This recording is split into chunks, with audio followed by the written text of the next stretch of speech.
Chapter 1, Martial Examination. Tick, tock, tick. Inside the black hourglass, fine grains of sand slowly trickled down. The countdown displayed, 4 hours, 32 minutes, 58 seconds. Yi ran. A harsh shout suddenly rang out, and the students all turned to look toward the back row. I lifted my head in confusion, bleary-eyed. The middle-aged male teacher on the podium, seeing me in such a state, couldn't contain his anger and slammed his hand heavily on the desk. 5 days of classes a week, and you sleep through 4, yet you still want to sign up for martial arts? On what grounds? Your measly 25 Chi blood index, ranking third to last in the whole class? With just over 100 days until the college entrance exams, how far do you think your current scores are from the 60-point vitality threshold required for undergraduate admission? Sleeping all day, do you realize you're wasting your parents' hard work? I lowered my head obediently, listening to the homeroom teacher's reprimand and the whispers of my classmates around me, inwardly letting out a long sigh. Although it had been 3 months since I arrived in this world, every time I heard terms like martial arts or blood energy value, I still felt a strange unfamiliarity. 3 months ago, I woke up to find myself in what seemed like a parallel world, still as an ordinary high school student. The only difference was that martial arts reigned supreme here. Over 500 years ago, a colossal silver eye fell from the starry heavens and crashed deep into the earth,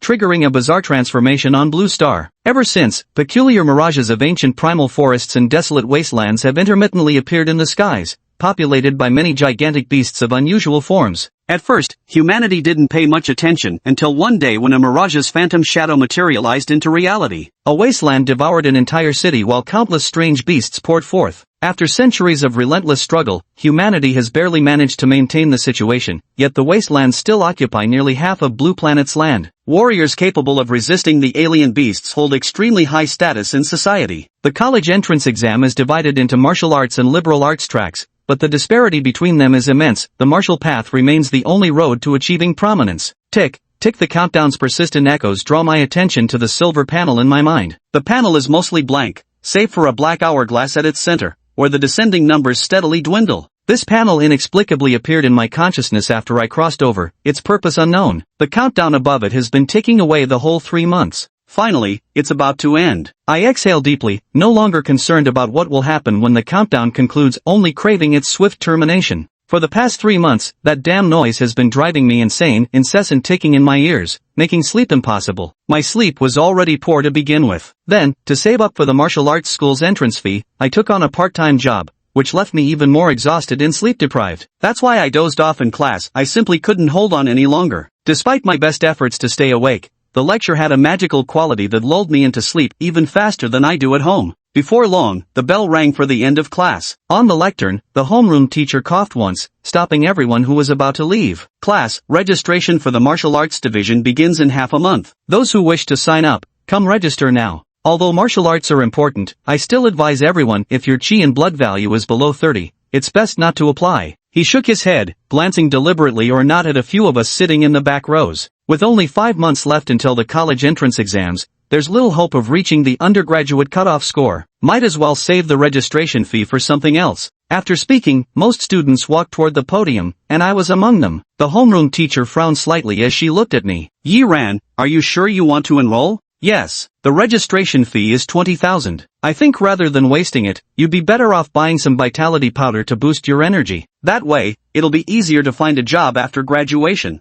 The homeroom teacher said earnestly, it's not that I'm biased against you, but this really is your best option. Teacher, I'd like to give it a try, I whispered. The homeroom teacher shook his head without another word and wrote down my name. He made this offer every year, giving advice to many students, though few ever took it to heart. Outside the school gate, the streets were bustling with traffic. I hadn't waited long before bus route 5 slowly pulled up. The doors slid open automatically, and a gentle electronic female voice announced, family members of martial artists may ride for free using their family card. Regular passengers, please scan your transit pass. The bus was sparsely seated with about a dozen people. I found a seat and settled in. Screens on both sides broadcast the news. Recently, the deputy chairman of the Dongyuan Province Martial Artists Association has broken through to level 7, adding another master-level powerhouse to our nation. Early this morning, phantom ruins descended upon the eastern suburbs of Qingxue City. 10 grandmasters rushed to the scene while citizens were evacuated in batches. Ningjiang City Martial Association announced a new policy. Those who become martial artists before 20 will receive a 50,000 yuan reward. After listening for a while, drowsiness overcame me, and my head gradually slumped forward. 20 minutes later, the bus stopped, and an electronic female voice announced, Shengyuan Poultry Slaughterhouse has arrived. I shook my head to wake myself up. I was here. That's right, my part-time job was killing chickens at the slaughterhouse. It might not sound glamorous, but any opportunity to earn money was good enough. Time flew by, and soon it was quitting time as workers began leaving one after another. I paused my movements, deep in thought. Payday was the day after tomorrow. After working here for a month, I'd earned 4,000, plus the 3,000 I'd saved from living expenses, making 7,000 in total. But I was still 13,000 short of the martial arts school's registration fee. Headache set in. To earn that 13,000, I'd need at least 3 more months. But the registration deadline was just half a month away. There wasn't enough time. If all else fails, I'll have to borrow from Auntie first. I sighed. Auntie had already worked so hard raising me, I really didn't want to trouble her any further. Yet saving up 13,000 in half a month was practically impossible unless I became a martial artist. With a martial artist's earning power, forget half a month, even half a day might suffice. I shook my head, dismissing this unrealistic idea, and prepared to head home. Then suddenly, I froze. The nightmarish ticking that had haunted my mind for 3 months had vanished. The countdown had ended. Damn, it's finally over. I couldn't help but curse, resisting the urge to collapse on the spot and sleep for days,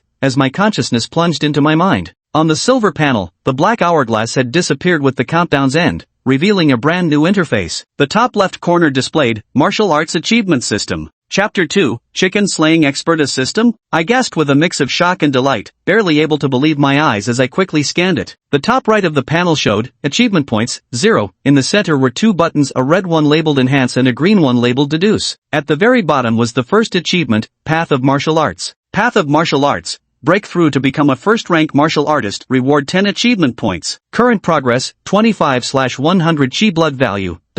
A first-rank martial artist requires 100 chi blood value. I mused internally before continuing to examine the panel. Below Path of Martial Arts were 2 empty slots, indicating that I could activate up to 3 achievements simultaneously. If confirmed, 2 random achievements would be drawn. Without hesitation, I clicked to draw. The empty slot flashed briefly, and soon 2 achievements appeared before me. Chicken Slayer Pro, Progress, 0/3000. Reward 1, 5, and 10 achievement points respectively for reaching 100, 1000, and 3000 kills. Achievement Completion Bonus, 1 Constitution Enhancement. Virtue Persuasion, Progress, 0/10. Reward 100 achievement points. I pondered for a moment. Though these 2 achievements lacked detailed explanations, their names were self-explanatory. Leaving aside Virtue Persuasion, Chicken Slayer Pro, my expression turned peculiar. The place I was currently in had no shortage of chickens. After all, the sky grew increasingly dark as everyone in the slaughterhouse gradually left, leaving it completely empty. Only the sound of me slaughtering chickens remained, alongside the steadily rising count on the system panel. 97, 98, 99. Finally, the chicken count reached 100. I stopped and quickly glanced at the panel. The number in the top right corner flickered, the achievement points changed from 0 to 1. Seeing this, I took a deep breath and slowly pressed the red enhancement button. After a brief silence, an overwhelming surge of vitality abruptly erupted within me. This energy seemed to emerge from my bones, spreading outward from within until it suffused my entire body. I felt a tingling numbness, accompanied by intense heat.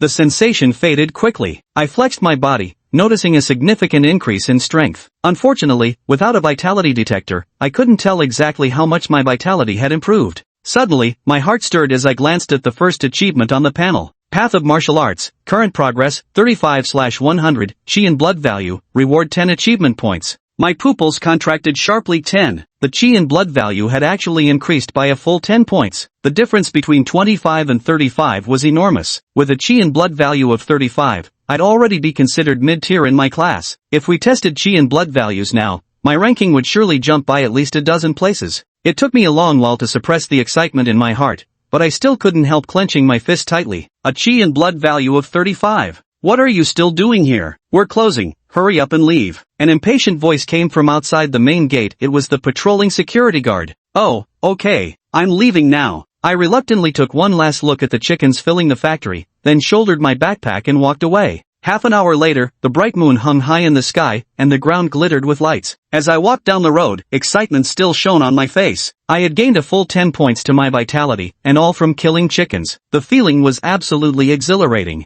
If not for unavoidable circumstances, I wouldn't have been able to sleep tonight from sheer excitement. I would have slaughtered chickens till the world turned upside down. The system panel, Killing Chickens, feels a bit like leveling up by killing chickens in the beginner village of an MMORPG back in the day. I couldn't help but smile, then sighed inwardly. If only this were really just a game, how great that would be. If I could just wake up, I could return to my ordinary peaceful life, going to school, fooling around with classmates, striving for the university I wanted to attend. But, as I looked at the towering skyscrapers before me and heard the faint murmur of bustling crowds in the distance, I suddenly fell silent. This world before my eyes was incredibly real, a genuine world. Beneath its seemingly peaceful surface lurked countless dangers. Whether it was the impending wilderness or the swarms of restless exotic beasts already roaming the lands where the wilderness had descended, all signs pointed to disaster striking at any moment. Just like in the news about Shimizu City today, where people were still in their dreams at dawn when they were startled awake by emergency bells, fleeing their longtime homes in confusion and terror. And such incidents are not isolated cases. Every remaining human city could potentially become a target for the wilderness's occupation, and everyone might have to leave their hometowns, living an uncertain life. Only by growing stronger can I control my own destiny, I murmured to myself, looking up at the sky. I hope that when the wilderness descends upon Ningjiang City someday, I won't be one of those fleeing in panic but the one who, under countless gazes, reaches out to annihilate it. By the time I got home, it was almost midnight. I tiptoed and slowly pushed open the door to find the house pitch dark and completely silent. Breathing a sigh of relief, I quickly made my way to my room. The next instant, the light suddenly came on as a feather duster came swinging toward me. "You little rascal, where have you been fooling around so late?" A slightly plump middle-aged woman, positively livid, was thrashing the feather duster hard at my backside. I quickly dodged and shouted, "Auntie, stop hitting first and let me explain." "Explain my foot, you good-for-nothing brat, never learning a decent thing, crawling home past 10 every night, still claiming you're training combat skills with classmates." The middle-aged woman kept scolding while chasing. "I asked your teacher, your school closes right after dismissal. Test your combat skills, just look at your monthly exam results. Chi and blood value of 25, ranking third from the bottom in the whole class. An entire month has passed, and your chi and blood hasn't improved one bit." Just then, a door nearby creaked open, and a girl in pink pajamas emerged, yawning sleepily as she mumbled, "Mom, brother, why aren't you two sleeping? What's all this noise about?" Sure, quick, explain to your mom for me," I pleaded, grabbing onto the girl like a lifeline and hastily hiding behind her. The young girl looked helplessly at the middle-aged woman. "Mom, my brother really went to train, not at his school, but at mine. Our school doesn't close at night, and the gym is free to use." "Really?" the middle-aged woman asked skeptically. "MHM. Hearing this, the woman finally relaxed, though she still shot me a fierce glare. "You little brat, about being third from last." "Don't worry, Auntie, I'll definitely improve next month," I hurriedly promised. "That's what you said. If you don't improve to fourth from the bottom next month, I'll spank you black and blue," she muttered while rubbing her waist and shuffling toward her room, sighing, "Damn kid, runs faster than lightning. When he was little, I could catch him in one grab, now I can't even brush his sleeve." I let out a long sigh of relief. My parents passed away early, and since I was 2 or 3 years old, I've lived with my aunt's family. My uncle served in the town militia and could only return home once every 6 months or more. At home, it's usually just me, my aunt, and her daughter. Since she raised me from a young age, I've always been scared of my aunt, not for any particular reason, just sheer maternal dominance. Sure, you performed well today. I'll reward you with a new outfit another day," I said with one hand behind my back, deliberately affecting an air of maturity. "You've said this over 300 times, Joe Sure said drowsily, weakly uttering the words. My ears are calloused from hearing it. "Alright, I'm going back to sleep. The food is in the kitchen, heat it up yourself." "Never mind, I'll heat it up for you, or else the pot's going to explode again." She yawned, her little head drooping as she shuffled toward the kitchen, mumbling under her breath, "Oh gods, when will this worthless older brother of mine, who does nothing but make empty promises to his sister every day, ever grow up?" I felt somewhat awkward. The original owner of this body did indeed frequently make empty promises to his sister. Every time he borrowed money or asked for help, he would say things like this, but never once followed through. It wasn't that the original owner was stingy or didn't care for his sister, he was just plain broke. The mere 3,000 I had now was painstakingly scraped together from his living expenses, saved up with the hope of buying a vitality potion to boost his strength. So the original owner's frugality was understandable. But no matter what, now that I'm the master of this body, I'll definitely keep my word. Of course, the prerequisite is solving the martial arts registration fee. That's the top priority. 20,000. I felt much more relaxed, without the previous pressure. With the achievement system now, I'm completely confident I can save up 20,000 within half a month. Once my strength improves, there will be far more ways to earn money. Returning to my room, I stripped to the waist and assumed a half-squat posture, arms drawing circles before me as I practiced the two forms body tempering technique. This foundational tempering technique, issued by the Xia Kingdom Martial Alliance, is widely practiced across the nation and suitable for all demographics. After completing all 9 forms of the two forms body tempering technique, I stopped moving, already drenched in sweat. Clenching my fist, my eyes gleamed with realization. The 10-point increase in vitality hadn't reduced my control over my body at all. There wasn't the slightest discomfort or adjustment. Logically speaking, a sudden surge in qi and blood levels should lead to a loss of control over one's strength, making it difficult to perfectly maneuver the body as before. The classmates who had taken qi and blood supplements were prime examples. They often lost control during sparring sessions and ended up injuring their opponents. Yet now, the 10-point increase in my qi and blood levels feels as though it was gained through rigorous cultivation, allowing me to maintain flawless control. After confirming there were no abnormalities in my body, I checked the system. The achievement points remained at 0. Of the 3 achievements, Path of Martial Arts and Chicken Slaying Master aside, Virtue that commands respect gave me pause. Virtue that commands respect likely means persuading others through exemplary moral conduct. The difficulty is neither trivial nor overwhelming,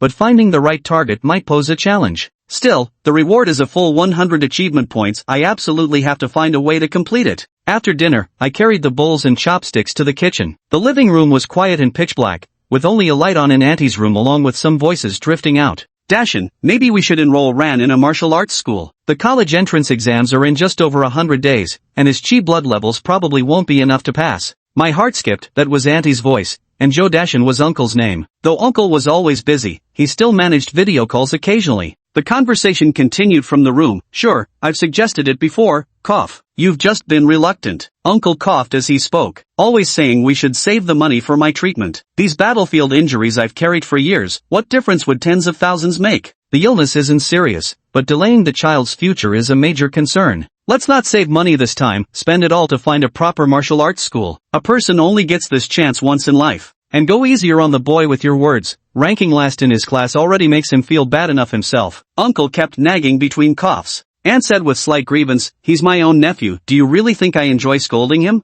If only Xiaoran could eat exotic beast flesh and blood every day and have chi blood powder to use, how could his performance be poor? I'm blaming myself for not being able to provide him with better conditions, venting my anger on myself. Uncle said to me with a smile, all right now, crying at your age. I'll find you a better martial arts school in a couple of days. Don't skimp on the money. Sure just started high school. She's still young and won't need money for now. As for my illness, cough cough, I've endured it for so many years already, cough cough. I silently returned to my room. At breakfast the next morning, my Aunt Yi Hongfang urged me, you little rascal, stop eating, or you'll be late for school. I responded with an okay, hurriedly stuffed 2 eggs into my mouth, and dashed out the door. My younger aunt looked at the messy table and muttered, how could this brat eat so much today? The amount he's eaten is almost comparable to that little Xue from across the street. But Xue has 40 chi blood points, so it's normal for him to eat more. Today, how could this brat? I sprinted all the way and barely made it to school on time. The homeroom teacher was already at the podium. Seeing me rush in at the last minute, he frowned.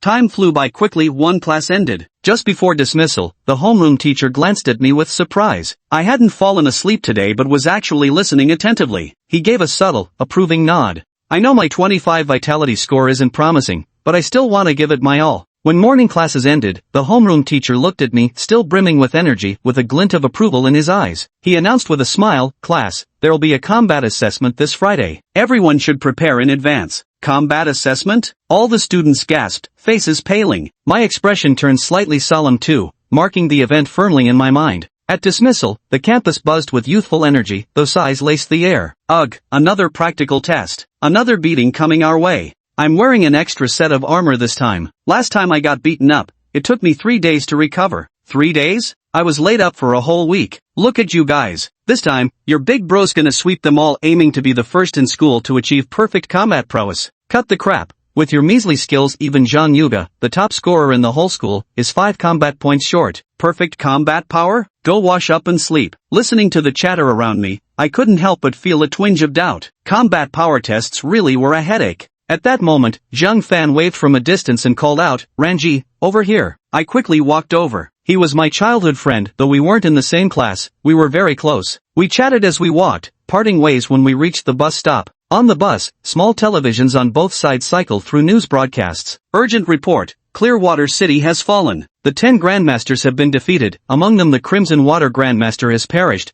while the spiritual connection grandmaster is severely wounded and missing. My face turned grave as I stared at the scenes on the screen, a shattered city where skyscrapers had collapsed. Amidst the ruins, a golden lion roared toward the sky, its 6 massive wings spread wide enough to blot out the sun. Countless thick vines and primordial trees grew wildly across the land, rapidly devouring and assimilating the city. This was the sign of the wasteland taking shape. Qingshui City wasn't far from Jiangning City, and the wasteland had contagious properties. I glanced at the others in the car, their tense faces, unblinking eyes, and bobbing Adam's apples, and saw nervousness in them. Everyone was worried about the wasteland spreading to Jiangning City. This is the era we live in, I murmured to myself. No place to hide, no room to retreat. After getting off the car, it was time to kill chickens again. With my enhanced vitality stats, I moved swiftly and slaughtered nearly 500 chickens in one night. Checking the system panel, I saw, Chicken Slaying Expert, progress, 586/3000. Reach 1000 kills to earn 5 achievement points. Soon, I'll be able to claim the second-tier achievement points reward tomorrow. I licked my lips in eager anticipation. As I left the slaughterhouse, I saw a young man with a scarred face talking arrogantly to a few workers outside the gate. Several middle-aged men were nodding repeatedly, their faces deathly pale. It was too far away to hear what they were saying, so I didn't pay much attention and walked away. Around 10 o'clock, I arrived home and saw my aunt busy inside. At the door, a middle-aged woman with heavy makeup and thick white powder on her face was shelling sunflower seeds, saying, "Hong Fong, that matter about old Chen, I told only you. Don't tell anyone else, okay? If people find out I've been gossiping, what will they think of me?" "Don't worry, Sister Shui," my aunt replied distractedly. "Oh, and there's that thing about old Zhang I also only told you." "Sister Shui, my lips are sealed." My aunt looked somewhat helpless. Seeing me enter, she said impatiently, "You little rascal, finally back. Go eat in the kitchen. There's fish today." "Auntie, you're the best," I exclaimed joyfully before dashing into the room. "Oh, Xiaoran's back," Sister Shui cooed, flipping her hair flirtatiously. "You're growing more handsome by the day, though I wonder how your qi blood level is doing. My son Shuichuan recently reached 40 qi blood points, top 10 in his class. The teacher praises him every day. 40 points isn't far from the 60 needed for university admission. With some effort, he might even get into a top-tier martial arts university. If he gets into a top martial arts university, we'll have to move to the big city. Thinking about it, I'd actually feel reluctant to leave. Hongfeng, what would I do without you? Mainly because Xiaoran's qi blood level isn't high enough to get in." Squatting in the kitchen slurping fish, I could practically feel my aunt's head about to explode. Another half-hour passed before my aunt finally extricated herself and returned with the look of a resentful wife. Seeing me still in the kitchen, she immediately vented her anger on me. "You brat, why are you still eating? Hungry, didn't get full." I rubbed my stomach. Maybe because my blood and qi levels had increased, I'd been eating a lot lately. One meal could equal 7 or 8 of my normal portions. The next day, after class, I rushed to the slaughterhouse. When I got there, I frowned slightly. The place had lost power and couldn't operate. A noisy crowd stood outside. On one side was a manager with graying temples and an immaculate suit, accompanied by 3 or 4 security guards. On the other was that young man with the scarred face, dressed in worker's clothes but looking arrogant as he chattered away with a grin. The manager turned livid and shouted for the guards, but they seemed wary and kept talking to him. In the end, both sides parted unhappily. Listening to the workers' gossip, I frowned again. It seemed the power outage was the scar-faced young man's doing. Left with no options, I could only leave in frustration. I had just gotten home when I ran into Sister Shui from across the hall chatting with my aunt in our house, another round of bombardment that left me completely numb. Fortunately, the next day went relatively smoothly. As the sky darkened, workers gradually left, and the lights in various areas went out one by one. "Xiaoran, it's time, you can head home now." The slaughterhouse manager waved and called out at the entrance. I snapped out of my trance-like state of chicken slaughtering and immediately checked my stats panel. Chicken Slaying Expert, progress, 1123/3000, I've reached it. My eyes suddenly lit up as I quickly packed my things and prepared to leave. "Here's your pay, forgot to settle it with you yesterday." The manager handed me some money at the entrance. I took the money, counted it, and couldn't help but exclaim in surprise to Manager Bai, "Manager Bai, you've given me an extra 1,000. Manager Bai smiled, patted my shoulder, and said, "Keep it, just focus on your studies." I hesitated for a moment but ultimately pocketed the money. After returning home, I immediately pressed the reinforcement button without delay. This time, numbers ranging from 1 to 5 achievement points appeared as selectable options. After a brief consideration, I cautiously chose 1 achievement point. Instantly, a surge of energy welled up from my bones and spread outward as my vitality began to climb. But soon I opened my eyes, my face showing disappointment. This time it had only increased my qi and blood value by 6. Setting aside my thoughts, I proceeded with the second enhancement. After a brief silence, I slowly opened my eyes, my gaze a mix of delight and bewilderment. This time, my qi blood value had actually increased by 9 points.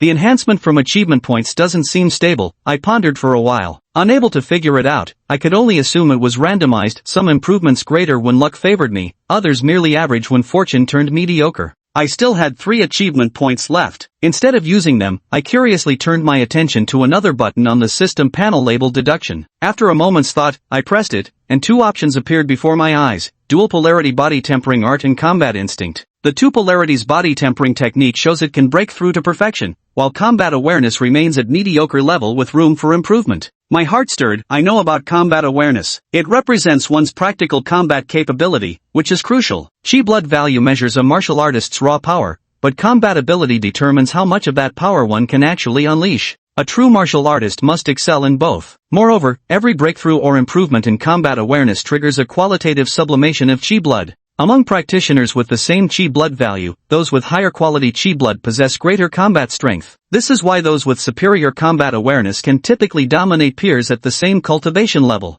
As for the 2 forms body tempering technique, it's a very common method. Whether it improves anything or not doesn't matter much, since many major martial arts schools possess far superior body tempering traditions. Combat awareness rated as average? My combat discrepancy is only 10. And that's considered mediocre, I muttered, pressing the button to analyze combat awareness. Combat discrepancy refers to the gap between chi blood value and combat power. For instance, my previous chi blood value was 25, combat power was 15, so the discrepancy was 10. A discrepancy of 10 is actually quite decent. Most classmates hover around 15, with a few extreme cases reaching 20, usually those who overdosed on chi blood powder and developed unstable vital energy. As the button was pressed, all 3 achievement points vanished instantly. My face changed color. I never expected the deduction button to directly absorb all the achievement points. But soon, I had no time to panic. Before my eyes flashed scenes of battles, some against exotic beasts, others against martial artists, numerous, chaotic, and oddly familiar. I quickly realized these were teaching materials our instructor had shown us during practical combat classes. For some unknown reason, these battle recordings buried deep in my memory had now been activated and replayed. Strangely, I even felt myself becoming one of the combatants. Opposite me stood a middle-aged martial artist with a chilling expression, slowly advancing with a long blade in hand. The grating sound of the blade dragging across the ground was eerily clear, unbelievably real.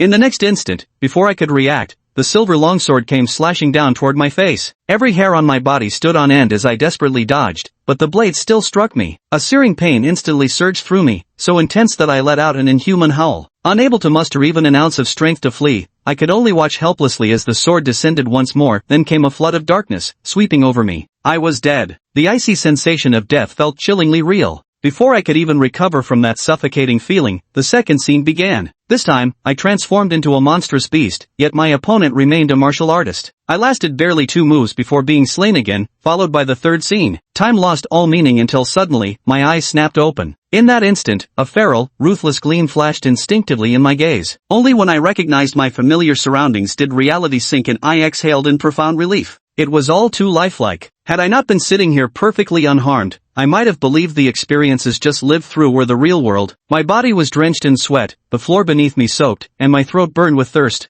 Licking my parched lips, I stepped out of the room only to run straight into my younger sister, Jo Shursher, who was heading to bed. She was munching on a cucumber, her cheeks puffed out, looking adorably oblivious. She asked me, "Bro, what's wrong? You're sweating so much." I casually replied, "It's nothing, just sweating. Perfectly normal." She teased, "This isn't sweating, it's practically raining, okay?" Suddenly, she let out a startled cry and dropped the cucumber she was holding. I joked, "What's the matter? Am I too handsome for you?" She replied nervously, "No, it's your eyes. Your eyes look terrifying." I turned to look in the mirror, where my handsome face was reflected. My lips curled into a smile, bright and cheerful, but my eyes, I froze. They were filled with a mix of ferocity and madness, nothing like ordinary human eyes, more like the frenzied desperation of a beast facing death. I paused, closed my eyes, and opened them again. This time, my gaze had returned to its usual calm and gentle state. I said, "What about now? Not so scary anymore, right?" She tiptoed closer and touched my forehead, nervously asking, "Bro, are you okay? Do you have pink eye?" I irritably flicked her forehead and said helplessly, "I'm just pissed because I kept getting killed.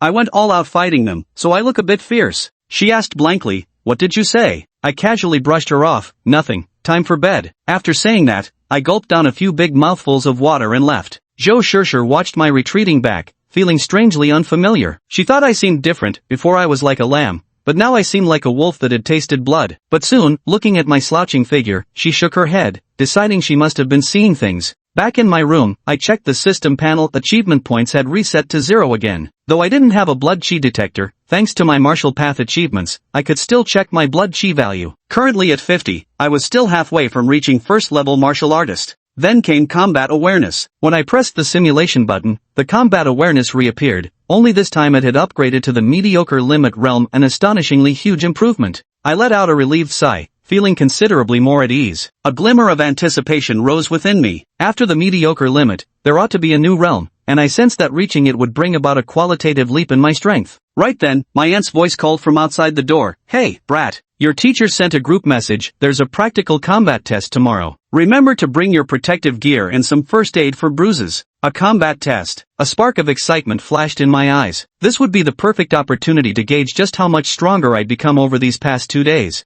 The next day in the living room, I munched on a deep-fried dough stick and casually asked Auntie, "Auntie, did someone move in upstairs?" Auntie Hongfang adjusted the plates as she replied, "Yes, a young girl about your age. But judging by her school uniform, she must be from number 1 high." Number 1 high? I raised an eyebrow in surprise. Number 1 high was a prestigious municipal key school, far superior to our number 5 high. Its students all had at least 40 chi blood value and were guaranteed admission to Wu University. After breakfast, I headed out just as the clanging sounds from upstairs ceased. My eyes casually swept past the stairwell, where I spotted a figure clad entirely in a black trench coat, wearing a hat and mask, completely concealed. The figure seemed to notice my gaze and quickly retreated back inside. I was taken aback. Wasn't she supposed to be a girl around my age? That silhouette looked more like a grown man, and such a peculiar outfit too. Shaking off the thought, I was about to leave. The door opposite opened, and Sister Shui, her face coated in powder, walked out with a young boy. Spotting me, she smiled warmly and asked, "Xiaoran, do you have exams today too?"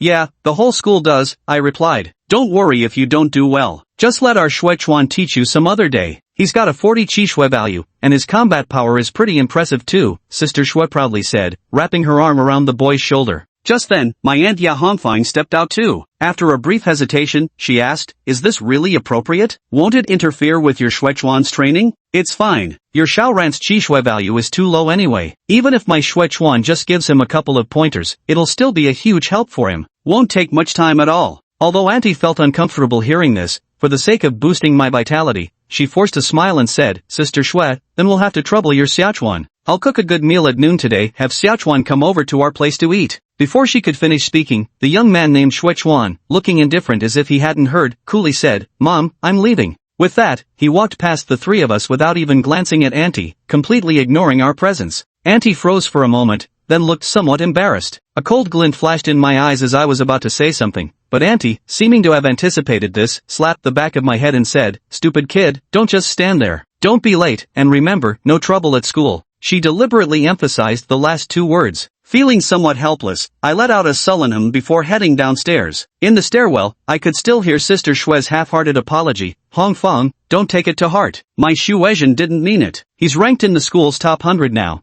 and the academic pressure is just too much. He was in a hurry to get to school. Your Yairan has average grades, so it's hardly a big deal anyway." When I arrived at the gymnasium of Ningjiang 5th High School, a scene was playing on the large screen. In an empty sparring room, a skinny young boy was locked in combat with a mechanical puppet. The robotic dummy, composed of an alloy frame and a cube-shaped head, looked rudimentary yet struck with terrifying precision. In just a few moves, it had the frail teenager gasping for breath before delivering a devastating punch that sent him flying into the wall. Even with protective gear, the impact made an audible, bone-chilling crunch. After the mechanical puppet finished off its opponent, information appeared on its square head: Zhou Xiaohua, Class 7, Grade 12, Vitality, 45, Combat Power, 30, Power Difference, 15, Overall Ranking, 58. Witnessing this scene, the students from various classes in the hall paled visibly. Zhou Xiaohua's vitality ranking was in the top 50 of the whole school, yet he was taken down so easily. That test puppet is seriously brutal. No kidding. The worst part is it doesn't hold back, it really beats you up. No way, I need to take leave, teacher, my uncle's here. Damn, how shameless can you be? Teacher, let me escort him, I know a shortcut to the infirmary. Amidst the students' chaotic chatter, several teachers shook their heads in resignation. Combat aptitude tests were torture, giving everyone headaches, from students scrambling for sick notes to teachers drowning in excuse slips. but there was no alternative. These mechanized combat puppets were specialized models designed for the National College entrance exams. After measuring a student's chi blood levels, the exam puppets would attack with flawless precision, delivering strikes precisely matching the examinee's combat potential. This is nothing for martial artists, but ordinary students have little combat experience. Their fighting capabilities are extremely average, and many can't even control their chi and blood. So during every combat test, hardly any students come out unscathed. I wonder if anyone will achieve perfect combat power this time, one teacher said hopefully. If they achieve perfect combat power now and also have decent chi and blood values, they'd have a great chance of being admitted to a top-tier martial arts university. Difficult, another teacher shook his head, unconvinced. As they chatted, they occasionally commented on students shown on the large screen, but few impressed them. Most evaluations ended with disappointed headshakes. At that moment, a commotion erupted among the students. Zhang Yuge, look quickly, it's Zhang Yuge. Hiss, the top-ranked boss is making his move. Last time, Zhang Yuge was just 5 combat points short. Wonder if he can achieve perfect combat power this time? Even if he doesn't, he's still the school's #1. A few teachers also perked up, focusing intently on the handsome young man facing off against the mechanical puppet on screen. Zhang Yuge was the school's top student, with a chi blood value of 60, but more importantly, his combat power had reached 55, bringing him remarkably close to perfect combat strength. And that was just during the last practical test. Now, after a full month had passed, it was hard to imagine just how much his strength had improved. In our class 13, I also looked up at the large screen while my classmates whispered excitedly around me, particularly the girls. Our homeroom teacher, Mr. Zhu, coughed and said, "Everyone, it's almost our turn soon. Get ready." Got it, the students responded in unison. It seemed that because of Zhang Yuge's presence, everyone's fear of the mechanical puppets had lessened considerably. 3 minutes later, in the second-floor hall of the practical training room, many students were waiting their turn, while some walked out looking frustrated or dejected. There are quite a few people here, Teacher Zhu remarked with a raised eyebrow, appearing somewhat surprised. Teacher, there are so many people here, our class won't get a turn anytime soon. Can we go outside and take a look first? A girl clung to Teacher Zhu's arm, pleading coquettishly, "Please, teacher, just for a little while." Hearing this, many girls gathered around, their faces filled with anticipation. Teacher Zhu reluctantly said, "Go ahead, but remember to come back as soon as possible. Don't delay the test." "Don't worry, teacher. Hurry up, let's go see Zhang Yuge." "God, here I come." The girls skipped away excitedly, leaving the boys behind with faces full of envy and resentment. One of them sighed lamentingly, "Being handsome really has its perks. What a looks-obsessed world we live in." That's not necessarily true. Yiran is quite handsome too, yet. Wait, where's Yiran? A boy looked around in surprise. He probably went in to find an available training room. But testing early just means getting beaten up earlier, someone shrugged. Noticing one less student, Teacher Zhu didn't pay much attention. Early testing didn't affect anything as long as the results were recorded. However, he thought I'd changed a lot recently, working hard and earning praises from other teachers. If my chi blood level or combat power shows any improvement, with this serious attitude of mine, there might be a slim chance I could test into Wu University. At this moment, I carefully searched the empty corridor and sure enough found a practice room that looked somewhat old and hadn't been used by anyone. There seemed to be something wrong with this room, students passing by never entered. I hope it works. The sooner I finish testing, the quicker I can go back to killing chickens, I muttered as I pushed open the door to the practice room. Inside, the lighting was dim and the space empty, with only a single mechanical puppet standing lonely in the center. After inspecting the dusty room, I noticed the cameras and other facilities were all dark. It wasn't clear whether they were damaged or simply turned off. Fortunately, the mechanical puppet was still functional. Though some parts were aged, none were broken, and it could still operate normally and upload information. I breathed a sigh of relief and activated the puppet. With a few mechanical clicks, its head turned smoothly before extending an alloy hand, from which a silver sampling needle popped out. After collecting my blood, my vitality value, 50 vitality points, flashed onto the square screen of the puppet's head. "Please input your name and class information," the mechanical voice rang out. "Yiran, class 13, senior year," I responded before slowly stepping back, my gaze wary and fixed on the opposite side. As I retreated to a safe distance, the mechanical puppet's eyes lit up with red light. "Test begins, time limit 3 minutes, countdown 2:59. The moment the voice faded, the mechanical puppet erupted into motion, charging straight toward me. Simultaneously, on the first floor of the gymnasium, everyone stared at the large screen showing the handsome youth who gritted his teeth and stubbornly withstood the mechanical puppet's assault, retreating only half a step, and froze momentarily before countless astonished exclamations erupted. He held his ground. Zhang Yuge can actually match the mechanical puppet. Holy shit, this is insane. Someone actually managed to fight that hunk of metal? Ah, you're so amazing, my idol, Yuge. The teachers also looked shocked, exchanging glances with each other, each seeing the same astonishment in the other's eyes. In just one short month, Zhang Yuge had improved so dramatically. Meanwhile, on the second floor in the training room, I stared blankly at the mechanical dummy across from me, its blocky head knocked askew by my punch, utterly bewildered. When did this thing become so weak? It can't even withstand a single move from me? Chapter 7, The School's Got a Freak. Inside the combat room, the mechanical puppet creaked as it twisted its neck several times before realigning its head. Then, a question mark slowly appeared on the square head. Clearly, it had been struck dumb as well. Yi Ran was startled for a moment but quickly came to his senses. These mechanical puppets all possessed basic intelligence that was its reaction to his earlier attack. It seems the puppet is working fine. Yi Ran was both startled and delighted. He knew his strength had greatly improved, but he never expected it to reach such a level. One punch, and the puppet's head was knocked askew. This has already surpassed perfect combat power. Click. On the mechanical puppet's body, mechanisms activated as it suddenly grew taller by a full section, its entire frame taking on an eerie blue hue. This is its advanced form. Ordinary mechanical puppets possess only standard combat capabilities. Their advanced forms exhibit significantly enhanced combat potential. They also provide more accurate measurements of gifted students' true abilities transcending conventional tiers. The mechanical puppet approaches steadily. His nearly 2-meter-tall frame towered imposingly, unleashing an invisible wave of pressure. Yi Ran maintained his composure, not a trace of fear in his expression. Instead, he strode forward to meet it head-on. The distance between them rapidly diminished. 7 meters, 6 meters, 5 meters, 3 meters. The instant it reached 3 meters, Yi Ran suddenly unleashed his strength, throwing a punch straight at the mechanical puppet's face. The timing of this punch was impeccable. It landed precisely as the mechanized puppet took a step forward, balancing on one foot with its stance compromised. Such venomous observational skills and precision in strike selection. Had there been instructors present, their pupils would have constricted in shock, expressions turning to astonishment, for this level of combat intuition rivaled even their own seasoned experience, even surpassed it. Because not everyone has the opportunity to hone their combat skills through multiple life and death encounters. Whoosh! The surging fist wind arrived in an instant. This punch almost instantly pressed against the mechanical puppet's face. This kind of attack would be almost impossible for an ordinary person to evade. However, as a high-tech creation, the mechanical puppet's reactions and physical agility far surpassed those of a normal human. With a single step back and a lean of its torso, it actually managed to dodge with brute force. At the same time, an alloy hand abruptly reached out to grab Yi Ran's wrist, attempting to restrain him.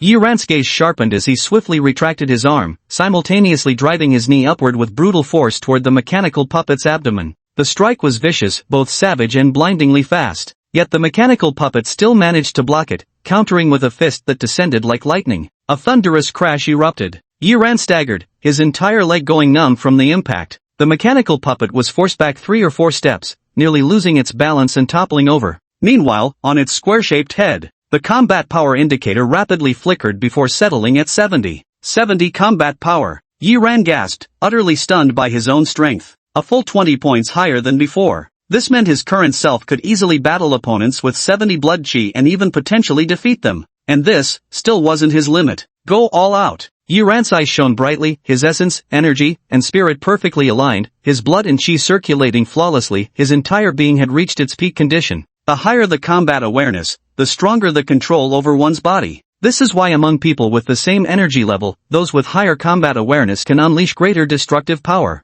The same punch might be thrown with unstable stance by some, only delivering half its potential force. Others maintain perfect form, releasing the full force of their blow. And there are those who not only execute perfect form, but also incorporate power from other body parts, thereby unleashing 50% more force than normal. At this moment, the mechanical puppet opposite closed in once again. The next instant, the two collided again, with continuous thudding sounds echoing through the training chamber. Yi Ran grew more exhilarated the longer he fought, as if his blood were ablaze. His offensive movements grew increasingly fierce, steadily overwhelming the mechanical puppet under his onslaught. Finally, with a resounding boom, his fist pierced through the mechanical puppet's chest, sending the entire construct crashing heavily to the ground. Blue electric arcs sputtered from the puppet's chest cavity as its limbs twitched in uncoordinated spasms. The square-shaped head flickered with garbled code, barely legible except for the faintly visible combat power, 80. Everything else was in complete disarray. It was clearly beaten beyond repair. 80 combat power.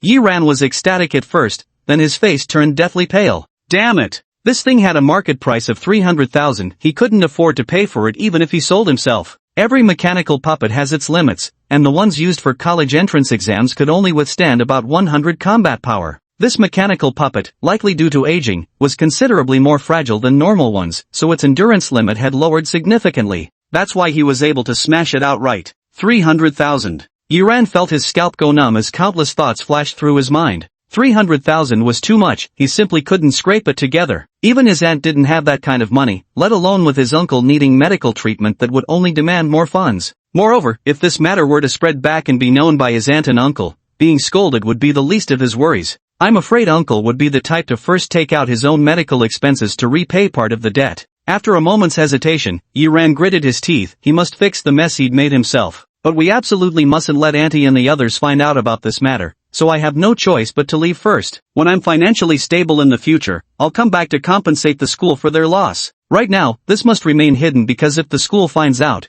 they'll definitely contact my parents. Although 300,000 is a steep price, as a martial artist, I'll be able to earn that money quickly. Once I do, I'll buy a brand new training dummy and secretly return it. This combat chamber's surveillance system is broken, and the training dummies are heavily damaged anyway, so normally no one comes in here. The only puppet capable of uploading names and combat power had already been destroyed by him, so the data certainly wouldn't be successfully transmitted. No one would notice this place. Thinking this, though Yiran felt somewhat guilty, he still left quickly. Poverty is the original sin. Once he had money, he'd buy 10 or 8 mechanical puppets and dump them all in this training room, one to fight while the rest spectated. First floor of the gymnasium. The students all nervously watched the decreasing countdown on the large screen. 5, 4, 1. As the countdown ended, the mechanical puppet that was about to attack suddenly dimmed its glowing eyes and froze in place, motionless. Seeing this, the handsome young man standing opposite it let out a long sigh of relief and sat down on the ground, utterly exhausted. Then the surveillance footage disappeared from the large screen, replaced by the personal information of a handsome young man. Zhang Yuga, Class 1, Senior Year. Vitality, 65. Combat Power, 64. Combat Power Difference, 1. Overall Ranking, 1. With combat power of 64, undoubtedly the school's top ranker. The sight of such extravagant stats instantly set the gymnasium ablaze with excitement. Zhang Yuga, my god. What, the male god is invincible, so amazing. Countless girls screamed. The boys also looked at him with admiration one by one. This guy is insane, actually lasting 3 whole minutes. Truly worthy of being the school's top student, going toe-to-toe with a mecha puppet. My dreams finally come true. Starting today, Zhang Yuga has earned my recognition. I'm Zhang Chao. Several teachers also broke into smiles. Having such a genius in the school is truly a great thing. With perfect combat prowess achieved now, this student is undoubtedly future elite martial arts university material when the college entrance exams come around. Some teachers couldn't resist taking photos, ready to post them on their social media feeds. But just as I lifted the phone, before the shutter could click, the rankings on the big screen. Suddenly, there was a dramatic change. Zhang Yuga, who had been in first place, was abruptly pushed down to second. Everyone was momentarily stunned. Then, in a daze, they stared at the screen where a new name now occupied the top spot. Yang Roy, Class 9, Senior Year. Vitality, 65. Combat Power, 67. Power Difference, +2. Overall Ranking, 1. After a momentary silence, the entire gymnasium erupted in an uproar. Zhang Yuga had actually been surpassed by someone, and that person had even surpassed perfect combat power. The students present were utterly stunned. Several teachers were both shocked and thrilled. A dark horse had emerged, hidden within their school, even more outstanding than Zhang Yuga. Hurry, call the principal. The great director was overwhelmed with excitement. A second promising candidate for a top-tier university like Wuhan University. Their Ningjiang No. 5 high school was truly on the rise. The call connected. In his excitement, the dean didn't notice the large screen flickering once more. Old Zhang, what's the matter? The principal's gruff voice came through from the other end. Principal Li, fantastic news, we just completed the live combat test. The grade-level director had barely begun speaking when he suddenly sensed something amiss. The entire gymnasium stood utterly silent, without a single sound. Only the echoes of his own voice kept reverberating, accompanied by the faint gulping sounds beside him, as if someone was struggling to swallow their nerves. The great director froze for a moment, looking around. Every single student was staring blankly at the large screen. Their movements were perfectly synchronized, not a single exception. Even the teachers nearby had lifted their heads, their eyes vacant, wearing expressions of peculiar complexity. If one had to describe it, it was like witnessing something absolutely impossible, being so shocked that the ability to think was completely lost. The great director instinctively looked up, his gaze drawn to the large screen. The next instant, his phone clattered to the ground with a thud. Combat Power, 80. On the large screen, Zhang Yuga had already been pushed down to third place. However, the newly appeared top spot, for some unknown reason, had personal information displayed as a string of garbled code. The only discernible detail was that combat power of 80. Yet this mere score of 80 was strikingly glaring, even evoking a faint sense of being almost too dazzling to look at directly. After a long pause, a teacher finally spoke with difficulty. Could it be that the mechanical puppet malfunctioned? That's possible. Suppressing the storm of shock within him, the grade director said calmly, "Find out which training room it is and project it on the big screen." As soon as he finished speaking, a teacher quickly walked to the big screen and began operating. After working for a while, he turned around and shouted, "Director, the camera in that training room seems to be broken. I'll go check it out." "Alright, hurry back." The department head nervously clenched his hands. During this time, the students burst into frantic discussions. Skeptical voices and outright disbelief filled the air, the buzzing debate making the entire gymnasium tremble. A few minutes later, the large screen flickered to life. A shaky scene emerged, clearly showing a teacher filming with his phone while projecting the footage. Soon, the shaking stopped, revealing the scene clearly before everyone's eyes. Inside the empty combat training room, a mechanical puppet stood frozen in place, its chest bearing a massive hole that resembled a fist imprint. In an instant, all sound abruptly ceased. A deathly silence. Everyone present had their mouths agape, faces frozen in shock, especially the students, whose worldviews crumbled as they groaned in disbelief. It exploded? That iron behemoth that beat me into 3 days of bedridden agony, someone actually smashed it to pieces? Will someone come slap me and tell me this is a dream? Damn, you really slapped me, you old bastard. Unlike the horrified expressions of the other teachers, the grade director merely swayed slightly, feeling a bit dizzy. Come to think of it, it might be my blood pressure acting up, but I'm still remarkably calm. Right, I'm calm, very calm. Oh whoa! He suddenly threw his head back and howled at the sky, then roared excitedly, "Find him! Go to the training hall now and find that student." At this moment, Yi Ran, who had just nervously dealt with teacher Zhu and was walking out of the gymnasium with a humble expression, heard the wolf-like howl coming from behind. He froze for a moment. Since when did the school keep Tibetan mastiffs? Scratching his head in confusion, he still hurried away quickly. Next, it was time to butcher the chickens again. After fighting until dark, Yi Ran looked at the skyrocketing number of chickens slaughtered and left the slaughterhouse with satisfaction. Back home, he was chowing down heartily. Creak! The sound of a door opening came from across the hall, followed by Sister Shue's puzzled voice. "Son, why are you back so late today?" "Don't even ask." Shuechuan's voice carried a hint of helplessness. "There was a freak at school today who blew up the mechanical puppet." The principal got so alarmed that he halted the test immediately and mobilized the whole school to find that student. Hearing those words, Yi Ran spat out the rice in his mouth with a splutter. Chapter 8 Thunderclap Martial Hall. Yi Hongfang, who was tidying up the table, shot Yi Ran a glare. "Little rascal, eat properly." Beside them, Zhou Shishir gasped in shock. "Bro, seriously? You smashed a mechanical puppet? But those can only be damaged by martial artists." Though Yi Hongfang didn't fully understand, she clicked her tongue in astonishment at the mention of a martial artist. "You little rascal, is it true? Your school has another martial arts teacher now?" "Mom, not a teacher, a student," Zhou Shishir corrected. "So what if it's a student?" Yi Hongfang suddenly froze, her face blank as she muttered, "Student martial artist?" Across the hallway, Aunt Shui's shrill voice also rang out, "They damaged the mechanical puppet? Has your school produced a martial student?" "No, not a martial one." Zhou Chuan's voice carried a tinge of envy.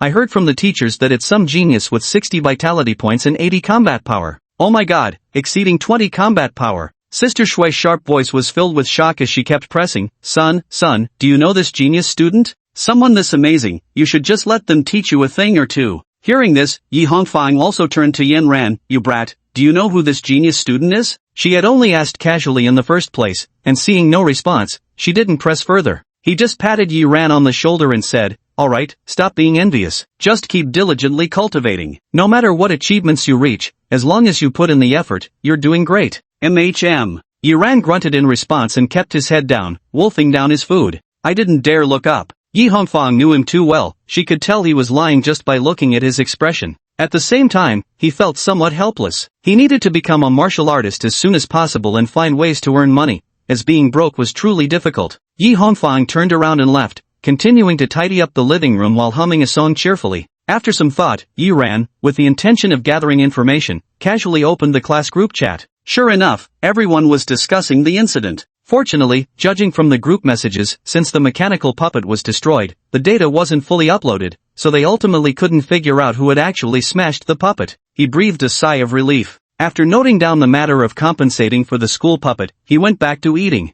However, in the following few days, this incident still dominated the campus headlines, even sparking discussions in other schools, and temporarily topped the trending list of Ningjiang City's high school gossip. For instance, the principal of Ningjiang Fifth High School, after failing in every attempt to locate that prodigious student, once sat beside a decommissioned mechanical puppet and had a heart-to-heart with it. He hoped to move it with emotion and reason, persuading the mechanical puppet to reveal the identity of that genius student. Alas, the puppet's heart remained as cold as ice. Another example, the school offered a 100,000 yuan scholarship, and the principal personally added another 100,000, totaling 200,000 yuan, hoping the prodigy would show themselves willingly. Yi Ran admitted that he had been tempted, nearly turning himself in. But the thought of 300,000 for the mechanical puppets and the fact that he still owed 100,000 kept his impulse in check. All he could say was that the headmaster truly was an old fox, still setting traps. Dinner. Bro, have you grown taller? Zhou Shishir eyed Yi Ran suspiciously from across the table. I remember you weren't this tall a while ago?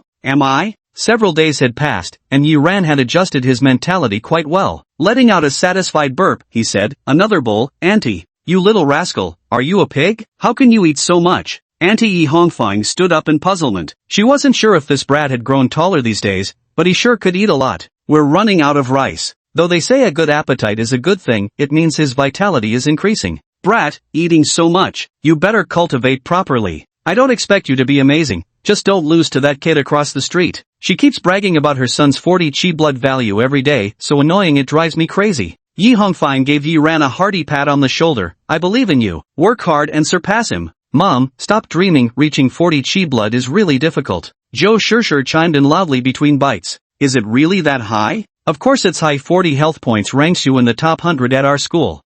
Maybe lower the requirements a bit then. Yi Ran let out a long, satisfied burp. I'm full of time to go back and cultivate. Zhou Shishir watched his retreating figure and muttered under her breath. You really have grown taller and look even more handsome now. What a pity such good looks are wasted on my useless big brother. Yi Ran had already reached the doorway when he heard this, leaving his mind full of question marks. So he deliberately turned back to the living room and gave Zhou Shishir a flick on the forehead. Train unruly children while they're young. Back in the room, he looked at himself in the mirror. Tall and slender, with handsome and well-proportioned features strikingly similar to Leon Lai's, his pair of pitch-black eyes shone bright like morning stars. His posture and demeanor were excellent, with abundant energy and vitality. It was a stark contrast to his formerly slouched and weary appearance. He had never been bad-looking to begin with, but chronic insomnia had severely affected his mental state, making him appear rather disheveled. With proper rest these past days, coupled with a dramatic surge in vital energy, his physical recovery progressed rapidly. Glancing at the living room, Yi Ran contemplated silently. There was no rush to tell his aunt about the increase in his qi and blood values, chiefly because she probably wouldn't believe him anyway, given her nature. What his aunt truly trusted were the monthly exam report cards. It couldn't be helped. It was practically a universal flaw among all parents. And as for younger Anne wanting to find a martial arts school for herself, he could just refuse her offer when the time comes. There's no rush at present. Right now, the urgent matter to address was still the martial arts entrance exam registration fee. Registration fees are due in another week. Yi Ran pondered inwardly. Previously, he hadn't dared to entertain the thought, but now, having experienced firsthand how formidable the achievement system could be, he was gradually formulating some plans. Become a martial artist and receive a 50,000 yuan reward. He's only 17 years old now, completely meeting the Martial Artist Association's requirement of under 20. Though his vitality level is just 50, still far from sufficient, achieving the third-tier accomplishment of Chicken Slaying Master to earn those 10 achievement points would be enough. Thinking this, Yi Ran couldn't help but glance at his achievement panel. Chicken Slayer Pro, Progress, 2888/3000. Reach 3000 kills to earn 10 achievement points and 1 physique enhancement. Just over 100 more chickens left to complete the achievement. It'll be finished tomorrow. Physique enhancement? Yi Ran felt both curious and a faint sense of anticipation. At this moment, the phone vibrated. It was Zhang Fan's video call. Yi Ran answered. Ran bro, it's Sunday tomorrow. Got any plans? Zhang Fan asked enthusiastically. Killing chickens. Zhang Fan said helplessly, Rangu, I really don't understand your obsession with killing chickens. I already offered to cover your martial arts academy registration fee, yet you still go to the slaughterhouse every day. Killing chickens won't enhance your strength. Killing chickens is my job, Yi Ran declared with righteous conviction. Forget it. I know I can't convince you, but tomorrow's Saturday, plenty of time. Let's go to Thunder Roar Martial Arts Academy together. Why go to Thunder Roar Martial Arts School? Yi Ran asked in surprise. There's an event at Thunder Roar tomorrow, they say there's free martial skills training. Zhang Fan's eyes shone with excitement. Martial skills? Yi Ran's heart gave a leap. Martial arts techniques are moves that utilize qi and blood energy, extremely valuable. Even the lowest level techniques cost tens of thousands, completely unaffordable for ordinary people. He had only heard of them, never seen them with his own eyes, let alone obtained one. What time tomorrow? His gaze turned solemn. Around 9 in the morning. I'll come find you then. After hanging up the phone, Yi Ran watched a few more videos of martial artists fighting before turning off the lights and going to sleep. Chapter 9, Thunder Fist, heads turn everywhere. The next day, as soon as Yi Ran stepped out of his house, footsteps sounded from upstairs. A girl with a short ponytail stepped down. She had a slender figure, skin as fair as snow, delicate features, and deep black eyes like tranquil pools, exuding an air of serenity. Though she wore ordinary school uniform, she stood out effortlessly. Yi Ran froze for a moment. This girl was easily the most beautiful he had ever seen, outshining even the campus belle of their number 5 high school by a wide margin. Is that the uniform of number 1 high school? Could she be the new girl Aunt mentioned? He gazed at the girl's retreating figure with a thoughtful expression. Going downstairs, Zhang Fan had already arrived. Since Thunder Martial Arts Academy was in the city center, the two of them boarded a bus. On the bus, the news broadcast began playing.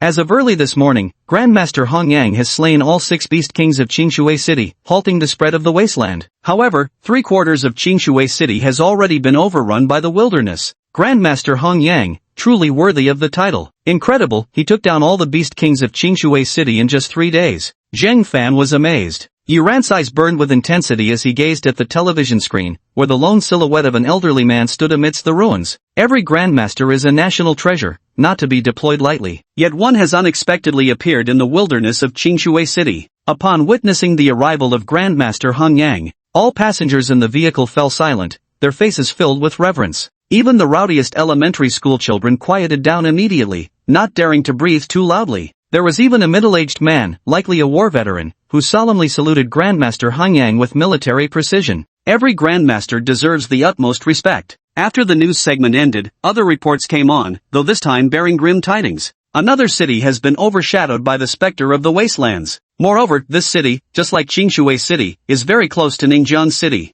Even from the map, it seems to subtly sandwich Ningjiang City in the middle. Yi Ran's mood instantly grew heavy. Judging by past patterns, after this city turns into wasteland, the next one, without a doubt, will be Ningjiang City. Grow stronger, he murmured to himself, once again feeling a sense of urgency. In this era where crises could erupt at any moment, only the strong could control their own destiny and protect their fellow countrymen. Thunderclap Martial Arts Academy. The martial arts hall is located in the city center and is one of the 3 most famous in Ningjiang City. It's said the hall master is a martial master level expert. Martial artists are rated level 1-3, martial masters level 4-6, while grandmasters are 7th level powerhouses. The hall is crowded with a continuous stream of people, most of whom are teenagers, students from various schools. Yi Ran and Zhang Fan walk into the hall together. Along the way, many girls cast frequent glances at Yi Ran, whispering and discussing with their companions while staring intently at him. Wow, that guy is so handsome. He really is. So fresh and sunny, just my type. Any brave sisters want to go ask for his contact info. Yi Ran touched his nose. Since returning to a regular routine, his vitality had increased again, and he truly felt his appearance was even more striking than before. But he hadn't expected to be this popular.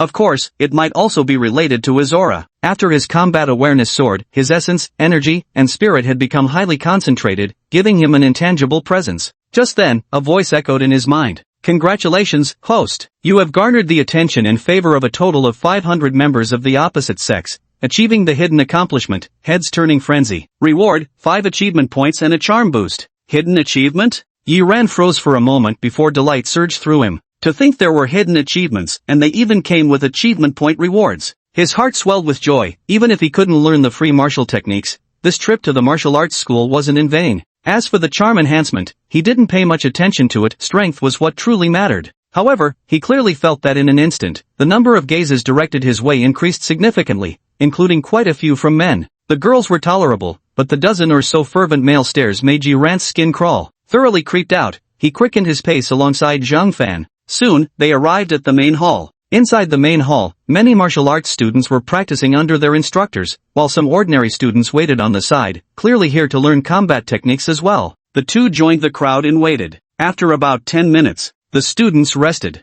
A middle-aged instructor approached, smiling at the group as he said, you've all come to our Thunderclap martial arts school to learn combat skills, haven't you? Yes. May I ask, instructor, does Thunderclap martial arts school really teach us martial arts for free? A young man inquired. His question voiced everyone's doubts, and they all focused their gazes intently. That's right. This is an event hosted by our martial arts school. The first 100 people present today can learn the D-grade combat technique Thunder Fist for free. Hearing this, the crowd stirred with murmurs of pleasant surprise. Though a D-grade technique is the lowest tier of martial arts, it still normally costs nearly 100,000 to acquire. The middle-aged instructor looked at the buzzing crowd and continued, not only that, but the top 3 performers in today's martial skills training will also receive rewards. The first place prize is a thigh of the first level exotic beast, the White Shadow Wolf. The second place prize is a pack of Chi blood powder worth 10,000 yuan, and third place will receive 5,000 in cash. Hearing this, the crowd erupted in excitement. My heavens, exotic beast flesh and blood too.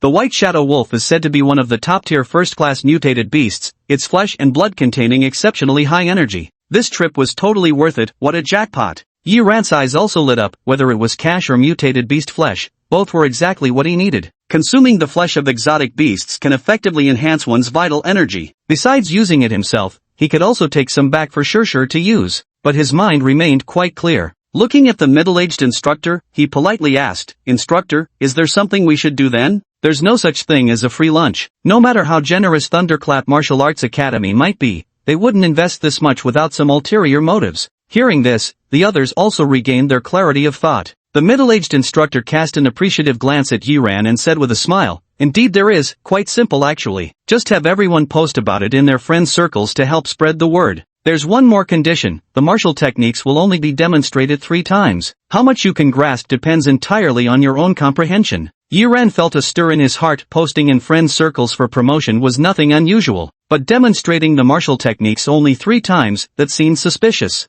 I've got a good memory, learned it in one go, 3 times is overkill. Exactly, I thought it'd be some harsh condition too. This is way too simple. If it were about vitality levels I'd hesitate, but when it comes to comprehension, Yang Dong here has never bowed to anyone. Many patted their chests brimming with confidence. The middle-aged instructor revealed a meaningful smile and said, Since everyone is ready, let's begin now. Su Qin, Yang Qin, Zhou Yu, the 3 of you come here. As the words fell, 1 female and 2 male martial arts students stepped forward. Chapter 10, Persistence and Effort. The moment the 3 stepped out, all eyes involuntarily focused on the girl leading the group. Yi Ran also raised an eyebrow, slightly surprised. This girl was actually the number 1 high school student he had encountered that very morning, the one who lived upstairs. Only now she had changed into a sleek martial arts academy uniform. The black training clothes accentuated her tall figure, making her complexion appear even fairer. From a distance, she looked both heroic and beautiful. Wow, Ranji, what a stunning girl. Even a straight guy like Zhang Fan couldn't take his eyes off her. Those 3 are the elite students of our martial arts school, all with 60 Chi blood value and having achieved perfect combat strength. The middle-aged instructor's words instantly made everyone's expressions sharpen with awe.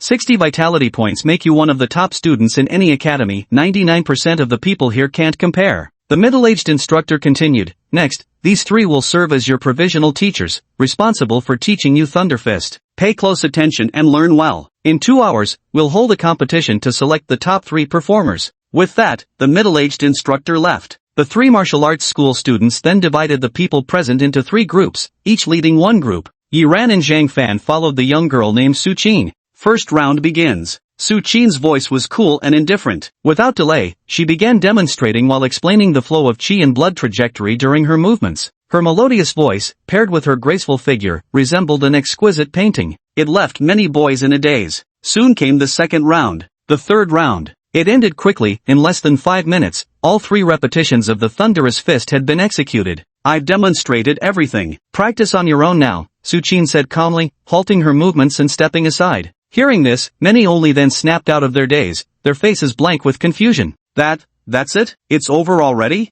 Shit, it's over. I was too busy staring at the senior girl, didn't catch a single bit of it. Same here. Anyone actually see what happened? Help a brother out. The crowd collectively groaned. Zhang Fan also turned desperately to Yi Ran. Ran, man, do you remember any of it? I do, but it's pretty complicated. Yi Ran frowned and said, It's difficult. Just memorizing the movements isn't enough, what really matters is mastering the Qi and blood circulation paths of the martial technique. With that, he mimicked Su Qin's movements and practiced once. Though his form was flawless, it lacked essence. Once finished, even Yi Ran himself was somewhat astonished. Martial techniques were truly hard to master. His control over chi and blood could be said to far surpass anyone present, yet even he found the Thunder Fist technique terribly difficult to master. At this moment, the others began imitating his movements, mimicking his training routine. Yet soon enough, each of them wilted like frostbitten eggplants. Difficult. Simply too difficult. Just mastering the standard movements alone felt like it would take them ages to learn, let alone grasping the trajectory of chi and blood flow. Su Qin's expression remained as calm as still water. Even for her, it had taken 3 days just to get started with this Thunder Fist technique, and 3 months of arduous practice to reach her current level of 5 thunderclaps. For these people to think they could learn it in just 3 attempts was simply too optimistic. But yet, she gazed at a handsome young man who was pondering on the spot, her clear eyes flickering with a hint of something unusual. This boy named Yi Ran possessed remarkable talent. Having observed the movements just once, he had already mastered them and was now studying the chi and blood circulation patterns of the Thunder Fist technique. What a pity, without proper guidance, even the highest talent couldn't master it in such a short time. Just then, someone grumbled indignantly, only demonstrating it 3 times? Not even a god could learn it this way. They're clearly unwilling to teach us at all. That's right, all those free martial arts techniques were just scams. Let's go, no point wasting time here. The crowd grumbled as they prepared to leave, having completely forgotten their earlier confidence. Seeing this, the middle-aged instructor walked over with a hearty chuckle. Don't rush off just yet. There's still nearly 2 hours before the competition starts. Keep practicing, maybe you'll actually learn it. It's too hard. Forget 2 hours, even 2 more days probably wouldn't be enough. One person complained bitterly, this is even harder than math. I might as well go back to studying mathematics, at least I wouldn't feel this discouraged. The others nodded in complete agreement. The middle-aged instructor chuckled, if you leave now, you'll be giving up the reward. Hearing this, the group felt somewhat unwilling but reluctantly said, Instructor, it's just too difficult. If only you could teach us a few more times. Teaching you a few more times isn't out of the question. The middle-aged instructor said leisurely, as long as you become a member of our martial arts school, you can enjoy one-on-one instruction. Moreover, the instructor will personally teach you the detailed techniques of the Thunder Fist. 2 hours guaranteed to achieve results with the Thunder Fist. Hearing this, everyone was stunned for a moment. Then the place erupted in chaos. Deception. This was outright deception, blatant misleading for profit. Yi Ran was also taken aback, somewhat speechless. Damn, he wondered why there would be free martial arts instruction. Turns out there was a trick to it. The tuition fees at Thunderclap Martial Arts School were exorbitant. With so many people, recruiting just 5 paying students would cover the costs of this event. Every new student beyond that would be pure profit, while also leveraging them for promotional purposes, a genuine win-win scenario. Become a disciple? The tuition fee is so expensive, I could buy half a martial skill with that. Someone couldn't resist shouting. That's right, this is such a scam. I'd rather die than spend money on this. Another chubby boy also yelled. The middle-aged instructor's expression remained unchanged as he continued unhurriedly. That's indeed the case. However, by becoming a disciple of our martial arts hall, you'll have the opportunity to learn at least 3 martial skills in the future, one of which is even a C-grade martial skill. Let's not even talk about martial skills or other benefits of joining the martial arts school, just consider this Thunder Fist competition. With high comprehension, just 2 hours of one-on-one training will ensure you rank in the top 3 of the Thunder Fist competition, no problem at all. The middle-aged instructor scanned the group with a faint smile. Think it over carefully. Winning first place means a white shadow wolf's beast leg, far more valuable than tens of thousands in cash. Hearing this, even Yi Ran couldn't help feeling tempted. It does feel a bit like being scammed, but no matter how you look at it, it's totally worth it. Fortunately, he didn't have the money. He comforts himself, no money means no risk of being scammed. My way worked after all. Don't believe any of them, stay calm and think again, everyone. At that moment, the little chubby boy who had just spoken stepped forward again, declaring with righteous indignation. The middle-aged instructor frowned slightly and was about to say something. The little chubby kid suddenly scurried over in a flash. Instructor, I've made up my mind. I want to sign up as a martial arts academy member. Start me off with one-on-one training first. None of them are in any rush anyway. Damn. The others were dumbstruck. The middle-aged instructor also twitched at the corner of his mouth. With someone leading the way, others quickly followed suit, rushing forward eagerly to sign up. In the end, only a handful of people hadn't signed up at all. Yi Ran and Zhang Fan were among them. Zhang Fan had recently enrolled in another martial arts school, so despite his yearning, there was nothing he could do. Yi Ran was more straightforward, not lacking money, just possessing discipline and steadiness. After registration, everyone wore beaming smiles. 2 hours, looks like first place is mine for sure this time. Humph, we're from the same school. I know exactly how capable you are. With me here, you don't stand a chance. Pfft, What a bunch of bumpkins. I'll show you all what a real genius looks like in a bit. All the registered contestants had regained their confidence. Zhang Fan listened to the chatter and said dejectedly, "Sigh, seems like I wasted my trip today." The chubby kid from earlier glanced at Yi Ran and said unexpectedly, "Bro, aren't you signing up? I feel like your demonstration was better than all of ours. If you register, you've got a really high chance of winning first place." Yi Ran shook his head. The chubby kid muttered something and followed the middle-aged instructor out. Su Qin also prepared to leave, pausing to glance at Yi Ran, who was still racking his brains before speaking. "Your talent is exceptional. With proper guidance, you could master it quickly." "Thank you, but I've decided to continue practicing on my own." Yi Ran smiled faintly. Su Qin shook her head. Martial arts are different from other disciplines. Talent alone isn't enough. Having a mentor's guidance can save you from taking many detours. It's alright. I believe as long as I persevere and work hard, I'll surely reap rewards, Yi Ran said with brimming confidence. Perseverance and hard work? Su Qin wore an odd expression. If those alone were enough, there wouldn't be so few true experts in the world. She stopped trying to persuade him further and left. Yi Ran watched the delighted figures of those departing with the instructor. He continued to seriously contemplate the Thunder Fist technique. He believed that perseverance would be rewarded as long as he kept practicing and striving. He was bound to gain something. System, commence derivation. Chapter 11 The Seven Thunders Roar. Yi Ran pressed the deduction button. At this moment, aside from combat awareness and the dual cultivation technique, another skill appeared, Thunder Fist. Thunder Fist, uninitiated, proficiency 0 out of 100. Without hesitation, Yi Ran pressed confirm. In an instant, the only 5 achievement points he possessed began to drain rapidly. Simultaneously, he once again entered that incredibly realistic illusionary realm, the same one that had appeared when he was enhancing his combat awareness. However, the deduction of martial techniques was far less brutal than combat awareness training. There were no warrior opponents appearing to kill him and forcibly amplify his experience. Instead, numerous phantom versions of himself suddenly materialized before his eyes. These phantoms were each executing the Thunder Fist techniques in sequence. With every move they performed, Yi Ran could feel his comprehension of Thunder Fist deepening. 2 hours passed. Time passed in a flash. Soon, the group that had been following the middle-aged instructor returned to the main hall. The other 2 trainees, along with the 2 groups they had led, were also among them, forming a grand procession of nearly 70 or 80 people. Every one of them was brimming with excitement, clearly having made significant gains. "I'll have that white shadow wolf beast leg." A young man with an arrogant expression swept his gaze across the crowd. "Wan Hong, your chi blood value might be impressive, but martial techniques depend on comprehension," another youth remarked casually. "Ha, as if you're so special, already reserving the top 3 spots among yourselves." Someone in the crowd spoke with sarcasm and insinuation. Others also confronted each other sharply, clearly refusing to back down. As for that little chubby guy from earlier, he wobbled leisurely to the side. He loved moments like these the most, when everyone fought tooth and nail but couldn't settle the outcome. He stepped in, effortlessly seizing control, leaving everyone dumbfounded. "Humph, you didn't know Fatty here has actually trained in a fist technique martial art before, did you? After mastering this Thunder Fist, my progress has been rapid once I grasped the tricks." The little fatty muttered to himself, brimming with confidence. Suddenly he noticed Yi Ran meditating with closed eyes nearby, and Zhang Fan lazily yawning, which surprised him somewhat. "Hey bros, you 2 haven't left yet?" "No, I'll leave in a moment." Zhang Fan asked curiously, "Hey man, how's your training going? Did you learn it?" "Did I learn it? I can already produce a single thunderclap with my strikes." The little fatty nearly blurted out proudly. Suddenly his eyes rolled around, and he said pitifully, "No, I'm completely useless. Sigh, wasted my money and learned nothing."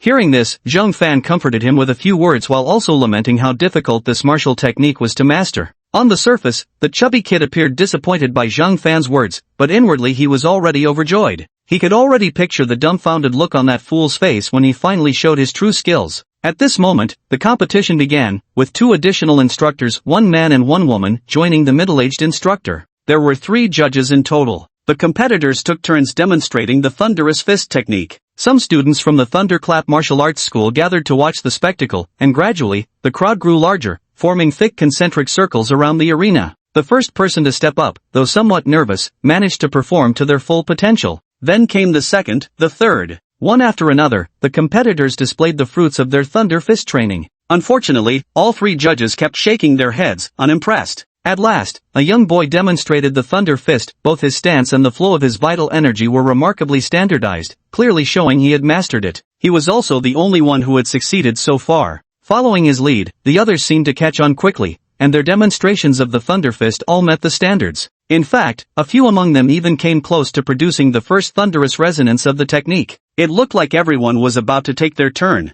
The chubby boy walked leisurely with his hands clasped behind his back. Safe. If everyone was at this level, then first place would definitely be his. Just then, a proud-looking youth strode over. He cast a disdainful glance at the crowd and then threw a punch. Boom! An extremely low, thunder-like sound suddenly erupted. Everyone present was stunned. A single thunderous boom. Thunder Fist, entry level achieved. The smug smile on the chubby boy's face froze instantly. Others stared in disbelief. Entry level already? Impossible. Mastering the basics of a martial skill in just 2 hours? Martial techniques progress through 4 stages: entry level, minor achievement, major achievement, and perfection. Even with the most basic D-rank martial technique and instruction on its key points, mastering the fundamentals within just 2 hours was utterly inconceivable. Not bad, Wang Hong, right? Have you trained in other fist techniques before? The middle-aged instructor asked with a smile. The arrogant youth now tempered his haughtiness and replied politely, "Instructor, my father has taught me a C-grade fist technique." No wonder. The middle-aged instructor nodded.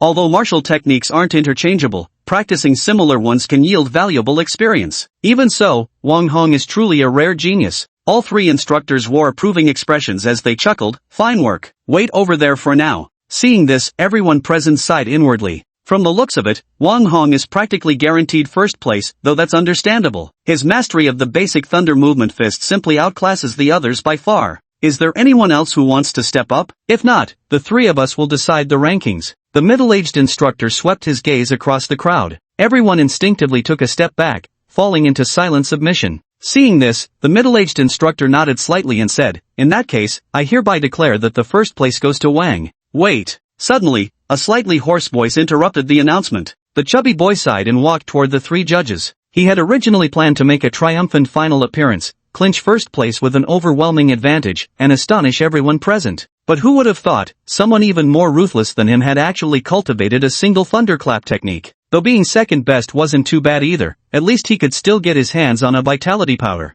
Ha! The chubby kid suddenly realized that the wait he just heard didn't sound like his own voice. It wasn't me, it was. The chubby boy turned and saw a handsome youth staggering to his feet. He seemed freshly woken, his expression still somewhat dazed. He walked unsteadily, drenched in sweat as if dehydrated from oversleeping, his voice hoarse to the point of roughness. Wait, I'm competing too. Yi ran through a punch mid-sentence, adopting the opening stance of Thunder Fist. You're competing too? The middle-aged instructor furrowed his brows slightly. It wasn't that it couldn't be done, but without an instructor to teach the secrets of martial arts cultivation, how could one possibly match others through self-study? The crowd buzzed with discussion at the sight. Someone muttered in disbelief, "Is this guy still half asleep? What kind of joke is this? Compete? As if anything could be more impressive than a thunderbolt." Boom! Then came a deep, thunder-like rumble. The speaker's expression instantly froze. The chattering crowd instantly fell into dead silence. The middle-aged instructor suddenly stood up, staring fixedly at Yuran, his mind roiling with overwhelming shock.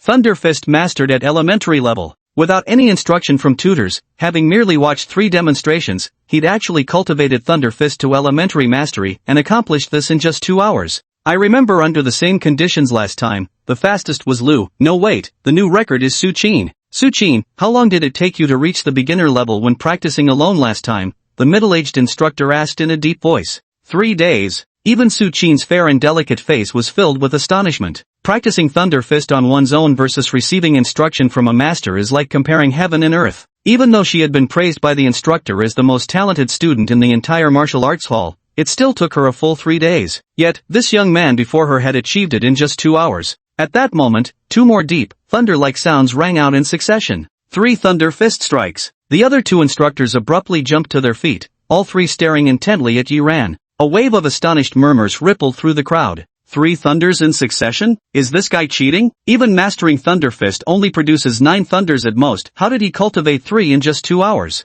3 thunders in succession? My god, am I hearing this right? Impossible, something must be wrong. The youth named Wang Hong wore an ugly expression. Is he even a student from your martial arts school? I think your school just doesn't want to give the first place prize to outsiders like us. Hearing this, the others also looked skeptical. Yet before the 3 instructors could explain, boom, boom, boom, boom, 4 consecutive thunderclaps rang out. Including the 3 before, that makes 7 thunderclaps with no more than 3 seconds between them. This was the 7 thunderclap fist technique. An instant. The entire hall fell so silent you could clearly hear a pin drop. Yi Ran shook his head, finally coming to his senses. Every simulation drained his energy tremendously, leaving his mind in a fog that required some time to recover. He stretched his body before throwing punches anew. Boom, boom, boom. This time, 7 crisp thunderclaps rang out in quick succession, clean, sharp, and without the slightest hesitation. The connection was flawlessly seamless, almost giving the impression of overlapping layers. This indicated an exceptionally refined mastery of 7th resonance,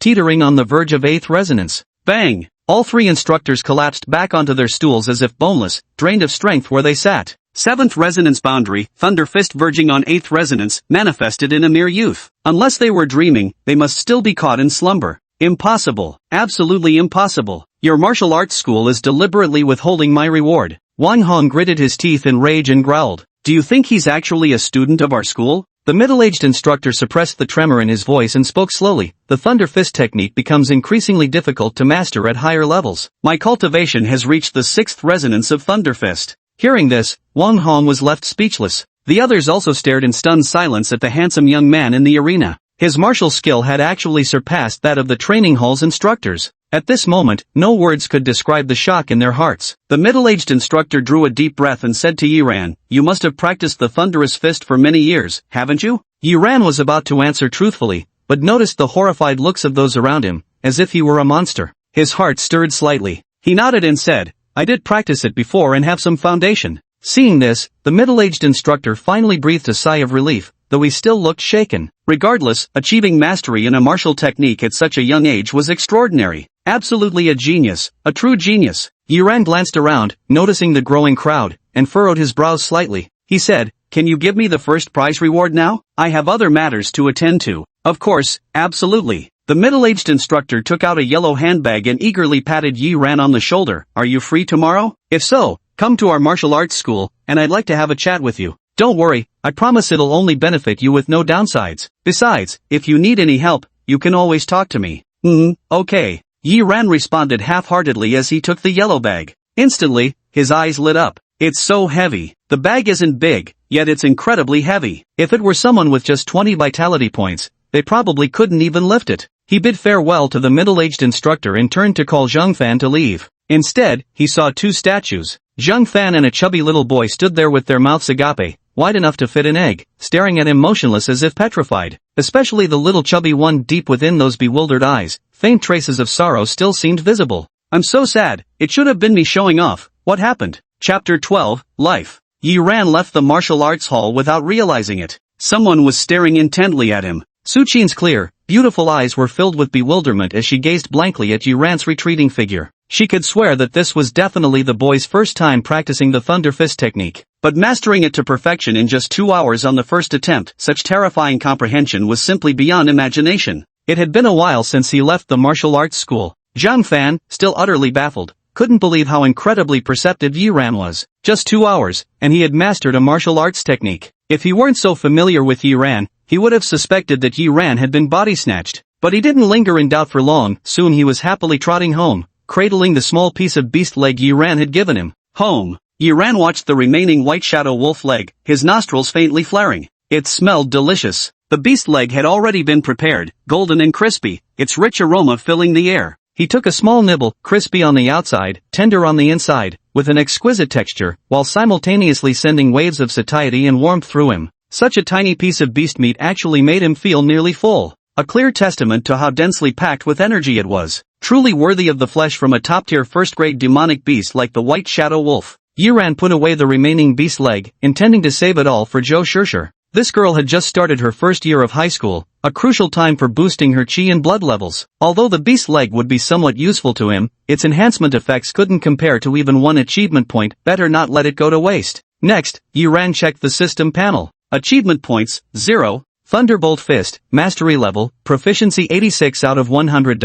Though all 5 achievement points just obtained were used up, the Thunderbolt Fist saw tremendous improvement. Only 14 more proficiency points are needed to reach the perfect 9 resonances realm. For a youth his age, possessing a perfected martial skill, even a D rank 1, would be an astonishing feat if word got out. My combat power should improve further when using Thunderbolt Fist now. Yi Ran felt a hint of anticipation in his heart. After some thought, he left home and headed to the training room at a nearby martial arts school. Having painfully spent a hefty sum of 300 yuan, Yi Ran finally entered the training room, a specially designed chamber constructed from alloy. On both sides of the room were various exercise equipment, along with a qi blood chamber. At the center stood a mechanical puppet. The puppet was entirely emerald green, with a relatively small build, not as large as the school's puppets. Yi Ran activated the puppet. Instantly, its eyes glowed red, emitting a series of beeping sounds as it warned him to retreat to a safe distance. Slowly stepping back to safety, Yi Ran held his breath, concentrating his energy and focus to the utmost. The next instant, the green mechanical puppet suddenly charged forward, closing the distance between them in an instant.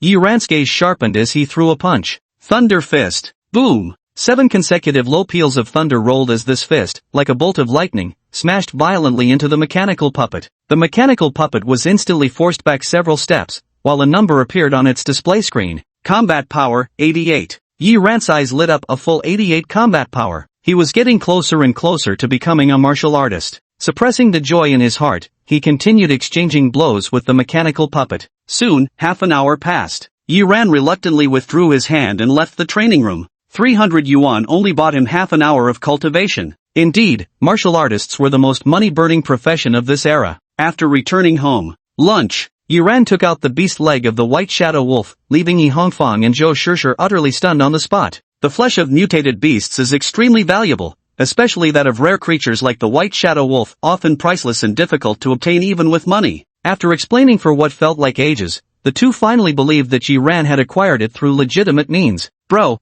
I never realized your martial arts talent was this impressive. Zhou Shishir happily munched on exotic beast meat. Of course, my nephew naturally takes after me. Talent like this runs in the family, Yi Hongfang said proudly, placing another piece of meat in Yi Ran's bowl. Eat up now, build up that vital energy. Speaking of which, punk, today I checked out 3 decent martial arts schools, Thunderclap Dojo, Crimson Moon Dojo, and Blue Dream Dojo. Which of these 3 martial arts schools do you like? I'll enroll you. With only 5 months left before the college entrance exams, if your physical energy levels don't improve, you won't even qualify for vocational college. Hearing this, Yi Ran was just about to refuse. Zhou Shishir asked in surprise, Mom, do we still have money at home? Haven't we transferred Dad's medical expenses for this month yet? When I called yesterday, I heard him coughing badly. Before Zhou Shishir could finish speaking, she sensed the shift in the atmosphere, her voice growing quieter. Yi Hongfang seemed unfazed, continuing to eat as she said, It's fine, that's just his old problem. Nothing serious. Hurry up and choose, you brat. Your uncle's been talking about this for ages. If he weren't away, he'd have arranged it for you already. Hearing this, Zhou Shishir appeared to understand something, falling silent. Yi Ran also took a deep breath and said, Auntie, there's no need to find me a martial arts school. My blood energy has already reached 50, and my combat strength is nearly at the level of a martial artist. Once I become a martial artist, I'll head to the wilderness to hunt exotic beasts and earn money to treat Uncle's illness. You silly boy, what nonsense are you spouting? Yi Hongfang touched his forehead and muttered in bewilderment, No fever, strange. Yi Ran had no choice but to remain silent. Instead, his resolve to become a martial artist strengthened further in his heart. After returning to his room, Yi Ran thought back to the conversation during lunch and couldn't help but sigh inwardly. Although Uncle was a soldier in the Beast Suppression Army, he wasn't a frontline warrior but a logistics personnel, so his combat prowess wasn't particularly strong. Strictly speaking, he might not even be a match for the current him. Due to his modest abilities, despite the generous benefits and policies for Beast Suppression Army members, Uncle still struggled to save much money. Moreover, his illness stemmed from injuries inflicted by aberrant beasts in his early years, old wounds that had plagued him for a long time.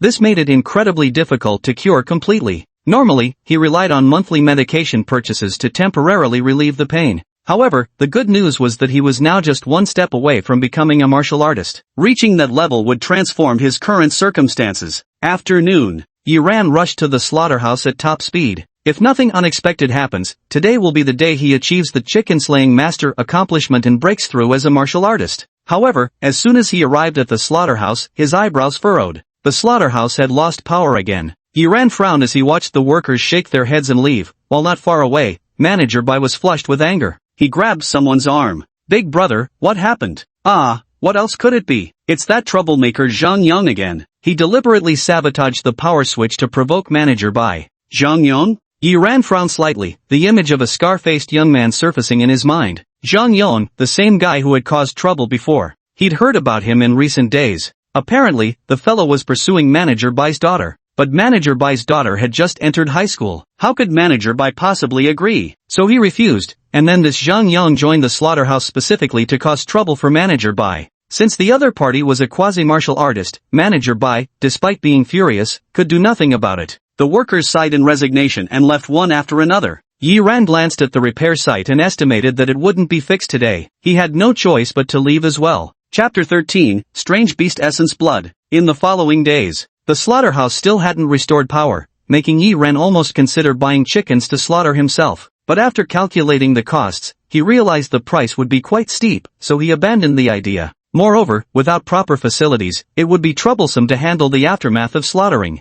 Finally, after several days, the slaughterhouse regained power and could resume operations. Meanwhile, there were only 2 days left before the martial arts course registration fee deadline. Time is running out. Yi Ran arrived early and fought valiantly in the chicken slaughterhouse until, at last, a soft ding sounded. Chicken Slaying Master, Progress, 3000, Achievement completed. Awarded 10 achievement points and 1 physique enhancement opportunity. Use now? Yi Ran pondered for a moment before hastily using it. After the Chicken Slayer achievement was completed, a gap appeared among the 3 achievement slots, indicating that it could be refreshed. During this period, Yi Ran also managed to figure out the achievement system to a large extent. Common achievements, like Chicken Killing Master and Winning Hearts with Virtue, have a maximum of 3 tasks. Only after completing one will new achievements refresh. As for hidden achievements, there's no upper limit, but whether they activate depends entirely on luck and opportunity. For example, after nearly half a month, he only coincidentally triggered turn heads everywhere during that incident at Thunderclap Martial Arts Hall last time. Yi Ran pressed the refresh button.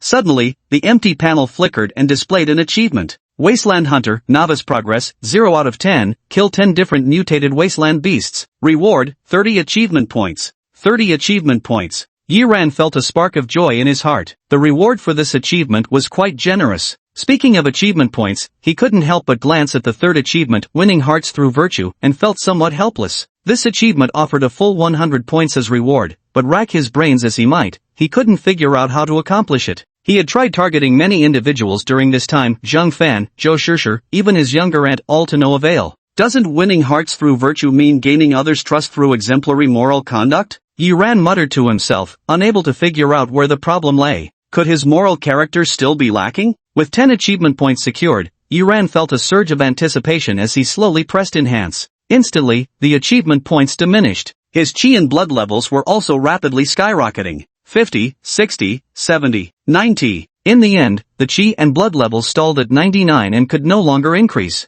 Yi Ran froze for a moment, then looked at the remaining 3 achievement points and used another one. The chi blood value remains unchanged, still stuck at 99, as if encountering some sort of barrier that prevents further progress. Yi Ran was stunned. This situation exceeded his expectations. When in doubt, ask Dunyang. He immediately searched online and quickly found the reason. It turns out the human body has an upper limit for containing vital energy in blood. Only by breaking the genetic lock and stimulating the body's potential can this limit be raised. To break the genetic lock requires a special substance containing life's information. Beast Essence Blood. Beast Essence Blood refers to an innocuous concentrated blood essence obtained by refining large quantities of monster blood through special methods. Ordinary exotic beast blood is too violent, a martial artist's body simply can't withstand it. Only refined exotic beast essence can be safely absorbed. However, extracting exotic beast essence requires specialized equipment and professional alchemists, making the process prohibitively expensive. That's why exotic beast essence commands such a high price. Yi Ran looked it up and immediately gasped in shock. Damn it, the cheapest exotic beast blood essence starts at 100,000, and that's just for a common level 1 beast, barely gives any boost for breaking through as a martial artist. Some top-tier first-level exotic beasts, like the White Shadow Wolf, could actually cost 5 to 600,000. Troublesome. Yi Ran was at his wit's end. He originally thought that after breaking through to warrior rank, he could use the 50,000 reward from the Warrior Association to pay the martial arts course registration fee. Now the martial arts exam registration fee hasn't been secured, and breaking through to warrior level requires a substantial sum of money. He frowned in deep thought for a moment. Under these circumstances, there's only one option: head to the wastelands. The wastelands are fraught with dangers yet conceal countless opportunities. Whether it's mutant beast carcasses or the unique ores and plants found there, all hold tremendous value. Meanwhile, the achievement Wasteland Hunter can only be completed by venturing into the wastelands. Yi Ran made up his mind. It seemed he would need to find time to visit the wastelands soon. Previously, his strength hadn't reached martial artist level, though he still hadn't technically attained it. In terms of combat ability alone, he was already no weaker than an ordinary first-rank martial artist, perhaps even slightly surpassing them, making him fully capable of training in the wastelands. However, the registration fee due in 2 days still needed to be prioritized first. Yi Ran pondered, then suddenly had an idea. He thought of a place to make quick money. He dialed Zhang Fan's number. Ran, what's up? Fanzi, last time we talked you mentioned that underground fighting arena sent your dad an invitation, right? Yes, and not just my dad, that arena sent invites to many warriors who've been to the wastelands. Zhang Fan curled his lips. Calling it an underground fighting arena is just a fancy name for illegal prize fights. My dad took one look and tossed the invitation aside. Yi Ran asked, that invitation's still around, isn't it? Still got it. Why do you ask? Zhang Fan suddenly exclaimed in alarm. Rangu, you're not actually thinking of going, are you? Places like that are far too dangerous. Sure, the money comes fast, but you'd likely wind up hurt. It's not me, I have a friend. I don't believe it. How could you have friends I don't know about? Yi Ran was speechless and had to explain, he's a friend from the slaughterhouse. You haven't met him, his name is Zhang Yong, an orphan. Been parentless since childhood, lived a miserable life. Recently fell seriously ill with expensive surgery costs, so he had no choice but to try his luck in the underground fighting ring. I see. Zhang Fan thought for a moment and said, as long as it's not you going, then I'll bring it for you tomorrow. Mum. Yi Ran hung up the phone and let out a sigh of relief. Finally, there's a way to cover the registration fee. Although the underground fighting arena is brutal, with severe injuries, amputations, or even death being common outcomes. But in this era, these are experiences one will inevitably face sooner or later. Besides, he's no longer the meek little lamb of a high school student who's never seen blood. Enhancing combat awareness had come with no shortage of life and death crises. Nightfall. Thanks to completing the Chicken Slayer achievement, Yi Ran came home early today, arriving a bit past 7 in the evening. It was that time when residents in the neighborhood had finished dinner and were out strolling to digest their meals. He politely greeted the familiar neighbors he recognized along the way. The elders also smiled and responded to him. You little rascal, back so early today? At that moment, Yi Hongfang returned from grocery shopping and happened to bump into him, looking somewhat surprised. Yi Ran vaguely brushed it off, and the two of them headed home together. The two had only walked a few steps when they spotted Sister Xue proudly showing off her son Xue Chuan's combat exam results, parading the score sheet around the neighborhood. Combat power of 33, with a power differential of only 7. With grades like these, my son ranks among the top 100 in all of 5th High. The neighbors seemed familiar with her antics, offering half-hearted compliments while clearly unwilling to engage further. She seemed to sense their dismissive attitude. Aunt Xue snorted lightly. I suppose you don't realize how high 33 combat power is. You know Yi Ran, the nephew of our neighbor across the street? His power is just over 10. My son has twice his power. On the other side. Hearing these words, Yi Ran's expression turned peculiar. How did he get dragged into this mess? And with 33 combat power. His current combat power is over 100. With just 33 combat power, it doesn't even seem to make up a fraction of his. Chapter 14, Reward. Listening to Sister Xue's words, Yi Hongfang said indignantly, damn kid, don't let it get to you. 30 years the east of the river, 30 years the west, who knows, maybe you'll surpass her son someday. Yi Ran slightly nodded. I can beat his son with one hand tied behind my back. Of course I don't care. Alright, stop showing off. Yi Hongfang rolled her eyes and then asked, have you decided which of those 3 martial arts schools I told you about last time you're going to sign up for? Aunt, I've already said it's not necessary. Transfer the money to uncle instead for his medicine. Yi Ran felt somewhat helpless. At this moment, Aunt Xue and her son ahead also turned around and noticed the two of them. A fleeting awkwardness crossed Aunt Xue's face before she quickly forced a smile and sauntered over with exaggerated cheeriness to exchange pleasantries with Yi Hongfang. Xue Chuan remained expressionless as usual and said flatly, Mom, I'm heading home first. His expression was indifferent, showing no intention to interact even with the neighbors or schoolmates around him, as if they weren't on the same level as him. Xue Chuan was about to leave when his eyes suddenly lit up, gazing in a particular direction with anticipation and nervousness. There, a girl with a short ponytail walked over. Her fair and delicate face was like a painting, with exquisite side profile. Her impeccably clean school uniform and ethereal aura left several students in the neighborhood dumbstruck. That school uniform looks like it's from number 1 high school. Getting admitted to number 1 high school means extraordinary academic performance. And such a pretty girl too. I wonder whose child she is. How wonderful.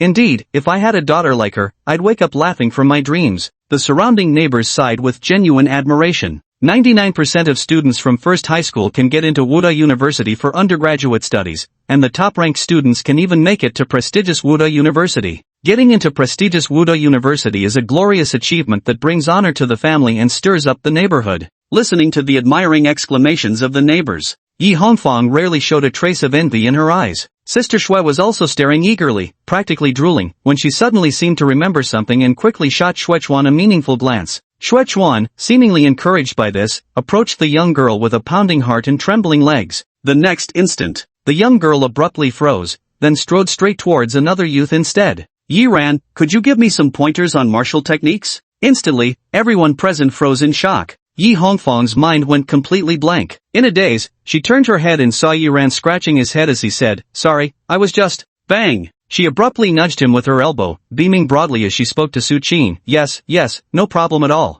Yiran was speechless, but since his aunt had already agreed, he couldn't embarrass her in front of everyone. He had no choice but to say, "Alright, when?" "Right now." Receiving his agreement, a joyful smile blossomed on Su Qin's delicate face, dazzling as 100 flowers in full bloom, so captivating that everyone around couldn't tear their eyes away. Pressed by his aunt, Yiran had no choice but to reluctantly follow Su Qin as they left. The two of them left. Neighbors quickly gathered around Yi Hongfang. "Hongfang, even students from number 1 high school seek help from your Xiaoran. Your Xiaoran must be incredibly talented now." "That's right. Maybe someday, if Xiaoran has time, could she also give some guidance to my hopeless son?" Yes, there's also us. Yi Hongfang replied with a beaming smile, glancing at Sister Shui's stiff expression beside her, feeling even more satisfied in her heart. Su Qin's home. Yiran scanned the surroundings and raised an eyebrow. "Do you live here alone?" "Mum." Su Qin nodded slightly and then asked curiously, "How did you cultivate your thunderous fist to the 7th resonance level so quickly?" Yiran replied earnestly, "Perseverance and hard work." "Perseverance and hard work," Su Qin murmured, then suddenly shook her head and said,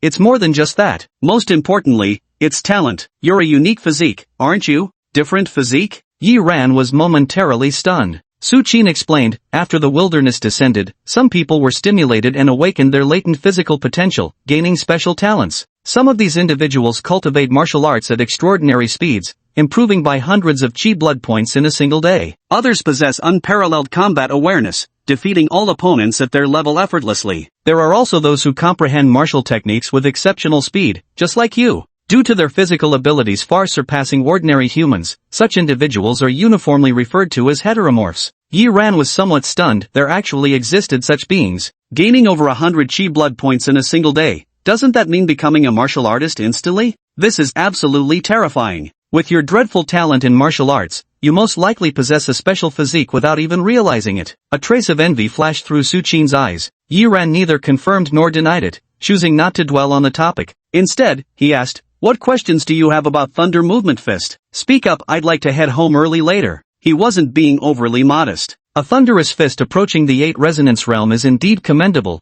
and sufficient to instruct others. After all, even the instructors at the martial arts hall only reached the 6th resonance realm. Upon hearing this, Su Qin hesitated for a moment before saying, "I'd like you to instruct me for 2 hours every day from now on, until I master the thunderous fist completely." "Every day?" Yiran immediately shook his head. "Sorry, I can pay you 50,000 a month." "Alright," Yiran declared righteously, "helping classmates is my duty. 2 hours every day, it's settled." "Alright, let's start tomorrow then." "I'll come back early from the martial arts studio tomorrow," Su Qin nodded. After setting the appointed time, they exchanged contact information. Yiran went downstairs and headed home. Before he even stepped through the door, his phone buzzed with a new message. It was a bank transfer notification. The transfer was from Su Qin, for an amount of 20,000, labeled as an advance payment. Ouch! Yiran took a sharp breath and couldn't help but look up. A wealthy woman, no doubt about it. 50,000 a month, he'd thought it was just talk, but she directly advanced 20 grand without even blinking. Though it's unclear why such a wealthy woman would choose to live in such an ordinary residential area, but the funds hitting his account were undeniably real. Yiran felt joyful. With this, he wouldn't even need to visit the underground fighting ring anymore. After finishing dinner, it was only a little past 8 o'clock, with plenty of time left, so Yiran left home and found a nearby martial arts academy, entering its training room. This time, he first went to the Qi blood chamber for a test. Soon, the results appeared. Name, Xiao Shui. Age, 17. Blood Qi value, 99. Realm, quasi-martial artist. The blood Qi chamber's detection was extremely comprehensive, even capable of determining age, with all physical data displayed in meticulous detail. Of course, combat prowess isn't sufficient. True combat strength can only be determined through a mechanical puppet test. Yiran then turned his gaze towards the mechanical puppet, eyeing the 2-meter-tall azure figure across from him with an intrigued expression. This time, the mechanical puppet he had chosen was one of genuine warrior-class caliber. Can unleash warrior-level combat power. In other words, if his strength doesn't reach warrior level, he would be injured by this mechanical puppet. Chapter 15, Underground Fighting Arena. Crack! The azure mechanical puppet flexed its body slightly and slowly lumbered forward. With each step, its pace quickened. By the time it closed within 3 meters, it had broken into a run, heavy footsteps pounding urgently against the ground. In an instant, the puppet lunged forward, driving a massive fist toward its target. Yi Ran focused intently and threw out an equally powerful punch. Thunderous fist. Bang! Fist met fist, yet neither the man nor the mechanical puppet budged. The next instant, suddenly, the warrior mechanical puppet trembled, then abruptly retreated 2 steps. At the same time, numbers appeared on the combat power display screen. Combat power, 137. Yi Ran shook his numb and sore arm. He had one, capable of suppressing an ordinary martial artist, but he clearly sensed that besides their chi blood value, martial artists also possessed remarkably strong physiques. The force generated by his own body rebounded, causing him considerable injury. Constitution. Without hesitation, Yi Ran utilized the Constitution enhancement opportunity stored in the achievement system. In an instant, he felt an invisible energy surge through his entire body, flowing into his limbs, every minor meridian, and even each individual cell. His body was undergoing a transformation. Soon, he reopened his eyes and immediately felt the world before him grow much clearer. He could now perceive tiny details that had previously eluded his sight. His hearing had also sharpened considerably, so much so that he could even catch snippets of conversations from passers-by outside the soundproof cultivation chamber. Moreover, his resilience and endurance had improved. The lingering soreness in his arms had completely vanished. At this moment, the azure mechanical puppet attacked once more. Yi Ran threw a punch. This time, the puppet staggered back, but the numbing sensation in his arm did not resurface. The combat power displayed on the mechanical puppet's screen changed. 145. With his constitution improved, his combat strength had also increased, reaching a new limit of 145. Yi Ran suppressed his excitement. After sparring with the mechanical dummy to adapt to his enhanced body and combat capabilities, he departed. The next day, after school in the afternoon, Yi Ran and Zhang Fan walked out of the school gate together, heading home.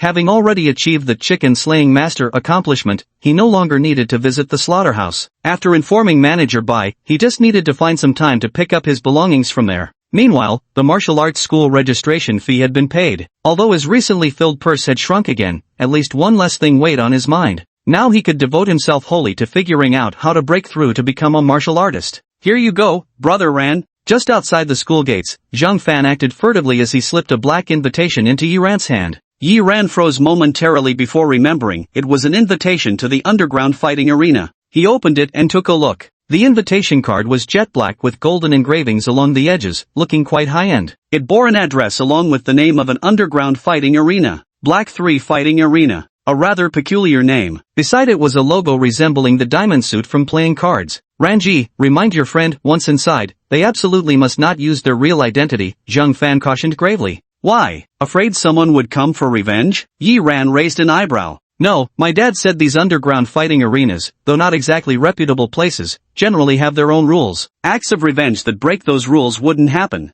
It's this Black Sand fighting arena that's the problem. He said this arena might be connected to the Black Seal Tower. The Black Seal Tower? Yi Ran's pupils contracted slightly. This was an extremely terrifying and dangerous organization, specializing in assassination, plunder, and every conceivable crime, all while being overwhelmingly powerful. Even the Xia Kingdom's military mobilized multiple operations to exterminate them, yet failed to root them out completely. Every time after their suppression campaigns, this faction would resurface after some time, wreaking havoc across the land. Rangu, don't worry too much. Zhang Fan shook his head and said, my dad just said it's suspected, and I heard there are martial artists involved. The Ningjiang Martial Alliance branch has been notified to investigate. But since the Martial Alliance branch hasn't taken action, it's probably nothing serious. Hearing this, Yi Ran nodded and let go of his concerns. The probability of an error occurring at the Martial Alliance branch is extremely slim, so there shouldn't be any issues. He casually tucked away the invitation. Since he had already paid the martial arts examination fee, there was naturally no need for him to go there. But,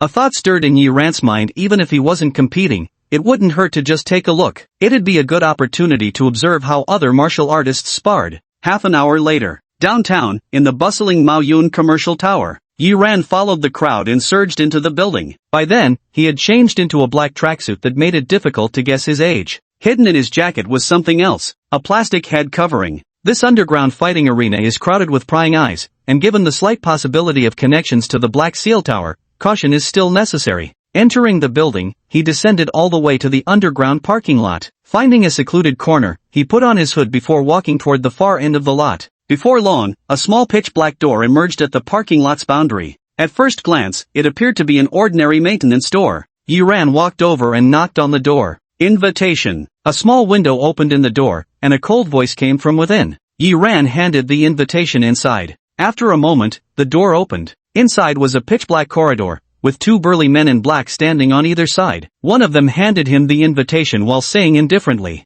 "Just keep walking straight ahead." Yi Ran proceeded down the corridor. After walking for about 2 or 3 minutes, the scene before him suddenly changed. A vividly lit underground fighting arena filled with raucous screams comes into view. The arena is vast, dotted with combat platforms forged from black iron. On the spectator stands surrounding the fighting platforms, numerous martial artists clutch scantily clad bunny girls while laughing boisterously, placing bets on the fighters below. Towering speakers on either side blare deafening music, but even their ear-splitting noise can't drown out the crowd screaming. Chaos, extravagance, noise. This was Yi Ran's most immediate impression. After hesitating for a moment, he still walked in. Since he was already here, he might as well take a quick look before leaving. After entering, Yi Ran glanced at the rules posted on the wall. He couldn't help but suck in a sharp breath. The rules here stated that quasi-martial artists would earn 1,000 per match won, while true martial artists would earn 10,000 per victory, with winners obligated to pay the arena 5% of their prize money. 10,000 per match means 100,000 for 10 matches. Yi Ran's heart pounded wildly. Though he wasn't a martial artist, $1,000 for the quasi-martial artist competition wasn't small change by any means. More importantly, within the quasi-martial artist realm, while he wouldn't claim to be invincible, he was certain there were only a handful who could even compete with him. Without hesitation, Yi Ran strode decisively toward the vitality detector at the entrance. After finishing the vitality value assessment, the staff member beside the testing device handed him a green wristband. The green wristband represented the strength of a martial apprentice, while the blue one signified the power of a full-fledged martial artist. Yi Ran put on the wristband and immediately jumped onto an unoccupied fighting platform to wait. Soon after, a lean middle-aged man stepped onto the platform and greeted Yi Ran with a smile. "First time here, young man?" Yi Ran gave a slight nod. The gaunt middle-aged man chuckled warmly as he exchanged pleasantries, all the while inching closer without a trace of movement. Once within a certain distance, a glint of delight flashed in the gaunt man's eyes, before he abruptly launched a surprise attack. "Ha, kid, let me teach you a lesson today, never." Bang! He was kicked off the fighting platform with a single sweep of the leg. Chapter 16, 7 consecutive wins. Many spectators in the stands looked stunned at the scene. A seasoned veteran of the fighting arena had been so easily knocked off the platform by a rookie. Someone glanced at Yi Ran and chuckled lightly. Not bad for a little guy, surprisingly didn't fall for the trick. Indeed, quite rich in combat experience, and his strength isn't weak either. At this age, reaching quasi-warrior level, how could he be mediocre? It's only natural he has such combat prowess.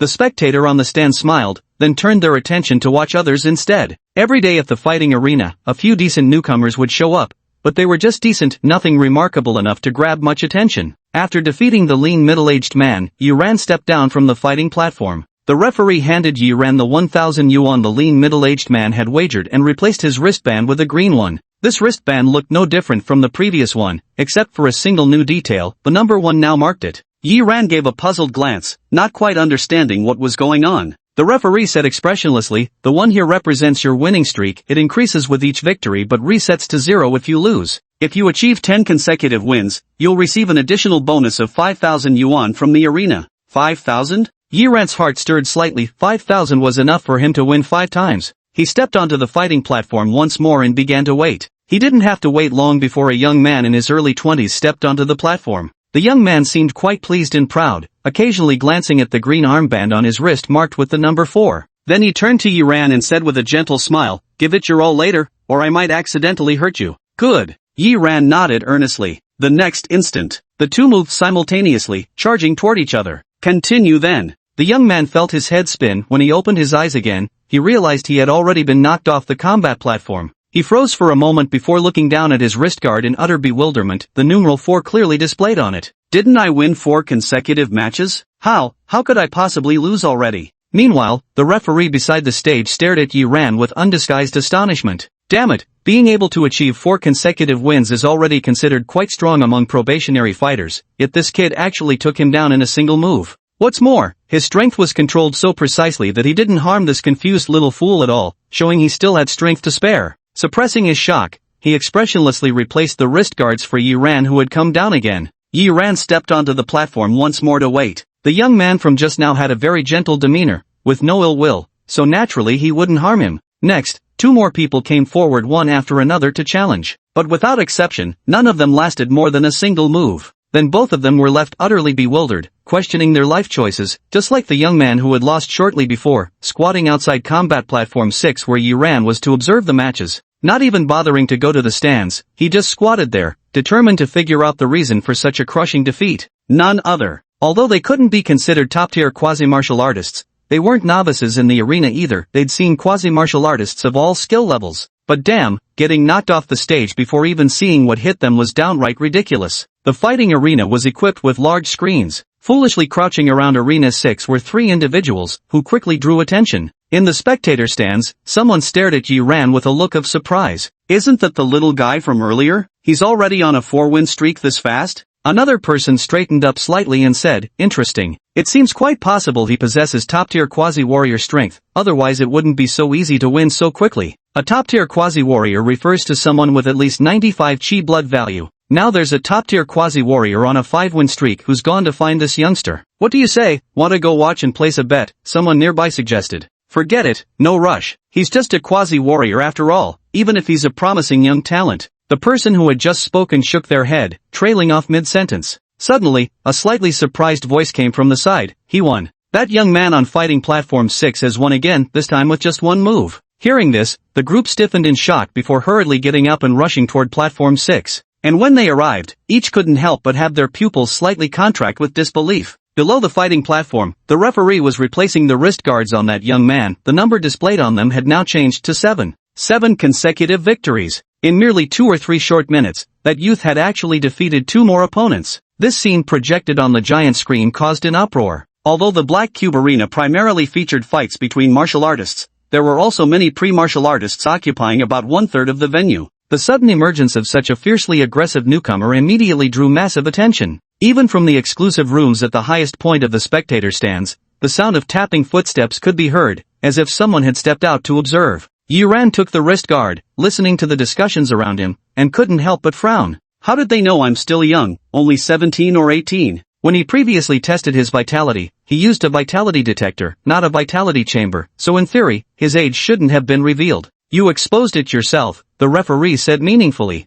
I exposed myself. Yi Ran's expression abruptly changed. The voice, you say? I forgot to disguise it. But voices can easily be imitated. How can they be so sure I'm not older? Of course it's not just about the sound. The referee paused, staring at his headgear with a strange expression. An Ultraman mask, so eye-catching. Anyone could guess you're not exactly old, he remarked. Damn! Yi Ran's face flushed with embarrassment as he hurriedly stepped back onto the platform. At that moment, a towering, obese brute sporting a face full of meaty folds leapt onto the stage, grinning viciously at him. Punk, come and gift your granddad an 8th straight win before you die, he snarled. Squinting slightly, a dangerous glint flickered through Yi Ran's narrowed eyes. The surrounding crowd instantly paled with shock at the sight of this obese brute. It's Fatty Sue, that vicious fiend. That guy has peak quasi-warrior strength, and fights with brutal ruthlessness. His opponents always end up maimed or worse. That young man's in serious trouble. Exactly. That lad fights too mercifully. Even if he's skilled, he's no match for such a wicked opponent. More and more people began crowding around in no time. At that moment, in the highest room of the arena, a middle-aged man wearing a dark golden mask slowly walked to the railing of the viewing platform. His intrigued gaze cast downward.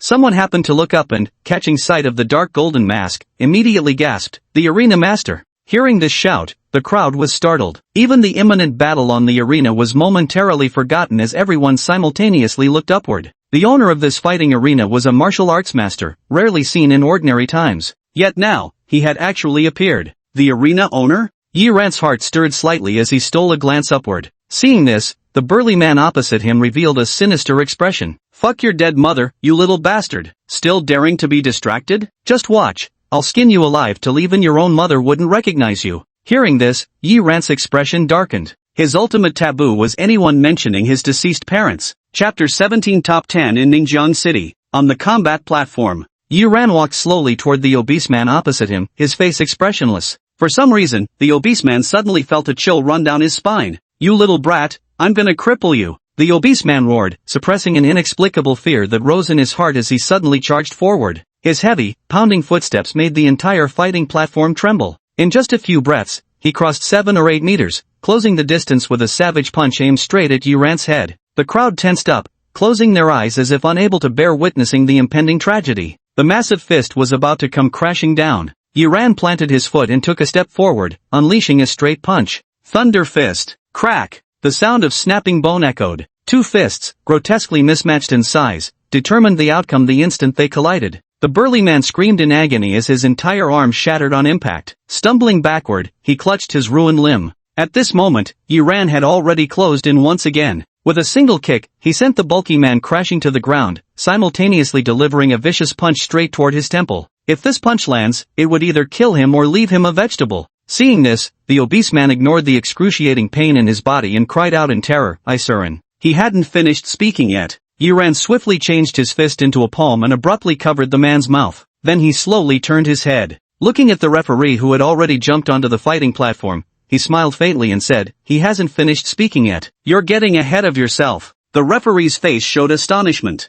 Watching the burly man, pinned down by a single foot, writhing frantically like a worm yet unable to break free, and the hooded boy standing atop him, his features obscured, revealing only a pair of dark eyes glinting with amusement. An inexplicable chill crept into his heart. For the first time, he felt that this rather comical headgear didn't seem so ridiculous after all. On the contrary, it carried a faint air of danger. The referee remained silent for a moment before saying, "My apologies, this was my oversight." Having said that, he quietly stepped down from the fighting platform. Yuran remained silent, refusing to even glance downward at the obese man beneath him, who kept whimpering and begging for mercy through muffled pleas. Looking around at the spectators in the stands, he sighed heavily. As long as he doesn't surrender, even if he dies, he can't leave the fighting platform. That's the rule. So it's not that I'm being too ruthless, it's that he refuses to yield. As he spoke, the hand pressing against the obese man's mouth began to tighten its grip, steadily increasing the pressure. Snap! Just hearing the sound was enough to make one's teeth ache and hair stand on end in intense pain.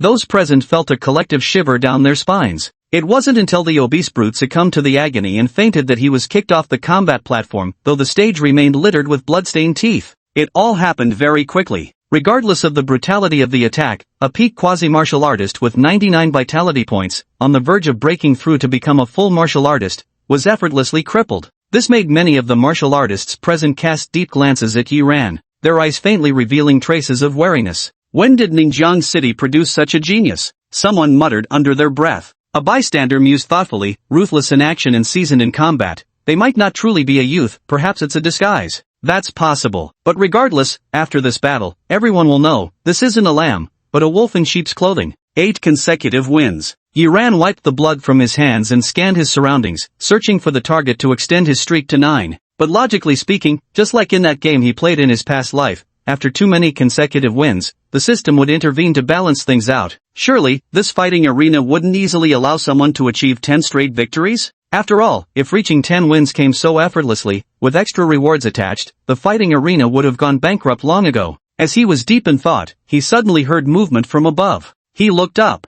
A middle-aged man wearing a dark golden mask was casting his gaze downward, while beside him, a figure clad in black rose and departed. A moment later, on the 6th fighting platform, a slender figure dressed in black with an iron mask ascended. At this sight, many immediately focused their attention. Some whispered softly, "The main event is coming." The reason why very few can complete 10 consecutive victories in the combat arena is that after 8 wins, the opponent becomes someone personally sent by the arena owner. This stage is also the most difficult one, but as long as he could win, 10 consecutive victories would be effortlessly achieved. As the thin black-clad figure appeared, more and more people gathered in the spectator stands. On fighting platform number 6, Yuran's gaze sharpened. He could clearly sense that this thin black-clad opponent before him was no ordinary quasi-martial artist. They're not as easy to deal with as those before. No words were exchanged. The petite figure in black ascended the platform and immediately advanced toward Yuran before suddenly charging at him. Yuran's gaze sharpened as he unleashed his vital energy, meeting her fist with a direct punch of his own.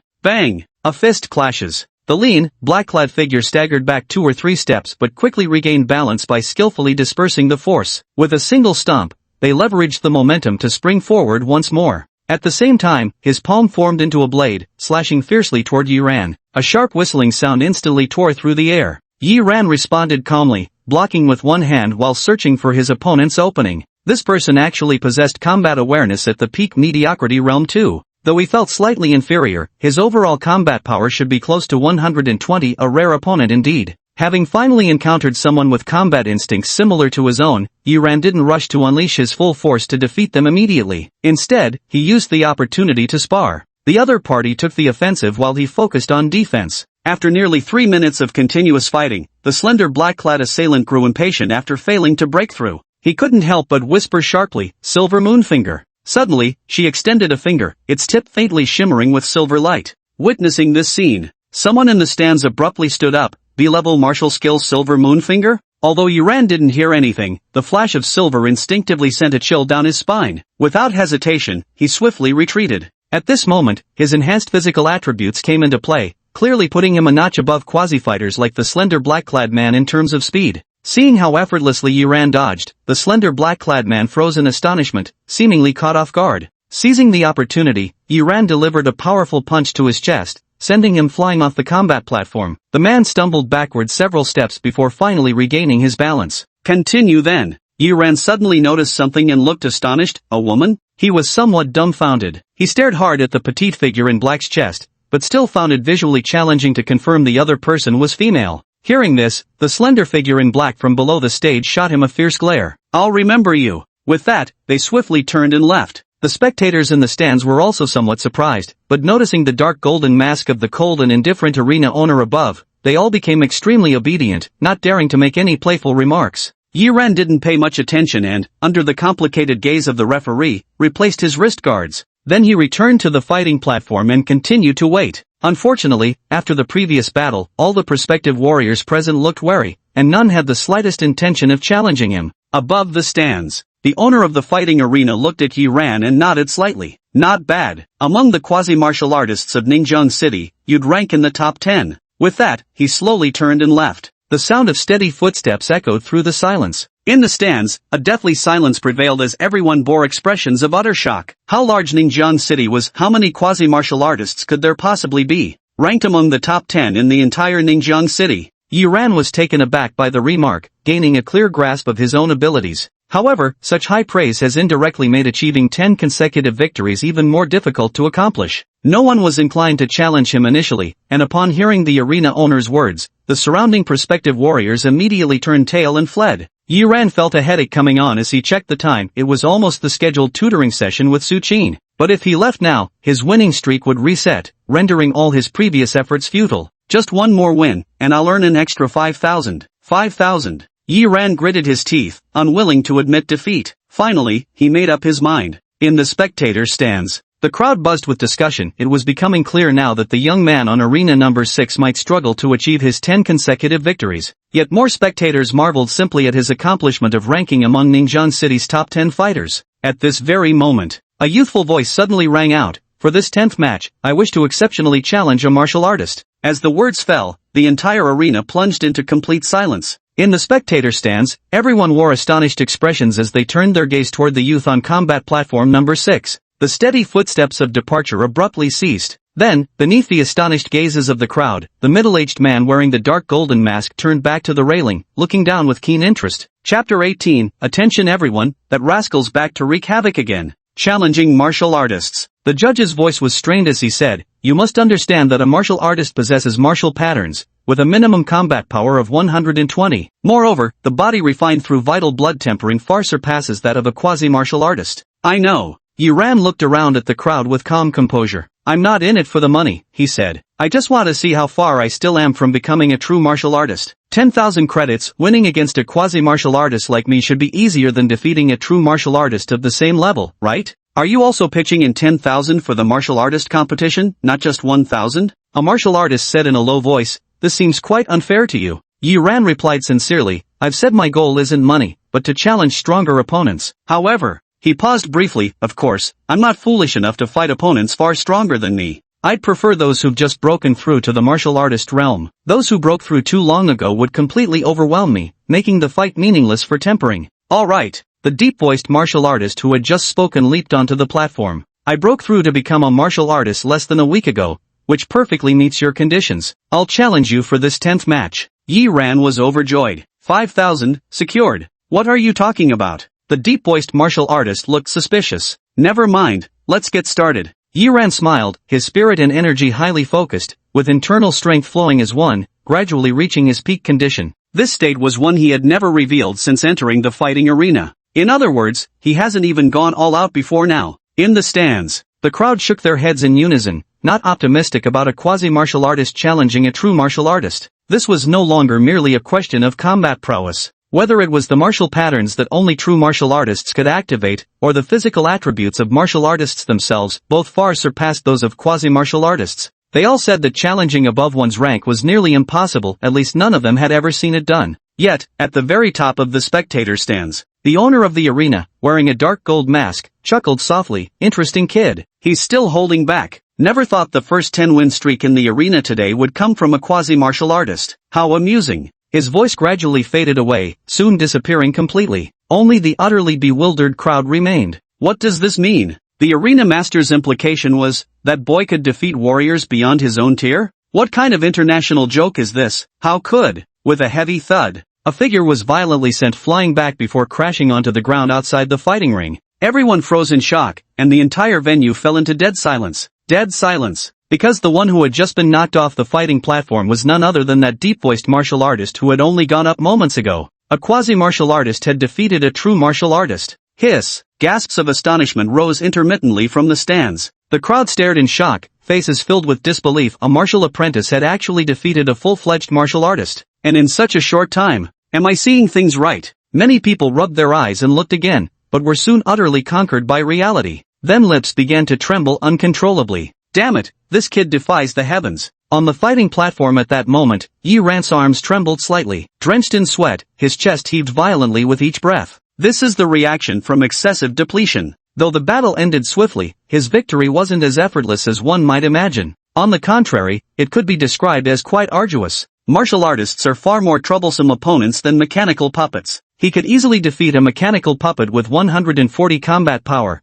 But against a warrior with 130 combat power, he found himself struggling considerably. He even had to give it his all. This was precisely why the battle concluded so swiftly, and also the reason he couldn't rein in his strength, inadvertently knocking out the Disan warrior. Life and death struggles are won or lost in mere breaths. There's no room for mercy or hesitation. At this thought, Yiran couldn't help casting an envious glance at the dejected martial artist's arm, where faint black patterns were barely visible. The patterns formed the image of an exotic beast. This was a martial tattoo. After breakthrough using the essence blood of exotic beasts, martial artists would condense tattoos related to those creatures, perhaps just a body part of the beast, or sometimes its complete form. In short, upon condensing combat marks, one can obtain a portion of the exotic beast's power, thereby enhancing combat strength. Take this stocky martial artist, for example. His combat marks provide him with approximately 20 combat power, enabling him to reach around 130 combat strength right after his breakthrough as a martial artist. Combat marks, tempered by exotic beast essence blood.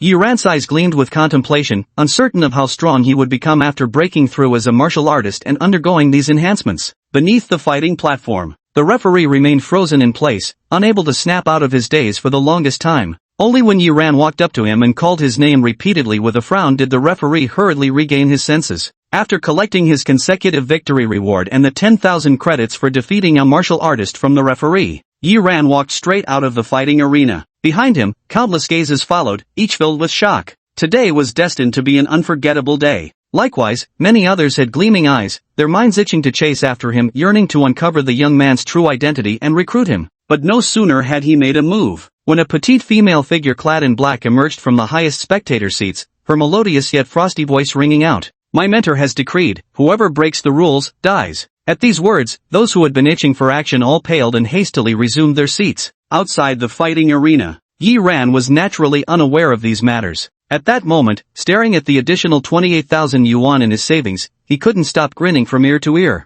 28,000, plus the 7,000 he'd saved before, made exactly 35,000. While not a fortune by any means, for an ordinary high school student, it was undeniably a huge sum of money. No wonder they say martial artists make money quickly. I'm just a quasi-martial artist, and it's already this easy. Yiran shook his head, feeling a touch of melancholy. Then, as usual, he glanced at the system panel, contemplating how to find an excuse to take leave and head to the wasteland, all to complete the achievement of Wasteland Hunter. Whether it was to fulfill accomplishments or to obtain the blood of exotic beasts to break through as a martial artist, the wilderness was a place he absolutely had to go. Pondering what excuse might be more appropriate, Yi Ran suddenly froze, reopening the system panel to check. The Wilderness Hunter progress remained completely unchanged, and the Martial Path achievement was stuck at the final 99, incapable of increasing. But convincing through virtue had changed. Virtuous persuasion, progress, 1/10, reward, 100 achievement points. Yi Ran was overjoyed. Among these 3 achievements, the most important one was virtuous persuasion, but he had never found a way to complete it. Yet today, unexpectedly, the long-stagnant virtuous persuasion finally showed progress. He forcefully suppressed his overwhelming joy and calmly pondered where exactly he had achieved the moral persuasion. Actually, today's destination was quite simple. Yi Ran thought for a moment. Apart from school, there was only the underground fighting arena. The moral persuasion must have been accomplished in the fighting arena. In the fighting arena, he achieved 10 consecutive victories, defeated a warrior above his level, and crippled a foul-mouthed obese giant. Yi Ran recalled, soon narrowing his eyes as he locked onto the obese giant as his target. Out of 10 people, only the obese giant had clashed with him and was severely injured. So this is what convincing others with virtue means? He was momentarily startled before suddenly seeing the light, finally understanding why he had never been able to complete this achievement. Because from the very beginning, his approach had been wrong. Yi Ran pondered for a moment. The arena was never short of brutal thugs like the burly man, those who reveled in savage violence and provoking others.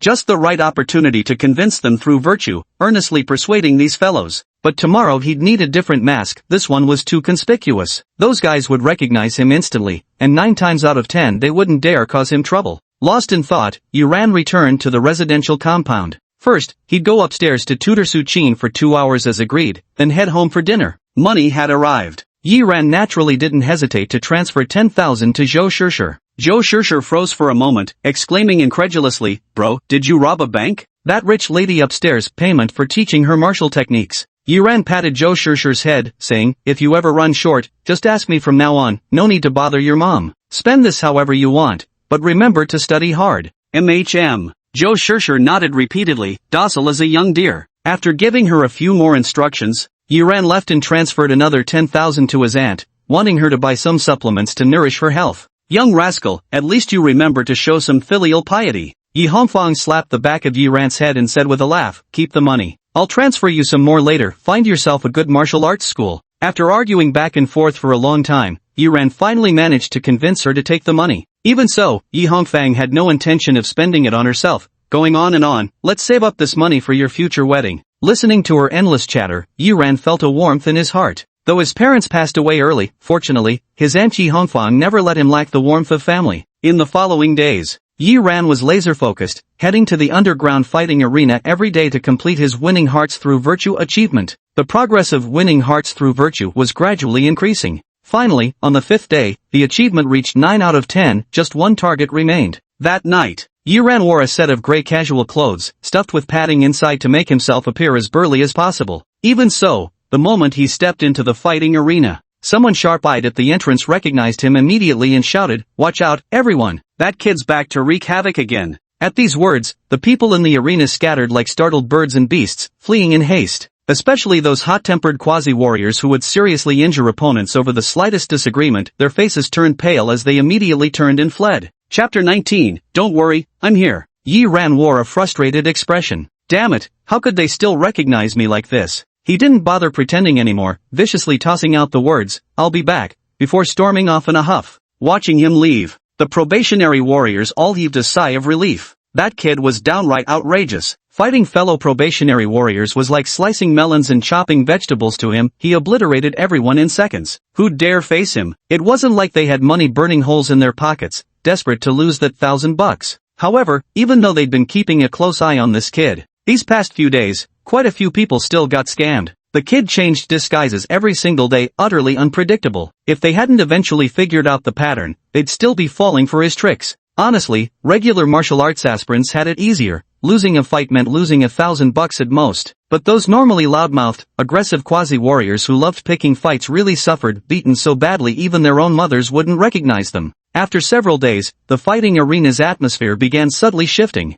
Shengyuan Slaughterhouse. Yi Ran got out of the car and entered to retrieve the belongings he'd left there last time. At the same time, settled the salary with Manager Bai. Just as he entered the main gate, he saw Manager Bai looking haggard, talking to the security guard at the entrance. The security guard wore an expression of reluctance. Yi Ran walked over. When Manager Bai saw him, he forced a faint smile on his face. Ah, Xiao Yi, you're here. I have some matters to attend to. Head to my office first, and I'll join you later. Alright. Yi Ran gave a slight nod before turning to leave. Faint murmurs of conversation still lingered behind him. Boss, you want me to stop Zhang Yong? He's practically a martial artist. Didn't you see how badly third brother and the others got beaten up last time? Stop him? No, I meant tell him that. Manager's office. Yi Ran pushed the door open and entered, surprised to find two people inside. Hello, may I ask who you are? Among the two, a beautiful girl in a school uniform skirt asked with surprise. Yi Ran briefly explained his purpose for coming. Oh, so you're here to collect your payment. Please have a seat and wait. My dad should be back soon.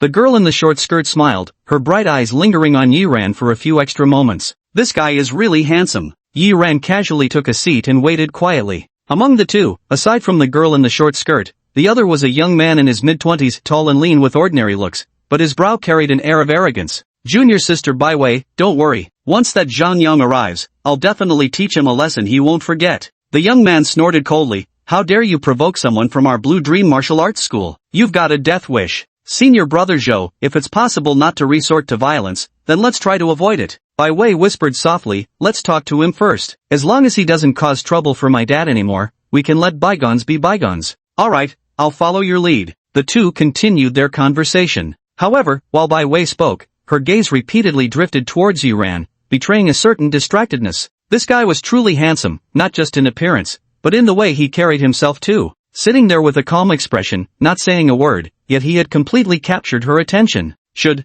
I ask for his contact information? Bai Wei felt a stirring in her heart. Beside them, senior brother Zhou's complexion darkened upon seeing this. His gaze toward Yi Ran turned somewhat hostile. At this moment, Manager Bai pushed the door open and walked in. All the recent turmoil had left him looking exhausted, devoid of his usual sharp and capable demeanor. Dad, what's the situation? Has that Zhang Yang arrived yet? Bai Wei asked. Not yet, but he should be here soon. I also arranged to meet him at the abandoned factory building. After speaking, Manager Bai turned to Senior Zhou and said solemnly, Xiao Zhou, I'll have to trouble you in a moment. A small matter. Senior Zhou replied, forget my relationship with Junior Bai Wei. Even if I normally encountered this kind of person, I teach him a harsh lesson. Very well, then I'll leave it to you. Manager Bai let out a long breath, his complexion visibly improving. He then turned to Yi Ran and asked with a smile, Xiao Yi, have you saved enough for the martial arts program registration fee? Saved enough, thank you for your concern, manager. Yi Ran replied, holding Manager Bai in high regard. Not only had the manager given him extra wages,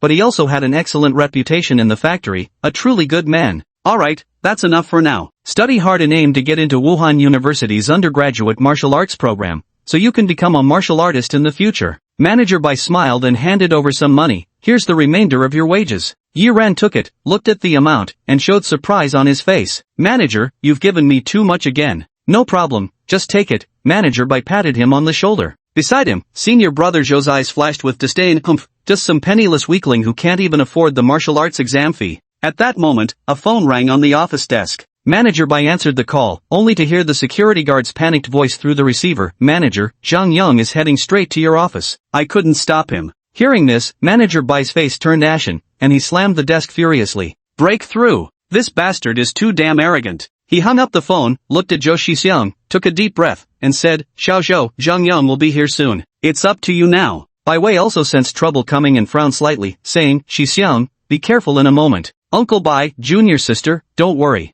Senior brother Zhou said confidently, just an ordinary quasi-martial artist. I've seen countless people with his level of strength in the martial arts hall. Dealing with him will be effortless. Hearing this, Manager Bai felt considerably more at ease. He then turned to Yi Ran and said, Xiao Yi, this matter doesn't concern you. You should leave now before running into Zhang Yang. That bastard holds grudges. Correct. Bai Wei also looked worried as she said, classmate, let me help you leave through the back door. No problem. Yi Ran shook his head, many hands make light work. Maybe I can be of some help too. Thwack. Senior brother Zhou couldn't help but chuckle. Friend, a quasi-warrior isn't someone you can handle just by having more people. Forget it. You probably haven't seen a quasi-warrior before and don't know how powerful they are. He waved his hand and said, but with me here, you can relax and watch the battle. Hearing this, Manager Bai and Bai Wei could say no more. However, Bai Wei still whispered to Yi Ran, be careful, classmate. The fights of quasi-martial artists are very dangerous. Try to stay farther away later and avoid getting caught in the crossfire. Yi Ran gave a slight nod.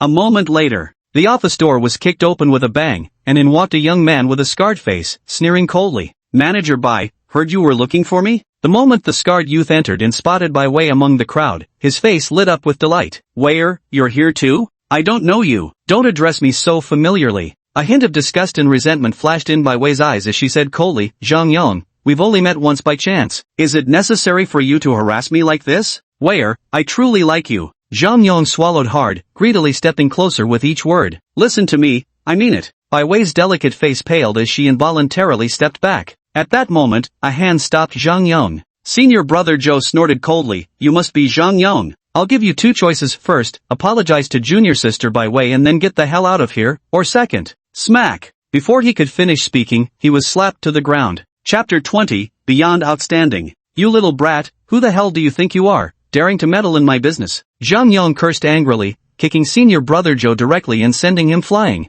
His body smashed through a table before crashing into the wall. Covered in dust and looking disheveled, senior brother Zhou scrambled to his feet, his face filled with panic. A peak quasi-martial artist? What else did you expect? Zhang Yong sneered coldly, suddenly realizing something, and glared at Manager Bai with a dark expression. Manager Bai, so you called in reinforcements to pick a fight with me? Manager Bai's expression darkened. Humph, we'll settle accounts for this matter later. Zhang Yong approached Bai Wei with a lecherous grin. Where, long time no see. Do you know how much I've missed you? Bai Wei paled in fright. Senior brother, help me. Senior brother Zhou looked grim. Zhang, we're from Blue Dream Martial Arts School. Lay a finger on us, and you'll have to face the consequences. Damn it, kid, you talk too much. Zhang Yong, visibly furious, turned and walked over, grabbing senior brother Zhou and delivering two slaps that turned his face swollen and left him dazed on the ground. Seeing how effortlessly Zhang Yong had beaten senior brother Zhou black and blue, rendering him powerless, Manager Bai's expression changed repeatedly as he urgently urged the equally panicked Bai Wei to leave quickly. Bai Wei came to her senses and had only run a few steps. Zhang Yong swiftly intercepted her with a cheerful smile, saying, Where are you going, Where? Bai Wei's pretty face turned deathly pale, her eyes filled with utter despair. Where, don't be afraid. I just haven't seen you for so long that I wanted to chat with you.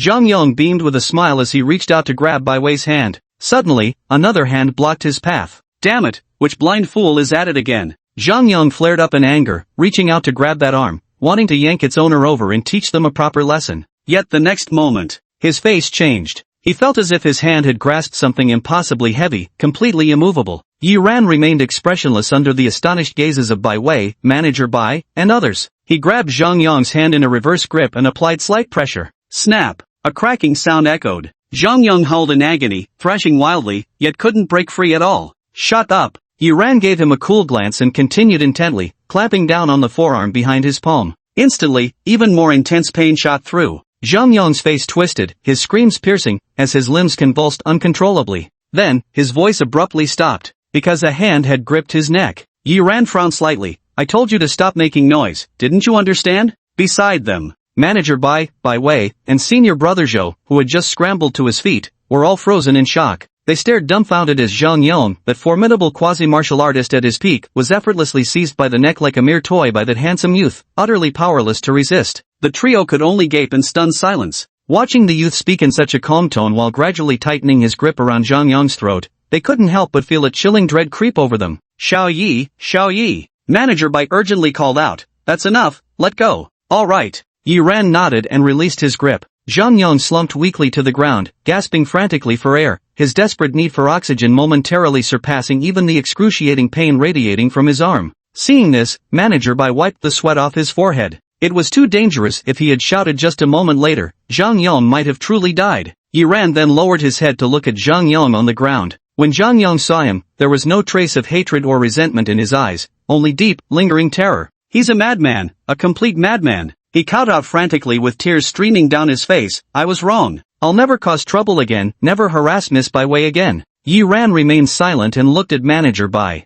Manager Bai observed Zhang Yong's pitiful state and hesitated before saying, Leave now. Go to the hospital immediately to have your arm treated. Thank you. Zhang Yong felt as if he had been granted amnesty upon hearing this, and ran off without looking back. In the office, Yi Ran didn't pay any attention to the stunned and complicated expressions on Manager Bai and the other two, saying, Manager, I'll be leaving then. Yes. Manager Bai hurriedly nodded. As Yi Ran was about to step out the door, he hesitated and called out, Xiao Yi, you've helped me so much, and I haven't even paid you your fee yet. Already paid. Yi Ran shook the wage slip in his hand, then turned and walked away with a sigh, watching his figure gradually fade into the distance. The three people in the office all wore complex expressions on their faces. Manager Bai was somewhat dazed. Until now, he hadn't imagined that the one who would ultimately help him, who could help him, would turn out to be this young man. Bai Wei sighed inwardly. Her initial thought of asking for contact information was completely abandoned after witnessing Zhang Yong, a quasi-martial artist, being effortlessly defeated. She and that young man, from beginning to end, were never from the same world. Senior brother Zhou thought about what he had said earlier, regretting it so much his guts twisted with remorse, feeling utterly humiliated. He wished he could slap himself twice across the face. Half an hour later, in the room, Yi Ran took a deep breath and turned his gaze to the system panel. On his way back just now, he had noticed something unexpectedly delightful. Virtue leads others, progress, 10/10, achievement completed, gained 100 achievement points.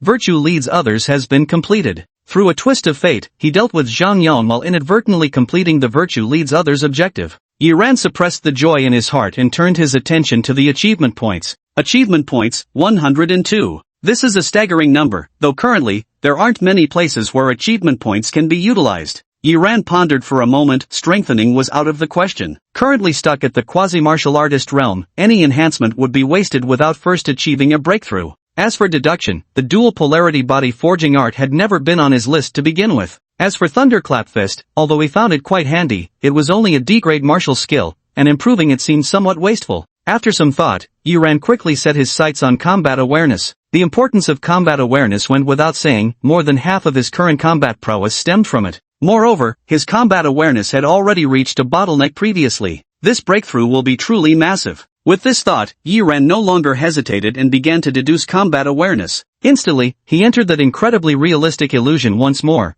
where martial artists and mutated beasts appeared one after another as opponents. Time slowly passed. 2 hours later, Yi Ran opened his eyes, his pupils bloodshot and filled with madness and ruthlessness. But soon, he reined it in, his gaze returning to its usual clarity. Then he took a deep breath and looked at the system panel. Achievement points, 52. This breakthrough cost him a full 50 achievement points less, making his heart ache at the sight. But at least, his combat awareness had finally broken through. Yi Ran pressed the deduction button, and the combat awareness option emerged, though now it had transformed into Combat Awareness, Outstanding Tier. Outstanding Level? Yi Ran's heart stirred slightly. Was Outstanding Level the realm beyond mediocrity? He clenched his fist, distinctly feeling that his bodily control, explosive strength, reaction speed, and agility far surpassed his previous capabilities. He couldn't help but grow curious about his current combat prowess. How much has my combat power increased now, 30 or 20? Never mind, just give it a test and we'll see. Without further hesitation, Yi Ran set out immediately, heading straight for the Martial Arts Academy near the residential compound. Chapter 21, A Sudden Surge in Combat Power. Outside the martial arts school, a loud banging sounded at the door.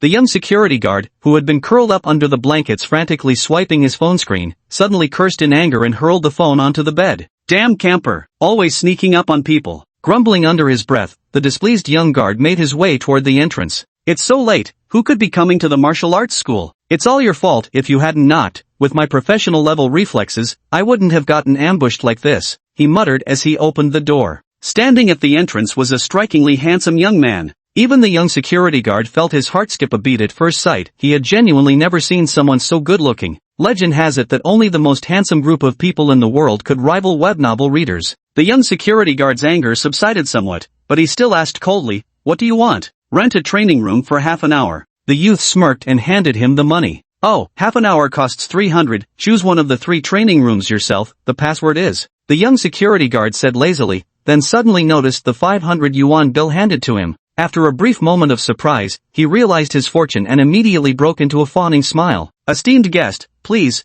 let me take you there. My apologies for the trouble." The two walked toward rows of training rooms inside the martial arts center. The young security guard entered the access code while kindly advising, "Honored guest, perhaps you should consider switching to another training chamber?" The combat capabilities of the Blue D-series mechanized puppets inside are comparable to martial artists. If the parameters aren't properly adjusted, you could easily get injured. "It's fine, thank you." With fiery determination in his eyes, Yi Ran stepped into the training chamber. The alloy door of the training room slowly closed. "Suit yourself." The young security guard shrugged, smugly shaking the 200 yuan bill in his hand before happily returning to his bed to continue gaming. No sooner had he gotten into bed than he put on his headphones. Suddenly, a loud crashing sound came from within the cultivation chamber. The young security guard looked up with a suspicious expression, but quickly lowered his head again, probably thinking he'd misheard it. The soundproofing in the cultivation chamber was ridiculously effective. Countless couples had pursued thrill-seeking activities inside, even doing the splits, without ever getting caught. Don't mention such a loud noise, surely that kid couldn't have punched the puppet flying? At this moment, inside the cultivation chamber, Yiran looked at his fist, then at the mechanical puppet crashed against the wall, blinking a few times. He seemed to have sent the puppet flying with just one punch. The mechanical puppet was entirely dark blue, towering in stature, the very same one he had used last time, that possessed martial warrior-level strength. He remembered vividly how, during their last encounter, his punch had only managed to force the puppet back 2 or 3 steps. But this time, Yiran glanced at his current position, then at the wall the mechanical puppet had crashed into. After estimating the distance, he was utterly dumbfounded. 8 meters. This time, with a single punch, he sent the mechanical puppet flying a full 8 meters. If it hadn't hit the wall, it might have flown even farther. And this punch wasn't even his thunder fist technique, just an ordinary full power strike. Yiran took a deep breath, suppressing the shock in his heart, and quickly walked up to the azure puppet to check the combat power displayed on the screen. Combat power, 277. Ugh. Yiran drew a sharp breath. A combat power exceeding 200 meant it had doubled. This doubling of combat power was terrifyingly impressive, indicating that he could now overpower most first-level martial artists. After a long while, Yiran finally calmed his emotions and resumed testing his combat power. Adjusting himself to peak condition and executing Thunder Fist, his combat power rose once more. 290. Yiran muttered to himself, this was his current maximum combat strength. But it couldn't be maintained for long after all. It relied on martial techniques, which couldn't be constantly unleashed. A combat power of 277 was his normal level. Still, no matter how you look at it, this improvement was truly massive. So massive it exceeded all expectations. He walked out of the training room, said a word to the young security guard, and left the martial arts hall. A few minutes later, the young security guard suddenly slammed his phone onto the bed again in a fit of rage, cursing angrily, "You damned backstabber, I sneak up on others and you sneak up on me? Damn it, even in some shitty gold tier match, there are so many sneaky bastards, how am I supposed to play this?" Grumbling under his breath, he walked into the training room.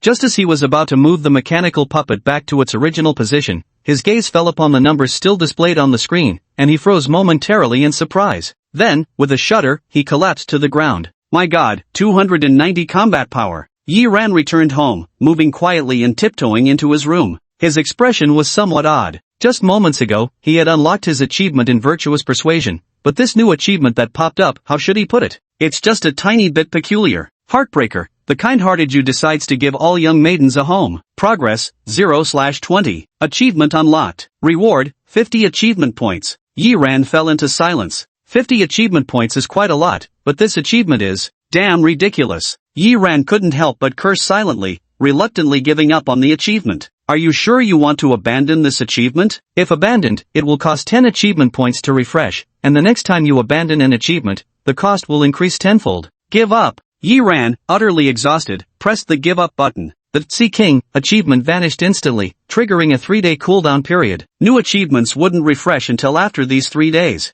With the achievement matter settled, Yiran once again wore a contemplative expression. The importance of combat awareness in enhancing battle prowess goes without saying. However, pushing his combat awareness further now proved increasingly difficult. The stockpile of martial artists' combat footage he had accumulated for daily study had been completely depleted. Even within the emerging illusions, he began encountering repeated opponents among the battling martial artists. In this scenario, there are only 2 ways to further enhance combat awareness. One is to continue watching a vast number of martial artists' combat videos to supplement understanding and experience. The other is actual combat. Yiran pondered for a moment and decided that neither approach could be neglected. Only by balancing both could he make effective progress. Martial artists' combat videos are easy to find, the internet is flooded with them. But in actual combat, the underground fighting arena, this is where we must go. It offers both real combat experience and monetary reward. Yiran made his decision, while his eyes flickered with unusual intensity. However, this time, his opponents wouldn't merely be quasi-martial artists. The next day,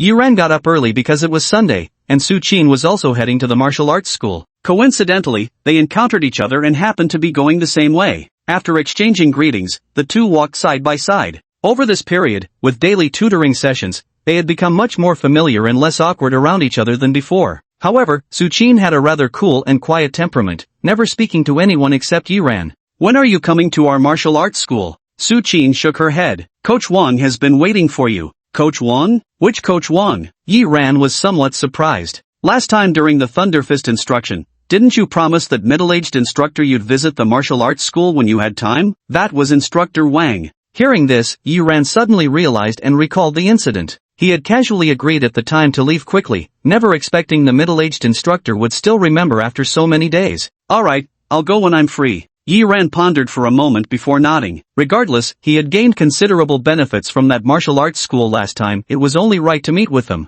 Don't you have time now? Su Qin raised her delicate brows slightly. No, I have something big to take care of. No more talking, we've arrived. With that, Yi Ran strode toward a shop by the roadside. Su Qin was momentarily stunned when she saw which store he had walked into. A tattoo parlor? Chapter 22, Getting a Lazy Goat Tattoo. Inside the tattoo parlor, the middle-aged bald shop owner looked up with a smile and said, "Kid, we don't tattoo minors here." I'll pay. What, you think you can get it for free? The bald shop owner instantly glared. No, I can pay extra, Yi Ran explained. It's not about the money. Smack! Yi Ran slapped 500 yuan onto the table. Sorry, I might have been a bit loud just now. The bald shop owner hastily stood up, beaming as he asked, what kind of tattoo do you want? Something trendy or retro? I want a lazy sheep tattoo. Yi Ran pondered for a moment and said, it doesn't need to be too high quality. Just something that lasts 2 or 3 days and can be washed off with water. That's easy, but what's a lazy sheep? The shop owner scratched his head, making his bald spot more pronounced. Let me draw it for you, and you can tattoo it based on that, Yi Ran replied.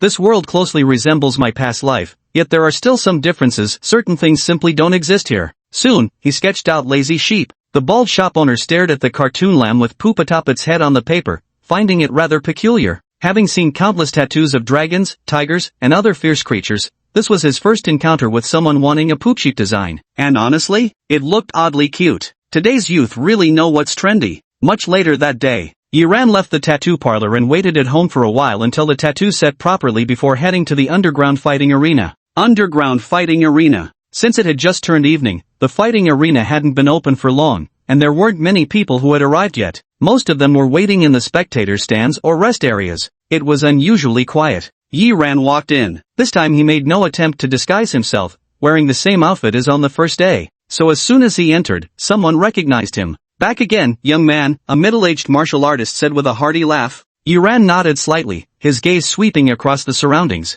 Several aspiring martial artists nearby averted their eyes when they saw him. Seeing this, the middle-aged martial artist smiled and said, young man, maybe you should switch to another arena. All the probationary martial artists here recognize you now, no one will fight you. This time, I'm not here to challenge probationary martial artists. Yi Ran flicked his sleeve with a sharp motion, revealing the dark patterns etched on his arm. Martial markings? The middle-aged martial artist looked somewhat surprised. Have you broken through to become a martial artist? Yi Ran gave a slight nod, saying nothing as he pulled down his sleeve to conceal the black patterns on his arm. Well, others might struggle to break through to become martial artists, but for geniuses like you, it's hardly surprising no matter when it happens, the middle-aged martial artist remarked with a sigh. The surrounding prospective martial artists exchanged glances, each seeing excitement reflected in the other's eyes. This guy has broken through to become a martial artist. Finally, I won't have to live in constant fear anymore. What a fantastic breakthrough. For the first time, witnessing someone else's breakthrough brings them more joy than their own advancement. Yi Ran walked toward the Qi blood detector. Instead of checking his Qi blood levels, he directly requested, please give me a martial artist grade wrist guard. Beside the testing device, a delicate-looking girl in overalls hesitated for a moment.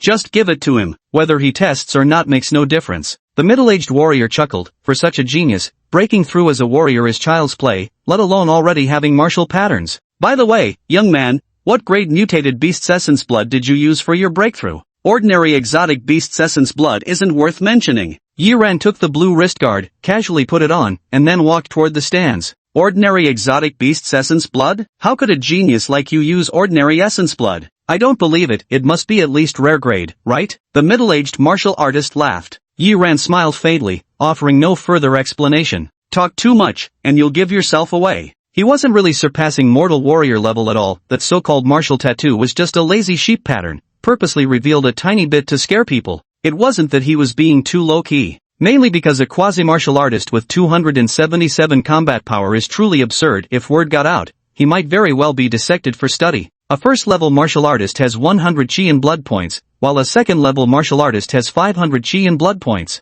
A combat power of 277 is considered mid-tier even among first-level martial artists. A mere quasi-warrior who hasn't even broken through to martial artist status possessing this kind of combat power, calling it outrageous would be an understatement. The middle-aged martial artist was quite the friendly type and continued, exotic beast essence blood comes in 5 grades, common, superior, rare, precious, and peerless. 5 qualities. The higher the quality of the exotic beast's essence blood used for the breakthrough, the greater the enhancement when advancing to warrior rank. For example, take those 3 young geniuses who frequent our fighting arena. Among them, Su Fan from Cloud Sky Dojo used the essence blood of a rare golden ring goose for his breakthrough. Right after becoming a warrior, his chi blood value surged by 30 points, and his physical attributes far surpassed those of ordinary warriors. With the additional boost from his combat runes, he could hold his own against veteran warriors with 170 combat power immediately after his breakthrough. The other 2, whether it's the top student from First High or the second young master of the Wang family, though it's unclear what grade of exotic beast blood they used,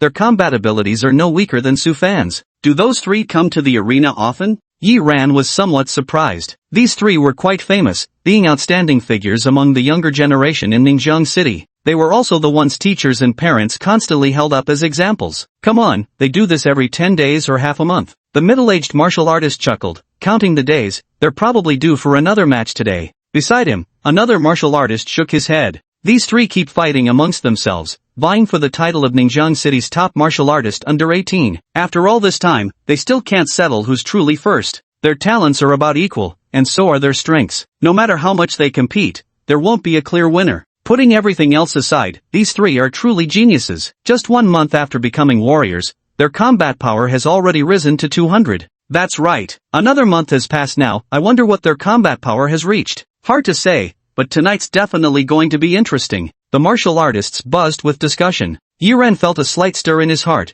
pondering what the middle-aged martial artist had just said about the 5 types of exotic beast essence blood. Ordinary, superior, rare. The higher the tier used, the greater the strength enhancement after breakthrough? Little brother. At this moment, the middle-aged martial artist turned to him again with a cheerful grin. How about it? Now that you've broken through as a martial artist too, do you have the confidence to spar with those 3 tonight? I reckon your talent isn't any weaker than theirs. In fact, I'd say you're even stronger. Give it a try. Yi Ran smiled faintly. Good. Confidence is what matters. I believe you can win, the middle-aged martial artist said with a laugh. Upon hearing this, the surrounding martial artists wore peculiar expressions. Brother, are you serious? This young man is skilled, but how long has it been since he broke through as a martial artist? 2 days? 3? Su Fan and the other 2 have already been martial artists for 2 months, with combat power exceeding 200. Are you saying this young man can defeat them? Exactly, this is complete bullshit. If we can actually win this fight, I'll twist my head off and kick it like a ball. All the martial artists present wore expressions of utter disbelief. As time passed, the fighting arena gradually filled with more and more people. Before long, 3 youths of about 17 or 18 arrived one after another under the watchful eyes of the crowd. They were none other than Su Fan and his 2 companions. Chapter 23, this youngster is fearsome beyond measure. Su Fan, Wang Boyu, Lin Wen, the 3 most outstanding individuals under 18 among the younger generation in Ningxiang City. Su Fan had a lean build, an ordinary appearance, and seemed entirely unremarkable, just a typical teenager. He came from Kongming Martial Arts School, the largest martial arts academy in Ningxiang City. Wang Boyu was strikingly handsome, though his gaze carried a hint of coldness. He hailed from the Wang family, a renowned martial arts lineage in Ningxiang City. The last one was Lin Wen, who wore glasses and had a refined, fair complexion that gave no hint of being a martial artist. Instead, he resembled a humanities student, a perennial top-ranking academic achiever at number 1 high school. All 3 had impressive backgrounds and extraordinary talent, making their abilities fairly evenly matched. This time, I will claim the title of Ningxiang City's top genius, Lin Wen said coolly. You two, get lost. Though he appeared scholarly, his words were surprisingly arrogant and domineering. The contrast was striking.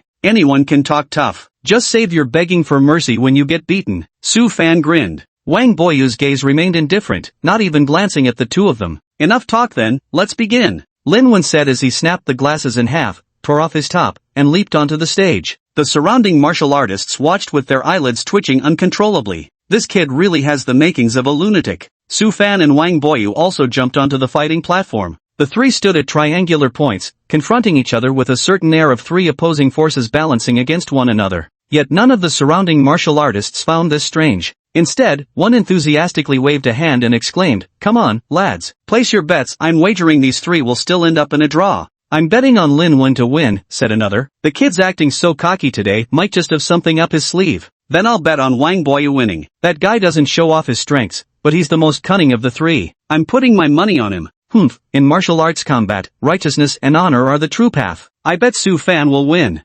Alright, the lottery's open, brothers with interest come quick. Soon, more and more martial artists began to gather around. However, the majority of martial artists still believed the three were evenly matched, unable to determine a clear winner. There was simply no other way, experience dictated it. These three had been competing for so long, arguing day after day without settling who was truly superior. As the scene grew increasingly lively, the middle-aged martial artist walked over too. By chance, he spotted Yi Ran and couldn't help but laugh, asking, "Young man, what's caught your interest? Who do you think will win? Su Fan, Wang Boyu, or Lin Wen?" Yi Ran shook his head and said, "I won't vote for any of them. I vote for myself." "Yourself?" The middle-aged martial artist was stunned. He had only mentioned it casually, never expecting this young man to be so brimming with confidence that he'd dare to challenge Su Fan and the other two. The youngsters these days are really bold. The middle-aged martial artist sighed with emotion. At that moment, Yi Ran had already walked over. The martial artist running the betting pool immediately laughed and asked, "Young man, who are you betting on?"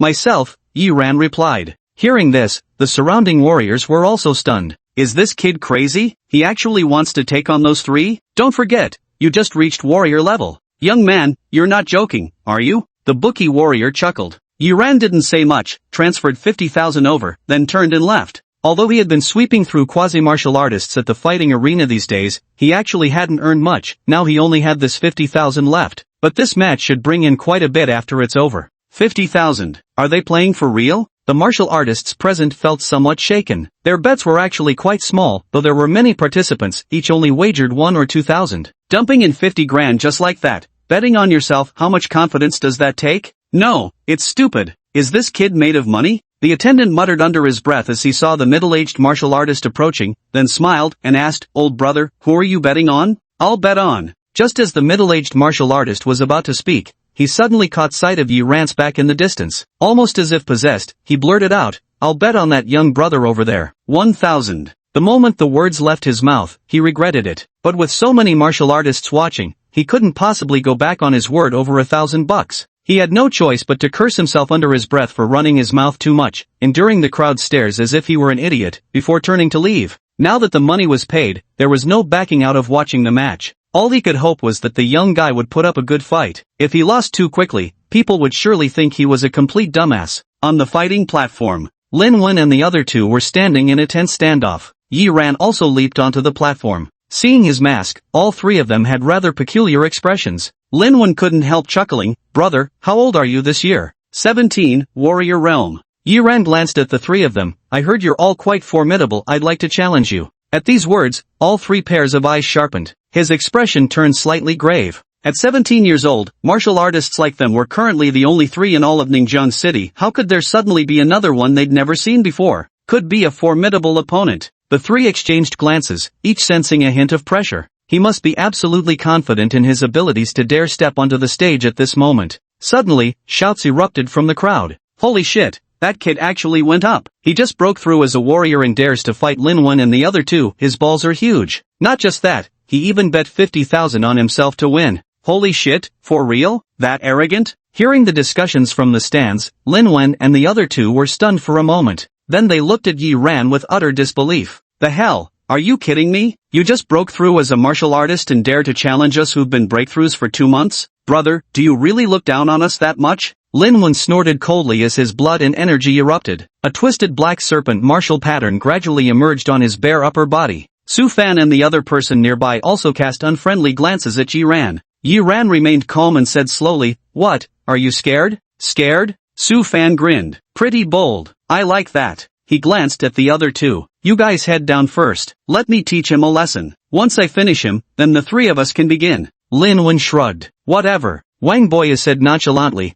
"I hope you won't use this as an excuse later," saying he drained some of your stamina. "Drain my stamina?" Su Fan retorted irritably, "How little do you think of me? A kid who just broke through to warrior level. If I actually lose stamina to him, I deserve it." "Enough talk. Both of you, get down there now." The two turned around, preparing to descend. At that moment, the youth opposite suddenly furrowed his brow and said, "Didn't you hear me clearly? I want to challenge all three of you, meaning I want you three to come at me together." Dead silence. In an instant, the entire vast fighting arena fell completely silent. Everyone's mouth gaped open, their expressions frozen in shock. A middle-aged martial artist who had just stepped onto the viewing platform to watch the match turned green upon hearing these words. This is it, this time the embarrassment is beyond measure. Now everyone knows I bet 1,000 on a fool to win. And I'd become a fool myself. Sigh, I shouldn't have talked to him in the first place. I only chatted with him when he arrived because I thought the kid was a genius and wanted to befriend him. Never expected the kid had something wrong with his mind. Not fighting one, but wanting to fight three. Why don't you just fly up to heaven already? The middle-aged martial artist was filled with regret. He could already foresee this incident becoming a joke that would haunt him for a long time to come. On the fighting platform, Yuran gazed at the three equally stunned opponents and said earnestly, if all three of you come at me together, you might give me some pressure. Individually, you're far from enough. He was telling the truth. Challenging these three individuals was partly because they were renowned geniuses in Ningxiang City, virtually household names. It stirred a rare competitive spirit in him. On the other hand, there was money to be made. I just wagered my 50 grand if I win, it'll at least double. But since this is combat, he still wanted to find evenly matched opponents. That'd be better for gaining experience. So all three coming at him together would apply more pressure. Such arrogance, let's see what you're really made of. Unexpectedly, the first one to lose patience was none other than the typically steady Wang Boyu. Wang Boyu's handsome face darkened completely as he charged fiercely toward Yuran, accompanied by the sudden roar of a tiger. Tiger's seal fist, though he hadn't yet reached his opponent. In midair, one could vaguely see the illusory image of a charging tiger. The seasoned veteran warriors nearby raised their eyebrows, instantly recognizing the destructive force behind this punch. 220 combat power. Clearly, after a month, Wang Boyu's combat prowess had improved significantly. Then, someone let out a light exclamation of surprise. That boy across isn't dodging. Before the words could even be finished, with a loud bang, he ran through a punch, shattering the tiger illusion instantly. Then, under Wang Boyu's incredulous gaze, he grabbed him by the collar and flung him off the combat platform. Too weak. He shook his head. Though these three had decent combat strength, their battle awareness was far too lacking. They weren't even close to his former self, never mind his current state. Add to that the vast gap in their combat capabilities. To him, such an attack felt utterly childish, painless, harmless, and devoid of any real effect. He's so weak, the other two probably aren't much better either. Yi Ran murmured softly, steadily approaching the utterly stunned Su Fan and Lin Wen. With one punch each, he knocked them out cold and tossed them off the stage. The process was brutal and straightforward, leaving the two no chance to react or resist. It all happened in the blink of an eye. It was over almost as soon as it began. Everyone in the stands froze in stunned silence. It was too fast. Before they could even process what happened, Lin Wen and the other two had already been tossed off the combat stage like helpless chicks. Damn, is this real or fake? This kid just broke through to warrior rank and his combat power already exceeds 200? What grade mutant beast essence blood did he use? This kind of combat power probably requires the legendary supreme grade essence blood. Impossible. Even supreme grade mutant beast essence blood couldn't achieve this. Exactly. It must be because his foundation was incredibly solid, allowing his chi and blood to surge right after the warrior breakthrough, granting him such formidable combat power. His strength lies not in physical prowess, but in combat instinct. Suddenly, a warrior shook his head. He's an experienced warrior, the man said with a grave expression. This young man's combat awareness has probably reached the very limit of mediocrity. Mediocre limit? Ugh! Countless gasps of shock reverberated through the air. A seasoned martial artist wore a complicated expression as he sighed. So young, yet his combat awareness has already reached the pinnacle of mediocrity. This lad is truly terrifying. Chapter 24, The 30-Win Challenge. Yuran stepped down from the fighting platform. Of the three men on the ground, only Wang Boyu, who had struck first, remained conscious. Yet his face was deathly pale, his spirit utterly broken, still unable to believe that all three of them had been effortlessly defeated in an instant.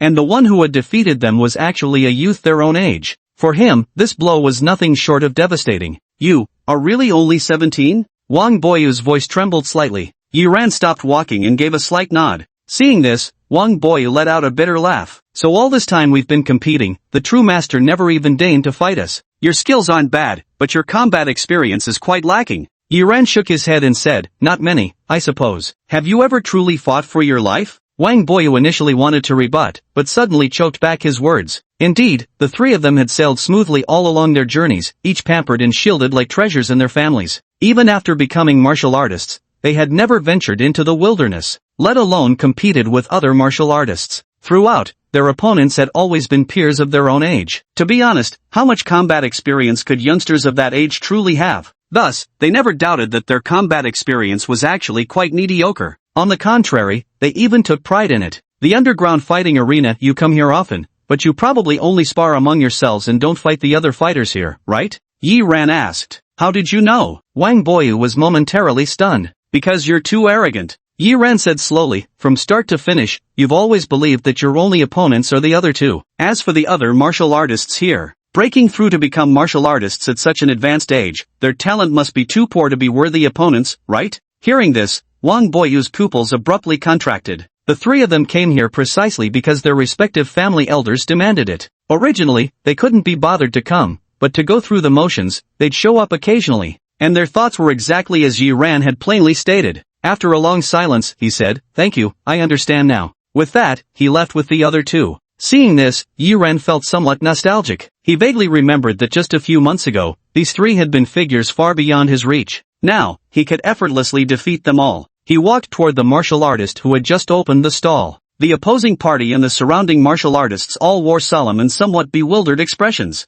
A martial artist who had just broken through to the warrior realm yet already possessed 200 in combat power. The impact of this revelation was simply overwhelming. As for the middle-aged martial artist, his heart silently screamed, "What the hell?" He was utterly dumbfounded. But noticing the surrounding gazes full of awe, he instinctively straightened his clothes, assuming an inscrutable demeanor. It was as if to say, "You guessed right, my discernment is exceptional, and I recognized this young man's capabilities long ago." "Did you really just break through as a martial artist?" someone couldn't help but ask Yi Ran. The moment the words were spoken, regret immediately crept in. "I feel like I just asked a really stupid question. This kid comes here every day. Just a couple of days ago he was still a quasi-warrior. If he didn't just break through, how long could it possibly have been?" Yi Ran pondered for a moment before answering honestly, "Actually, I'm still a quasi-warrior." Hearing this, everyone rolled their eyes in exasperation. Damn, who the hell would believe that? A quasi-fighter with just 200 plus combat power really thinks we're idiots who'll swallow anything he says. Seeing this, Yi Ran shook his head inwardly. That's just how people are. Sometimes when you tell the truth, they won't believe you. But this played right into his hands. Then, he collected his winnings from the bookmakers. After deducting the principal, his net profit was a full 120,000. Even though each person only bet 1 or 2,000, the sheer number of participants doubled his earnings and then some. Together with my previous 50,000, that makes 170,000, he thought. Yi Ran was overjoyed and somewhat a flood of emotions. It was true that the stronger one became, the easier it was to earn money. Just over a month ago, he had still been splitting headache over the 20,000 yuan martial arts registration fee, forced to work at a slaughterhouse killing chickens to make ends meet. Now, a single competition could earn him over 100,000 yuan. But as quickly as money came, it went just as fast. Martial artists have always been the most financially demanding profession. A single martial skill or battle weapon can easily deplete hundreds of thousands. At this moment, at the very top of the stands, the owner of the fighting arena in the dark gold mask had appeared without anyone noticing. She was quietly watching Yi Ran. "Teacher." A clear yet somewhat indifferent girl's voice rang out. Beside them, the frail-looking man in black had a complicated expression, murmuring in shock, "Just after breaking through to warrior level, reaching over 200 combat power, is that even possible?" "Perfectly normal," the arena owner said calmly. "With sufficient accumulation and a solid foundation, it's not uncommon for one to rapidly increase their strength by consuming large amounts of vitality powder after breaking through as a martial artist. While 200 combat power isn't particularly high, it's not unheard of, yet." He paused, then slowly added, "Such talents usually only appear in top-tier cities with highly developed martial arts. For a third-tier small city like this, such a genius could be said to be unprecedented and unmatched." "Ningjiang City, now that's interesting." The arena master suddenly chuckled. "Let me witness this prodigy's true limits myself." "True limits?" The slender black-clad man blinked in surprise. The next instant, the arena master's powerful voice abruptly resounded throughout the entire fighting arena. "The Warrior 30-win challenge officially begins. All first-tier warriors are eligible to participate. Achieve 10 wins and receive a Grade D combat weapon as reward. Reach 20 total victories to be awarded a top-tier Grade D martial technique. Complete 30 total wins to claim your choice of either a Grade C combat weapon/martial technique, or 300,000 cash." The words fell.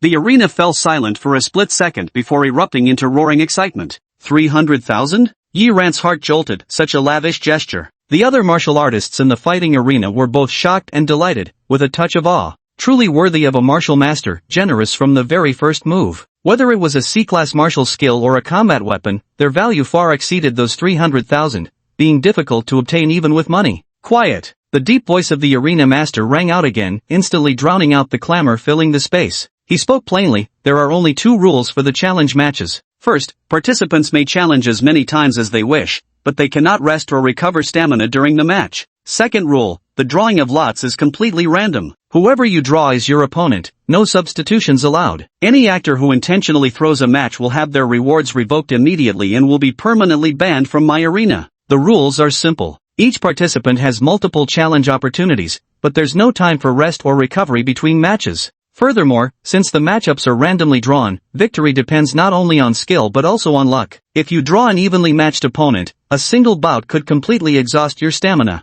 Of course, strength is still the decisive factor. As long as one is powerful enough to defeat opponents swiftly, they can conserve ample stamina. However, this remains a protracted battle. Everyone's expressions grew somewhat grave. Yiran also appeared lost in thought. With so many participants gathering here, very few would likely emerge victorious in the end. He adjusted himself, readying for battle. At that moment, his brows twitched slightly as he faintly sensed someone watching him. Instinctively, he looked up. At the highest point of the spectator stands, the arena master wearing a dark golden mask was looking down at him. The dark golden mask concealed his features, leaving only those profound black eyes visible. Yiran was slightly surprised but quickly averted his gaze. Quite perceptive. The arena master chuckled softly. Must have reached the pinnacle of mediocre combat awareness. Remarkable indeed for someone so young. Let me see how far you can go. 5 consecutive wins, or perhaps 10. His gaze burned as he murmured softly. Geniuses. Nothing pleases the Black Seal Tower more than crushing geniuses. Beside him, a thin man in black silently lowered his head. Chapter 25 17 consecutive victories. 10 minutes later, the 30 victory challenge begins. It must be said that although all competitors are martial artists, their strength levels vary considerably. For example, the gap between an ordinary martial artist with slightly over 100 chi blood points and a top-tier martial artist nearing 400 chi blood points, who's approaching second level, is truly immense. The strong plowed through effortlessly, while the weak were blasted off the fighting platform the moment they stepped onto it, instantly eliminated. As a result, the matches progressed incredibly fast. Yiran, whose strength ranked in the middle among martial artists, naturally stood no chance against opponents with combat power exceeding 300, but those below that threshold were much easier to handle. He was quite lucky to face opponents who weren't too strong. Although it couldn't be called a sweeping victory, he managed to win all his matches smoothly along the way. Amazingly, he hadn't lost a single fight yet. Soon, he successfully achieved 10 consecutive wins. At this moment, below the fighting platform, numerous exhausted and defeated martial artists had already gathered. Seeing Yiran, someone who had just broken through to the martial artist realm, actually achieve 10 consecutive wins and still going, was astonishing. Everyone was somewhat stunned. Could this kid really be defying the heavens today? After today, I fear the entire Ningjiang city will be shaken. Someone sighed. Indeed, effortlessly defeating Su Fan and those other young geniuses, beating so many skilled martial artists at just 17 years old, it's beyond imagination. Perhaps this is what true genius looks like, invincible as a quasi-martial artist, and even as a freshly advanced martial artist, capable of suppressing veterans who've been at that level far longer. Talent truly is the most inexplicable force in this world. The battle continued onward. 11 consecutive victories, 12 consecutive victories, 13 consecutive victories. Yet another trio of back-to-back wins. Though he emerged victorious each time, Yiran clearly sensed he was beginning to struggle. Now, none remaining in the arena could be called weak. The weakest among them were about as strong as him, and now every battle demanded his full effort. 14 consecutive wins, 15 consecutive wins, 2 more victories in a row. The onlookers had shifted from sheer astonishment to complete admiration, and more people were gathering around, almost to the limit. On the combat platform, Yiran was breathing heavily, covered in sweat. 15 consecutive victories were already a remarkable achievement. Logically speaking, he should have stepped down voluntarily by now. Even if one voluntarily steps down, no one would look down upon them, they would only be admired. But, the path of martial arts is one of continuously breaking through limits. A true martial artist should constantly challenge their own boundaries. Yiran murmured, his eyes growing increasingly bright and radiant as he continued toward his 16th opponent on the path to victory. This was a brutal battle. The opponent's combat power was 290, matching his limit strength exactly. After a prolonged and fierce battle, Yiran ultimately took a direct punch to create an opening, finally blasting his opponent off the platform. The moment his opponent stepped off the stage, Yiran vomited a mouthful of blood, his headgear staining red as blood seeped through. The 16th battle was a Pyrrhic victory. Then, after gasping violently for a moment, his eyes shining brightly with a hint of madness, he advanced toward his 17th opponent. He hadn't reached his limit yet, he could still go on. Witnessing this, the surrounding martial artists wore expressions of astonishment. That kid, he's really ruthless. To be so ruthless even to oneself, no wonder you've attained such strength. I'm convinced. Youth shows no fear of age. The 17th match was held at the familiar number 6 combat ring. The opponent was a composed middle-aged man who remained in excellent condition, now slightly furrowing his brows. Is it really necessary to fight so desperately? It's not desperation. Don't you find battling and pushing your limits to be immensely enjoyable? Yi Ran chuckled, his eyes shining unervingly bright. This time, he really wasn't in it for the money. Instead, he had purely rediscovered the thrill of battle. The composed middle-aged man opposite him snorted coldly, saying such things. Do you expect me to go easy on you? Don't flatter yourself. If you get hurt later, don't blame me for being too heavy-handed. You brought this upon yourself. With these words, he charged forward fiercely. Yi Ran instinctively prepared to defend himself, but suddenly felt dizzy. Clearly his exhaustion had caught up with him, leaving him drained. He licked his lips under the stunned gaze of the steady middle-aged man. Then, with a sudden motion, he drove his fist into the ground. Blood instantly splattered from his fist, yet the pain jolted him back to full consciousness. Another grueling battle ensued. However, due to his severely weakened condition, Yi Ran was completely overwhelmed this time, quickly accumulating numerous wounds across his body. Still refusing to admit defeat? The composed middle-aged man furrowed his brows. You've already achieved 10 consecutive victories and can claim your rewards. What does losing one match matter? Why must you battle so desperately with me and drain my stamina? Besides, with your current physical condition, achieving 20 consecutive wins is utterly impossible. There's no benefit in exhausting yourself like this. I know. What's the point of not admitting defeat? Do you want to be seriously injured? Yi Ran wiped the blood from the corner of his mouth and grinned. This isn't about winning or losing, nor is it about any reward. I just want to see my own limits. Oomph, you crazy brat, don't blame me then. The composed middle-aged man shouted angrily, his attacks growing even more ruthless as he suddenly stepped forward. A fierce palm strike aimed straight at Yi Ran's chest. Yi Ran swiftly dodged backward while drawing a deep breath, then suddenly unleashed a powerful punch. Thunderous fist. Boom! A low rumble of thunder sounded, this time echoing fully 8 times. The thunder fist has broken through. Without any prior deduction, under immense pressure, Yi Ran had an epiphany and comprehended the eightfold resonance of thunder fist. Unfortunately, the difference between the eightfold and ninefold resonance, though just one step apart, was as vast as heaven and earth. Yet it still couldn't reverse the tide of battle. The composed middle-aged man blocked the thunderous fist with one hand while forcefully striking out with the other, sending Yi Ran stumbling backward until he nearly fell off the edge of the combat platform. Yet, despite this, a determined gleam flashed in Yi Ran's eyes. Instead of retreating, he charged straight at the composed middle-aged man. You brat, seeking death. A cold glint flashed in the composed middle-aged man's eyes as he prepared to strike another palm strike, intending to blast this brat right off the stage. Yet Yi Ran suddenly retreated at breakneck speed. This abrupt movement instinctively froze the composed man for a split second, but without hesitation, he closed the distance aggressively. In just 2 steps, he covered nearly 3 meters, pressing right up against Yi Ran.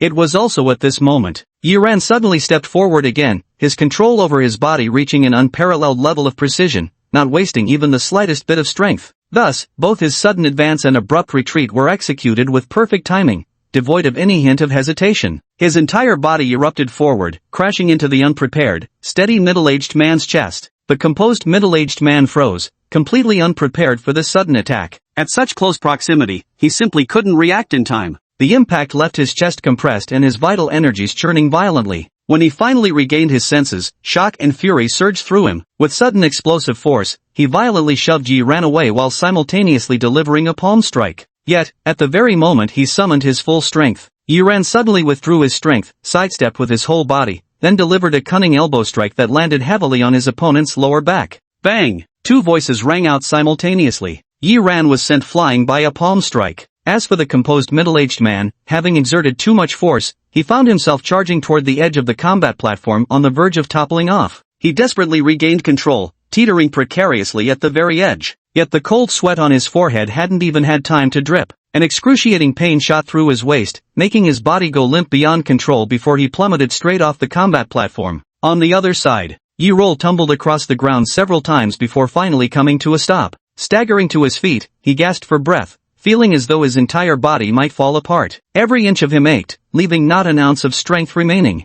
All around, not a sound could be heard. Everyone stood dumbfounded as they witnessed the scene. Below the stage, the composed middle-aged man quietly rose to his feet, his breathing steady without a single trace of injury on him. In contrast, Yi ran. The hood had turned completely half crimson, his clothes tattered all over, faintly revealing black patterns on his skin. Fortunately, only part of the patterns were exposed, so no one noticed anything unusual. Instead, several people were peering intently, trying to see what kind of mythical beasts martial patterns this youth possessed. They were simply too fierce. Yi Ran was covered in wounds, unable to even stand up. The composed middle-aged man maintained his calm demeanor. The contrast between the two men's states immediately revealed who was superior. Unfortunately, the poised middle-aged man was standing off the fighting platform. You've won. The composed middle-aged man remained silent for a long while, then said with mixed emotions, "You're formidable." I lost fairly. With those words, he turned and departed. Despite still having ample stamina and boasting a 10-match winning streak previously, he chose not to continue competing, even forfeiting the rewards he'd already earned. Hearing those words, only then did the crowd surrounding the fighting arena snap out of their gazes shifting to Yi Ran with expressions of awe and reverence. 17 consecutive victories. From today onwards, this young man will make his name resound throughout Ningjiang City. As a freshly promoted martial artist, he defeated several opponents with 200+ combat power, and even subdued a veteran martial artist with 300 combat power. Such talent is unprecedented in the entire history of Ningjiang City. Chapter 26, Class D Combatant. I concede the 18th round. Yi Ran coughed heavily, rose to his feet, and slowly descended from the fighting platform. He didn't force himself any further. This time he had truly reached his limit. The surrounding crowd instinctively parted to clear a path. Breaking through as a martial artist just 3 days ago, yet already possessing 300 combat power even in first-tier martial cities, you'd be considered top-tier. From the spectator stands above, the fighting arena's owner looked down with an admiring gaze. Hearing this, everyone was utterly shocked. A first-tier martial arts city is incomparable to a third-tier one like Ningjiang City. Who would have thought the arena owner would give such high praise? The arena owner took a glance at the faint patterns on Yi Ran's body. With slight curiosity, he asked, "What kind of exotic beast is this martial pattern from? Why does it feel somewhat unfamiliar to me?" Hearing this, the surrounding people also turned curious gazes in his direction. Since only a few lines of the pattern were visible, they stared for a long time but couldn't determine which exotic beast's martial pattern this was. Yet unexpectedly, even someone as formidable as the arena master, a martial arts expert, had never seen anything like it. "I told you this young man's martial pattern was extraordinary." "Exactly, it looks extraordinary, far superior to our mundane martial crests. This youngster's extraordinary strength must be tied to that supreme combat insignia." Listening to the discussions around him, Yi Ran's expression turned peculiar. "Top-tier martial crest? Looks extraordinary, doesn't it? Ahem." He coughed once, knowing he had to leave quickly before any flaws in his act might be exposed. So he turned to the arena master and said, "Senior, my injuries are rather severe, I'd like to leave immediately to recuperate." The arena master chuckled lightly and tossed something his way. "I see you're skilled with fists and have mastered a specialized fist technique to a remarkable level, so I'll give you a pair of battle gauntlets." Yi Ran took them, though called gauntlets. They were actually a pair of transparent, silky gloves. He exclaimed in delight, "Thank you, elder." With that, he left without looking back. Watching his retreating figure, the crowd erupted in murmurs. After a night of continuous shocks, they felt somewhat numb. Yet some still marveled, just having broken through to the warrior realm yet already possessing 300 combat power, it was truly monstrous. Presumably tomorrow, the entire Ningjiang city would be shaken. Yi Ran remained unaware of all this. He only knew that if he didn't leave quickly, he might really give himself away. Because the tattoo on his body had already begun to peel off gradually. Damn it! Yi Ran cursed under his breath at the unscrupulous boss, who had promised it would last 2 or 3 days but couldn't even hold up for one night. Actually, he was wrong to blame the boss. The prolonged, high-intensity battles caused his vital energy to surge continuously, keeping his body at an elevated temperature. When the temperature rises, tattoos naturally begin to fade away. Fortunately, he left before they could completely disappear. Otherwise, if the supreme martial mark were to fall off mid-fight, Yi Ran could already imagine the bewildered looks on people's faces. The night was pitch black at this moment. It was already very late. The streets were deserted, utterly silent, with only the empty traffic lights alternating between red and green. Yi Ran finally managed to hail a taxi. The driver turned pale at the sight of his bloodstained, bizarre outfit and screamed, "Ultraman killed someone." With a slam on the gas pedal, the car sped away into nowhere. Yi Ran was speechless, only then remembering he had forgotten to change his clothes and mask. He found another secluded spot, changed his clothes, tossed away the headgear, and waited a long while before finally hailing a cab. Inside the cab, checking his phone, he saw multiple missed calls from his aunt. But at this late hour, she was probably already asleep, so he sent 2 messages to Zhou Shishir, asking her to help explain things tomorrow. Got it. Zhou Shishir responded quickly. Yiran frowned as he sent the message. So late and you're still awake, binge-watching dramas again, aren't you? I'll tell your mom tomorrow. Zhou Shirshir. After their usual back and forth for a while, Zhou Shirshir asked, should I leave the door unlocked for you? Yiran looked at his current condition, covered in wounds, his inner clothes soaked with blood. Don't bother, I won't be back tonight. Going home in this state would probably scare them both. Better not return, he'd find somewhere nearby to stay instead. Turning off his phone, Yiran took out the boxing gloves given to him by the arena owner earlier and examined them. So this is a war weapon? Curious, he rubbed the transparent glove in his hand. War weapons were forged from peculiar metals discovered in the wastelands or from the scales and bones of exotic beasts, making them exceptionally sturdy. It greatly aids human martial artists in hunting exotic beasts and in combat. While the enhancement to combat power from battle weapons isn't as formidable as martial techniques, their advantage lies in being easy to master, unlike martial techniques which require prolonged cultivation. Thus their value is comparable to martial techniques, often even more expensive. Yiran tentatively slipped on the gloves. The gloves fit his hands perfectly, delivering a refreshing coolness that sharpened his mind and lifted his spirits. Yiran experimentally clenched his fist. It felt extremely comfortable, every sensation was just right, even making him somewhat reluctant to sell them. To be honest, he had originally planned to sell them immediately upon obtaining the combat gloves. With the money earned from selling the war soldier and the 170,000 yuan saved earlier, he could buy a fairly good mutated beast essence blood to break through as a warrior. But now, the gloves fit particularly well, making him somewhat reluctant to part with them. Forget it. After hesitating for a moment, Yiran decided not to sell them after all. As for the mutated beast essence blood, he could always find another way. It's a shame to sell such a rare and well-suited weapon after finally acquiring it. Before long, the car stopped outside the residential area. Yiran got out of the vehicle and entered a nearby convenience store to purchase some basic medical supplies. Just as he entered, he coincidentally ran into someone. Su Qin? Yiran was startled, turning to look at the short ponytailed girl who had just emerged. Su Qin also paused in surprise. Seeing the bruises covering his handsome face, her delicate brows furrowed slightly as she asked, "What happened to you?" Yiran replied, "Got scratched by a cat." Su Qin snapped impatiently, "You're treating me like a child? Swollen like this, you expect me to believe a cat did this? Oh." After some thought, Yiran revised his statement, "The cat punched me." Su Qin fell silent. She walked wordlessly to the supermarket entrance and saw Yiran still rummaging haphazardly through the first aid supplies. He could only say helplessly, "Don't bother flipping through them, I have them at home." That's really too much. Yiran scratched his head but moved briskly, overtaking Su Qin in a few strides as he hurried toward the residential area. "You didn't lock your door, did you? If you did, just hand me the key, you're walking awfully slow." Su Qin fell silent once again. How come I never noticed before how shameless this guy could be? Yet, it's kind of interesting. The moment this thought surfaced, she quickly shook her head, then gradually grew calm-eyed as if remembering something unknown. Returned to its usual serene and quiet demeanor. Chapter 27, Speculation. Su Qin's residence. Never realized you were so professional? Yiran looked at the busy girl before him with some surprise. The distance between them was dangerously close. Su Qin half knelt in front of him, gently applying medicine to the scratches on his face. When her fingers accidentally brushed against his skin, she flinched slightly. Deep within her clear eyes flickered traces of unease and something peculiar. The faint scent of shampoo wafted through the air, causing Yiran's heart to flutter ever so slightly. Then came great alarm. As expected of a wealthy woman, even her shampoo was so high-end.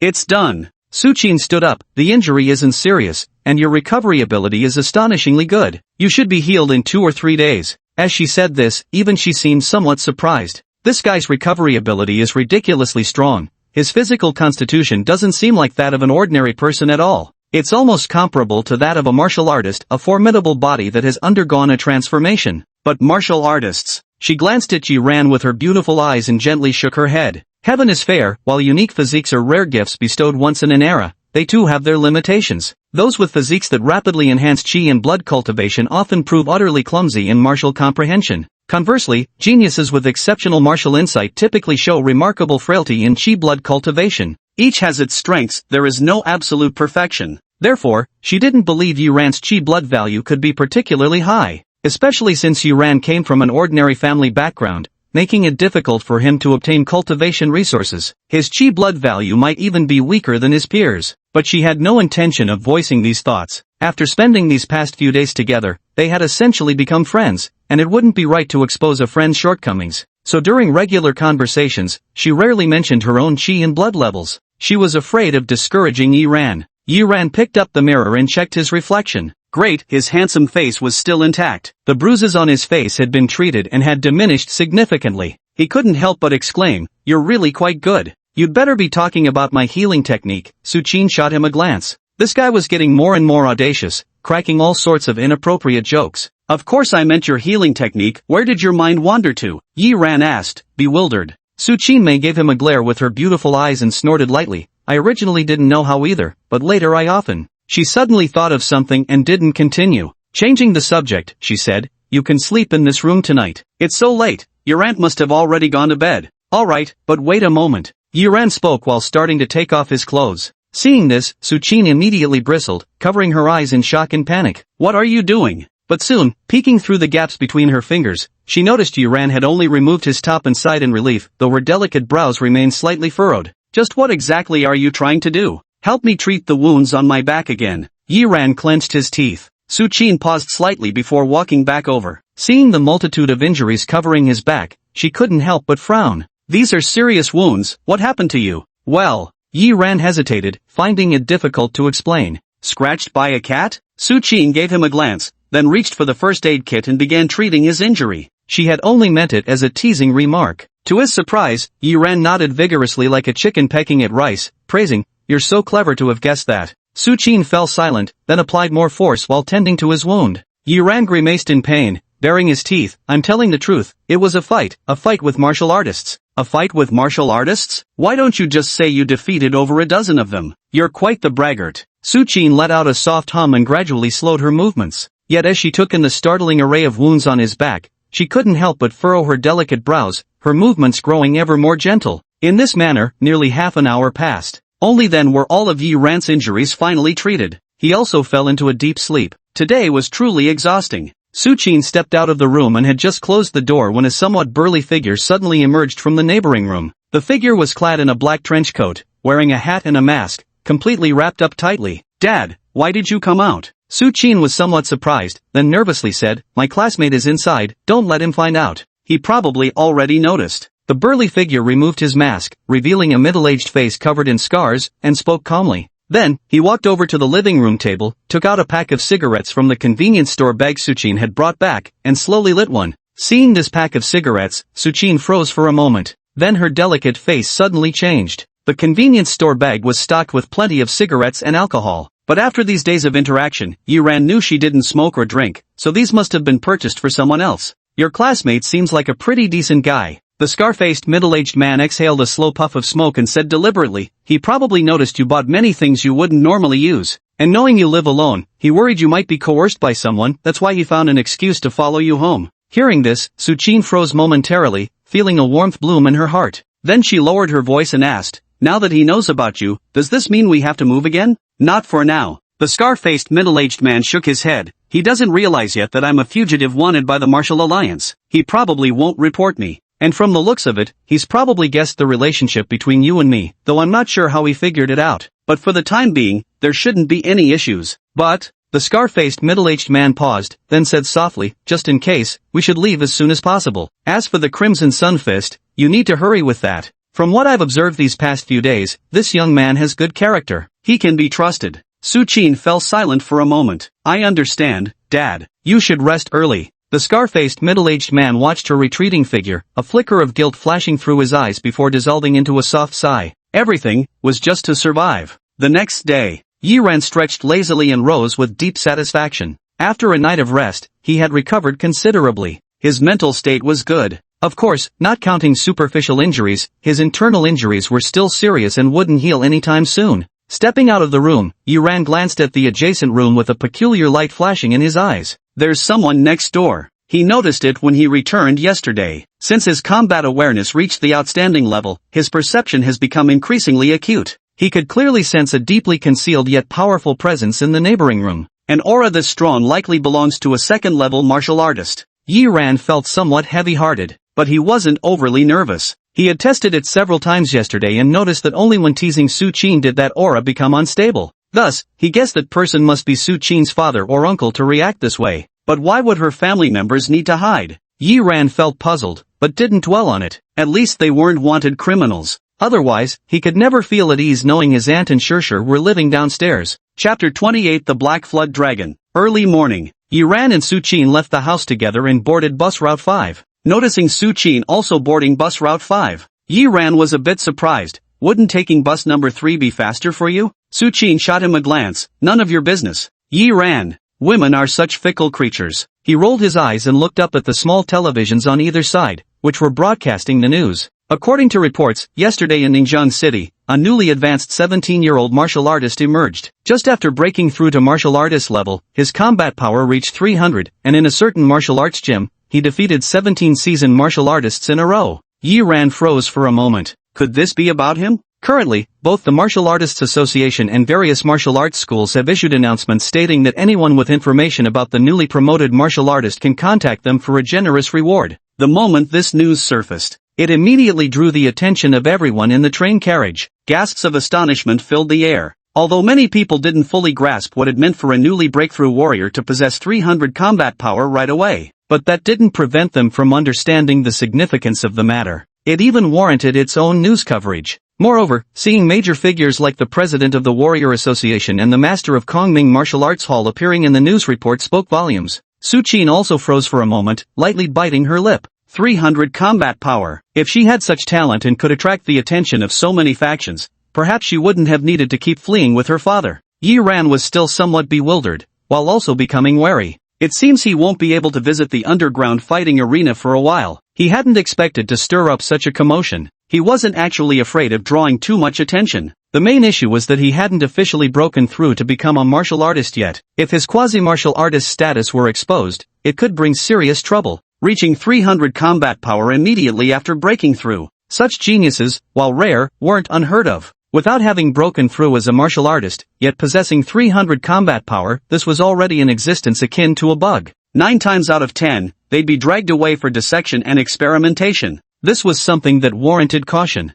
At the very least, I should wait until I break through as a martial artist and my strength improves further before contacting those factions. Yi Ran pondered in his heart. In martial arts cultivation, resources are equally crucial. Thus, joining a powerful faction would bring benefits without harm. Next, the other news items were announced one by one. They were all recent events, and 9 out of 10 were related to the wilderness. The remaining news wasn't about dangerous organizations like the Black Seal Towers targeting certain young geniuses. It was mainly a warning about wanted criminals from the Martial Alliance being active in the area, advising citizens to be cautious. In this era where martial arts are highly advanced, those wanted criminals who violate prohibitions through martial arts are often more dangerous than exotic beasts. Listening to these news reports, Yi Ran felt slightly relieved. Recently, Grandmaster Han Yang cleared out many nearby wastelands while passing through Qingshui City. Numerous exotic beasts in the wastelands perished in large numbers. This has significantly reduced the previously frequent beast siege incidents. Cities like Ningjiang have seen improved safety, smoother trade, and greater prosperity than before. Everything is gradually moving in a positive direction.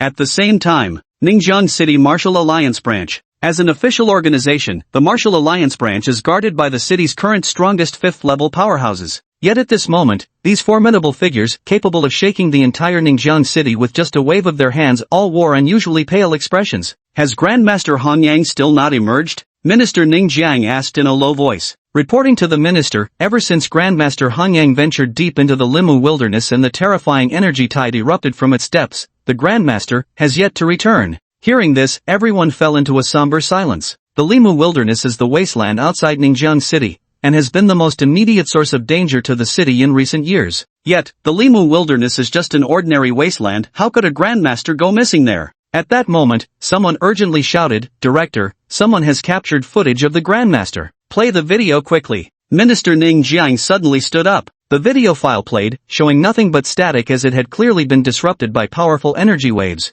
After waiting for some time, everyone could barely make out a figure, and a flood dragon. That figure radiated golden light, dazzling as the sun. And opposite it, looming like a mountain range, was an enormous black flood dragon with a serpentine body. The black flood dragon faced off against the shadowy figure, and astonishingly, it suppressed the figure. The hazy vision quickly vanished. The group fell into silence once more. The black flood dragon is among the top-tier species of exotic beasts, and an adult specimen possesses strength at the Grandmaster level, far surpassing that of ordinary Grandmasters. How could there be an adult black flood dragon in the Limu wilderness? Someone murmured in confusion, their voice completely devoid of composure. A top-tier 7th-level exotic beast lurked just beyond Ningjiang City, yet they had remained oblivious. If that black flood dragon were to attack the city, one can imagine that the entire city of Ningjiang could be destroyed in an instant. At the thought of this scene, everyone present felt a chilling fear creeping down their spines. It was truly perilous. If not for Grandmaster Han Yang passing by and clearing the wasteland, where he encountered the Black Flood Dragon, this terrifying ticking time bomb would have remained undiscovered to this day.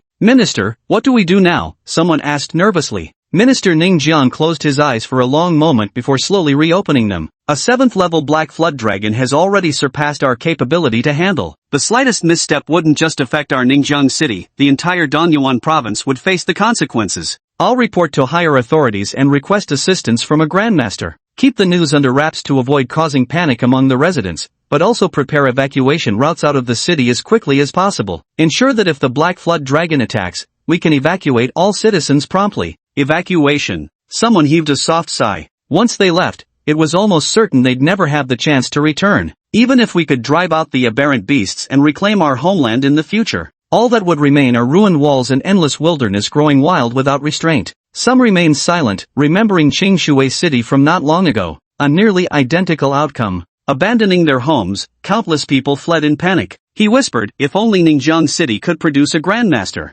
With 2 Grandmasters joining forces, they could surely suppress the Black Flood Dragon, avoiding such a passive situation, much less having to leave our homeland. Hearing this, the others also sighed deeply. Grandmaster. How tremendously difficult, being a 5th-level martial artist was already the pinnacle one could achieve in Ningjiang City. The day's lessons came to an end. School was out. Yiran looked at the girl across from him in surprise. You're saying Zhang Fan didn't come to class today? Yeah, he wasn't here today, but he called the teacher for leave. Seems like something happened at home. The girl tilted her head, her sparkling eyes sizing up Yiran curiously, noticing more and more girls gathering around them. Yiran hurriedly bid farewell and left the school. After leaving, he still felt somewhat uneasy and sent Zhang Fan a message. A moment later, a reply came. Brother Ran, I'm going on a 2-day trip with my parents. You're going on a trip right before the college entrance exams? Yiran vaguely sensed something was off, so he pressed further. Zhang Fan explained that the stress was too much, and his family was taking him out to unwind. Seeing this, Yiran also set aside his doubts. Chapter 29, Honor Student.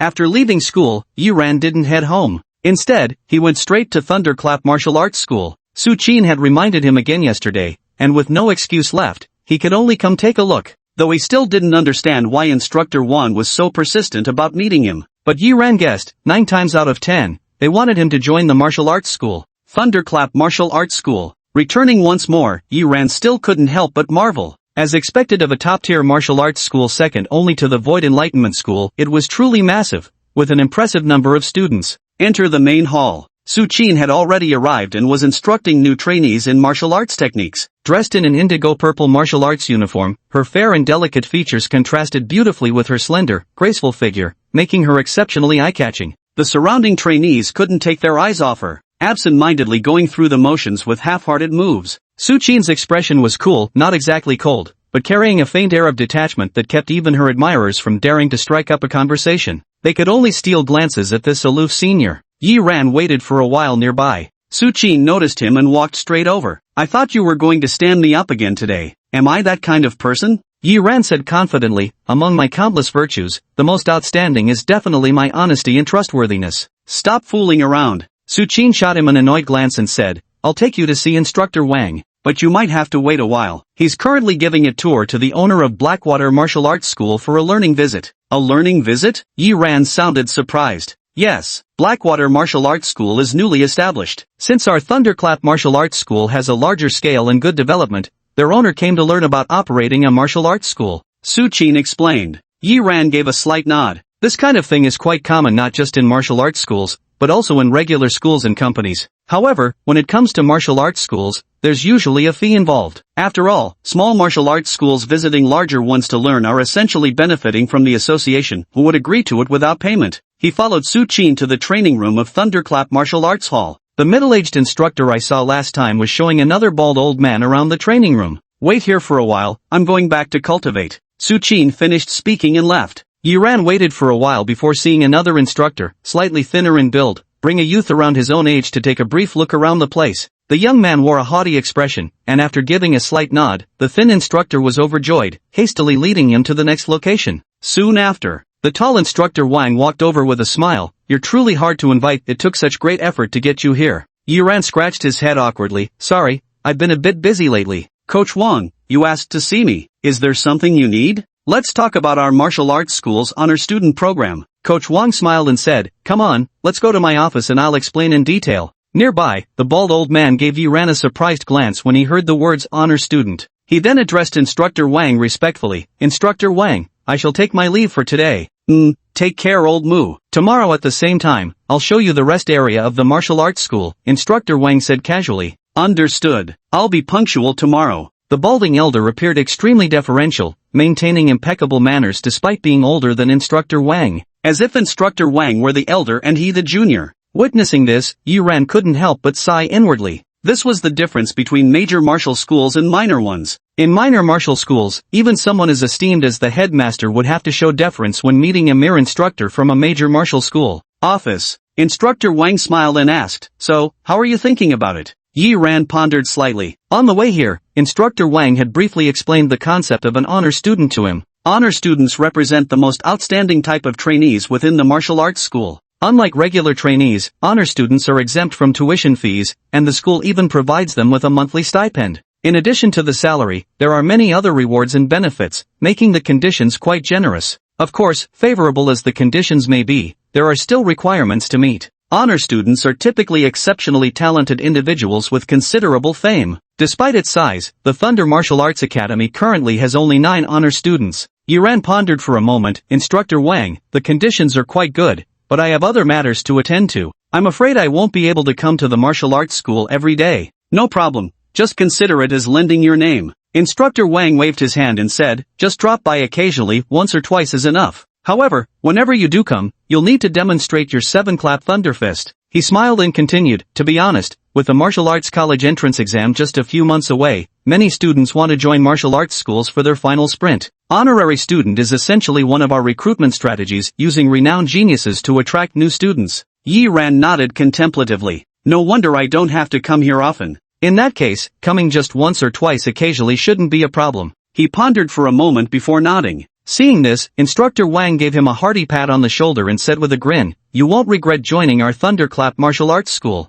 Instructor Wang's heart swelled with delight. A genius so young who's already mastered the thunder fist technique to the 7th resonance level. Even if blood vitality is somewhat lacking, it doesn't matter, martial techniques can compensate. I'll go find the agreement. You head to the main hall first to test your blood vitality. After speaking, Instructor Wang got up and left. Yiran walked towards the martial arts hall. In the hall, many students had gathered together, exclaiming in awe as they surrounded a young boy. This youth was precisely the same prideful-looking boy he had seen not long ago. At this moment, the boy wore a triumphant expression as he stared at the mechanical puppet before him. The extreme puppet screen displayed combat power, 78. Wow, that's impressive. With 77 chi and blood value and a combat power of 78, he's achieved perfect combat power. I've heard of this guy. Seems he's a genius from first high school. Rumor has it he ranks in the top 30 even among all those academic elites. Incredible. Looks like our martial arts school is about to gain another top-tier fighter. The surrounding students were buzzing with discussion.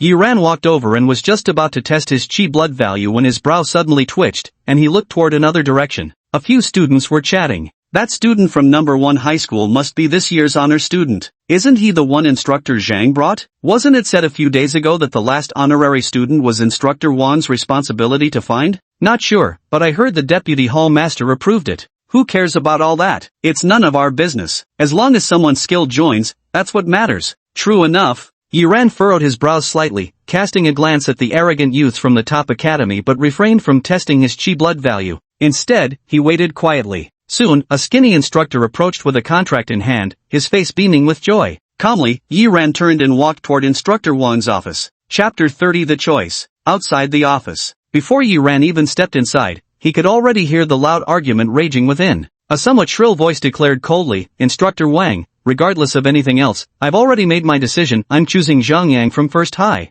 I've never even heard of this guy Yiran you're talking about, just some student from number 5 high school. How good could a student from number 5 high school possibly be? Instructor Wang argued logically, but Yiran has remarkable talent in martial arts cultivation. If he becomes an honors student with his perfected thunder movement fist technique, he'll definitely attract many high-quality students. It's just a martial arts technique, what really matters is one's chi blood level. How high could a 5th-tier student's chi blood level possibly be? A shrill voice declared, I've already made up my mind, we'll use Zhang Yang from the 1st-tier school. Instructor Wang suppressed his anger and said, Deputy Hallmaster, it was you who repeatedly urged me to invite him. Now that I've brought him here, you're asking me to send him back. Isn't that going back on your word? At first, we just couldn't find the right candidate, so we thought we'd give him a try. A sharp voice replied coolly, he's just an average student from number 5 high school. Using him is an honor for him, what does it matter if we don't? Alright, Instructor Wang, let's end it here. I need to hang up now, I have to prepare a welcome banquet for Zhang Yang.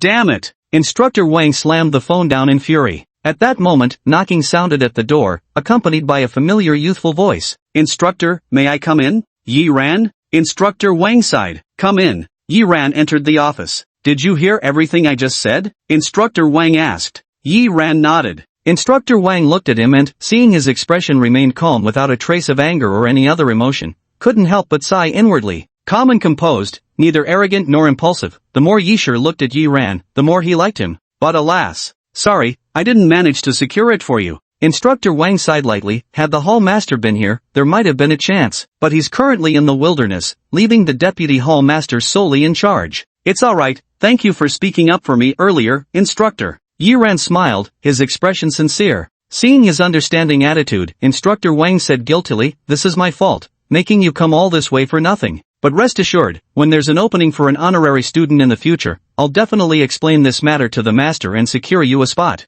No need. Yi Ran shook his head, then, to Instructor Wang's bewildered gaze, he said slowly, Instructor, I don't blame you, but, that doesn't mean I have no feelings or don't care. From now on, Yi Ran of mine shall have nothing to do with Thunderclap Martial Arts School until death. His expression was calm, as if stating the most ordinary matter, with not a trace of emotion in his voice. Yet it stunned Instructor Wang, inexplicably making him feel somewhat nervous. Yi Ran, don't act impulsively. The Thunderclap Martial Arts School is one of the top 3 martial arts schools in Ningjiang City, with a solid foundation. Instructor Wang suppressed his mixed emotions and spoke in a low voice. Don't let such a trivial matter make you miss out on an important choice and opportunity. Choice? Opportunity? Yi Ran smiled. Instructor, you've actually been mistaken about one thing from the very beginning. It wasn't Thunderclap Martial Hall choosing me, it was me choosing Thunderclap Martial Hall. At any rate, I appreciate your help, Instructor. Could you pass a message to Suchin for me? Tell her I'm not waiting for her, I'm heading back first. With that, he turned and walked away. Instructor Wang gazed at his retreating figure with a slight frown. He had initially thought Yi Ran was a mild-tempered person, but unexpectedly, the young man turned out to be equally arrogant. Yet arrogance requires worthy capital. Take Zhang Yang from First High for example, though equally prideful, that boy genuinely possesses the competence to justify such haughtiness. 77 chi blood value, 78 combat power, any martial arts school would fight to recruit such an elite. Just where does Yi Ran get such blind confidence from? Does he really think he's the one choosing the martial arts school? Though some had their doubts, for some inexplicable reason, Instructor Wang felt a faint tinge of regret rising unconsciously in his heart. It seems that the Thunderclap Martial Arts School may face serious consequences in the future because of today's decision. Yi Ran walked out of the Thunderclap Martial Arts School. Just stepped outside the school. A bald old man hurried over with quick steps. It was precisely the owner of the Blackwater Martial Arts School. The Blackwater Martial Arts School was a newly opened small martial arts academy. Although it was built right near the Thunderclap Martial Arts School, Thunderclap didn't pay it any attention, because such a small martial arts school posed no threat whatsoever to them. Hello there, young man. The Blackwater innkeeper greeted with a cheerful laugh. Elder Mu, is something the matter? Yi Ran inquired. Just now, I saw the deputy head of the Thunder Martial Arts Hall leave with a student from number 1 high school. Rumor has it that student is their hall's newly appointed honorary trainee. The owner of Blackwater Pavilion spoke while carefully observing Yi Ran's expression. Senior Mu, you didn't come here specifically to mock me, did you? Yi Ran smiled. Of course not. The owner of Blackwater Pavilion quickly shook his head. He hesitated for a moment before steeling himself to say, it's like this, I'd like you to become our martial arts school's honorary disciple. Ugh. Yi Ran looked stunned. Then he shook his head. Sorry, Senior Mu, I'm not interested in being an honorary disciple right now. Don't be hasty with your refusal, young friend. There aren't many requirements. The Blackwater Gym Master hastily said, our martial arts school is very flexible, you just need to lend your name. Also, though the benefits can't compare to Thunderclap Martial Arts Academy, you'll still get 10,000 a month. Plus, you're free to learn any martial arts techniques. Martial arts techniques. Yi Ran's heart stirred slightly. After a moment of contemplation, he said, Senior Mu, I'm just a student from 5th High, and I'm hardly renowned. Are you sure you want me as an honorary member? The master of Blackwater Hall laughed and said, While I don't know your circumstances, the fact that Instructor Wang thinks so highly of you means you must have exceptional qualities. Hearing this, Yi Ran fell into brief contemplation. After turning to glance at Thunderclap Martial Hall, he slowly responded, Very well, I agree. Good. The Blackwater Hall master excitedly slapped his thigh with enthusiasm, his face beaming with smiles. Come, I'll take you to our hall to sign the agreement right away. The Blackwater Martial Arts School wasn't too far away. They didn't have to walk far, just crossing 2 streets before arriving. Yi Ran looked at the martial arts school before him and raised an eyebrow. The Blackwater schoolmaster looked somewhat embarrassed. The school was just established, and there aren't many students yet. Once more join, I'll expand. Entering the martial arts hall, the interior space turned out to be significantly larger than its outward appearance suggested. That area over there is the training zone. All the current students of our hall are gathered there right now. Let me introduce you to them. Master Blackwater led Yi Ran toward that direction. Yet before they could approach, the sound of boisterous commotion from within already reached their ears. Is this the strongest student from your Blackwater martial arts school? Pathetic, couldn't even withstand 3 of my moves. Honestly? Quit training. Go home and herd sheep instead, worthless bunch. Ha, exactly. Might as well shut down the school now. Chapter 31, Heavy Water Palm. Inside Blackwater Martial Arts School. Training area. 2 groups confronted each other. One consisted of a dozen Blackwater students, while the other comprised 3 or 4 students dressed in blue uniforms. Emblazoned on their uniforms were the words Blue Dream Martial Arts School. The Blackwater gym master's face darkened. Those students from Blue Dream Martial Arts are here again. What's going on? Yi Ran asked. You should know that Blue Dream Martial Arts is also located here, right? The Blackwater gym master said. Yi Ran gave a slight nod. This area is the second most bustling district after the city center, which is why many martial arts schools have established their halls here. The most famous among them is Thunder Roar Martial Arts School, followed by the Blue Dream Martial Arts School and a few other major schools. Blue Dream Martial Arts School, unable to compete with Thunder Roar Martial Arts School, has turned its attention to smaller schools in the vicinity in order to steal students. Master Heishui sighed and said, They come to challenge us every day, and what few students we had have all been poached by them. Yi Ran raised an eyebrow. Challenge matches like this happened all the time. But usually, they only occurred between martial arts schools of similar strength or those with existing conflicts. Reputable larger schools generally wouldn't stoop to challenging small ones. Blue Dream martial arts actions were indeed somewhat unseemly. Meanwhile, the Blue Dream martial arts practitioners in the arena continued their mocking taunts. Stop wasting your time in this rundown martial arts school. A small place like this has nothing worthwhile to teach. Just look at your senior brother. He had decent talent, but they turned him into a useless loser. You're pushing us too far. A young man from Blackwater Martial Arts School clenched his teeth. What? You got a problem with that? The leader of the Blue Dream Martial Arts Hall, a young man, chuckled and said, If you're not convinced, come and exchange a few moves. As long as you can defeat me, I'll even kneel and apologize to you. Really? Suddenly, a surprised young voice sounded from behind. The members of the Blue Dream Martial Arts Hall turned their heads and paled when they saw the Blackwater Hall master, whose face was as cold as still water. But they quickly remembered that as the head of a martial arts hall, he wouldn't easily take action against juniors like them. Only then did they feel slightly relieved. Next, they saw a handsome young man approaching. Are you from Blackwater Martial Arts School too? The leader of the Blue Dream Martial Arts School frowned and asked. Yes. Yi Ran smiled. Does what you said earlier still hold? If I win, you'll kneel and apologize? The youth from Blue Dream Martial Arts School scrutinized him for a moment, his gaze doubtful. This kid came with the school's master, must be someone special. Might actually have some skills. Maybe I should just. A gentleman's word is as good as gold. If you can defeat my brother Fan, all 4 of us will kneel and apologize to you. Suddenly, another voice cut in abruptly. Among the 4 members of the Blue Dream Martial Arts School, a chubby little boy puffed out his chest and declared with great arrogance. The leading teenager froze momentarily. He inwardly cursed the pudgy kid, but had no choice but to brace himself and say, That's right, as long as you can beat me in a fight. Ah, but I forgot to introduce myself. My chi blood value is 70, combat power. Before the words could even be finished, the leader's face changed color as he watched a hand reach towards him. He wanted to resist, but realized that hand was moving with impossible speed. In almost an instant, it had grabbed him by the nape of his neck like a chick being carried by its mother, and flung him through the air. The throw was precisely aimed at the other 3 people. Before the other 3 could react, they were violently struck by a tremendous force, sent tumbling head over heels. In an instant, all 4 of them were sprawled on the ground. All of this happened in a flash. In the eyes of the Blackwater Martial Arts School's disciples, that handsome youth who came with the master seemed to just casually raise a hand. And just like that, all 4 of the overwhelming Blue Dream Martial Arts School disciples, who had been suffocating them with their pressure, were instantly knocked down.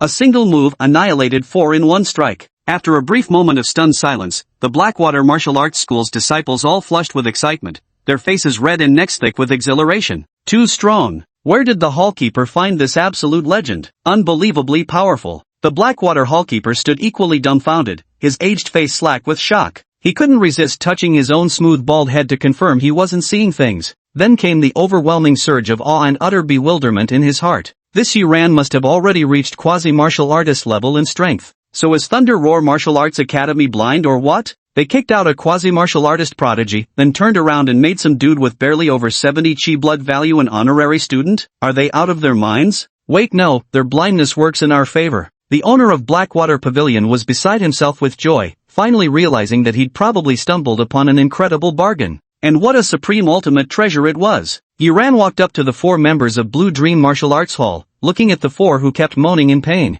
With a faint smile, he asked, who was it that just said they'd kneel and apologize if they lost? Him. The other 3 simultaneously pointed at the bewildered little fatty. The leader of the group, harboring personal resentment, even gave the chubby kid a kick to the rear, sending him stumbling forward. Yiran looked at the little fatty with an amused chuckle. The chubby boy shook his head in terror. Brother Fan said it first. I just added a bit, don't hit me. Yiran shifted his gaze to the leader of the group. The leader was fuming, but he clenched his teeth and growled, go ahead, kill me if you dare. Kneeling? Never gonna happen. Narrowing his eyes slightly, Yiran's gaze flickered with menace. I can't stand people who break their promises. Xiao Yi. The master of Heishui Pavilion stepped forward to mediate, saying, they're just young people who got carried away in the heat of the moment. Let them apologize and it'll be settled. Yiran nodded and said no more, leaving the matter to him to handle. Soon, the 4 members of the Blue Dream Martial Arts School apologized and slunk away. Meanwhile, the Blackwater Hall master basked in the respectful and admiring gazes of the students. Coughing lightly, he patted Yiran's shoulder and said, this is Yiran, an honorary student of our martial arts school. Come and meet him. Hello, everyone. Yiran's expression was gentle, completely devoid of the intimidating pressure from earlier. Combined with his handsome features, he radiated remarkable approachability. The martial arts school had relatively few students, only about 20 or so. After exchanging brief greetings, the Blackwater School's master, concerned about displeasing Yiran, dispersed the students and led him to the master's chamber. Inside the gym owner's office, the 2 signed the agreement. Yiran also received half a year's salary, totaling 60,000. Perhaps the Blackwater gym owner, fearing he might leave early, had the contract directly extend until after the college entrance exams. After signing the agreement, the Blackwater gym owner smiled and said, you'd like to see our martial arts skills, wouldn't you? Yiran nodded, his eyes showing a rare glimmer of anticipation. The Blackwater Hall master stroked the ring on his hand, and suddenly, 10 martial arts manuals of varying colors materialized out of thin air, landing on the table. These are all the martial arts techniques our training hall possesses, he said. Yiran, however, was startled and glanced at the ring on his hand in surprise. A spatial ring? Spatial ring, a spatial treasure crafted from peculiar ores found in the wastelands, contains an independent space within itself and is exceedingly rare and precious. Correct. The Blackwater Pavilion master smiled faintly before pointing at the martial techniques and saying, these 10 martial techniques range from D grade to B grade. B grade martial technique? Yiran's heart leaped slightly with excitement as he quickly searched through them, soon finding that B grade martial technique, heavy water palm. The palm strike was mighty and profound, capable of easily shattering mountain rocks with a single forceful blow. Chapter 32, Wealth that Draws People Near. Yiran flipped through the heavy water palm manual before putting it away. He took another look at the remaining martial techniques. Among the 10 martial techniques, most were fist and palm styles. For fist styles, he had already practiced thunder fist. As for the palm techniques, none surpassed the grade of heavy water palm. Thus, in the end, he only took the copied manual of heavy water palm. Although this heavy water palm technique has only 3 stances, it's quite challenging. Feel free to ask me anytime if you encounter difficulties. The Blackwater Pavilion master said, I've also practiced this heavy water palm technique, so I have some experience with it. Alright, thank you, Pavilion master. After staying a while longer at the Blackwater Martial Arts School, Yiran left for home. The Blackwater Pavilion master watched his departing figure, his aged face betraying an unusual expression. Even if this young man was an honorary student of the martial arts school, there was no need to hand over all the martial techniques. The saying teaching apprentices starves the master has existed since ancient times, especially for a B-grade martial technique. It's of immense value. Even prestigious institutions like the Thunderclap Martial Arts School wouldn't teach this to honorary students without sufficient contributions. His decision to do so wasn't just about recognizing the young man's potential, it was largely an investment. "I hope I haven't misjudged him," the Blackwater innkeeper murmured something under his breath. Nightfall. After finishing his meal, Yiran continued to Su Qin's house to teach her the Thunder Fist technique. Clearly, Instructor Wang had already spoken to her about the afternoon's incident. Su Qin fell silent for a moment before saying softly, "I'm sorry. Had I known it would turn out like this, I wouldn't have asked you to come." "It's nothing." Yiran shook his head, not particularly concerned. If he truly wanted to join a faction, the Thunder Martial Hall wouldn't be impressive enough for him. At the very least, it would have to be a top-tier institution like the Skybright Martial Hall. With combat power reaching 300, as a quasi-martial artist, he had more than enough credentials to join any faction. 2 hours later, Yiran was about to head home when he suddenly remembered something. "Oh right, my aunt asked you to come over for dinner at our place from now on in the evenings. It's too troublesome to cook for one, plus I need to practice cultivation, there just isn't enough time." "No need, I'm used to being alone." Su Qin shook her head, but a hint of envy flashed through her eyes. It had been a long time since anyone cooked for her after that person left. After Yiran departed, the scar-faced middle-aged man walked out, looked at Su Qin, and said somewhat quietly, "Missing your mother?" Su Qin lowered her head in silence. "I've been thinking about it too." He walked over and patted Su Qin's head. "So, my child, we must live well, only then can we honor your mother's spirit in heaven. And only by living well can we have the chance for revenge." This second sentence was something he silently added in his heart. In the following days, Yiran no longer visited the underground fighting arena. Instead, he focused on recuperating while simultaneously enhancing his combat awareness and practicing the heavy water palm technique. His strength steadily improved. During these few days, the third achievement finally refreshed. Wealth breeds familiarity. Progress, 5/100,000,000. Accumulate 100 million in wealth. Reward, 1,000 achievement points and doubled comprehension. Upon reaching 1 million and 10 million, rewards of 10 and 100 achievement points respectively will be awarded. This achievement, although quite challenging, comes with generous rewards. It boasts a full 1,000 achievement points. Moreover, after experiencing physical enhancement, Yiran was particularly eager for the doubling of his comprehension. As for the progress of being approachable with billions, because achievements only start accumulating once they're achieved, his previously acquired wealth wasn't counted. These 5 coins were won from a bet with Zhou Shishir. At this moment, the martial arts school near the residential area, inside the training room, Yiran gazed at the number displayed on the dark blue mechanical puppet opposite him, 330 combat power. A pensive expression crossed his face. 330 combat power was nearly his current limit. Over these past days, he'd gradually come to realize his physique couldn't quite keep up anymore. His combat awareness had far surpassed his physical capacities, his body simply couldn't withstand such powerful mental consciousness anymore. Unless physical constitution is improved once more, it seems it's time to break through as a martial artist. Yiran made his decision. Currently, he had virtually no room left for improvement. All achievement points had been completely exhausted. After breaking through in combat awareness, the consumption of achievement points has increased significantly. Of the remaining 42 achievement points, half were used to deduce the heavy water palm technique, advancing it to the first level of palm momentum. The other half was entirely devoted to the deduction of combat awareness. Leaving the martial arts hall, Yiran headed straight for the city center. He had originally planned to venture into the wilderness, but after searching for information extensively, he learned that the essence blood of exotic beasts required special refining techniques. It wasn't something one could absorb simply by capturing such creatures. Thus, becoming a warrior through his own efforts was out of the question.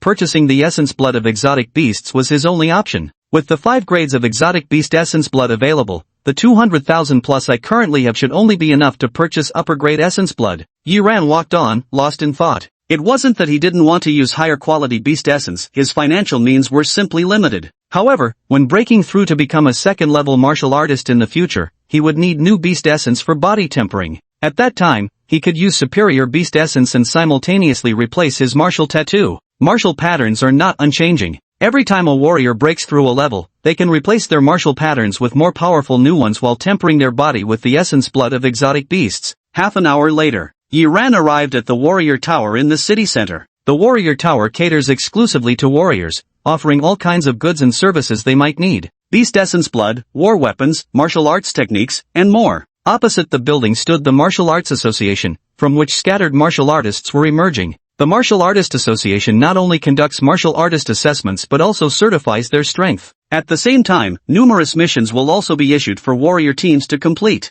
Yi Ran entered the martial artist tower. Inside the tower, people were bustling about. Just as he was about to head to a store that sold exotic beast essences, he suddenly spotted someone. Someone who shouldn't have been there. Yi Ran froze for a moment before quickly striding after the person. A moment later, Iron Ox Armory. A disheveled, abnormally pale boy with a crew cut walked inside. Guest, looking for battle armor? The shopkeeper was a burly man who paused in polishing the enormous black axe beside him and walked over with a chuckle. Oh, it's a young lad. Are you looking for imitation battle weapons or genuine ones? Zheng Fan answered hoarsely, neither. I want to sell battle weapons. Sell? The burly shopkeeper looked surprised, then his gaze fell upon the slender object wrapped in black cloth behind the youth. The black cloth was lifted, revealing a blood-red battle sword inside. Oh, the Blood Shadow battle sword? The burly shopkeeper's eyes lit up as he picked it up and examined it carefully for a moment. Among D-grade battle weapons, the top-tier Blood Shadow battle sword usually sells for 250,000 on the market. This one's still razor-sharp, looks like it was bought recently and barely used. How about this? I'll give you 200,000, alright? 200,000? My father only used this battle saber once. Zheng Fan couldn't quite accept it. Can't you go any higher? The burly shopkeeper shook his head. 200,000 is already a fair price. I'm only offering this much because I can see you're in a tight spot. Other shops would offer you 15,000 at most. Zheng Fan clenched his teeth. Let me think about it further. As he turned around, he happened to see a young man standing at the shop entrance, looking at him with an indescribable expression. Zheng Fan felt as if struck by lightning. Ran Gu? Chapter 33, Sudden Changes, Metamorphosis. Beside the warrior armor shop, inside a small eatery, Yi Ran took a deep breath as he looked across at Zheng Fan and asked, what happened? My father's in trouble. Zheng Fan lowered his head, his voice hoarse with a trace of bewilderment and exhaustion. A week ago, my dad and his martial arts team encountered a second-grade purple varnish snake in the Limu wilderness. Though they managed to escape, my father was poisoned by the snake's lethal venom. He's been comatose ever since and needs surgery. Purple varnish snake? Yi Ran's expression grew grave. This was an extremely venomous serpent-type mutant beast. 9 out of 10 martial artists bitten by it would die on the spot, and only those with extraordinary luck could survive. Even among the survivors, 8 or 9 out of 10 would end up in a vegetative state. Can surgery cure it? He asked in a low voice. There's about an 80% chance of recovery, but we can't gather enough money for the surgery. Zheng Fan raised his head, his bloodshot eyes staring fixedly at Yi Ran. His entire body seemed numb and sluggish. It was as if he was on the verge of collapse. Only by making himself insensible and less sensitive could he keep going. How much is the surgery going to cost? Yi Ran asked. 3 million. No wonder. Yi Ran sighed inwardly. At last, he understood why Zheng Fan had lied to him, saying he was going on a trip. Zheng Fan knew Yi Ran's family wasn't well off and didn't want to drag him into it, choosing to bear the burden alone. But such a matter, how could anyone bear it alone? How much is still needed? He asked with a furrowed brow. Zheng Fan whispered, the house is sold, everything that could be sold has been sold. My father's comrades from the warrior team also contributed a lot. But we're still short by 600,000. The surgery fee is due the day after tomorrow. If we don't have enough by then, next week's operation can't proceed as planned. Enough. Yi Ran suddenly said, 600,000, that's enough. Zheng Fan was taken aback. Yi Ran handed him a bank card and said, there's 230,000 in this card. Your combat blade is worth 200,000. That leaves us short by 170,000. He took a deep breath and reluctantly pulled out a pair of transparent gloves from his person. Continuing, he said, I still have a grade D combat weapon here, which should fetch around 100,000. That leaves a deficit of about 70,000. 70,000, not much. Brother Ran? Zheng Fan stared at him dumbfounded, feeling for the first time that his inseparable best friend had become so unfamiliar. Unbeknownst to him, this man had already become a seasoned soldier with savings of 200,000 yuan. Yet he also felt an uncanny familiarity, as if the other person had never changed from the very beginning. Brother Ran, thank you. His voice trembled slightly, his eyes glistening with unshed tears. Yi Ran shook his head. You should have told me about this sooner instead of bearing it alone. Going through thick and thin together, that's what makes us brothers. Alright, enough of these sentimental words. Let's focus on gathering the medical fees. The two returned to the mercenary shop together. So, just like I said, other places offer lower prices, right? The burly shop owner chuckled. Yi Ran didn't say much. He took out his combat gloves and asked, how much are these worth? The burly shop owner gave him a surprised glance, then looked at Zheng Fan. Not bad. You've got yourself a friend worth keeping around. Then, he took the glove and examined it. The burly shop owner's eyes initially lit up, but he soon frowned and said, the quality is decent, but it's been used too many times, resulting in very low durability. For this item, I can offer at most 120,000. 120,000, that's acceptable. Yi Ran had already mentally prepared himself. These gloves were still far inferior compared to the Blood Shadow Battle Blade. The two exchanged goods for money. The burly shopkeeper sighed regretfully. The material used in these gloves is actually quite good. It's a shame the previous owner didn't maintain them properly. Otherwise, if well preserved, their price wouldn't have been lower than the Blood Shadow Battle Blade. Zhang Fan also decided to sell the Blood Shadow Battle Blade. Although this battle blade was a treasured weapon his father had adored, something he'd saved up for years before finally purchasing without hesitation. But people will always matter more than objects. Objects lost can still be replaced through other means. When people are gone, everything truly vanishes. The two stepped out of the shop. Yi Ran sighed in relief. Just 50,000 left, already within reach. 5 matches in the underground fighting arena should cover it. Rango, I'll figure out a way to handle those 50,000 myself. Zhang Fan suddenly spoke up. Yi Ran was taken aback momentarily, then nodded slightly at his resolute gaze and said, "Alright, but remember to go back and get some proper rest." Mum. The two bid farewell. Zhang Fan's mother was still at the hospital, caring for his father, so he had to go there as well. After parting ways, Yi Ran returned home with mixed emotions, though it felt like he'd been set back to square one overnight. His saved money and battle-honed soldiers were all gone, forcing him to postpone his breakthrough to warrior status, but he had not a single regret. Just as he wanted to become a martial artist, to grow stronger, it was all to protect those around him. The true value of money also lies in helping those close to you. What truly weighed on his mind was how life remains perpetually unpredictable. A once happy family can fall apart at any moment due to an accident or an unexpected event, such as Zhang Fan's family, and his could be next. In the end, it's because I'm not strong enough. Yi Ran whispered to himself. Only by being strong enough could he fear no sudden changes or accidents, truly protecting those around him. Just like this time, if he were strong enough, perhaps a martial artist, or even a master, he can easily come up with these 3 million. How could Zhang Fan think of hiding it from him just to avoid implicating him? I used to hesitate and worry constantly, afraid that the 300 combat power of the quasi-martial realm would be too eye-catching and bring unwanted trouble. I've always wanted to go to the wilderness, yet feared dying there, leaving Auntie and the others heartbroken. Yi Ran murmured to himself, I worry too much. As long as I grow strong fast enough, what does it matter even if others discover I'm a quasi-warrior with only 300 combat power? Let them come at me, so what? Before they can even think of messing with me, I'll have grown stronger than any of them. From the very beginning, I never needed to hide anything. Yi Ran suddenly raised his head. A certain shackle in his heart shattered with a bang. The path of martial arts has always been about fearless advancement. Only the weak hesitate and consider other things. From today onward, he would conceal nothing and evade nothing. At this moment, although Yi Ran still appeared the same as before, he now carried an absolute confidence, one that feared nothing and could crush all opposition. This is the heart of a true warrior. It is an essential transformation one must undergo to become a true powerhouse. Chapter 34, I need to take a leave. Ningjiang 5th High School,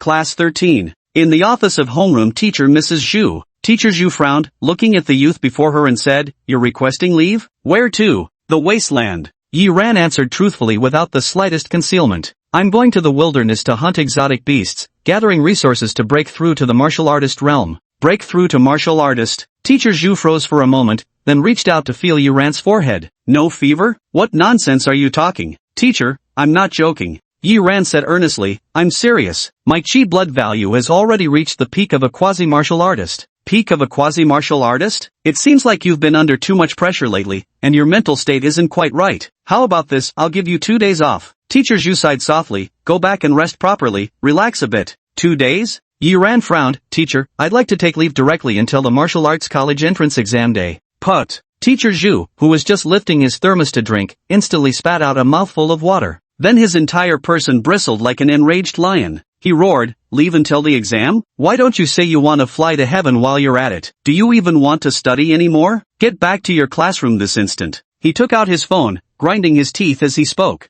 I'll contact your parents right now and see what's really going on with you. Creak. The next instant. Suddenly, a harsh, screeching sound rang out. Teacher Zhu stared dumbfounded as Yi Ran reached out and slowly crushed the solid steel thermos cup on the table, twisting it out of shape. Everyone present was utterly stunned. A moment later. Second floor of the gymnasium, combat training room. Yi Ran blinked at the mechanical dummy before him and said incredulously, so it's true that you don't have to pay for breaking these training dummies? Although mechanical puppets are expensive, the school isn't lacking funds, why would we make students compensate for them? Teacher Zhu said slowly, on the contrary, if you could actually damage a mechanical puppet, the school would be delighted. These aren't my words, they come straight from the principal. You can unleash your full power without worry. As he spoke these words, he shook his head inwardly. Although Yi Ran's earlier display had truly shocked him, these mechanical puppets could only withstand attacks at the warrior level threshold, which meant even if Yi Ran really was a quasi-warrior, he still couldn't damage the mechanical puppets. After all, it was exceedingly rare for a quasi-warrior to unleash true warrior level power. Really, thank you so much, Professor. Yi Ran's eyes lit up. This matter had been weighing on his mind, but becoming a martial artist took priority. After all, only as a martial artist could he earn money more easily. Now that he didn't have to repay it, it was undoubtedly good news. In high spirits, he felt an urge to test his skills and gradually walked toward the mechanical puppet opposite him. Hearing this, Teacher Zhu was momentarily stunned. Why is this kid saying thank you? What's he thanking me for? And why does his tone sound somewhat excited? The next instant, a deafening roar erupted. The mechanical puppet exploded on the spot, scattering into fragments across the floor. Yi Ran slowly withdrew his hand, looking slightly dissatisfied. He must have used too much strength. On the other side, Teacher Zhu's eyes nearly popped out of his head, his expression a mixture of shock and horror. As if seeing a ghost, he stared fixedly at Yi Ran. Holy shit, did he really just smash the mechanical puppet? After a long silence, he forcibly suppressed the shock in his heart and said with difficulty, taking leave is possible, but the duration of your leave is too long. I need to apply to the grade director. Yi Ran nodded in understanding. A moment later, the grade-level director walked over slowly, his hands clasped behind his back. Old Zhu, what brings you here?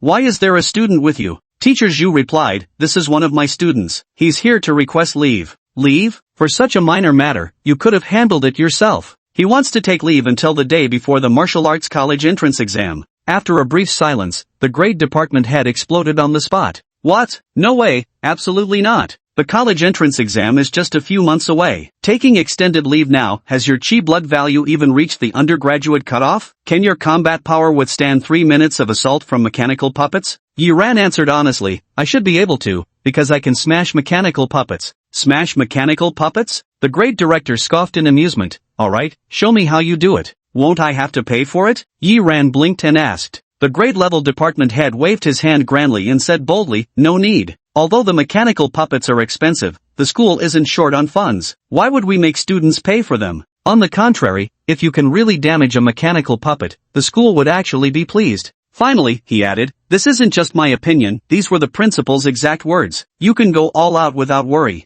Next to him, Teacher Zhu was taken aback for a moment. Why did these words sound so strangely familiar? The grade-level director shot a glance at Teacher Zhu, ready to reprimand him later. This old Zhu students joke with you, and not only do you take it seriously, but you drag me along too. So utterly lacking in composure. He stood with his hands behind his back, his face as calm as an ancient well, radiating an air of utter serenity. See, this is what you call calm. Boom! A deafening roar erupted. The mechanical puppet's entire body was launched into the air, slamming violently against the far wall of the training chamber. The impact sent clouds of dust swirling into the air. Then, with agonizing slowness, its disconnected limbs began tumbling down first, followed by other parts of its torso. Yi Ran gave a slight nod, moderately pleased. This time he'd controlled the force just right, only shattering the joints, which would be easy enough to repair. Behind, even having witnessed it once with his own eyes, Teacher Zhu still found it somewhat unreal. As for the grade-level department head, his expression turned blank and his lips trembled. All traces of his previous composure had vanished completely. Did he really smash it? Yi Ran looked at him expectantly and said, Teacher, can I take leave this time? Can I, please? The grade director was utterly stunned and remained disoriented for quite some time before finally responding, the duration of your requested leave is too long. I need to consult the academic director. Soon, the academic director, sporting gold-rimmed glasses and a sizable paunch, arrived with a jovial chuckle. Teacher Zhu and the grade-level director exchanged a glance, tacitly choosing not to speak. Director, I need to request leave, 4 months. Yi Ran looked at the Dean of Academics. This time, he was smart enough to state the duration of his leave request outright. The Dean remained composed, showing no sign of anger. Student, he said kindly, think carefully. The martial arts college entrance exams are right around the corner. My advice is not to take leave, stay at school and focus on your studies. Director, I'm really strong. I can smash mechanical puppets to pieces. Yi Ran added. Oh, the Dean adjusted his glasses. Now you've piqued my interest. Just give it a try, no need to go overboard with beating them to a pulp. Just win, and I'll let you take leave if you do. Don't worry, go ahead and fight freely. The principal said you don't need to pay for any broken puppets, the school would actually be happy for you. Upon hearing his words, Both the grade director and teacher Zhu wore peculiar expressions on their faces. Yi Ran also sincerely exclaimed, "The school is truly wonderful, and the principal is amazing too." With that, he threw a punch. What appeared to be an ordinary fist suddenly generated a deep sonic boom the moment it was unleashed. The next instant, the newly deployed mechanical puppet shared the same fate as its two predecessors, instantly shattered into pieces, its body torn asunder. The dean froze momentarily, removed his glasses, and rubbed his eyes in disbelief. "Oh, my eyes aren't playing tricks on me." And in the corner, what are those things that look so much like broken fragments of other puppets? Damn, they really are. The leave request was ultimately approved without a hitch. The grade-level director and teacher Zhu initially thought they should report this to the principal and have him come personally. But the dean of academics, looking at the three destroyed puppets and realizing the school would suffer heavy losses this time, stopped them with a pained expression.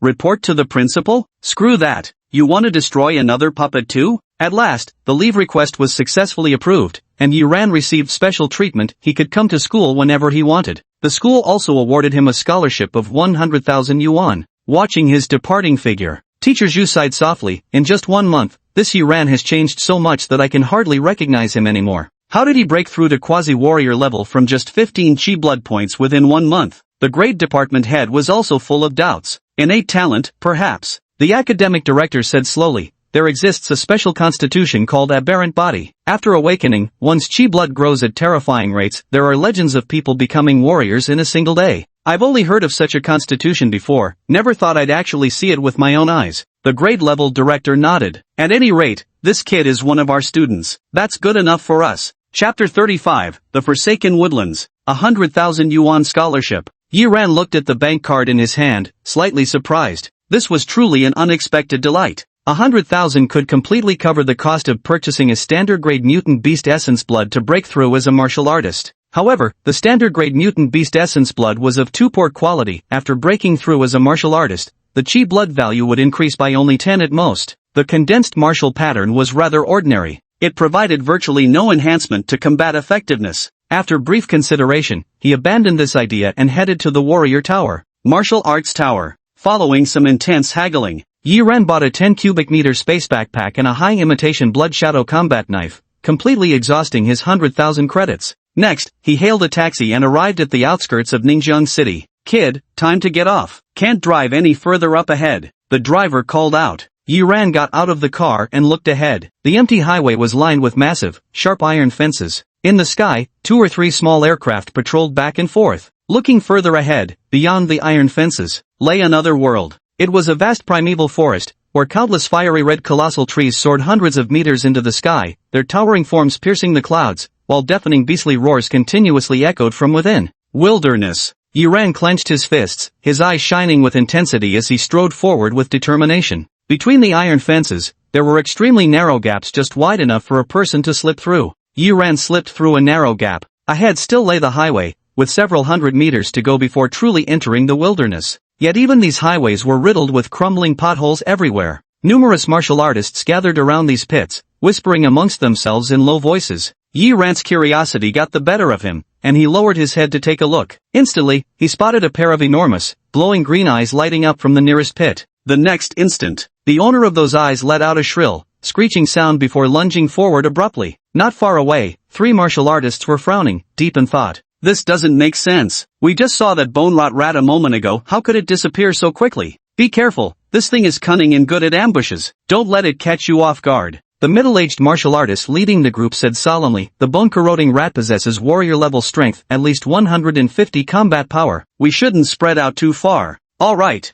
don't worry, boss." The 3 gathered close, standing back to back, each facing a different direction, leaving no opening for attack. The middle-aged martial artist scanned his surroundings with lingering confusion. Where on earth had that rotting bone rat run off to? As he was pondering this, he suddenly noticed a young man bending over not far away. From the burrow the youth was staring into came that all too familiar piercing shriek. The martial artist's pupils contracted sharply as he shouted urgently, "Run, youngster! Get away now!" Before he could finish his shout, he froze completely. A blood-red blade light suddenly flashed. The nearly 2-meter-tall gray giant rat, which had just leapt out of the burrow, was instantly cleaved in half with a single slash, its corpse thudding back into the hole. Yi Ran flicked his blood shadow warblade, watching as the blood on the blade slowly trickled away. Soon, not a drop of blood remained on the blade, clean and flawless as new. Somewhat surprised, This Blood Shadow combat blade truly lives up to its reputation. Even just a high-quality replica handles this well, the real prototype must be even better. No wonder it's one of the most favored combat weapons among martial artists. Yuran put away the imitation combat knife, glanced down at the burrow, and frowned upon seeing it was merely a putrid bone rat. This mutant beast carries little of value on its body. Moreover, its bulk was considerable, and the spatial backpack on his back had a mere 10 cubic meters of capacity. This single creature would occupy about a fifth of that space. Forget it. Yuran shook his head and turned to leave. On the other side, the three middle-aged martial artists stared in stunned disbelief at the scene. The two young martial artists beside them widened their eyes. Boss, am I seeing things? That kid just killed a rot-bone rat with a single strike? You're not mistaken. The middle-aged martial artist was also somewhat awestruck, watching the departing figure as he murmured, "That must be one of the city's top talents, no wonder he dared to venture into the wasteland alone." Enough gawking. Hurry over and loot the corpse before someone else snatches it. You got it. The two young martial artists perked up, their faces lighting with joy as they dashed toward the crater. What incredible luck. Without lifting a finger, they got a free rotten bone rat. In normal circumstances, the trio would have had to guard against ambushes while setting traps. Even if they managed to kill such a rat, it would have taken them half a day's effort. The short journey of 600 or 700 meters passed quickly. The highway ahead grew increasingly dilapidated, its surface cracked beyond recognition. Yuran stopped in his tracks, his gaze fixed ahead. Before him, all traces of modernity had vanished. The highway came to an abrupt halt here, as if abruptly swallowed whole. Beyond lay only vast stretches of greenland and those conspicuous, towering crimson trees reaching skyward. The arbor wasteland had arrived. Yuran took a deep breath and stepped into the wilderness. The moment he entered, he couldn't help but furrow his brows slightly. Inside the wilderness, the air was extraordinarily fresh, with an unusually high oxygen density that actually made him feel vaguely comfortable. But this was to be expected. The higher a martial artist's blood vitality value, the greater their bodily refinement. The requirements for environmental factors like oxygen have become more stringent. Practicing here is significantly faster than in Ningjiang City. No wonder so many martial artists achieve breakthroughs in the wilderness. Yuran murmured to himself as he continued venturing deeper into the wilds. It has to be said, the wilderness environment is truly unique. No wonder mutant beasts keep emerging endlessly, impossible to exterminate completely. He walked while observing the wilderness. Various pieces of information about the wilderness flashed through his mind. The origin of this wilderness was that mysterious giant silvereye that had already crashed deep underground, and for years humans had been engaged in bitter warfare with the mutant beasts. Three key characteristics of the wasteland were identified. First is its mystique. The wasteland's prototype is a mirage's fleeting shadow. By all logic, it ought to be illusory. Yet the wasteland materialized and descended upon reality. Despite exhausting every possible means, humanity still cannot shatter the mirage-like illusions, fundamentally solving the wasteland problem. Secondly, it's the impossibility of destruction. The wasteland cannot be destroyed. Any technological weapon suffers drastically reduced effectiveness when attacking the wastelands or the aberrant creatures. It's as if some invisible cosmic law were at work. Technological weapons struggle to inflict fatal harm on such creatures. In comparison, technological weapons prove far less effective against mutated beasts than strikes from human warriors wielding cold steel. This is one of the primary reasons warriors flourish in the current era. Meanwhile, all technological devices, mobile phones, computers, and the like lose all signal functionality the moment they enter the wilderness, becoming utterly useless. Third, and the most terrifying aspect of the wasteland, growth potential. At this thought, Yuran couldn't help but glance toward the barren wasteland's edge. It's clear to see that the vines and green grass at the edge of the wasteland are striving, creeping toward the highway, gradually encroaching upon it bit by bit. Progress seems slow, and it's hard to tell when we'll advance another meter. But constant dripping wears away the stone. Give it enough time, and the consequences become terrifying. Yet this isn't even the most frightening aspect of the wasteland. The wasteland and the aberrant beasts are inextricably linked. The more numerous and powerful the beasts within a wasteland, the faster that wasteland spreads and expands. Just like the former Qingshui city, its expansion speed was nearly barbaric in its frenzy. If it hadn't been for Grandmaster Heng Yang personally intervening later, the entire Qingshui city might have been completely devoured by now, rather than merely losing 3/4 of its territory as presently seen. Lost in contemplation, Yuran had already stepped completely into the wastelands. More and more towering crimson giant trees filled his vision. He walked up to one of the colossal trees, clenched his fist, then unleashed his punch with devastating force. Crunch! The giant tree issued a crisp sound as a piece of aged, dried bark split and fell away. Yuran picked up the bark and examined it. This type of colossal tree was called divwood, known for its long burning duration and high energy value. In Ningjiang City now, charcoal had been entirely replaced by the widespread use of this divwood. The barren wilds got their name precisely because of these departed trees. However, all he had ever seen were processed remnants of these departed trees. Today marked the first time he'd laid eyes on a genuine departed tree in its natural state. After glancing curiously for a moment, Yiran casually tossed away the piece of bark. Just about to move forward, from the giant alien tree he had just attacked, a sharp screech suddenly erupted as a red woodpecker abruptly dove down. Though technically a woodpecker, its enormous size made it resemble an eagle. Before it even reached him, a powerful gust of wind already surged forth. Fiery woodpecker. Yi Ran's heart swelled with excitement. Such rare exotic creatures were truly treasures, with their beaks and talons serving as primary materials for many warriors' weapons. Extremely valuable. Compared to the rotbone rat he had just killed, this was akin to comparing heaven and earth. The scarlet flame woodpecker moved with incredible speed. In an instant, it swooped down fiercely, its sharp crimson claws slashing toward Yi Ran's head. Yi Ran's gaze sharpened as he swiftly drew his blood shadow warblade while unleashing his vital energy. Channeling his strength into the warblade, a single slash was unleashed with sudden force. Clang! A sharp metallic clang rang out. The flame-bellied woodpecker lurched aside, sent staggering by the impact, then swiftly took to the air. Yi Ran couldn't help but retreat a step, visibly startled. Such tremendous power, this crimson flame woodpecker must have combat strength of at least 300, and its claws are astonishingly tough, able to clash head-on with the Blood Shadow Battleblade. Yi Ran's peripheral vision caught a glimpse of something, distinct chips on the Blood Shadow Battleblade, making his eyelids twitch involuntarily. It actually got chipped. He sucked in a sharp breath of cold air. Although these were only high-grade replica battle weapons, far inferior to genuine ones, they were still hard and sharp enough to cut through iron like mud. To think that they would sustain damage upon the very first collision. Yi Ran's heart grew heavy as he no longer dared to underestimate this crimson woodpecker. He regarded the other as prey, but the other harbored the same thought.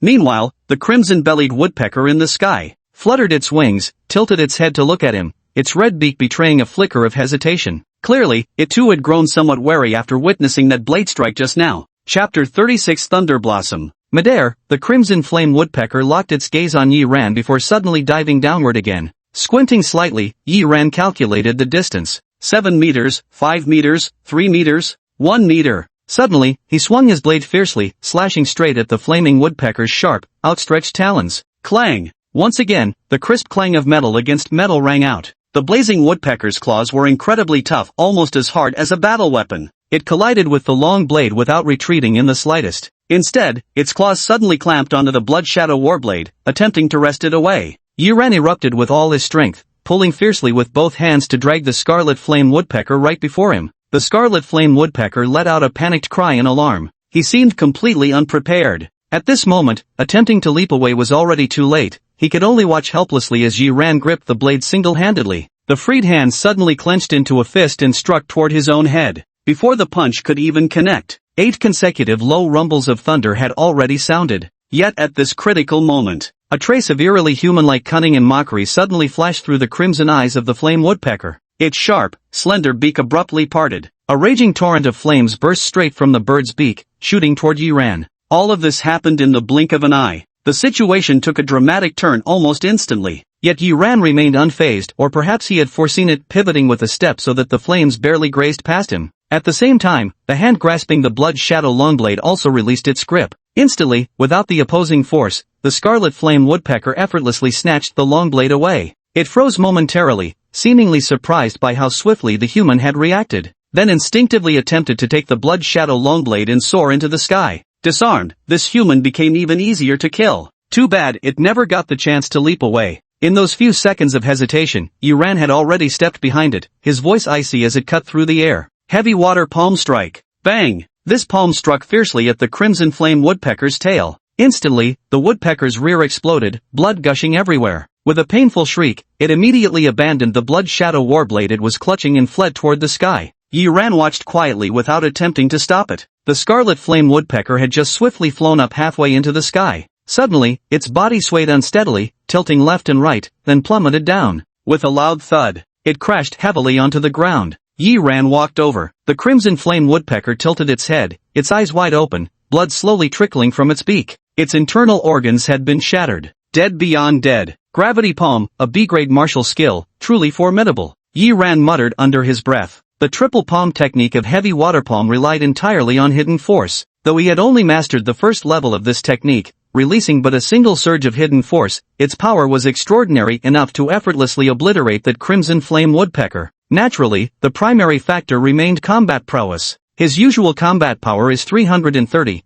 but after executing the heavy water palm technique, it can reach 370. A combat power of 370 is terrifying. Even if another scarlet flame woodpecker showed up, he could kill both birds at once by stacking their formations. Yiran picked up the corpse of the scarlet flame woodpecker and tossed it into the spatial backpack on his back. The bird wasn't particularly large, so it wouldn't take up much space. This bird must be worth at least 50 grand. Yiran was in high spirits. Stepping into the wasteland had already netted him 50,000. What an excellent start to the hunt. Next, he checked the achievements of the Wasteland Hunter. Wasteland Hunter, Novice Progress, 2 out of 10, hunt 10 different mutated wasteland creatures. Reward, 30 achievement points. The 2 creatures he killed were a rotbone rat and a crimson flame woodpecker, because all his achievement points had been exhausted. Thus, he currently had an urgent need for more achievement points. Then, he took a look at the other 2 achievements. The path of martial arts remained unchanged. However, befriending with Billions had actually seen some progress. Befriending with Billions, progress, 170,000/100,000,000. Accumulate 100 million in wealth, reward 1000 achievement points, double comprehension. Reaching 1 million and 10 million will reward 10 and 100 achievement points respectively. 17,000, that's a full 7,000 more than before entering the wasteland. Yiran was somewhat stunned. Before entering the wasteland, there had only been the progress of the 100,000 scholarship provided by the school. Now there was an additional 70,000, yet aside from that crimson flame woodpecker, he hadn't gained anything else. He pondered for a moment and then understood. The 70,000 must refer to that scarlet flame woodpecker. Who would have thought that without selling it or converting it to cash, it could still boost progress? But this works out better. The achievement will be easier to complete. Otherwise, earning 1 billion would take until the year of the monkey and the month of the horse. The scarlet flame woodpecker was worth 70,000. 20,000 more than expected, a pleasant surprise. 70,000 was no small sum. His spatial backpack only cost 80,000. With this auspicious start, Yiran felt even more motivated, venturing deeper into the wilderness. Though he ventured deeper, he still maintained caution, staying only in the outer periphery and daring not to enter the inner zone. The inner regions of the desolate woodlands teemed with numerous second-tier and third-tier beasts. Even fourth- and fifth-tier beasts, comparable to martial masters, lurked there, extremely perilous. Given his current strength, he wouldn't stand a chance against even a second-tier beast, so naturally, he wouldn't foolishly march to his death. Along the way, Yiran killed 4 more exotic beasts. Unfortunately, they were all common exotic beasts, each worth only 20 to 30,000. The silver lining was that none of these 4 beasts were duplicates, bringing his wilderness hunter progress to 6 out of 10, not far from completion. With 30 achievement points, I wonder if it'll be enough to help me deduce the second tier of palm momentum. Yiran scanned his surroundings while calculating in his mind. After breaking through to the second level of the gravity water palm technique, his maximum combat power should exceed 400. Although it couldn't be sustained for long, this was still a significant improvement that could serve as his ace in the hole. Lost in thought, his gaze suddenly shifted forward. Ahead, beneath a colossal solitary tree, a small purple flower swayed in the breeze, its faint fragrance drifting through the air. Yiran raised an eyebrow. Thunder Bloom. A flower that could enhance qi and blood values, also one of the primary ingredients in many qi blood powders. A single bloom was worth about 2 to 3,000. 2,000, though not a high price, is better than nothing. He walked over and reached out towards the thunder origin flower. Suddenly, the grass nearby rustled slightly, and then a massive gray rabbit abruptly leaped out. The gray rabbit was a full meter long, with 2 extremely long tusks exposed and eyes that were entirely crimson. At this moment, it bared its teeth menacingly at Yiran, growling. Ignoring it, Yiran reached out and plucked the thunder blossom. The moment he picked it, the gray rabbit couldn't hold back any longer and fiercely charged at him. Yiran muttered under his breath, "Bunnies are so cute, how could anyone bully them? So, might as well kill it outright." Bang! A violent collision sound rang out, the gray rabbit's head jerked, and its lifeless body fell to the ground. Yiran stored the corpse and pressed forward. Just as he stepped past the towering Rimu tree, his pupils suddenly constricted. Ahead, there was a small pond, and beside the pond, the ground was covered with purple flowers. All of them were thunder origin flowers. Chapter 37, Cloud Breath Technique. By the pond, the ground was covered with thunder bloom flowers. A rough count revealed over 100 of them. Yiran couldn't help but swallow hard. Each thunder bloom could fetch 2,000, so this many would amount to well over 200,000. He took a deep breath and suppressed the exhilaration in his heart. With vigilant eyes, he scanned his surroundings. It was an almost unbreakable rule: wherever treasures lay, guardian beasts would surely lurk nearby. For it wasn't just humans who coveted such treasures, supernatural creatures needed them just as desperately. Sure enough, with a quick glance, he spotted a black scaly ox grazing under a nearby tree. After munching on grass for a while, the ox turned and nibbled on 2 Thunder Origin flowers. Yiran's face twitched in dismay, finally understanding the idiom "a bull chewing peonies," watching such wanton waste.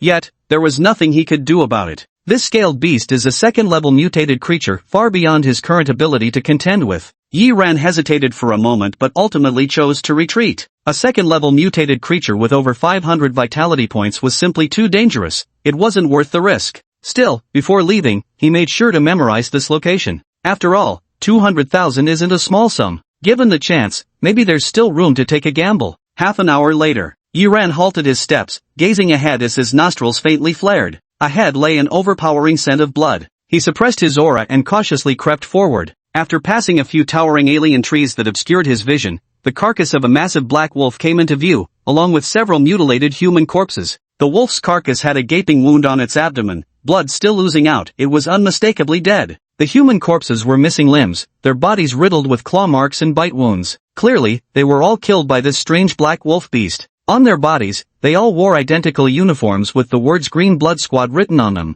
A martial arts team? Yiran felt a slight stirring in his heart. Since individual strength is limited, many martial artists travel and fight together, forming specialized martial arts teams that venture into the wilderness. Martial arts teams are also a formidable force in their own right. Among them, the strongest martial arts teams are no weaker than major fighting schools or martial arts families, some even surpass them. However, this appears to be an ordinary martial arts team. Otherwise, he wouldn't have perished together with such an Iron Black Wolf. The Iron Black Wolf's strength was mediocre, with only around 200 combat power, a relatively ordinary mutant beast. Yiran glanced around briefly and, without hesitation, walked over. He intended to help these men collect their corpses. The exposed corpse wouldn't last long here before being devoured by mutant beasts. There were 5 bodies in total, all mangled beyond recognition. Not a single intact one remained, prompting a quiet sigh from Yiran's heart. He first stored the Black Iron Wolf's corpse in his spatial backpack. The Black Iron Wolf was quite large, nearly 2 meters in length. After storing the loot,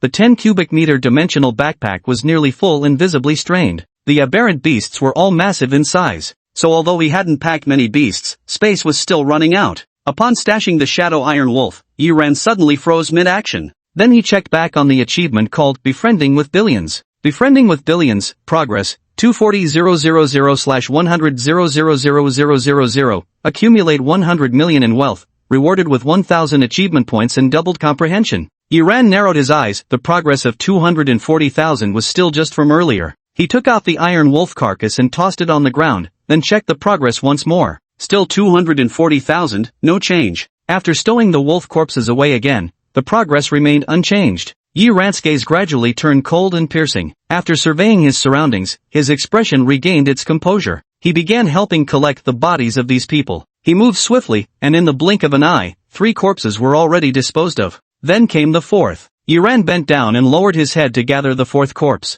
At that moment, the 5th corpse behind him suddenly opened its eyes, casting a greedy glance toward the spatial backpack on his back. Then the corpse slowly drew a dagger from its bosom and suddenly stabbed. Whoosh! The dagger moved with lightning speed, instantly thrusting toward the youth in front, reaching his back. A vicious grin and a hint of triumph had even begun to spread across the corpse's face. Yet in the very next instant, a hand firmly gripped his wrist. The corpse froze momentarily, then saw the youth turn around, his gaze eerily fixed on it. With a slight exertion, Yiran effortlessly wrested the dagger from the opponent's grasp. He then gave the dagger a few testing flips, his face revealing obvious surprise. This dagger seems to be a battle weapon. The corpse's face drastically changed color. The tremendous force transmitted from this kid's hand had left him completely powerless to resist. You must understand, he was a martial artist with 200 units of combat strength. Looking at this kid's appearance, he's probably only 16 or 17, how could he possibly be this strong? He was both shocked and fearful, just about to explain. Yiran had already reached out, slapping him with such force that he was sent flying,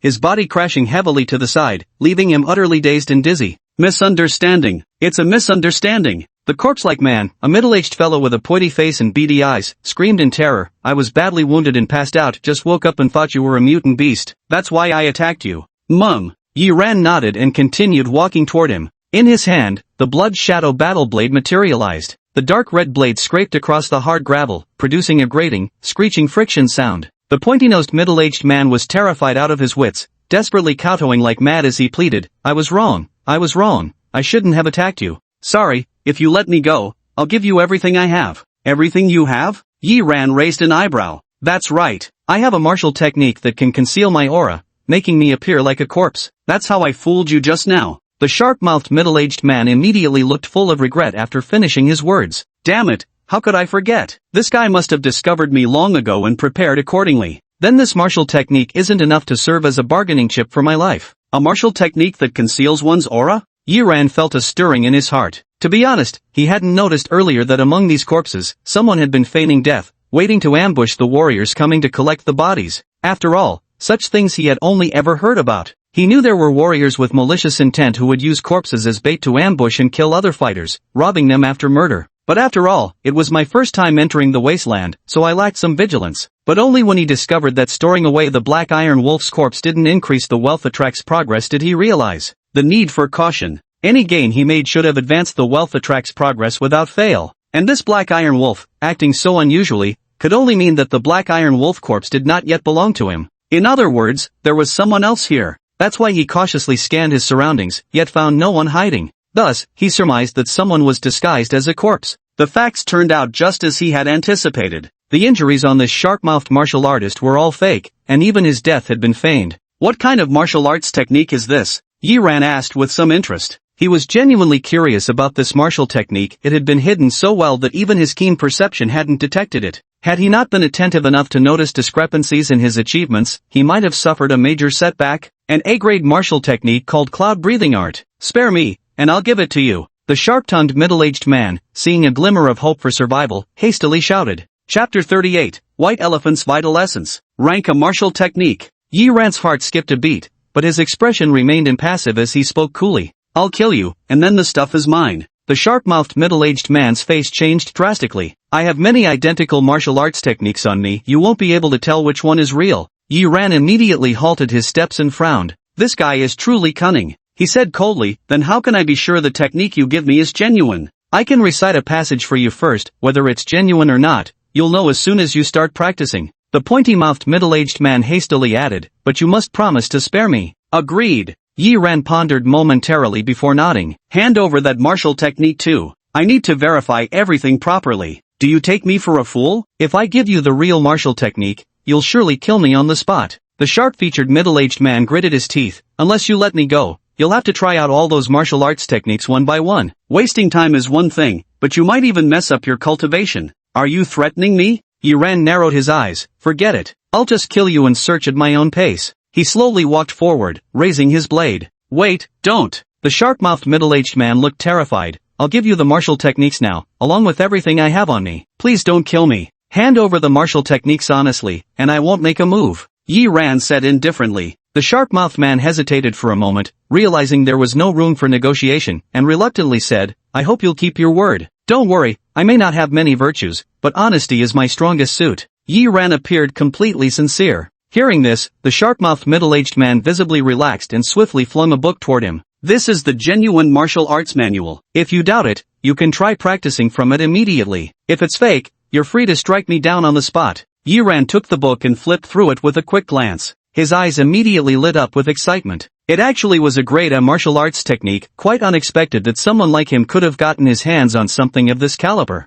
Across from him, the pointy-chinned middle-aged man watched, his cold gaze flickering with malice and resentment. You little brat, the rivers and mountains will bring us face to face again, just you wait. Looking at this kid's greenhorn appearance, he must have zero experience, and at his age, these young hotheads are always overflowing with sympathy and obsessed with foolish notions of integrity. So he wasn't worried the kid would go back on his word, turning to leave without a second thought. Wait. At that moment, the young man's voice came from behind once more. The middle-aged man with a pointed mouth felt a sudden tension in his heart and quickly turned around, saying, I've already given you the true martial technique. If you don't believe me, you can. Squelch. The sound of a long blade piercing through the chest suddenly rang out. The sharp-mouthed middle-aged man froze, staring blankly at the blood-stained longsword embedded in his chest. Then, blood trickled from the corner of his mouth as he pointed a trembling finger at Yi Ran, seemingly trying to speak until his body abruptly collapsed to the ground. His eyes widened in death, leaving them unclosed in eternal grievance. Yi Ran walked over and pulled out the blood shadow battle blade from the body. He shook his head.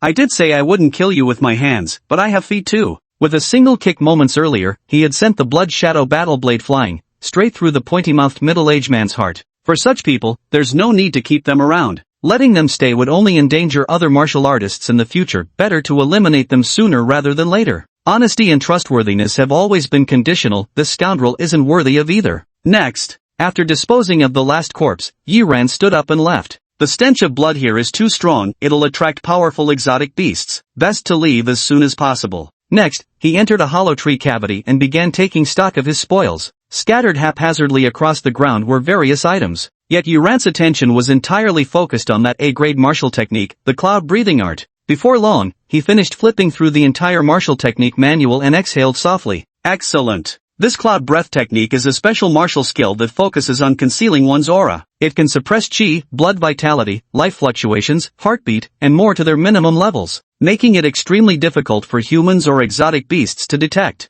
Whether used for ambush, concealment, or evading pursuit, it works exceptionally well. It can be considered a life-saving martial technique. Retracting the cloud breathing technique, Yiran felt somewhat regretful. Although the cloud breathing technique had already appeared on the deduction button, he currently had no achievement points left. Otherwise, by deducing this cloud breathing technique, he might just be able to stealthily snatch those thunderblooms from that scaled bovine. The mere thought of those thunderblooms set Yiran's heart faintly ablaze with excitement. At the very least, 200,000. And even if he didn't sell them, using them himself would significantly boost his vitality, though that wasn't something he needed at the moment. But when you break through to become a martial artist, you'll be able to use it. Next, Yiran turned his gaze to the other items on the ground. The members of those martial artist squads were relatively poor, all carrying ordinary backpacks. Inside, they only contained important materials harvested from mutant beasts, like scales, teeth, and such, nothing of real value. Yiran gathered them all up, and despite his billionaire generosity, it barely added up to 30,000. The rest included healing potions, antidotes, camping gear for wilderness survival, and such things of even less worth. Altogether, with billionaire generosity, it only increased by 5,000. But these things are indeed quite useful. It was his first time entering the wilderness. Although he had researched many exotic creatures, his preparations weren't entirely sufficient. Only upon seeing the equipment these people brought did he realize he had been somewhat reckless after all, entering the wilderness in such haste with so few supplies. I better prepare properly before heading into the wasteland next time. Yiran muttered to himself as he carefully packed away these seemingly worthless items that could prove crucial at critical moments. Then, with an unusual glint in his eyes, he turned his gaze to the final object on the ground. It was a wristband. The wristband was entirely blue, with a small stone embedded in the middle, appearing rather ordinary at first glance. But this was the only item on the sharp-featured middle-aged man. This is a spatial wristband. Yiran's eyes burned with intensity. The spatial bracelet was even more precious than the spatial backpack on his back, surpassed only by the spatial ring. He opened his spatial bracelet and took a look. It wasn't large. Only 5 cubic meters. Inside were just a bunch of miscellaneous items. The only things of value were a few high-quality imitation combat weapons, 30 to 40,000 in cash, and a vial of mutant beast essence. White elephant essence. Yiran felt a flicker of joy in his heart, but after checking the information on the bottle, his expression turned somewhat regretful. This was only ordinary grade exotic beast essence blood. Although he could use it, breaking through to warrior level with such low-grade essence blood would not only provide minimal chi and blood enhancement, but also condense only inferior warrior marks, offering negligible boosts to combat power. Other than these, there was nothing else of value inside. The most valuable A-grade combat skill and the battle dagger were already in his possession. In the end, Yiran finished tallying his gains. Adding everything together, his billionaire affinity progress had increased by 130,000, reaching a total of 370,000. That combat dagger contributed the lion's share, roughly around 70,000 or so. As for that A-grade martial skill manual, for some unknown reason, it wasn't included in the billionaire's calculations, leaving Yiran feeling somewhat regretful. An A-grade martial skill, especially specialized ones like this, carries no small price tag. After resting briefly, he set off again to hunt exotic beasts. Half an hour later, Yiran collapsed onto the ground, panting heavily. Before him lay the massive corpse of a black panther with the head of a crocodile. The panther's belly was drenched in blood, a dagger still embedded in its flesh. Gazing at the dead crocopanther, Yiran caught his breath, overwhelmed with relief. This black jaguar had combat power approaching 400. Combined with its incredible speed, he was no match at all, completely overwhelmed in the fight. Escaping was impossible, he simply couldn't outrun it. His heart had already sunk halfway in despair. Yet, at the critical moment, that damned beast got too arrogant. It suddenly lunged, attempting to swallow him whole in one bite. He seized the opportunity, one sliding tackle, gutted open, straight to the grave. Chapter 39, that's not how it's written in the novels. Calling it a sliding tackle is a bit of a stretch, but it's close enough. The black crocodile panther leaped up, and in the instant it pounced, Yi Ran seized the opportunity, tilting his body to dodge while thrusting his combat dagger fiercely into its abdomen.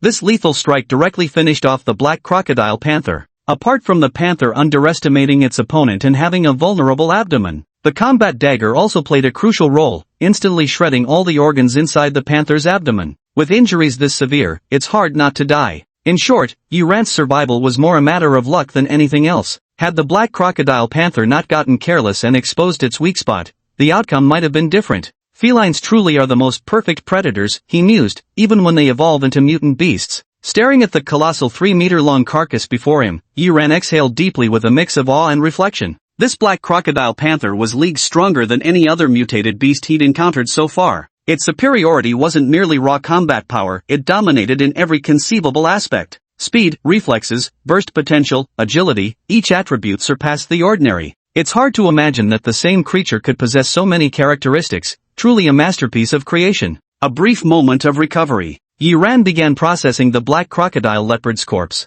Fitting everything into the spatial backpack was already impossible, now the backpack was packed to the brim, with no room to spare. Only about 1 cubic meter of space remained in the spatial bracelet. Thus, he had no choice but to settle for second best and collect the more valuable parts from the black crocodile leopard's body. After gathering them, he promptly left the area. In the wilderness, after a battle occurs, one must vacate the spot immediately even when severely injured. Half an hour later, inside a tree hollow, Yi Ran slowly opened his eyes, his complexion looking much better now, not as pale as before. Yet he couldn't help feeling a lingering fear. At the same time, his desire to break through as a martial artist grew even stronger. If he had been a martial artist just now, encountering that black crocodile leopard, even if his combat power was inferior, he definitely wouldn't have been in such danger, nearly losing his life. This time entering, judging by Yi Jinlan's progress, although there's significant improvement, to be honest, those things won't sell for much money. Yi Ran frowned slightly. He had no interest in using ordinary mutant beast essence, only the highest grade would suffice. But for the finest quality, I still don't have enough money.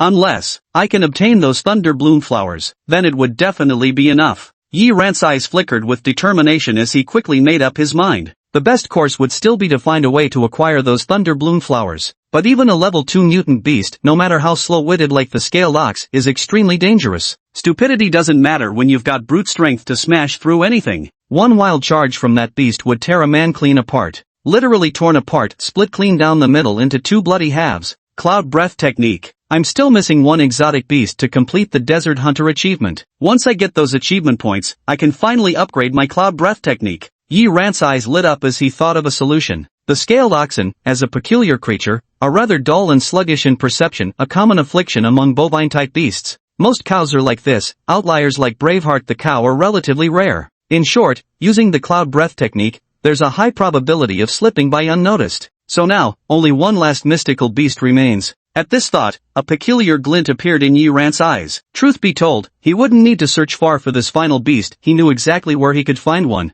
Soon after, Yi Ran returned to the area where he had discovered the scale bull and the thunder blossom. He looked up and quickly spotted a gigantic caterpillar basking in the sun on the branch of a tall detached tree. The caterpillar was a startling half-meter long, its entire body a glossy green covered in fine, soft hairs. The sight made Yi Ran's scalp prickle, and he couldn't help but swallow hard. It wasn't because this caterpillar beast was particularly strong, it was just an ordinary level 1 mystical creature with combat power barely reaching 200. He felt somewhat repulsed. When it came to wriggling creatures like insects, his resistance was rather weak. This was also why he had noticed it when he first arrived earlier but hadn't taken action. But now, hesitation was no longer an option. Yi Ran's pupils constricted as he prepared to strike, when suddenly a tremendous collision sounded ahead. Along with the angry mooing of cattle, caught off guard, he quickened his pace toward the source. Ahead lay the territory of scaled bulls, where thunder bloom flowers carpeted the ground beside a pond. On the other side, 2 strange beasts were engaged in a fierce battle. One of them was precisely the scaled ox Yi Ran had seen not long ago. The other combatant was a yellow-furred monkey. Unlike ordinary monkeys, this creature stood twice as tall at 2 meters when upright, with bulging muscles covering its entire body and a mouth full of vicious fangs.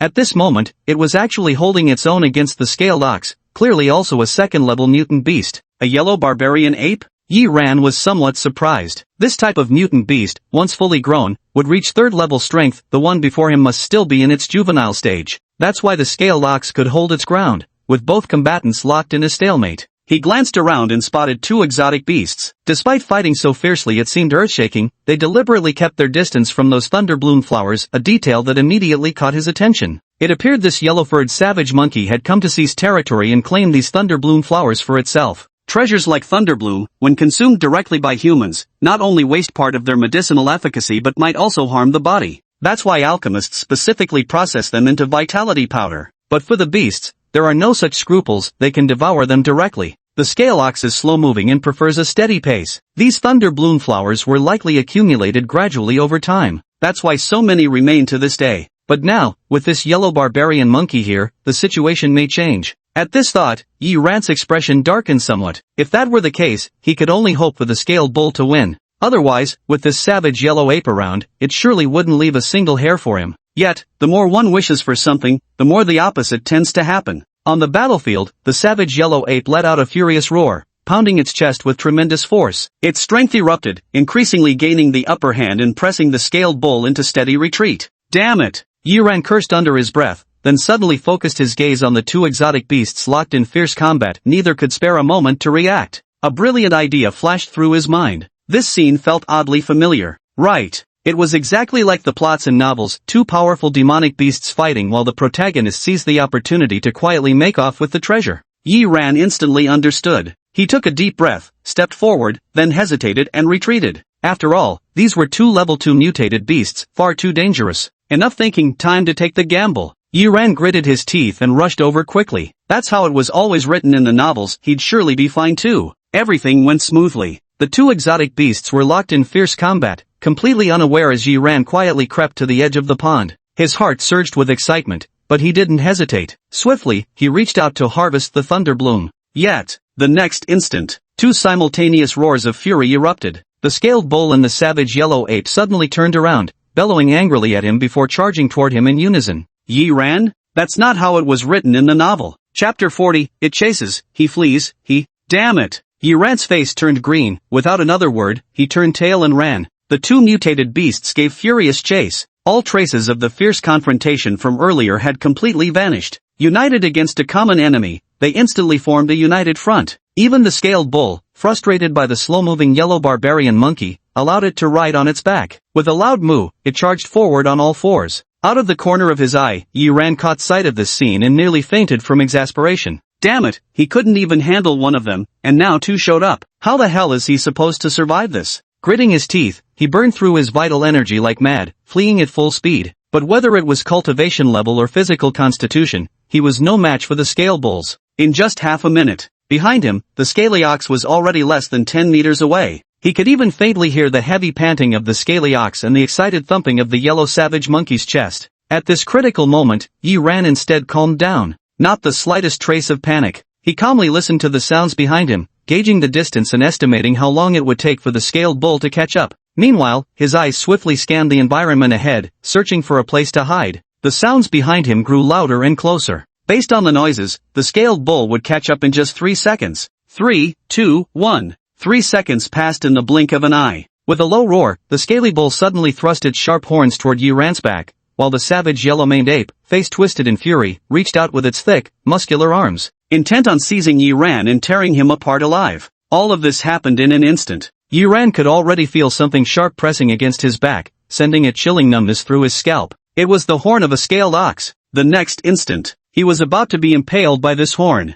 In such a critical situation, Yi Ran remained utterly calm, his entire being like a machine, his face impassive, his eyes utterly devoid of emotion. Only at the moment the bull's horns were about to thrust violently did he suddenly leap forward. Ahead lay a boulder, thickly coated with moss. There was an extraordinarily wide crevice below. After leaping out, he immediately rolled on the ground and swiftly tumbled into the crevice. Behind him, the scaly bull, unable to break in time, crashed headlong into the spot he'd just vacated. The impact left it dazed and seeing stars, utterly disoriented. The yellow brute monkey had it worse. It was sent flying and smashed hard into the colossal trunk of the divergent tree, shaking the massive trunk violently. Red leaves fell in fluttering swaths. The yellow brute monkey staggered to its feet, swaying drunkenly, its monkey brain thoroughly dazed. Then it flew into a rage, baring its teeth as it charged at the boulder and delivered a mighty punch. As for the scaled ox, it seemed thoroughly dazed from the impact. Its bovine eyes cast a blank stare around, somewhat puzzled as to why it had appeared there. Unable to figure it out, it slowly turned and ambled away, beneath the boulder. Yiran gasped for breath, now devoid of that terrifying calm he had exhibited moments ago, his entire body drenched in sweat. Beads of sweat as large as peas dripped incessantly from his forehead. His heart was filled with both lingering fear and overwhelming relief. So close to meeting his end. If not for the good fortune of finding a massive rock to hide behind, I'd truly be utterly mangled by now. Recalling the moment when the horn grazed his back, Yiran still felt a shudder of fear. But fortunately, he had temporarily escaped death's grasp. Glancing outside and seeing the scaled ox departing, he felt a wave of relief wash over him. The crevice in this massive boulder wasn't large, only he could squeeze through. The yellow savage ape was far too burly to fit inside. The scaled bull was even less of a concern, especially now that it had already left. As for the yellow savage ape, it couldn't do anything to him either. It wouldn't be long before it gave up and left too. Though he had escaped with his life, Yiran still found himself reflecting on what had happened. This time, I was really too reckless. Facing two level 2 mutant beasts with combat power exceeding 500, snatching things right under their noses was practically suicidal. I mustn't be this impulsive next time, Yiran murmured to himself, just about to take a break while dragging away the yellow savage ape. The entire boulder suddenly shook violently. Though it didn't pin him down, it still made his hair stand on end. It was the yellow savage ape. The guy not only didn't leave, but also tried to smash the boulder with all his might, determined to crush him to death. Bang! A dull, heavy sound echoed as the massive rock trembled again, shaking loose chunks of earth and stone. Damn beast, has it gone mad? Yiran was both shocked and furious. This boulder was so enormous that even though the yellow savage ape was a second-level mutated beast and particularly strong, it still required tremendous effort to move it. He never expected the creature to hold such a deep grudge. It would rather expend massive amounts of energy than let him live today. Thud! Thud! The collisions grew increasingly violent, and the boulder's shaking became more intense by the moment. Damn it! Yiran cursed under his breath. He couldn't gamble on whether the massive boulder would hold its ground or if the savage yellow ape would run out of strength first. If he were truly crushed to death, it would be a humiliating way to go. Since I'm doomed either way, I might as well fight you to the death. Even if I die,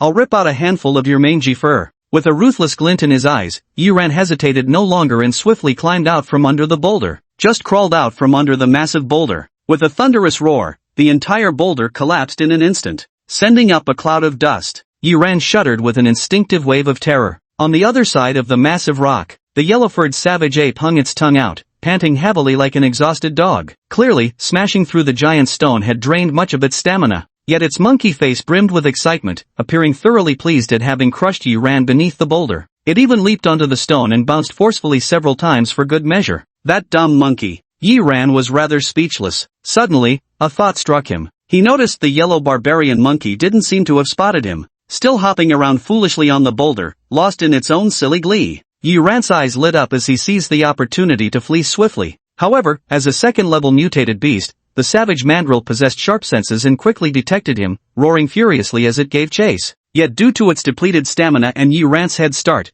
the enraged savage mandrill couldn't catch up to him immediately. Nonetheless, the beast continued its relentless pursuit, fleeing desperately. Gradually, Yiran's stamina ran out, his speed slowed down, and the distance between the savage yellow monkey and him drew closer. This damn monkey sure is persistent. Puffing for breath, Yiran felt somewhat helpless. I've never encountered such a persistent mutated beast. It was just a couple of flowers we took from it. You'd think we'd stolen its mate the way it's acting. What kind of blood feud is this, chasing us relentlessly? At this rate, we'll be caught in under 3 minutes. And at this moment, from a nearby tree hollow, a thick, black-striped python suddenly sprang forth, its gaping maw snapping toward us. Bang! Yiran sent it reeling with a single slash, then swept his gaze over its appearance. His heart sank involuntarily. Black-striped python 300 combat power. A heavy weight pressed upon his heart. Under normal circumstances, a 300 power mutated beast would be easy for him to handle. But now, he was low on stamina, significantly weakening his combat strength.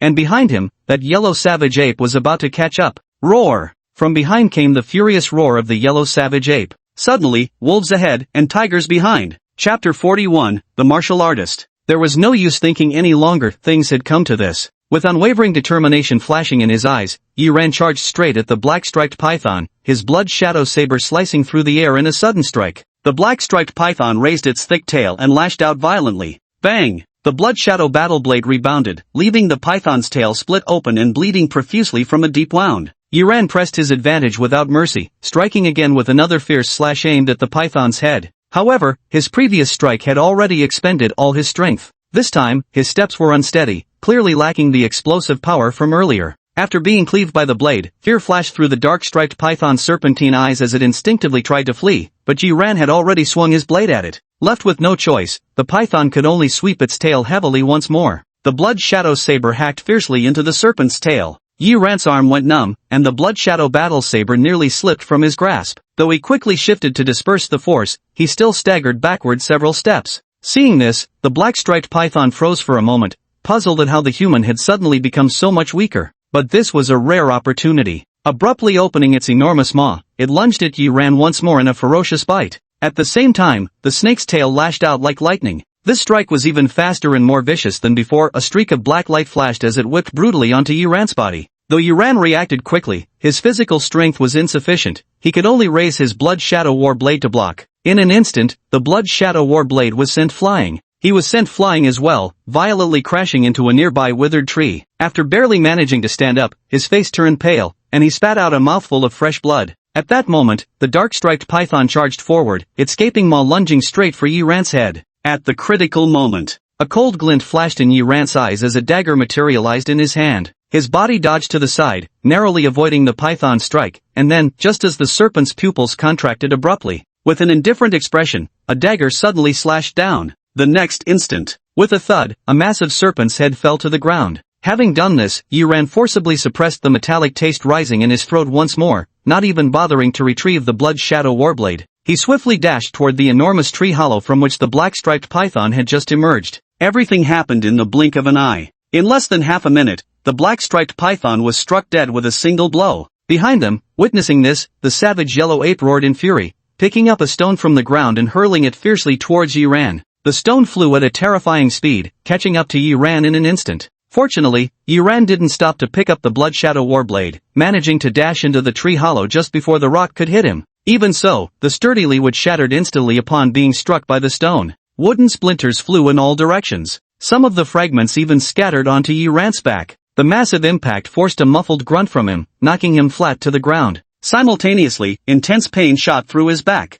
Yiran gritted his teeth and struggled to rise. Even blindfolded, he could imagine how shredded and bloody his back must look right now. With no time to think, he staggered desperately toward the hollow of the tree. The tree hollow was enormous. Inside were 2 or 3 passageways, each wide enough for an adult to pass through, meandering downward as if stretching deep into the earth's core. Yiran had no time to think further and dashed straight into the right-hand passage. Only after entering did he realize this passage actually connected to an underground lair. On both sides of the passage lay deep spider webs and fragments of broken eggshells, some resembling snake eggs, others not quite matching. But for now, Yiran had no time to dwell on it and could only press onward. After fleeing for a while, he spotted a relatively clean area. Without hesitation, he sat down, leaned against the wall, and gasped for breath. After regaining a bit of strength, he took out the healing medicine from his body and briefly treated the wound on his back. At the same time, outside the limu tree, by the corpse of the black-striped python, the savage yellow ape stared fixedly at the tree hollow before it. This tree hollow was extraordinarily vast, reaching a staggering 3 meters in height. Of course, this was also due to the colossal size of this particular limu tree. Ordinary limu trees are already quite tall, but this one was several times larger than the others. Standing out as the king of trees, it was particularly conspicuous among the gathering of detached trunks. Although this hollow tree was accessible this time, the yellow barbaric monkey, for reasons unknown, hesitated to enter, pacing back and forth while occasionally sniffing with its nose. Had Yiran witnessed this scene, he would surely have been astonished. Because this dead monkey, acting insane, had chased him all the way here, yet now hesitated when it could pursue further, it was truly strange. The savage monkey circled for a moment before reluctantly retreating a slight distance, clearly hesitant. This place seemed to be the territory of a powerful exotic beast. Though the beast appeared to have deliberately concealed its aura, the faint traces of scent it caught were enough to make it tremble. Although he didn't dare to enter, Huang Manhwa remained nearby the tree hollow, waiting for Yiran to emerge. Inside the tree hollow, underground nest, Yiran coughed heavily, expelling a mouthful of stagnant blood, after which his complexion improved noticeably. To swiftly kill the black-striped python, he had no choice but to withstand its attack head-on. Even though he used the blood shadow battle blade to deflect most of the force,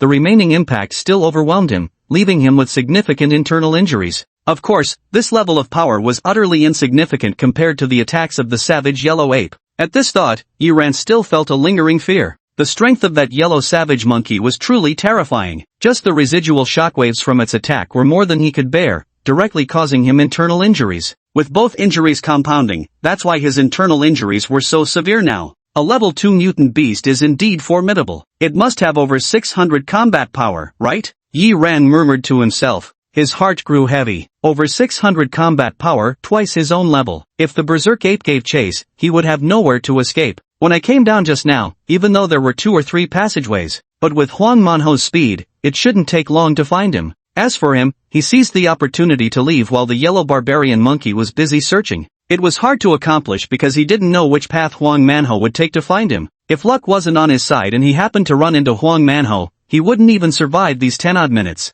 He remained silent for a moment. Yiran gathered his spirits. Things had come to this, and there weren't many choices left. If we waste any more time, I'm afraid there really won't be any chance left. And now, there's only one way to solve the current predicament. That is, to become a martial artist. Yiran took out the bottle of white elephant essence blood he had previously obtained. He couldn't help but sigh softly, his expression turning complex and bitter. He never expected to break through as a martial artist under such circumstances. What's more, the mutated beast's refined blood he used was of the common grade, precisely the type he least wanted to utilize. But right now, staying alive was all that mattered. He had no choice but to proceed this way. After all, only by surviving could there be a future. Without further hesitation, he abruptly opened the white elephant essence blood and poured it over his head from above. Chapter 42, The Mysterious Snake Scale. As the essence blood drenched his body, Yiran instantly felt as if his entire being was engulfed in flames, unbearably scorching. Simultaneously, an intense burning sensation erupted throughout his internal organs. This is a sign of physical transformation,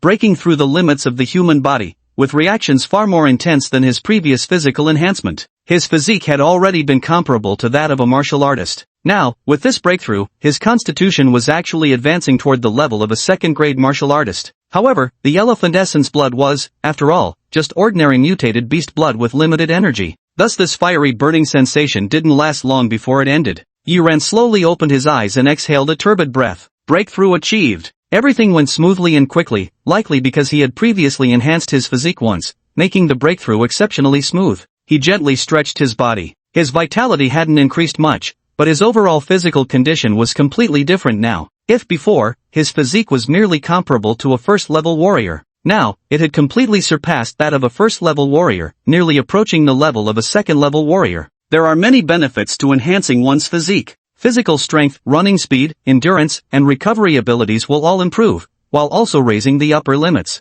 These upper limits refer not just to vitality, but also to combat awareness. Previously, Yiran's body couldn't fully withstand his increasingly heightened combat awareness, forcing him to halt further improvements. But now, he could improve again. However, since his realm had already broken through, he still needed to prioritize raising his vitality value. Yiran wasn't in a hurry. First, he activated his martial patterns. As his vitality slowly circulated, a distinct ivory tattoo gradually emerged on his back. The ivory wasn't very large, occupying only about 1/3 of his back. Yiran couldn't help but feel somewhat helpless as he watched. As expected, the ordinary grade mystical beast essence blood was truly inferior. It couldn't even manifest a complete beast tattoo. He threw another experimental punch, then immediately shook his head in disappointment. The strength hasn't increased much. The combat power only grew by about 10 points, which is honestly rather disappointing. Fortunately, the martial crest can still be replaced when breaking through to the second-level warrior stage in the future, otherwise the loss would have been too great. As for the gap in chi blood value, with achievement points available, it's nothing significant and can easily be compensated for. Next, Yiran checked the achievement system. Achievement points, 40. Wildlands Hunter, Intermediate Progress, 10/30ths, kill 30 different types of wasteland mutated beasts, reward, 100 achievement points. Path of Martial Arts, Progress, 105/500, breakthrough to second-level martial artist, reward, 100 achievement points. The Wasteland Hunter achievement was completed when he slew the black-striped python. Yet upon completion, he directly advanced to the intermediate level. Simultaneously, there was the Path of Martial Arts. This appeared to be the main achievement. After breaking through as a martial artist, the second stage goal of becoming a second-rank martial artist unlocked once more. The combined rewards from both achievements totaled 40 achievement points, which was already quite considerable. As for the chi blood value, since he used ordinary grade exotic beast's essence blood, it only increased by 5 points, reaching 105. Yi Ran felt some regret. If he had used superior essence blood for the breakthrough, his chi blood value should have reached 120. Moreover, his martial mark would have been more complete and powerful. When activated, it could have boosted his combat power by at least 20 points. Suppress the thoughts in my heart. Yi Ran stopped overthinking and quickly consumed achievement points to boost his vitality. The achievement points gradually dwindled. Soon after, all 40 achievement points had been completely exhausted. Yi Ran opened his eyes, a glint of brilliant light flashing within them. His entire body brimmed with energy, feeling as though he possessed inexhaustible strength. He checked his martial path accomplishments. Martial path, progress, 430/500, breakthrough to second level martial artist. Reward, 100 achievement points. His chi and blood value had soared to over 400. He wasn't far from reaching second level martial artist now. However, combat power cannot be tested accurately, so it's unclear how much it has reached. Yi Ran pondered for a moment. Before breaking through to martial artist level, his combat power was 330. Now, aside from the drastic surge in chi and blood values, his formidable physique should have also significantly increased his combat power, probably reaching close to 700. 700 combat power. Yi Ran's eyes flashed. This was merely his baseline strength. If he deployed the heavy water palm technique, his combat effectiveness could rise even further. Should he encounter that yellow-furred savage ape again, even if he couldn't kill it outright, he'd at least teach the damn monkey a painful lesson. After adjusting to a sudden surge of power, Yi Ran set off, heading toward the cave entrance. The passage was pitch black, carrying an eerie chill. Following the same path back, he soon emerged from the tunnel, arriving at the fork road where he had first entered. There were 3 branching paths in total. Yi Ran scanned the area. The environment was cold and damp, resembling an underground snake den. There were probably still serpent-type beasts living here. However, he currently had no mind to deal with other beasts. All he wanted was to deal with that damned monkey. So with just a cursory glance, he prepared to leave. At that moment, his expression suddenly froze, as if he had spotted something, and he walked toward the central passage. This passage was unnaturally damp and icy. Yi Ran couldn't help but frown. Even with his current physique, he felt an inexplicable chill seeping into his skin.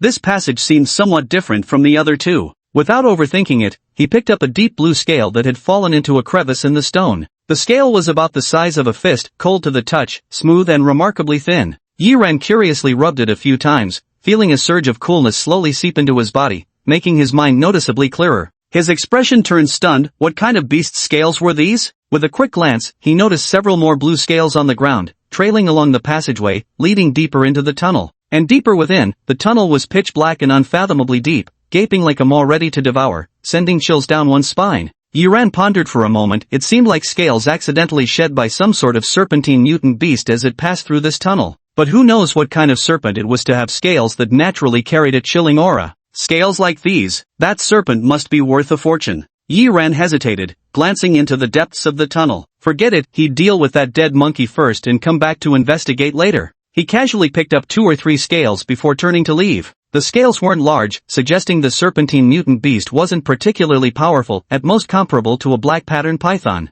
At the same time, at the end of the passage lay an ice-covered cavern. Inside the cavern, frost spread everywhere as chilling cold air pervaded the space, resembling an underground world of perpetual winter. And within these icy confines, countless corpses lay frozen. There were pythons, giant spiders, rats, and more. But now, these corpses appeared to have been devoured by something, leaving behind only empty skins frozen in the ice. At the very center of the cave lay a coiled, massive blue serpent, its elegant form as crystalline and translucent as blue quartz. There was a small bump on its head. From a distance, it exuded the pure beauty of an artwork. However, at the very center of its body, one could faintly make out an extremely deep knife scar. The wound was severe, just a little deeper, and it would have been split in half. At this moment, dense cold air was seeping out from the wounds on its body, dispersing into the surroundings. It was precisely these unconsciously leaking wisps of cold energy that had frozen the entire cavern. The blue serpent struggled to lift its eyelids, awakening from deep slumber, but soon after, its eyes weakly closed once more. Only a single hate-filled whisper of a woman's voice remained, echoing through the hollow cave. The human grandmaster, Han Yang, hurt me, I'll remember this. This grudge must be avenged. Chapter 43, Fierce Battle. Yi Ran stepped out of the tree hollow and swept his gaze around. Outside the cave, there was no trace left of the savage yellow ape, and even the corpse of the black-striped python had vanished, leaving behind only pools of filthy blood. But the blood shadow battle blade was still stuck in the soil not far away. Feeling slightly better, he walked over and picked up the blood shadow battle blade. Since that damn monkey wasn't here, it must have either left or was underground searching for him, just missing each other by coincidence. But either way, he could just go back and take another look. Yiran wiped the bloody shadow combat knife and, holding the long blade, walked back toward the tree hollow. Only then did he realize just how enormous the tree before him truly was. Its trunk was thick and massive, easily 4 or 5 times the size of the surrounding trees, standing like a king among its peers. Yiran was momentarily stunned. While fleeing earlier, he hadn't noticed at all how gigantic this tree was. His expression grew slightly grave. In the wilderness, only the most formidable aberrant beasts could claim territory with exceptionally favorable conditions.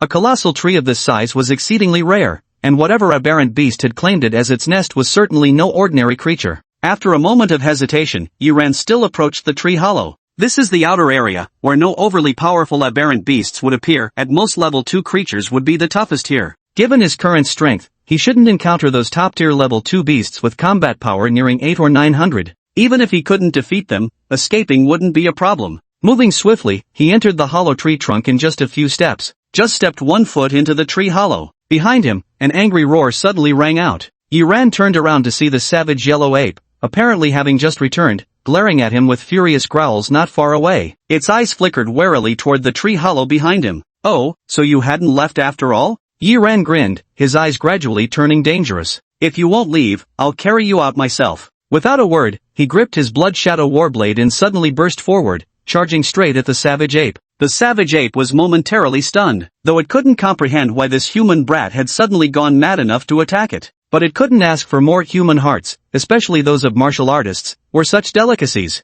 The savage ape bared its teeth at Yiran with a fierce grin, then immediately turned and fled. "Trying to lure me away? What's hiding here?" Yiran raised an eyebrow slightly. He had seen the wariness in the savage ape's eyes just now, but glancing around, there were no other strange beasts in sight. Unable to find the reason, he stopped dwelling on it and immediately gave chase. After running some distance, about 200 or 300 meters from the tree hollow, the savage yellow ape suddenly turned around and charged back. Yiran's expression remained unchanged. There was no panic in his eyes, only a cold glint. With a decisive swing, his blood shadow combat blade cleaved through the air. This strike, he didn't hold back, unleashing his full power at once. An instant. The very air seemed to convulse violently as the blood shadow battle blade transformed into a crimson streak, descending vertically like lightning. A trace of disdain flashed through the savage yellow ape's eyes as it fiercely threw out a punch. Surprisingly, its fist was covered with hard, black fleshy armor, clearly defensive in nature, and the brute ape seemed utterly confident in this natural protection. But the next instant, when the long blade met the fist, the hard black armor on it split open, flesh torn.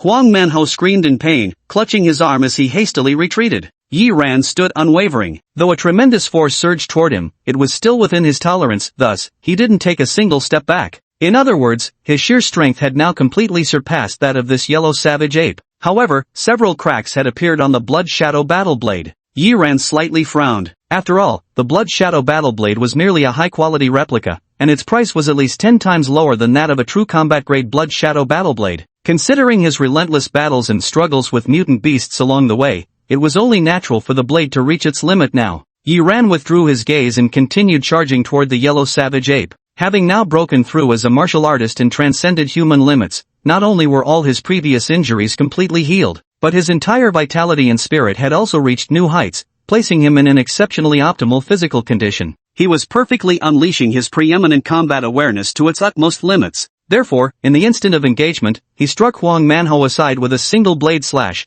following up with a fierce palm thrust directly at his chest. Heavy water palm. After a surge in vitality and combat power, the heavy water palm underwent a qualitative transformation. With this palm strike, the roaring sound of surging waves instantly erupted. Although Huang Manhwa was staggered back with his defenses wide open, his reaction was still lightning fast, launching a vicious punch. Fist met palm. A muffled boom erupted. Huang Manhwa was immediately sent flying backward, crashing violently against a nearby withered tree. It stood up, as if thoroughly enraged. After forcefully pounding its chest twice, it charged forward once more with violent momentum. Yiran remained expressionless, gripping his blade with one hand. The gleaming saber flashed like lightning as he brought it down fiercely. The long sword, infused with savage power, remained perfectly straight without the slightest tremor as it collided brutally with the yellow savage ape's fist. This strike was even more ferocious than the last. The savage yellow ape was sent flying, and the black flesh armor on its fist was once again split open by a deep wound. It roared furiously, its eyes blood-red, brimming with defiance and madness.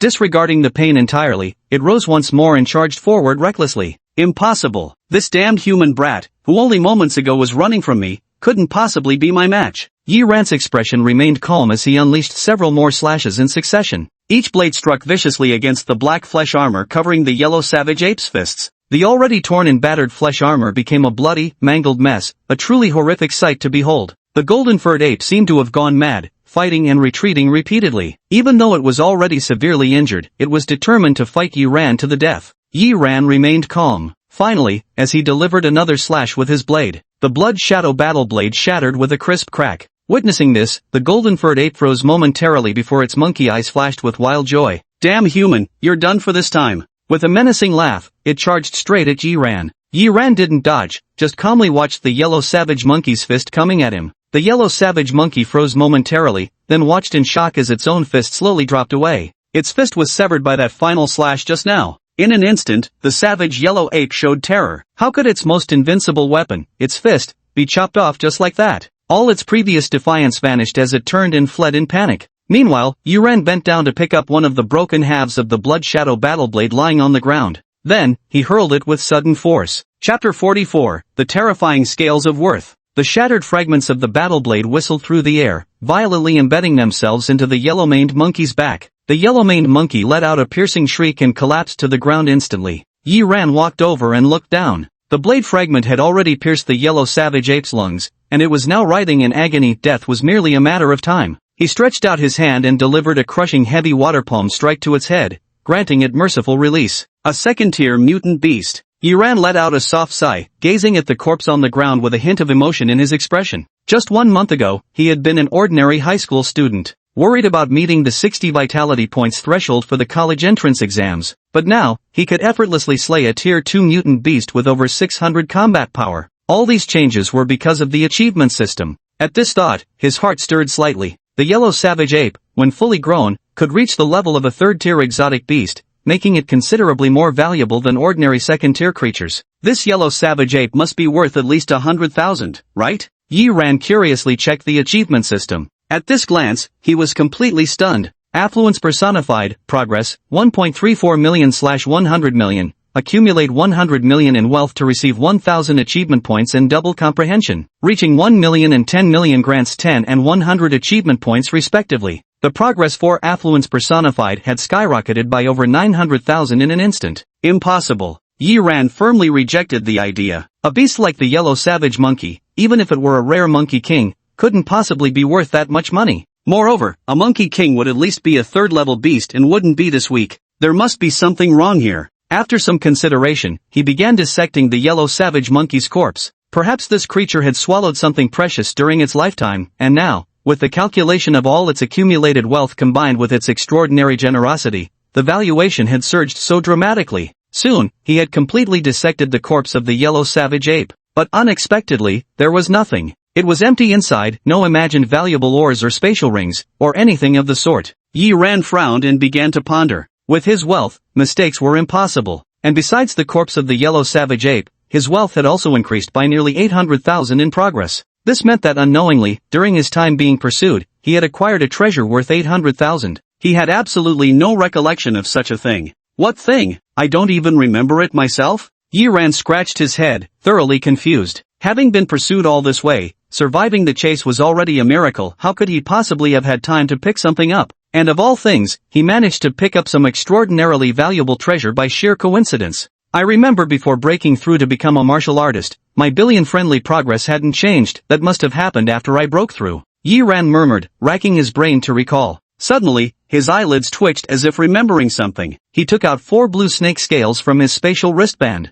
If there were any unexpected gains after his martial breakthrough, there are only these 4 pieces, mysterious snake scales found in the underground cave. Staring at the 4 snake scales, Yi Ran's expression wavered with hesitation. No kidding, just 4 snake scales, yet each is worth nearly 200,000, more valuable than the corpse of an ordinary second-tier mutated beast. But for now, there was no other explanation. He thought for a moment, then took the 4 snake scales and threw one far away to confirm something. The moment he threw it, the progress bar displaying his wealth dropped by a staggering 190,000. Seeing this, Yi Ran sucked in a sharp breath. It really was this damn thing. A single snake scale is worth 200,000. What level of exotic beast must its owner be? And such a beast was just now in the passageway beside me? The thought that I almost ventured deep into that passage to provoke the owner of this scale sent a chill down Yi Ran's spine. This is the epitome of asking for trouble. Weren't there supposed to be only Tier 1 and Tier 2 beasts in the peripheral zone? His scalp tingled with dread. After stealing a glance toward the tree hollow and retrieving the discarded snake scales, he hastily fled. It's no longer safe to stay here, though it's unclear why such a powerful beast appeared in the outer region, and why it didn't attack him. But he didn't want to stay there for another moment. He ran swiftly for a full half hour. Yi Ran finally stopped and found a relatively safe place to rest. After regaining some strength, he took out those 4 snake scales again and examined them carefully. After observing for a while, he gained nothing new, only noticing a refreshing coolness flowing into his body when holding them. It allows the brain to stay more alert easily, but serves no other discernible purpose. Yet, being worth this much money, it must possess some extraordinary qualities. Yi Ran found a small wooden box, carefully stored these 4 snake scales inside, and placed them in a corner of his spatial bracelet. Next, he checked the achievement system. After reaching 1 million progress with his wealth advantage, he was rewarded 10 achievement points. Yi Ran pondered for a moment. If these 10 achievement points were entirely allocated to boosting his chi blood value, it would likely push him to the peak of a first-level martial artist. However, he currently lacked any exotic beast's refined blood, so breaking through wasn't urgent anyway. Therefore, the best option now would still be to deduce combat consciousness. Thinking of deduction, his heart suddenly stirred as he recalled the cloud breath technique. An A-grade martial skill, though not offensive, should still significantly aid my current strength improvement. Yi Ran pondered briefly before deciding without hesitation to dedicate himself to deducing the cloud breath technique. Soon, all 10 achievement points were completely exhausted, and the cloud breath technique successfully reached the beginner level. Grade A martial skills are indeed formidable. With only 10 achievement points, it could only be deduced to the beginner level. Yi Ran attempted to perform the cloud breath technique. Soon, he found his breath, respiration, and other signs gradually diminishing until they disappeared completely. His entire being seemed to completely lose all vitality, turning into a withered log devoid of any trace of life. However, as he shifted his body slightly, this sense of stillness completely vanished, and his breathing and other fluctuations reappeared, as if his concealed state had been broken. Nevertheless, Yi Ran was still filled with joy. It worked so well. This martial skill of concealing one's aura was incredibly effective. And when he had cultivated it to a minor achievement, his body could move again. No need to pretend to be dead like now. When the time comes, he could approach his opponent unnoticed and kill with a single strike.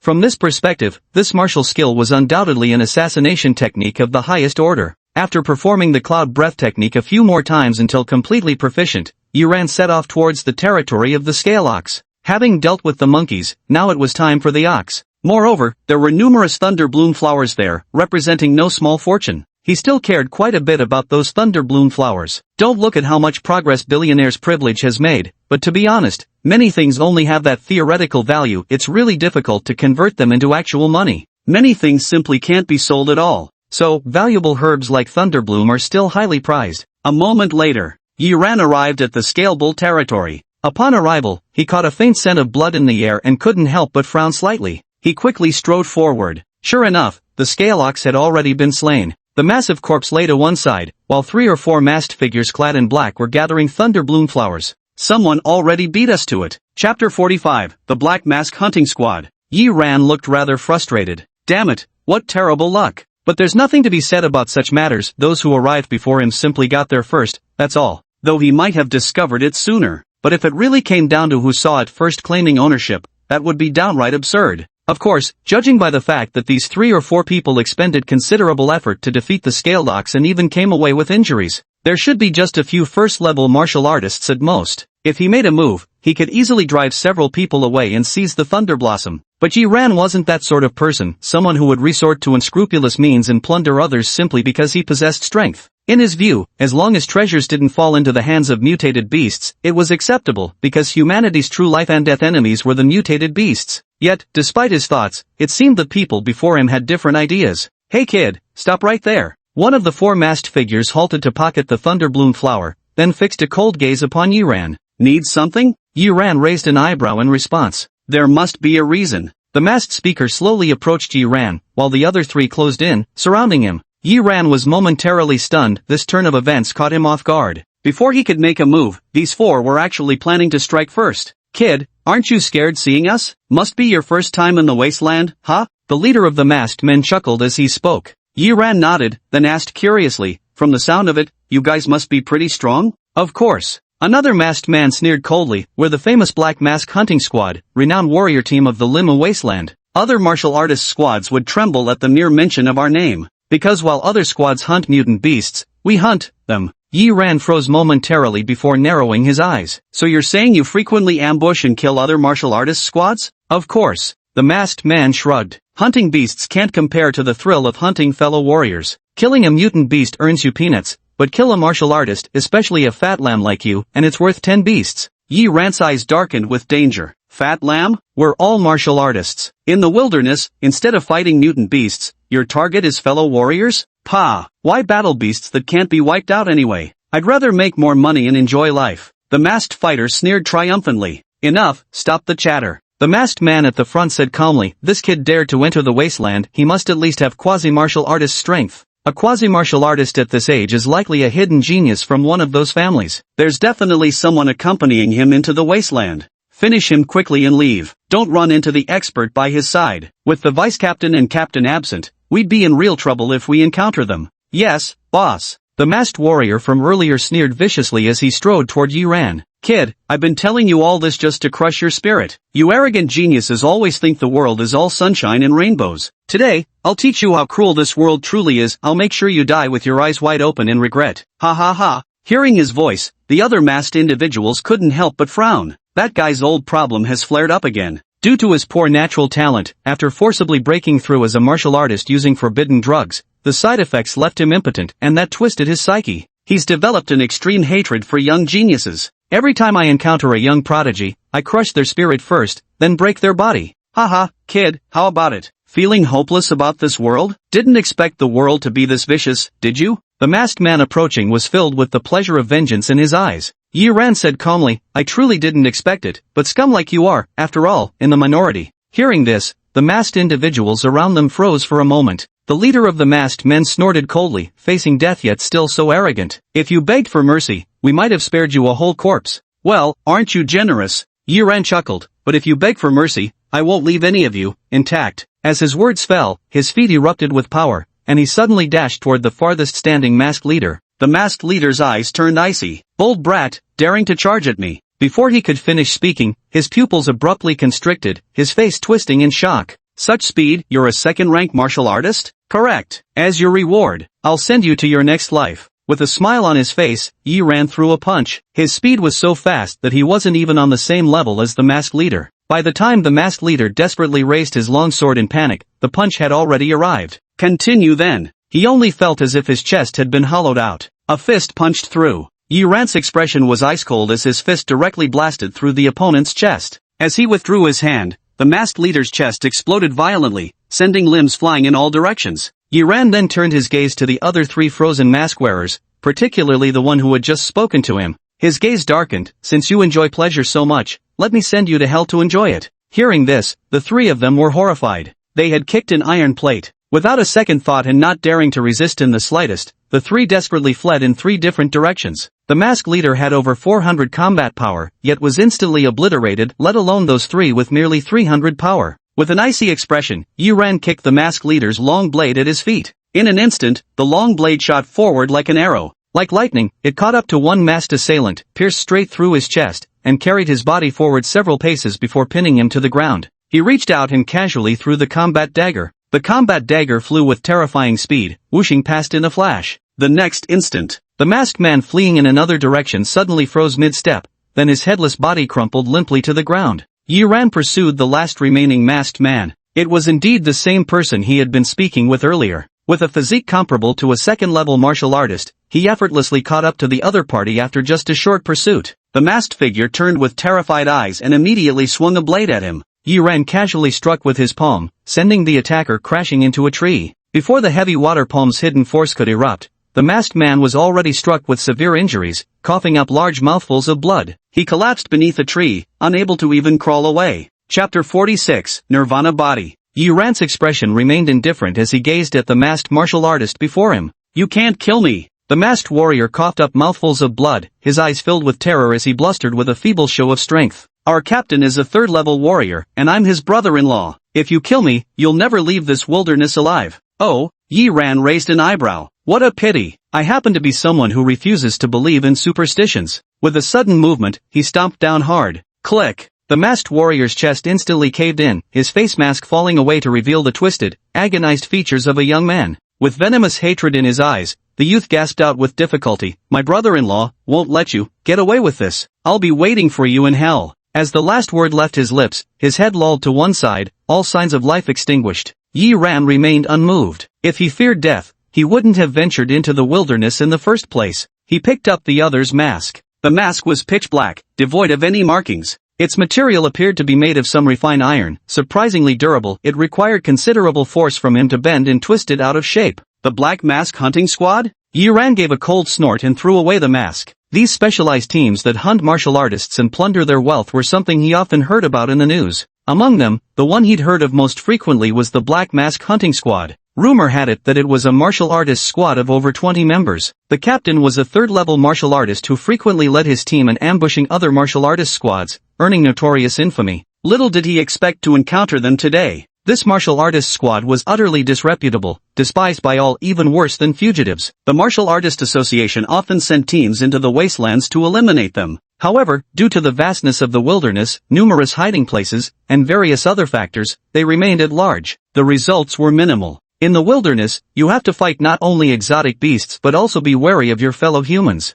Yi Ran shook his head with a hint of helplessness. Indeed, no matter the era, there are always scumbags. All he could do was strengthen himself. When encountering such scum, send them to their next life. Discarding his mask, Yi Ran prepared to clean up the battlefield. At that moment, the achievement panel flickered in his mind. Beneath the 3 achievements, an additional one appears. Act of Heavenly Justice, Progress, 4/10. Eliminate 10 members of the Black Mask Squad. Reward, 10 achievement points, Nirvana Body X1. Note, this achievement is a special hidden challenge with a 36-hour time limit. Failure occurs if unfinished. Countdown begins now. Yi Ran was momentarily stunned before his heart leaped with joy. Hidden achievement, and a special hidden one at that. Hidden achievements are already hard to trigger, but special hidden ones must be even rarer by another magnitude. Suppressing his excitement, he curiously examined this achievement. The reward was only 10 achievement points, similar to the first hidden achievement, but the unlock conditions were far more stringent this time. There was actually a time limit. Yi Ran was somewhat surprised. This was a first for him.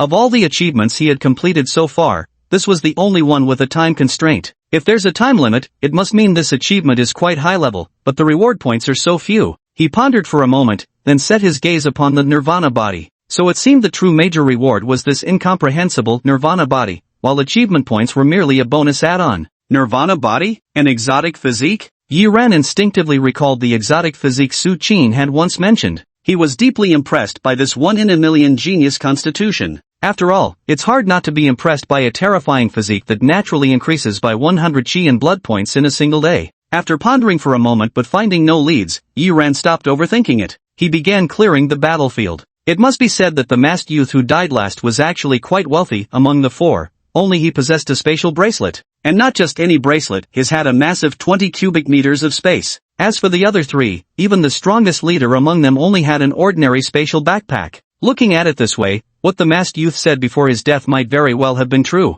After taking stock of his gains, Yi Ran stored away all the Thunder Origin flowers before leaving in contentment. A short while after his departure, 4 or 5 martial artists wearing black masks arrived swiftly. They were members of the Black Mask Squad. The leader of the group had a slender figure with her hair elegantly tied up, unmistakably a woman. With a sweeping glance, the woman immediately spotted several corpses lying on the ground. The others also noticed and were both shocked and furious. Damn it! Who did this? How dare they kill members of our Black Mask Squad? Not a single survivor. What ruthless brutality! Damn it, don't let me catch you, or I'll skin that suicidal bastard alive. The group erupted in furious curses. It's over, Wang Ming is dead. At that moment, one team member trembled violently as he looked toward the base of the tree where the corpse of a young man lay with caved-in chest and wide, unseeing eyes that refused to close in death. Hearing this, the others were momentarily stunned. Then their expressions changed drastically. Wang Ming, he was the captain's brother-in-law. We're doomed. The captain dotes on Wang Ming so much. Once he hears this news, he'll fly into a rage, and will suffer the consequences. Someone's face turned deathly pale. Damn it, we just parted ways with them. How could something have happened so quickly? One team member kicked a corpse on the ground in frustration. It's all because of these 3 useless idiots. They died themselves, fine, but they had to drag Wang Ming down with them. We came out with Wang Ming, and now he's dead. When we get back, the captain will definitely have our heads for this. What to do, what to do? All of them were burning with anxiety. The masked woman leading them also showed a trace of solemnity in her eyes as she stepped forward to examine Wang Ming's corpse. After inspecting the wounds, she frowned slightly. They resemble the injuries on the others, likely killed by the same person. Then she scanned her surroundings and soon spotted the twisted, deformed black mask on the ground, along with some faint footprints. After examining the surrounding traces, the masked woman stood up, glanced at the team members, and snorted coldly. If you want to live, stop wasting time. Find this person quickly and deal with them. Maybe the captain will calm down a bit. Hearing this, the group seemed to latch onto her words like a lifeline and quickly asked, Vice Captain, do you know where that person is? Yes. Whether they were careless or simply didn't care, they left some traces behind. We can roughly determine the direction they went, the masked woman said coolly. The group was overjoyed, their eyes immediately gleaming with malice as they gnashed their teeth and said, Then let's go butcher that bastard right now. You're not enough. The masked woman said coolly, this person could crush the mask like that, he must be at least a second-level martial artist. You go back and fetch the captain. I'll follow first to investigate. If he's just an ordinary second-level martial artist, I'll kill him myself. If it's not, I won't act rashly, I'll wait for the captain. When they arrive, just follow the marks I leave behind and track my path. Yes, Deputy Captain. The group nodded in acknowledgement. With that, the masked woman swiftly turned and left. Judging by the marks on the ground, that person couldn't have gone far. There's still time to catch up, but she'd have to go alone. Bringing more people would risk alerting the target prematurely. Adding a few lower-tier martial artists wouldn't make any difference in a fight. It'd be better for her to stay hidden in the shadows, quietly tracking the person and waiting for the right moment to strike. This way, whether it's killing that person or tracking them, we can always maintain the initiative and have the upper hand. All of this comes from experience. Having struggled through the wilderness for so many years, the masked woman's experience is extraordinarily vast. Chapter 47, Calculated Moves. The barren woodlands. Within a towering dense forest. Those with the black masks should have noticed the traces I left behind, right? Yi Ran stood atop a tree, gazing back in the direction he came from. Although it was his first time entering the wilderness, he wasn't completely naive. A small mistake like leaving traces was something he wouldn't easily make. His purpose in doing so was simply to lure out the black masks. The wilderness was so vast that finding 6 more black masks within 36 hours would be extremely difficult. Thus, he had no choice but to draw them out. However, doing this is quite dangerous after all. The captain of the Black Mask is a level 3 martial artist. A level 3 martial artist has over 1,000 units of chi blood. Factoring in martial markings, constitution, and other attributes, even the weakest level 3 martial artist possesses at least 1,200 combat power, nearly twice his own. With such a vast gap in combat capability, if he were to confront the opponent, it could be said he'd shatter upon contact. However, despite the danger, the allure of Nirvana's rebirth was simply too great. It was worth risking it all. Of course, Yi Ran's confidence stemmed from the cloud breath technique. Hidden now among the dense foliage of a towering tree, he suppressed all signs of life, his presence as still and lifeless as withered wood. Soon, 2 martial artists wearing black masks arrived. They looked around as if searching for something. Yi Ran's ears twitched slightly as he relied on his keen hearing to assess the intensity of their heartbeats. Quickly, he reached a conclusion. His heartbeat was faster than an ordinary person's, but still far slower than his own. So it must be 2 first-level martial artists. Since that's the case, a cold glint flickered through his eyes. He immediately prepared to interrupt the cloud breathing technique, leap down, and kill these 2. At that moment, the 2 suddenly exchanged glances, quickly removed their masks, stripped off their black garments, and changed into completely different attire. When the masks came off, they revealed ordinary middle-aged faces, now dressed in the uniforms of a different martial team. Simultaneously, the murderous intent and alertness in their eyes vanished, replaced by an expression of simple honesty. From a distance, they looked like 2 ordinary teams of martial artists searching for exotic beasts in the wilderness, appearing completely unremarkable. Yi Ran was momentarily stunned before realization dawned on him, his expression growing slightly grave. If his guess was correct, these 2 individuals should be. Just then, the 2 figures below began whispering to each other. The deputy captain said the one who killed Wang Ming fled into this forest and then vanished, so he must still be nearby. That person is likely at the strength of a second-rank martial artist. The 2 of us are no match for him. We should find him first and then figure out how to stall him until the deputy captain arrives. Exactly. Remember to conceal your killing intent later, don't give yourself away. Of course I know that. Humph, that bastard actually dared to kill one of our Black Mask Squad members, he's truly asking for death. Alright, restrain your killing intent. If we encounter someone later, test them first. If it's not the martial artist who killed Wang Ming, but some other weak practitioner, just kill them casually and earn some extra cash. Understood. After finishing their discussion, the two resumed their simple and honest expressions and continued walking forward. Above, Yiran narrowed his eyes slightly, just as he had guessed. These two members of the Black Mask Squad were trying to change their identities to ambush him. Honestly, these two were acting completely convincing. If he hadn't accidentally witnessed all this firsthand, even he would have mistaken them for just two passing martial artists if they actually met. Then after some polite exchanges, he would have been delayed by these two. Then it would be troublesome. The Black Mask Squad, no wonder they've been moving freely across the Limu wasteland for so long. The Martial Artists Association conducted several cleanup operations without success. They're truly cunning. Yiran straightened his expression, no longer holding even a trace of underestimation. Previously, he thought that among the entire Black Mask Squad, only their level 3 martial artist captain was someone to be wary of. The others are not worth worrying about. Even if he encounters a formidable veteran second-level martial artist, he might not be able to win, but escaping wouldn't be a problem. But now, his impression of the entire Black Mask Squad has completely changed. With this level of cunning and treachery, this squad is truly dangerous and terrifying. However, this counted as a lesson for him. Yiran collected his thoughts and turned his gaze downward. Class dismissed. It was time to send them to rebirth. Swish, swish. At that moment, a black arrow suddenly shot through the air, grazing past two members of the Black Masked Squad below. It struck fiercely behind them,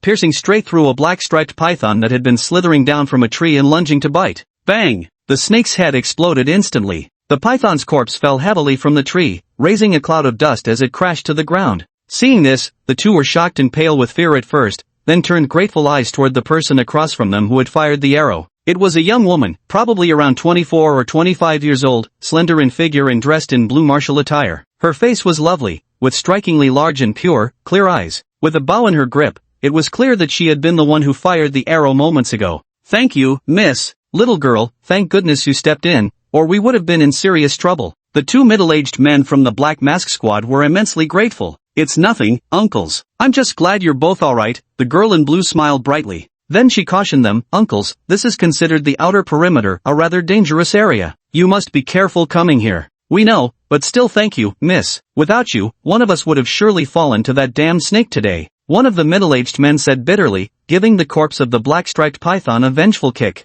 The other side, we didn't want to come this way, but someone just killed members of the Black Mask Squad. Now the Black Mask Squad's hunting everywhere over there, killing anyone they see. We had no choice but to flee here. You should be careful too. Black Mask Squad? The blue-clad girl looked surprised. Someone killed their members? Her expression then grew slightly serious as she continued, I see. In that case, since I'm also leaving the wasteland, why don't I leave together with you and uncle here? Good, good. Thank you for that. Two middle-aged men, overjoyed, walked toward the girl in blue, chatting animatedly as they went. The girl in blue smiled sweetly, clearly enjoying the conversation with both of them. Above the large tree, Yiran frowned. These two from the Black Mask Squad were really putting on quite an act. And during their questioning just now, they had already ascertained that the blue-clad girl wasn't the one who killed their companion. Furthermore, based on what they discussed earlier, these two were probably about to make their move on the girl. Sure enough, a middle-aged man approached the blue-clad girl with a smile and struck up a conversation. Another middle-aged man, slightly lagging behind, stared at the blue-dressed girl, his eyes flashing with greed and lust. He then secretly pulled out a dagger and smeared some liquid on it. Slowly, he aimed the dagger at the girl's back. Chapter 48, A Scheme Within a Scheme. On the tree, Yiran's eyes turned slightly cold as he was about to strike, when suddenly his eyelids twitched. An inexplicable sense of foreboding rose within him. The feeling came suddenly, fleeting, like an illusion, yet also like a primal bodily instinct. He slightly furrowed his brows and stopped his movements. Some powerful martial artists often experience a sudden premonition of danger before encountering a crisis. It was very similar to what he had just felt. This so-called premonition is essentially the intuitive instinct of these formidable martial artists, honed through countless encounters with peril. And this intuition is usually spot on. Yiran's gaze swept over the three people chatting happily, his brows tightly furrowed. Was it just her imagination? Unlikely. Though he's still far from matching top-tier martial artists, his formidable combat awareness makes his intuition about danger remarkably accurate. Yet he senses danger. Could the source of the crisis possibly be those two middle-aged men from the Black Mask Squad? But those two are merely first-level martial artists, unless they're hiding their true strength. Yet if they were truly strong enough, they wouldn't have said things like, if we're not strong enough, we can only try to stall them after finding the target. Unless these two have already guessed he's nearby. Simply because they couldn't find him, they deliberately spoke these words for him to hear, feigning weakness trying to lure him out. So everything just now was very likely a setup. These two middle-aged men intentionally changed outfits in front of him and deliberately spoke those words. At this thought, a chill ran down Yi Ran's spine. As expected, he had still underestimated the members of the Black Mask Squad. No wonder the Martial Artist Association had repeatedly sent people to encircle and suppress them, yet failed to eliminate this hunting squad. They were incredibly cunning. But now wasn't the time to dwell on such thoughts. That girl in blue is about to be ambushed. We need to find a way to save her. At this moment, the girl in blue was still chatting and laughing with the two middle-aged men. Completely unaware, one of the men slowly aimed a pitch-black dagger at her back. Yi Ran kept his eyes fixed on the trio. Even as the situation grew critical, he remained composed, still searching for an opening. You only get one chance, and you must seize it. Otherwise, you might not just fail to save others, but end up losing yourself as well. Suddenly, he caught sight of a scene, paused for a moment, and then his expression changed drastically. Finally, he murmured in admiration, a trap within a trap, brilliant. One more step, and I would have fallen for it. Just one step short. With a sigh, he averted his gaze and watched coldly from the sidelines. He had no intention of intervening, because the girl in blue wouldn't die. At that moment, the middle-aged man behind the girl in blue revealed a ferocious expression, suddenly raised his dagger, and thrust it down with all his might. Whoosh! The blade suddenly pierced through empty air. It wasn't that the blue-clad girl dodged. Rather, this dagger thrust was deliberately aimed at the empty space beside her all along. He missed on purpose. Vice Captain. The middle-aged man holding a dagger glanced around and remarked, "It seems the one who killed Wang Ming isn't in the vicinity." Mum. Someone responded. But it wasn't the other middle-aged man, it was the girl in blue. She was actually the deputy leader of the Black Mask Squad. These three are working together. The blue-clothed girl nodded calmly. Even if he's not nearby, he's definitely still in this dense forest. There's no way he left. After speaking, she slightly frowned. I've already searched the entire surrounding area. It's certain that this is where he left his last trace. Why wouldn't he appear? Did he discover my plan? She appeared utterly perplexed. The martial artist who killed Wang Ming, his trail abruptly vanished right here. Not a single trace of his aura remained, as if he had disappeared into thin air. This is somewhat unbelievable. The two middle-aged men also looked puzzled. After a moment's thought, one of them said, "But since he didn't come out to rescue you, Deputy Captain, it proves he definitely isn't nearby." Exactly. So Deputy Captain, what should we do next? The other middle-aged man asked. The girl in blue said calmly, "Let's wait for the captain. I've already left a mark. They should arrive within half an hour. This dense forest isn't very large. When they come, we'll conduct a thorough search and we'll definitely find this person." As she finished speaking, the girl in blue slightly furrowed her delicate brows. She continuously scanned the surroundings. Clearly, she was still brooding over her misjudgment. She believed her plan was flawless and couldn't possibly fail, yet an unexpected mishap still occurred. That person wasn't even in the vicinity after all. Thinking this, the girl in blue couldn't help but shake her head. It seemed she had overestimated that individual. She had originally planned to chase and track the person alone. But before setting out, she realized that the one who killed Wang Ming might have deliberately left traces to lure them into pursuit. So she changed her mind at the last moment. She called for 2 team members as backup and ordered the rest to return and seek reinforcements. Then, she led her team in pursuit to this place. Upon discovering traces of the target vanishing nearby, she concluded they must be using some special method to conceal themselves. After deliberation, she devised this plan. A near-perfect trap within a trap. First, she had 2 teammates change their attire and appearance to make the opposing side mistakenly believe these two were the primary enemies, thereby lowering their guard. Then, she would appear, cooperating with her teammates to stage a performance, lulling the opponents into complacency, and finally seizing the opportunity for a surprise attack. Truly a flawless plan. Unfortunately, she had accounted for everything. He just hadn't anticipated that the person wasn't hiding here after all. The girl in blue felt somewhat regretful. As long as her target wasn't a top-tier second-rank warrior, she could seize the opportunity for a sneak attack. There would have been a very high chance of eliminating him outright. Such an achievement would have earned her substantial merits and considerable rewards from the squad leader. But since the other party wasn't here, it ended up being a rather dull one-man show. She shook her head lightly and prepared to leave with the 2 middle-aged men. Just then, a terrified young boy's scream suddenly rang out from the woods behind them. Warrior-level mutated beast! Help! Help! Hearing this, all 3 of them were stunned. Then their expressions changed abruptly. There was actually someone here, and they hadn't noticed? Could it be the person who killed Wang Ming? A middle-aged man asked nervously. The aura is very weak, at best a quasi-martial artist. The girl in blue said indifferently. As a second-level martial artist, her perception was far more acute than theirs. Naturally, she could sense that this boy calling for help was very weak. Judging by the voice, he's quite young. The one who killed Wang Ming must be at least a rank 2 martial artist. There's no way someone that young could be rank 2.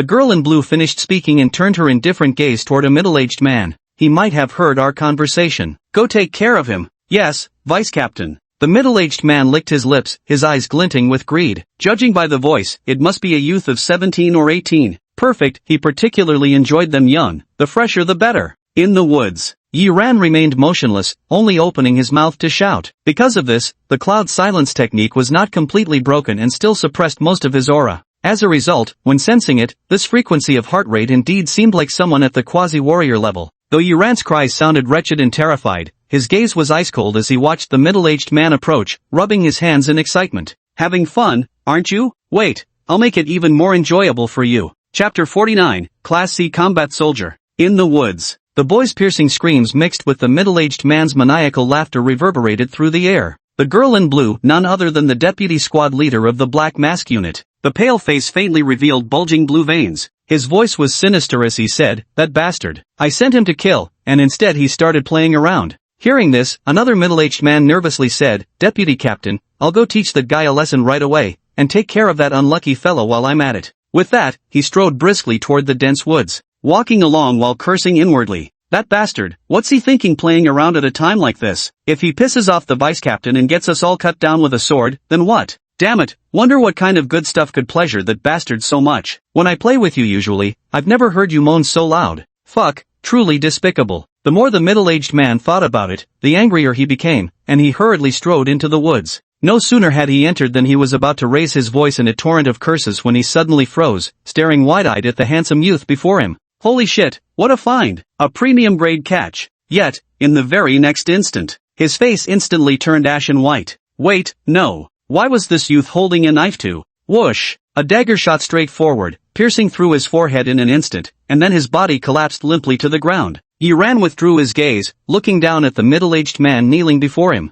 He said slowly, "Keep laughing, don't stop." The middle-aged man saw his companion just entering when he was instantly killed, causing him to break into a cold sweat and tremble uncontrollably. "If you stop laughing, you die." Yi Ran's hand tightened slightly, and the long blade resting against the middle-aged man's neck pressed forward, leaving a trail of fresh blood. The middle-aged man was terrified out of his wits, losing control of his bowels and bladder. He burst into maniacal laughter, yet despite the laughter, bean-sized tears streamed down his face continuously, his entire being filled with undisguised terror. "A devil," he sobbed, "this is a sheer devil." Yi Ran also let out an appropriate cry or two to feign agony and mislead the blue-clad girl outside. At the same time, he pressed further, "How many people are there in your Black Mask squad in total? Including the captain, 28. The middle-aged man kneeling on the ground spoke through snot and tears, then burst into wild laughter right after. The scene was rather bizarre. "Is your captain a third-grade martial artist?" "Mum." Upon receiving confirmation, Yi Ran's gaze subtly intensified. There really was a third-grade martial artist.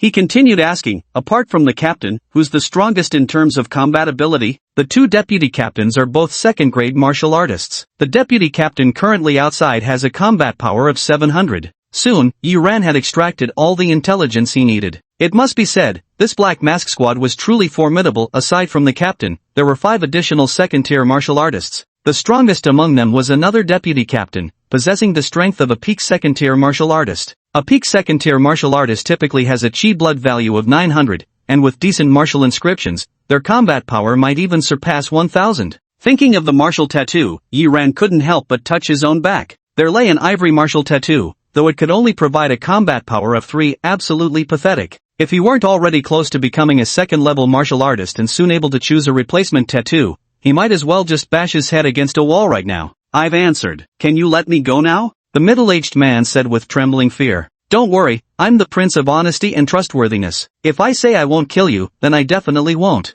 Yi Ran said skillfully, casually releasing the long sword. The long sword immediately fell to the ground. The middle-aged man was also overjoyed and immediately turned to flee. He had only run a few meters. Yi Ran kicked the falling long sword, sending it shooting forward in an instant. With a swish, it pierced straight through the middle-aged man's chest. "I said no hands, but I never said no feet?" Yi Ran mumbled under his breath, then narrowed his eyes as he gazed beyond the forest. "Since it's only 700 combat power, then stay right where you are." He no longer concealed or suppressed, releasing his full vitality in an instant as his figure shot violently outward. Outside the woods, the girl in blue paled slightly. Something was wrong. Why hadn't either of them emerged after all this time? "There's a problem." Without saying a word, she turned and walked away. Her long-standing habit of vigilance left no room for hesitation. Her first instinct was to flee immediately. Just then, she suddenly sensed an overwhelming surge of energy emanating from the forest. His heart immediately sank with shock. A second-level martial artist, it really was the person who killed Wang Ming. Damn it, how did they suppress their chi and conceal their aura?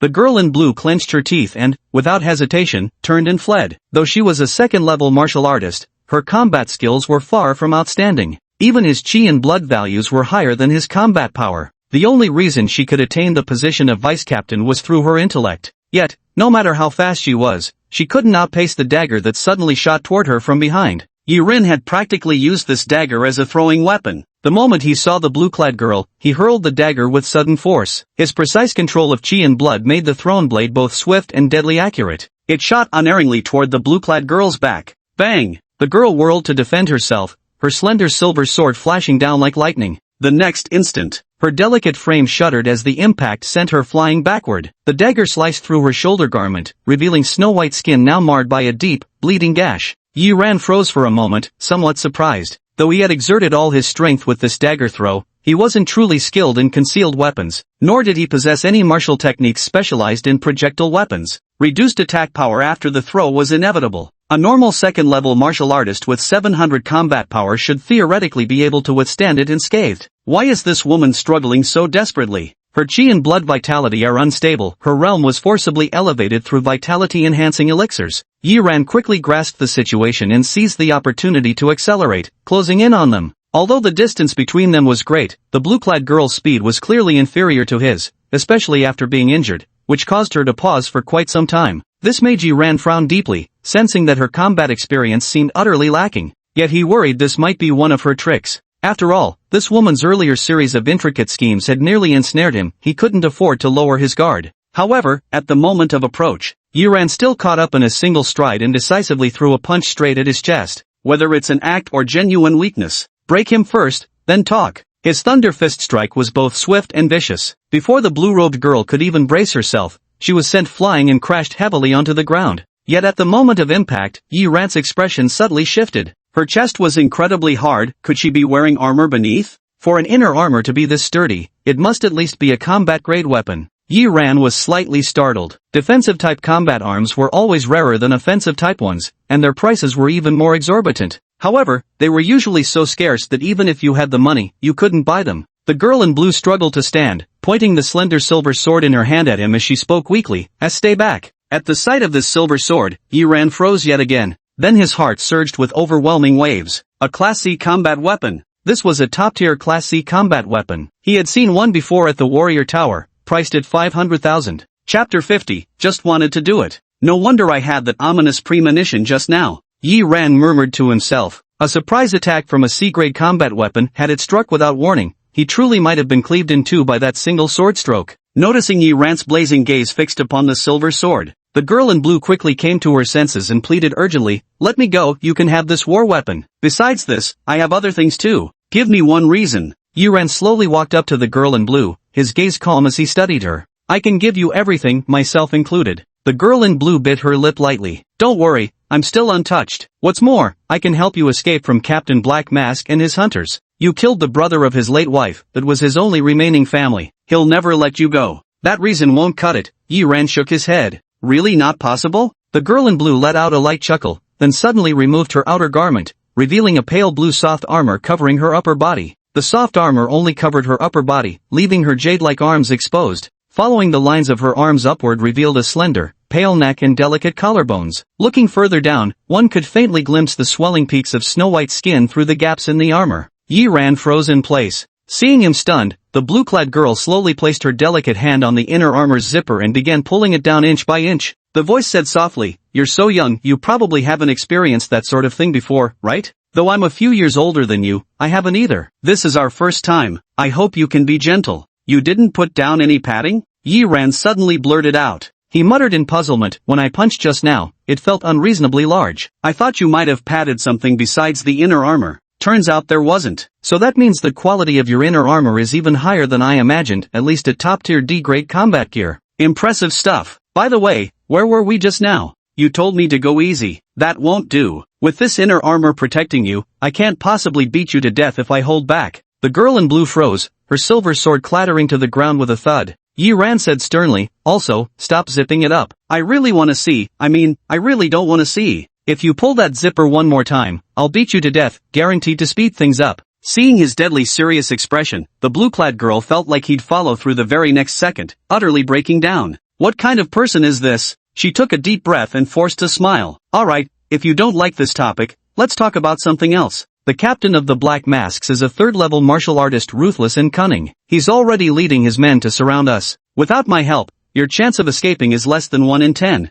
Aside from helping you escape, I can assist you with other matters. Do you know Deputy Director Su from the Ningjiang Martial Alliance branch? Deputy Director Su? Yi Ran shrugged. A 5th-level martial master, a prominent figure in Ningjiang City. Surely you've heard of him. What, do you know him? I am his only daughter, the girl in blue said slowly. Yi Ran's pupils constricted sharply. Only daughter? His voice turned slightly cold. Ningjiang's Martial Alliance apprehends wanted criminals to maintain the city's balance, and has repeatedly sent people to the wastelands to eliminate hunting squads like the Black Mask team. And now the deputy minister's daughter turns out to be the very deputy commander of the hunting squad they most want to destroy? Ah, no wonder the Martial Artists Association has issued so many missions but still couldn't catch your Black Mask squad. This matter has nothing to do with my father. He doesn't know about my identity. The girl in blue fell silent for a moment. Yi Ran looked at her and said slowly, with your status, you shouldn't need to join a squad like Black Mask and make money by robbing and killing other martial artists, should you? Don't you think killing is exhilarating? Especially when I torture people to death, I love watching them scream in agony. The girl in blue smiled and continued, enough of that. Aside from helping you escape,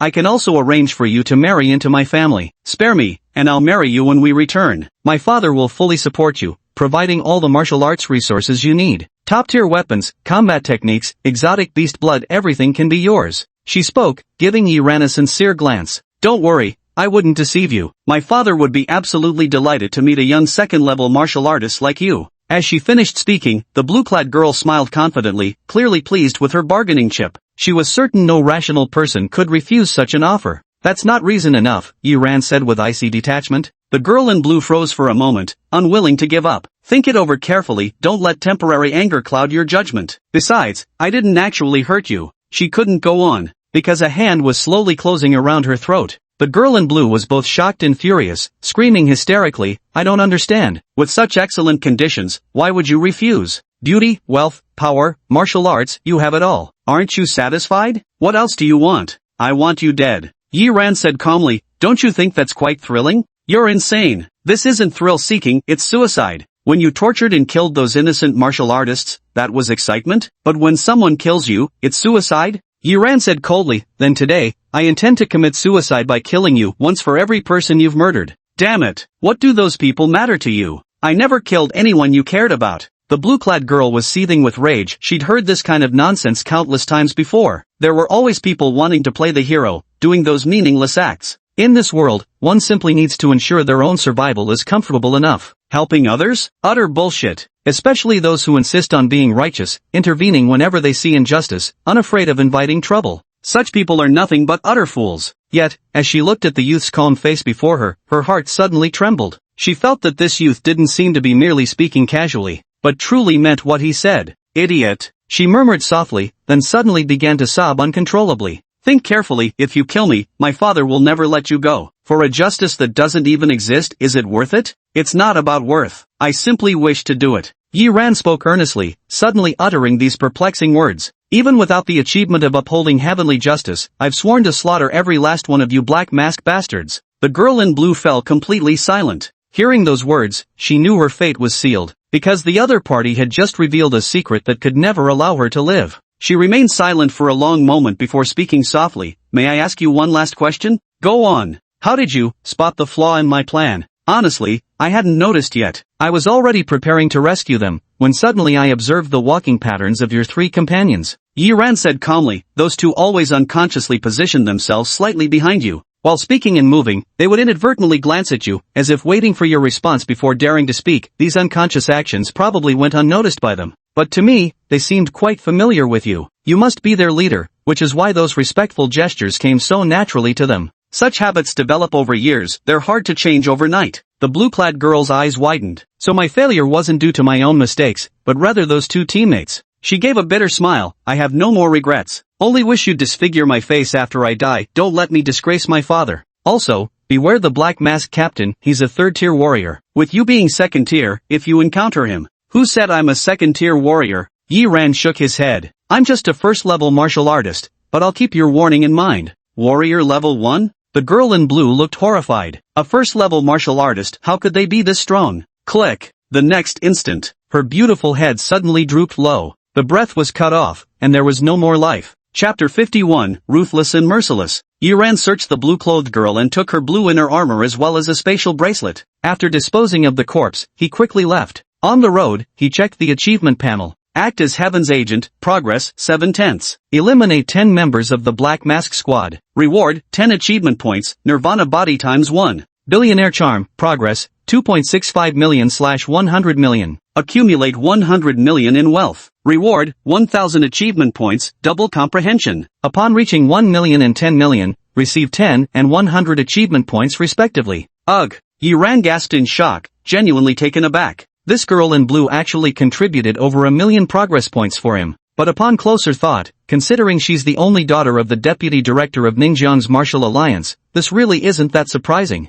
Martial Alliance. Yi Ran's expression turned grave. This was an official organization of Xia Kingdom. Even the Martial Artists Association fell under its jurisdiction. So even if the blue-clad girl hadn't made that request, he would have disposed of the corpse thoroughly without leaving a trace. Without further thought, Yi Ran found a secluded hiding spot and began taking stock of his spoils. First was that C-grade combat weapon. The slender sword had a silvery white blade that felt remarkably light in his hand, clearly designed specifically for female martial artists. This sword is called the Silver Rhino Sword, with a market price of 500,000. Yi Ran toyed with it for a while, feeling it was slightly too light and not quite suitable for him, but even if unused, it could fetch a good price if sold. Next was the inner armor. This item could be adjusted in size, and when worn, it fit exceptionally well. He didn't hesitate and immediately put it on. In critical moments, this might just save his life. Finally, there was the spatial bracelet. The pale blue bracelet was exquisitely crafted, adorned with small dolphin and starfish accessories, making it exceptionally beautiful.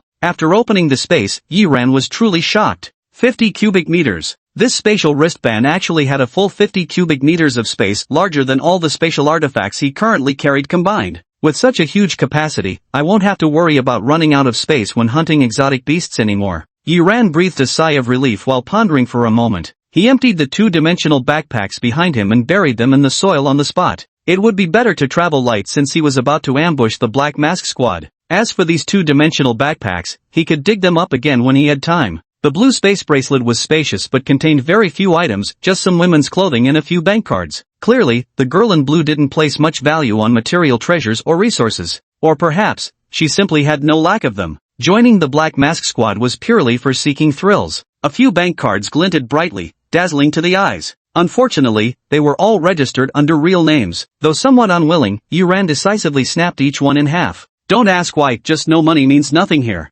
Next, Yi Ran quietly concealed himself among the tree branches, awaiting the arrival of the Black Masked Squad. The dense forest he chose was thick and lush, a perfect place for hiding, and it was extremely close to the inner area of the wasteland. The inner region of the wasteland was dangerous enough to hinder even that third-rank martial artist. Half an hour passed quickly. Yi Ran remained motionless, silent as a stone. During this time, several exotic beasts passed by without noticing him. Finally, a rustling sound came. Two masked figures in black robes quickly emerged from the jungle, warily scanning their surroundings. Seeing no one around, they sighed in relief. That idiot Wang Ming got what he deserved when he died. But the captain had to make a big fuss and drag us all out here to find that killer martial artist. One of the Black Masked team members grumbled discontentedly. Shoo, keep your voice down. Another team member whispered. The captain's a third-level martial artist with exceptional hearing. If he's nearby and catches what you said, we'll be in trouble. Ha, as if I'm scared. Worst case, I'll just leave this Black Mask group. The previous voice scoffed.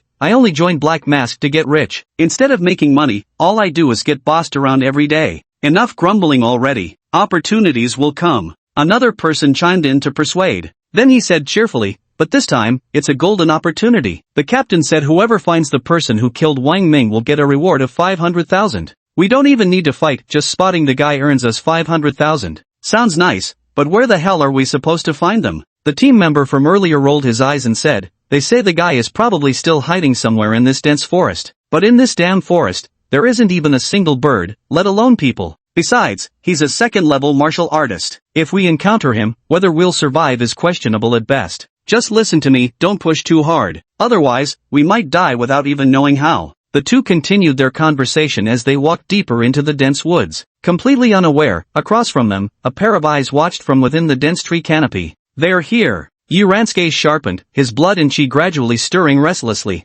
Two first-level martial artists couldn't be allowed to alert another, this demanded a single, decisive strike. Soon, both entered his attack range, and he was just about to strike. Not far away, footsteps suddenly sounded. More people were coming. It was an unusually burly middle-aged man with a stern face, possessing only one eye, the other covered by a long, scarred gash, making his appearance look quite fierce. Why isn't this man wearing a mask? Yi Ran was somewhat surprised. Suddenly, the one-eyed middle-aged man cast a cold glance over, scanning the area. Finding nothing, he withdrew his gaze with slight suspicion. What strong perception! In the tree canopy, Yi Ran's heart skipped a beat. Had he not reacted quickly and averted his gaze in time, he might have been discovered. This was the first time he'd used cloud concealment technique and still nearly got detected. Captain! Just then, the two black-masked individuals from earlier walked briskly past. The one on the left wore an unnatural expression. Because it was him who had just been complaining for a long time without making any sense, and he wasn't sure if the captain had heard him.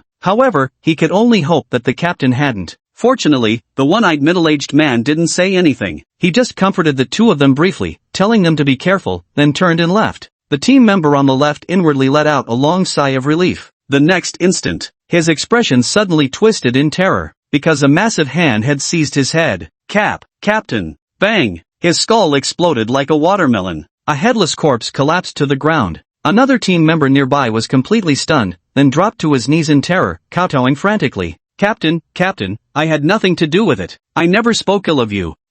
I know. The one-eyed middle-aged man chuckled, his palm smeared with red and white matter, and gently patted the man's shoulder, wiping his hand clean in the process. You're doing great. Keep it up. I believe in you. Having said that, he rose and slowly walked away, leaving only that teammate, collapsed weakly on the ground. Among the tree canopy, Yi Ran also felt a chill, so this guy was the third-level martial artist after all. No wonder his perception was so terrifying. He nearly detected him, and to be so ruthless, slaughtering even their own squad mates without a second thought. He took a deep breath, his inner vigilance rising once more. A third-level martial artist is incredibly powerful. You must never cross paths with them, or death is absolutely certain. Chapter 52, Men die for wealth as birds die for food. After waiting a moment to confirm the black-masked captain had left, Yi Ran finally relaxed and approached the still-living member of the black-masked team. The man lay limp on the ground, trembling uncontrollably, with a pool of yellow liquid beneath him, clearly having wet himself from terror, his nerves still shattered. Beside him lay the headless corpse sprawled on the ground. Yi Ran glanced at it and felt genuinely nauseated by the sight of the scattered red and white brain matter. Gripping his silver rhino sword, he strode over briskly. Hearing his footsteps, the black-masked squad member scrambled up in terror, kowtowing repeatedly in this direction. Captain, don't kill me. I'll work hard, I promise. Yi Ran paused briefly. Next life, choose a better leader. He swung his sword. A silvery white blade light flashed through the air. A thin crimson line instantly appeared on the black mask member's neck before his head thudded to the ground with a muffled plop. Yi Ran sheathed his silver rhino sword, exhaling softly with mixed emotions. Truly worthy of a C-grade combat blade, its terrifying sharpness defied imagination. Not a single bloodstain remained on the weapon's surface, its polished silver gleam still blindingly bright and unsettling to behold. After collecting all the items from the two corpses, Yi Ran continued on his way, heading toward the other side of the dense forest. Before long, he found a hidden thicket. As soon as he stepped into the thicket, an enormous flower as tall as an adult suddenly opened its maw, revealing rows of sharp fangs as it ferociously lunged at him. Yi Ran was momentarily stunned but reacted swiftly, countering with a reverse slash of his sword that cleanly split the creature in half vertically. However, this strange flower was tenacious. Even when cut in half, it still tried to bite with half its mouth, snarling viciously. Yi Ran frowned and swiftly chopped it to pieces with several strikes before finally resolving the threat. At that moment, the sound of approaching footsteps came from nearby. With no time to deal with the corpse, he quickly leaped into the depths of the bushes, employing the cloud breathing technique to conceal his presence. Soon, 5 members of the Black Mask squad arrived. The leader among them was exceptionally short, standing only about 1.2 meters tall, his gloomy eyes scanning the surroundings through the mask. There was movement here just now. You lot, go in and search. He waved his hand. The other 4 scattered in different directions. Among them, one entered the thicket. Yi Ran's heart tightened as he studied the short man with grave apprehension. This was Black Mask's second lieutenant. He was a top-tier level 2 martial artist, boasting a full 900 chi blood value, with his combat power nearing 1,000. Unless I ambush him, there's no way I'm a match for him. Yi Ran watched as the teammates searching the bushes drew closer and closer to him, and his heart gradually sank. A top-tier level 2 martial artist, plus 4 level 1 martial artists with decent strength. Breaking free from such a formation was nearly impossible for him. Damn that cursed flower. Frustration simmered within him. If not for that damn thing, he wouldn't have been exposed. He might have even taken down 2 more, completing the achievement. But now wasn't the time for contemplation. Yi Ran narrowed his eyes, his body coiled with tension, ready to eliminate the one who had entered the thicket first. Yet, the next instant, the team member suddenly halted, staring blankly at the strange flower carcass before him. Then, delighted, he stepped forward. Cloud Bloom Beast, what a find! No, gotta stash the body. Can't let anyone else know about this. With that, eagerly, he collected the remains and walked out of the bushes without looking back. Yi Ran heaved a sigh of relief. But then, his expression froze. Outside the thicket, the moment that squad member dashed out, he urgently shouted, "Deputy Captain, there's someone inside, and they've just killed a fragrance blossom beast." Hearing this, the short man was instantly overjoyed. Then let out a cold snort. "Everyone, gather around and search inch by inch, don't let him escape." Damn it! Yi Ran's face darkened. Damn it, he'd actually been tricked. The members of the Black Mask Squad had clearly deduced his proximity from the corpse of the fragrant flower beast and feared being killed instantly upon raising an alarm. So he fabricated an excuse and left the thicket. The moment he was safely away with no immediate threat to his life, he immediately revealed his presence. Just as I thought, none of the Black Mask Squad members are easy to handle. Yi Ran took a deep breath. Even an ordinary squad member was capable of such scheming. It seemed his situation had just gotten more complicated. However, his gaze gradually became bright and dazzling. This made things interesting. Today we'll see who has the last laugh. With that thought, he ceased his cloud breathing technique and openly revealed his presence. At the same time, he took out the spatial bracelet and dumped everything inside it: monster carcasses, various cultivation resources, and even cash. All of it was tossed into the thicket. As he threw everything away, he swiftly bolted out of the shrubbery. At the same time, beyond the dense woods, a group of 5 or 6 people passed by. Leading them was an old man, accompanied by a young man and woman around 17 or 18, along with 2 middle-aged individuals. Noticing the faint glimpses of black-masked figures amidst the dense forest, the old man's expression changed. "Black masks, quickly turn around, we need to change direction." "Grandpa, are the people from the Black Mask Squad really strong?" The girl looked somewhat confused. "I just saw members of the Steel Flame Warrior Squad have arrived too. They're heading the same way as us. With them around, we shouldn't have to fear this Black Mask Squad, right? The Steel Flame Squad has 2 third-level warriors, they're truly formidable." The old man sighed softly, "But look." The girl followed his gaze and was immediately startled to see that members of the Steel Flame Warrior Squad, including 2 third-level warriors, were also keeping their heads down, leading their team to avoid the dense forest. The people in black masks are dangerous. Every member on that team is ruthless, with sinister and cruel methods. No ordinary martial artist squad would dare to provoke them. The old man patted the young girl's shoulder with a smile and said, "All right, stop staring." Still, it's strange who on earth could make the black masks mobilize so dramatically. The crowd gradually dispersed. Before long, several other passing martial artist teams noticed the black mask and immediately changed their expressions, hastily making way. At this moment, deep in the dense forest, among the thick bushes, Yi Ran pushed forward relentlessly, having nearly emptied his spatial bracelet of all its contents, and he had scattered them haphazardly, leaving them strewn everywhere. "Behind, bastard!" The short deputy leader's face turned ashen. "You useless fools! All you care about is grabbing treasures, we're about to lose track of them." Even as he roared, he too kept snatching up loot from the ground. The other 4 kept their heads bowed in silence, pretending not to hear as they frantically collected items from the floor. Men die for wealth, as birds perish for food. Even if the target is lost, they can be found again. But if we miss this chance, where else can we stumble upon such treasures so easily? Damn it, we've really lost them. The short deputy captain cursed under his breath. The fugitive had already escaped beyond the range of his perception. Even a fool could tell they've long vanished without a trace by now. Of course, if he could bear to abandon these treasures on the ground and give chase with all his might, he might still catch up. But alas, if he had that kind of resolve, he wouldn't have bent down to pick them up in the first place. "Bastard, put down that yellow savage monkey corpse." The short deputy captain barked angrily, charging toward one of the team members. The team member's face darkened, but he didn't dare to argue. Reluctantly, he stalked off alone, continuing forward. Soon, he spotted the corpse of a black crocodile leopard, his eyes lighting up. He rushed over immediately, grabbing the black crocodile leopard's corpse with both hands, his face breaking into a smug grin. "Hee, this is mine now." Just as he lifted the black crocodile leopard's corpse, he saw beneath it the handsome face of a youth. The youth smiled at him. Hello. Chapter 53, Farewell, Clever One. Click. The sound of a neck snapping rang out. Yi Ran acted decisively. Under the fearful gaze of the black-masked team member, he instantly wrenched his neck. At the same moment the opponent's life force vanished. He released his own energy signature once more. In that short deputy captain's perception, there was still only one presence in the area. After activating the cloud breath technique to suppress his aura,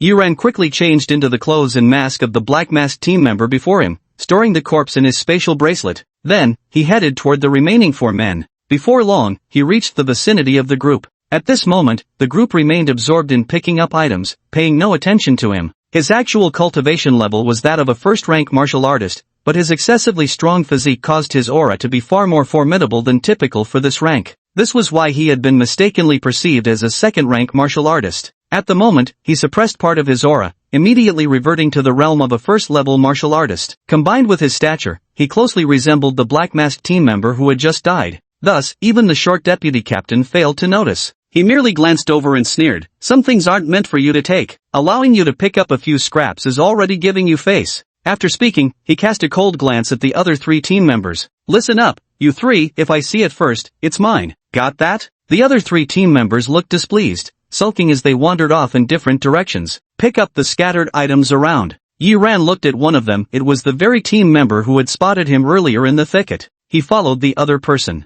The team member didn't walk far before discovering a high-quality replica combat weapon. His eyes immediately lit up with joy, and he hurried toward it. The next instant, but a figure had already dashed ahead of him, swiftly snatching away the replica weapon. Seeing this, the team member froze for a moment before roaring in fury, "Yang Guang, you bastard! How dare you steal from me!" Enraged, he charged towards Yi Ran and threw a punch. With an icy expression, Yi Ran responded with a heavy water palm strike, sending the man flying with a mouthful of blood before he crashed heavily to the ground. Such terrifying power. "Wait, you're not Yang." The team member was utterly terrified, just about to scream when a hand tightly clamped over his mouth. Yi Ran looked at his frightened eyes and whispered softly, "You're smart, but alas, still too greedy. Now, let me teach you one last lesson. There are no free pies falling from the sky. And if there were, they'd be poisoned pies." The words fell. He activated the heavy water palm, unleashing a surge of palm force with hidden energy that directly shattered the opponent's vocal cords, then proceeded to shatter all 4 limbs once more. Woo! The black-masked squad member on the ground let out a muffled cry for help, but the sound was too faint to carry anywhere. He wanted to crawl away, but with all 4 limbs crippled, movement was utterly impossible. "Not yet, you must not die." Yi Ran shook his head. "If you die, there will suddenly be one less person in the scene. What if your deputy leader notices? Right now, I'm still no match for him. Don't worry, I've already used hidden force to shatter your innards. In 10 minutes, you'll be free." With that, Yi Ran ignored him, unmoved by his pleading and desperate gaze. He threw punch after punch, each landing heavily on the ground. The loud noise immediately reverberated all around. Hearing the commotion, the diminutive vice squad leader snorted coldly, "2 useless fools, fighting over something trivial." The other 2 team members also remained vigilant, scanning their surroundings warily, as if fearing someone might snatch their prize. Soon, the thudding sounds faded away. Only a faint trail of life energy remained. Upon sensing this weak presence, the short deputy captain curled his lips in even deeper disdain. No doubt, it must be that good-for-nothing Yang Guang among the group. He had the weakest strength. To think he'd been beaten so badly, his energy now so faint. Yet, a figure soon dashed past his line of sight, heading in another direction. Yang Guang? The short deputy captain froze in disbelief. That useless fool had actually won. But he didn't think much further. Excited, he lowered his head. Those useless fellows had all gone to search the perimeter, so the treasures at the center were entirely his. The items in Yi Ran's storage bracelet were already numerous and disorganized. Add to that the fact he intentionally scattered them when throwing, making collecting everything indeed a bit of a chore. Following that, Yi Ran employed the same method and quickly dealt with the remaining 2 individuals. Now, only that vice captain remains. Top-tier second-grade martial artist, 950 combat power. Yi Ran murmured softly as he approached the vice-captain. Before he could get close, the short deputy leader suddenly turned his head, his face darkening as he growled, "You bastard! You've robbed 3 of them, and now you want to rob me too?" Yi Ran spat viciously at him with a loud tui. Then he turned and ran. The short deputy leader froze for a moment before exploding with fury. "You damned rat! I'll break your legs!" he roared. His eyes were bloodshot as he frantically chased after them. Yet, in the very next instant, his expression suddenly froze, because the 3 presences surrounding him had abruptly vanished. Only Yang Guang was left, still running ahead. No, Yang Guang's presence is gone too. The short deputy captain instantly felt his entire body turn icy cold, as if plunged into an ice cellar. The disappearance of one's presence signifies death. What kind of power could have killed all 4 team members scattered in different directions in just an instant? His entire body trembled, his legs frozen in shock. But he had slaughtered countless people before and gone through countless dangers. He quickly regained his composure. Without wasting another second, he dashed straight toward Yang Guang's direction. That Yang Guang, something's not right about him. Soon enough, the short deputy captain came across the corpse of a saber-fang beast, beside which Yang Guang lay sprawled on his back. In Yang Guang's hand still grasped a slender silver sword. The short deputy captain froze momentarily. Then, with an expression both shocked and ecstatic, "This is that bitch Sue's C-grade combat weapon." He let out a loud laugh and charged toward the corpse. However, just as he reached it, his face suddenly twisted into a sinister grin as he swung his blade down heavily. "Damn it, did you think I'm as stupid as those 4 fools? Easily fooled? Still pretending? You think I can't tell you're faking death? Love playing dead? Then I'll make sure you die for real, never to wake up again." He brought down several vicious slashes in succession, hacking the corpse on the ground into a mangled, unrecognizable mess of flesh and blood. A cold sneer rose in the short, middle-aged man's heart. "Idiot, trying to play dead and ambush me while I pick up my sword? Ridiculous, you really think I..." His expression abruptly changed. "Wait, this seems to be a real corpse." "This is the corpse, the real one." Whoosh! A dagger pierced through the air and suddenly stabbed into his lower back. The short, middle-aged man let out a shrill scream, turned around, and swung his blade downward. Yet, the assailant behind him endured the pain and took the slash head-on. Then, with brute force, the dagger was yanked out and thrust into his throat. Fresh blood gushed out in streams. The short, middle-aged man's body collapsed weakly to the ground. Before falling, his dazed eyes caught sight of a young man smiling at him. "Goodbye, clever one." Chapter 54, Testing the Belt, 900 Combat Power. As the short deputy captain fell, Yu-Ran couldn't hold himself up either and slumped heavily onto the ground. "It hurts." He gasped in pain as he slowly peeled back his clothing and leather armor. His chest was covered in dark red blood, with a terrifying wound over 10 centimeters long glaringly visible. Though the armor had blocked the blade itself, the sword's energy had still penetrated through. Moreover, this strike wasn't merely a flesh wound, it had also injured his internal organs, which was the primary source of his agony. Fortunately, the inner armor absorbed most of the impact. Otherwise, this strike wouldn't have just cleaved him in half, it would have left him permanently maimed. Truly worthy of being a top-tier second-level martial artist. Yu-Ran gritted his teeth, enduring the pain as he applied medicinal ointment to his wounds. A top-tier level 2 martial artist possesses 900 units of chi and blood value, while a peak level 2 martial artist reaches 999 units, just one step shy of breaking through to level 3. Fortunately, he had previously forced the middle-aged man to divulge information about the Black Mask Squad members. That's how he learned there was another top-tier level 2 martial artist in their team. Otherwise, a direct confrontation would have been sheer suicide. After all, even such a flawless ambush had left him severely injured, let alone a head-on battle. After briefly dressing his wounds, Yu-Ran quickly fled the scene after searching the short deputy captain's body for a spatial bracelet. A dozen minutes later, a Black Mask team member passed by, saw the corpse on the ground, and froze for a moment. Then, with a terrified expression, he scrambled to his feet and fled headlong in the opposite direction. "The deputy captain is dead." Soon, a furious roar erupted from the dense forest. "You bastard! Don't let me catch you, or I'll grind your bones to dust." The voice was so thunderous it made the entire forest tremble continuously. Beyond the dense woods, a passing warrior squad couldn't help but change their expressions upon hearing the voice. It's Captain Black Mask's voice. "Everyone, retreat now." Damn it! This guy never wears a mask to conceal his identity because everyone who's seen his face ends up dead. But judging by his tone, it sounds like he suffered heavy losses. Who could have possibly given him trouble? Stop fucking thinking, just run. At this moment, in the dense forest, Yu-Ran was concealed among the branches of a towering tree,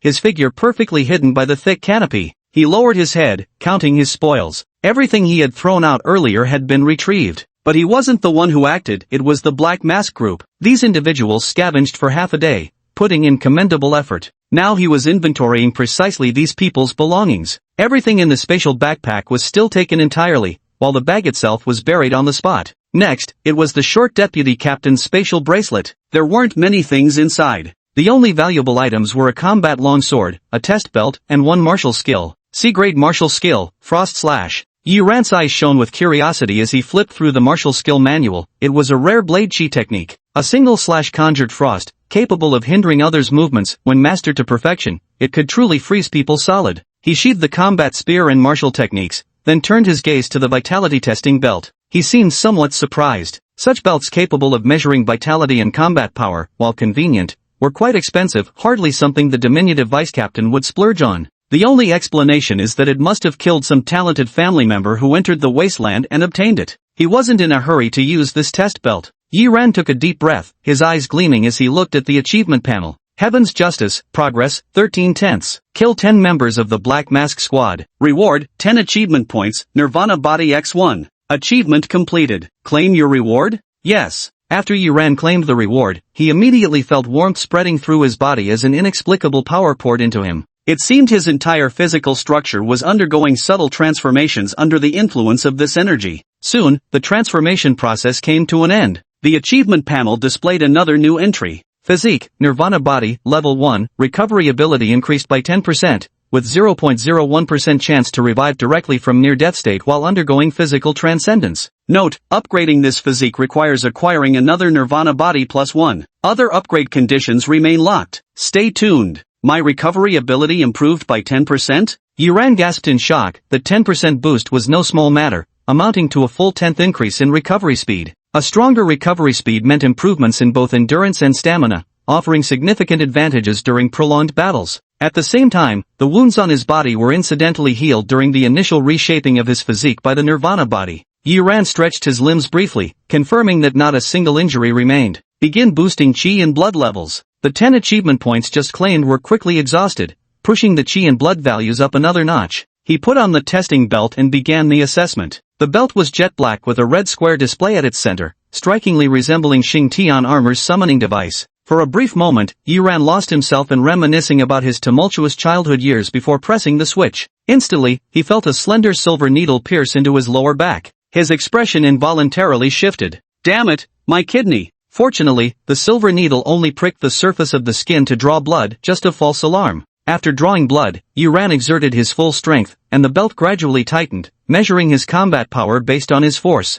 Soon, the test was completed, and 2 sets of data appeared. Blood chi value, 490, top-tier first-level warrior. Combat power, 870, over limit. Suddenly, the warning lights on the test belt flashed frantically. Exceeded limit, combat power dangerously over standard, suspected cheating. Yi Ran froze for a moment, then decisively turned it off. What a piece of junk, always slandering people. I owe all that I have achieved today to perseverance, hard work, and an indomitable spirit that never yields to defeat. 870 combat power, plus the heavy water palm technique, pushing the limit beyond 900. His eyes flickered with calculations. Some of the weaker top-tier second-level warriors, those who had broken through using ordinary mutant beast essence blood, only reached such combat power. The mention of mutant beast essence blood made Yi Ran's liver ache figuratively with regret. If he had broken through as a martial artist back then and chosen a different essence blood, his current combat power would have been even higher. But fortunately, he's saved up quite a bit of money now and is close to breaking through to a second-level martial artist.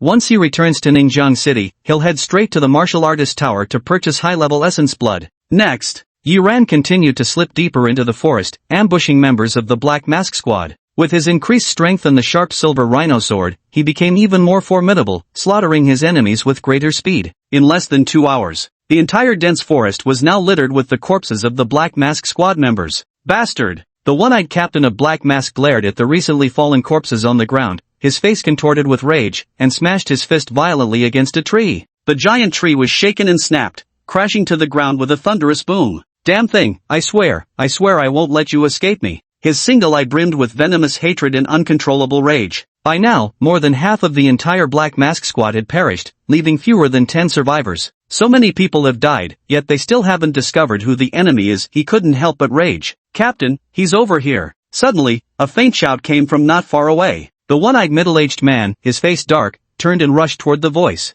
Meanwhile, Yi Ran's face darkened. He turned around and with a sudden slash of his sword, he completely cleaved through the person who had cried out behind him. Damn it, you could play dead too? Why didn't you say so earlier? Frustrated, he gave the corpse on the ground a resentful kick. I was careless. I didn't expect this guy to just be seriously injured instead of dead, and he even knew how to play dead, successfully deceiving me. Taking advantage of my unpreparedness, he cried out. That guy just shouted like that, which means Black Mask Squad leader must be nearby. Before Yi Ran could finish the thought, he sensed a powerful aura rapidly approaching. His face abruptly changed dramatically. Damn it, Captain Black Mask is coming, and what's even more troublesome is, at such close range, he couldn't outrun his pursuer and there was nowhere to hide. Chapter 55, The Underground Mine, Dark Steel Ore. The one-eyed middle-aged man, a third-level martial artist, moved with incredible speed. In just moments, he arrived at the source of the sound. His gaze was icy as he scanned the surroundings. By now, he could guess that the martial artist who ambushed their Black Mask squad must have some method of concealing his presence.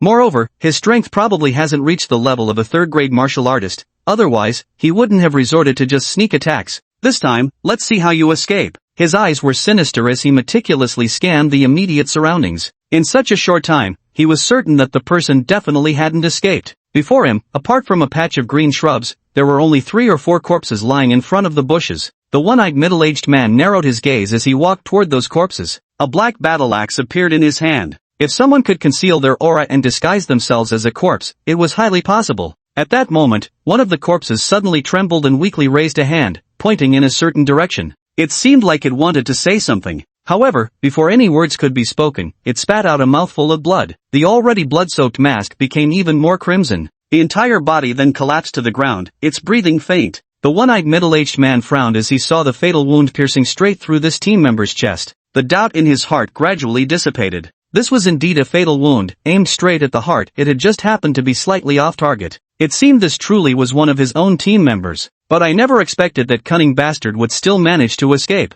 His face darkened as he immediately chased in the direction the severely injured team member had pointed out moments ago. He had only taken a few steps when he suddenly turned back. Tossing a bundle of healing medicine over, he said in a low voice, "You did well. After we return, I'll promote you to vice captain." With that said, he quickly gave chase. Now the squad had suffered heavy losses and was in urgent need of manpower. Though this team member wasn't particularly skilled, his willingness to risk his life to expose that martial artist showed remarkable loyalty, definitely worth cultivating. Not long after he departed, the severely injured team member on the ground suddenly removed the mask from his face. A handsome young face was revealed. "Make me vice captain? All your vice captains die young, only a fool would take that job." Yi Ran cursed under his breath and struggled to get up. As soon as he stood up, he immediately felt the world spin dizzyingly in his mind, his steps unsteady, nearly causing him to collapse to the ground. Kneeling on the ground, his face ghastly pale, he laboriously pulled open his clothes. There, on his chest, a hideous sword wound stood out prominently.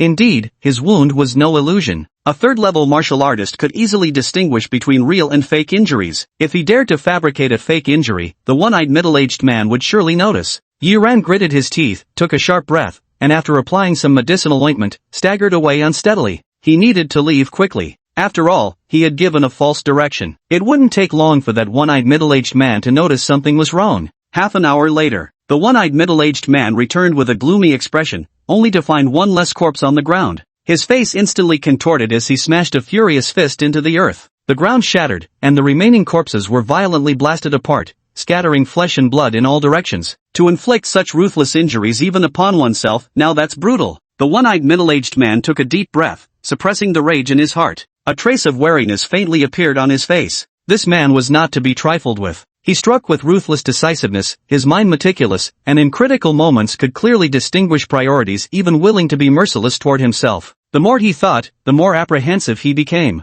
Especially when he considered that nearly 80 or 90% of the entire squad had been lost, yet even now, they still had no idea what that person even looked like. A cold dread began to creep into his heart. Others all fear my Black Mask squad, saying we're ruthless and hard to deal with, but compared to this guy, the one-eyed middle-aged man sighed softly, remained silent for a long time, and ultimately turned to leave. No more risks. If he continued the pursuit, he feared he might encounter trouble himself. 3 days later, at the edge of the inner region of the Limu wasteland, the hardened, parched earth was full of cracks beneath the scorching sun, as a searing wind swept past. Below, near a few small tents, a delicate young girl's voice rang out, "Yi Ran, time to change your bandages." Inside the tent, Yi Ran sighed helplessly, "No need, I'm almost fully recovered." "Don't come in." Before the words could even be finished, screech, the tent flap was pulled open. A beautiful girl of about 16 or 17 came rushing in excitedly. "Come, let me change your bandages." The girl had delicate features with a beauty mark at the corner of her mouth. Her slender ponytail swayed behind her, and her snow-white arms gleamed beneath the green short sleeves. Her starry eyes sparkled as she excitedly threw herself at him. Yi Ran could only sigh helplessly as he turned around, removed his shirt, revealing the already scarred wound on his back. The young girl changed his dressing while stars practically danced in her eyes. "Wow, such a great physique. Surely touching it isn't illegal, right?" Listening to her muttering, Yiran felt somewhat speechless as he recalled what had happened over the past 3 days. 3 days ago, to avoid that one-eyed middle-aged man, he had ventured directly into the inner area of the dense forest. Of course, he hadn't dared to venture too deep, stopping just at the edge of the inner region. To everyone's surprise, at the edge of the dense forest's corresponding inner area, there were quite a few people mining in an underground cave. By chance, he encountered several kind-hearted martial artists who, seeing how severely injured he was, brought him to a temporary camp to rest. This period of recuperation lasted a full 3 days. Brother Xiaoye, Inger, come out for dinner. A middle-aged voice sounded from outside. Time to eat. Yiran stood up. Inger looked disappointed. I haven't even touched it yet. Yiran's lips twitched slightly as he walked out. By the bonfire outside, several people had already gathered. 2 middle-aged men, an old man, and a dull-looking youth. The old man greeted Yiran with a hearty laugh. The group chatted while eating their meal. Meanwhile, Yiran pondered silently. His injuries had nearly healed, and he planned to bid farewell to these companions today. I just had a chat with Zhang Lao-san, and heard that the Steel Flame team discovered a piece of 100-vein black essence iron in the underground mine yesterday. It's estimated to sell for $1 million. A middle-aged man sighed, his voice tinged with envy. 1 million? Inger and the young boy beside her exclaimed in shock. The old man and the other middle-aged man were also somewhat surprised and inquired in detail. Yiran similarly felt a slight stir in his heart. Black refined iron is a type of ore found in the wasteland. Many combat weapons primarily use this refined iron as their main material, making it highly sought after. And within that underground mine here lay deposits of black refined iron. Yiran gazed into the distance, where faintly visible through the cracked, parched earth was the gaping maw of an enormous mine shaft. Black refined iron is quite valuable, might be worth checking out. He pondered the rare opportunity. Even if he didn't mine, he could hunt some of the unique mutated beasts that inhabited those tunnels. It would help him complete the Wasteland Hunter achievement faster. Yiran withdrew his gaze to see the parched ground. Though he'd seen it many times over these past 3 days, it still struck him as peculiar. For some inexplicable reason, the inner and outer regions of the Limu wasteland formed completely different environments. The periphery was lush with trees, while the interior remained dry and barren. He remained unaware of this. As he withdrew his gaze, a towering figure clad in a black cloak emerged from the mine shaft. Beneath the cloak, one could faintly discern the stern face of a middle-aged man, and this man had but one eye. Chapter 56 Encounter. Outside the tent, several people were chatting. A middle-aged man suddenly said, "By the way, do you still remember the dense forest we passed by a couple of days ago on our way here?" I remember. At that time, the black mask people were encircling and killing someone inside. Another middle-aged man asked curiously, What happened there? Yesterday, the Martial Artists Association sent experts to that dense forest to eliminate the Black Mask Squad. The middle-aged man who had just spoken sighed and said, "Who would have thought that after entering, they'd find the place littered with Black Mask corpses? Over 20 Black Mask members, nearly 90% of them, were dead, including a deputy captain." Hearing this, the middle-aged man beside him looked utterly shocked. How is that possible? Wasn't Black Mask surrounding and attacking someone else at the time? How could he have been killed instead? The elderly man who had been smiling while chatting with Inger also showed a look of astonishment. He turned and asked, "Black Mask must have run into some ruthless characters. Do we know how many people were involved in the attack?" The middle-aged man from earlier hesitated before replying. "It seems, there were 2. It's said that all the injuries on those Black Mask Squad members are remarkably uniform, either sword wounds or dagger wounds. Must have been 2 experts, one skilled with swords, the other with daggers." Hiss, just 2 people took out the entire Black Mask Squad? This time, even the old man drew in a sharp breath of cold air. The wide-eyed Inger beside them was equally stunned beyond words. She had originally known little about the Black Mask Squad, but when passing through the dense forest last time, she discovered that even her idolized Steel Flame squadron didn't dare offend these Black Masked warriors.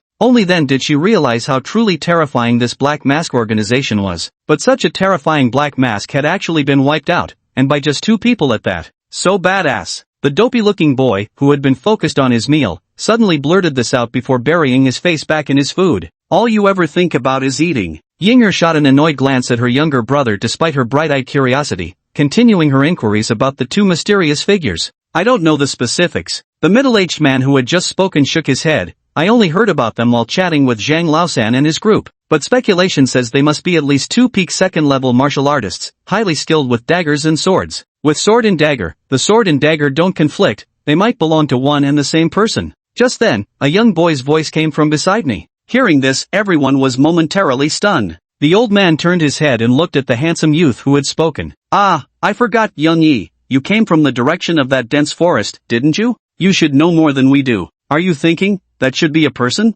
Thinking. Yi Ran's expression turned somewhat peculiar. He was the one who took action, what was there to think about? But he wasn't someone who liked to show off, so he casually said, unless something unexpected happened, it should be just one person. Alone? The middle-aged man who had spoken earlier shook his head. You weren't even there, how can you be so sure? Moreover, determining there were two people was the assessment given by experts from the Martial Artists Association. As he spoke, he cast a glance at Inger. He just thought this young man deliberately said such things to show off in front of Inger. Youngsters, all wanting to express their unique perspectives to attract attention, it's perfectly understandable. Yi Ran chuckled but didn't say anything more. The two middle-aged men continued their conversation, marveling at the sheer prowess of those two mysterious experts who had wiped out the Black Mask Squad. The old man seemed rather interested in Yi Ran. He smiled and asked, Xiao Yi, did you come to the wasteland alone this time? Mum. Yi Ran nodded. Daring to enter the wasteland alone, no wonder you got so badly injured. Beside him, Inger looked somewhat surprised, then asked curiously, but the wounds on your body look like sword wounds, not left by exotic beasts. Did you encounter martial artist ambushers? Yi Ran thought of the Black Masked Squad and couldn't help sighing. Yes, there were quite a few of them. It took tremendous effort to escape alive. Hearing this, the old man's expression turned approving.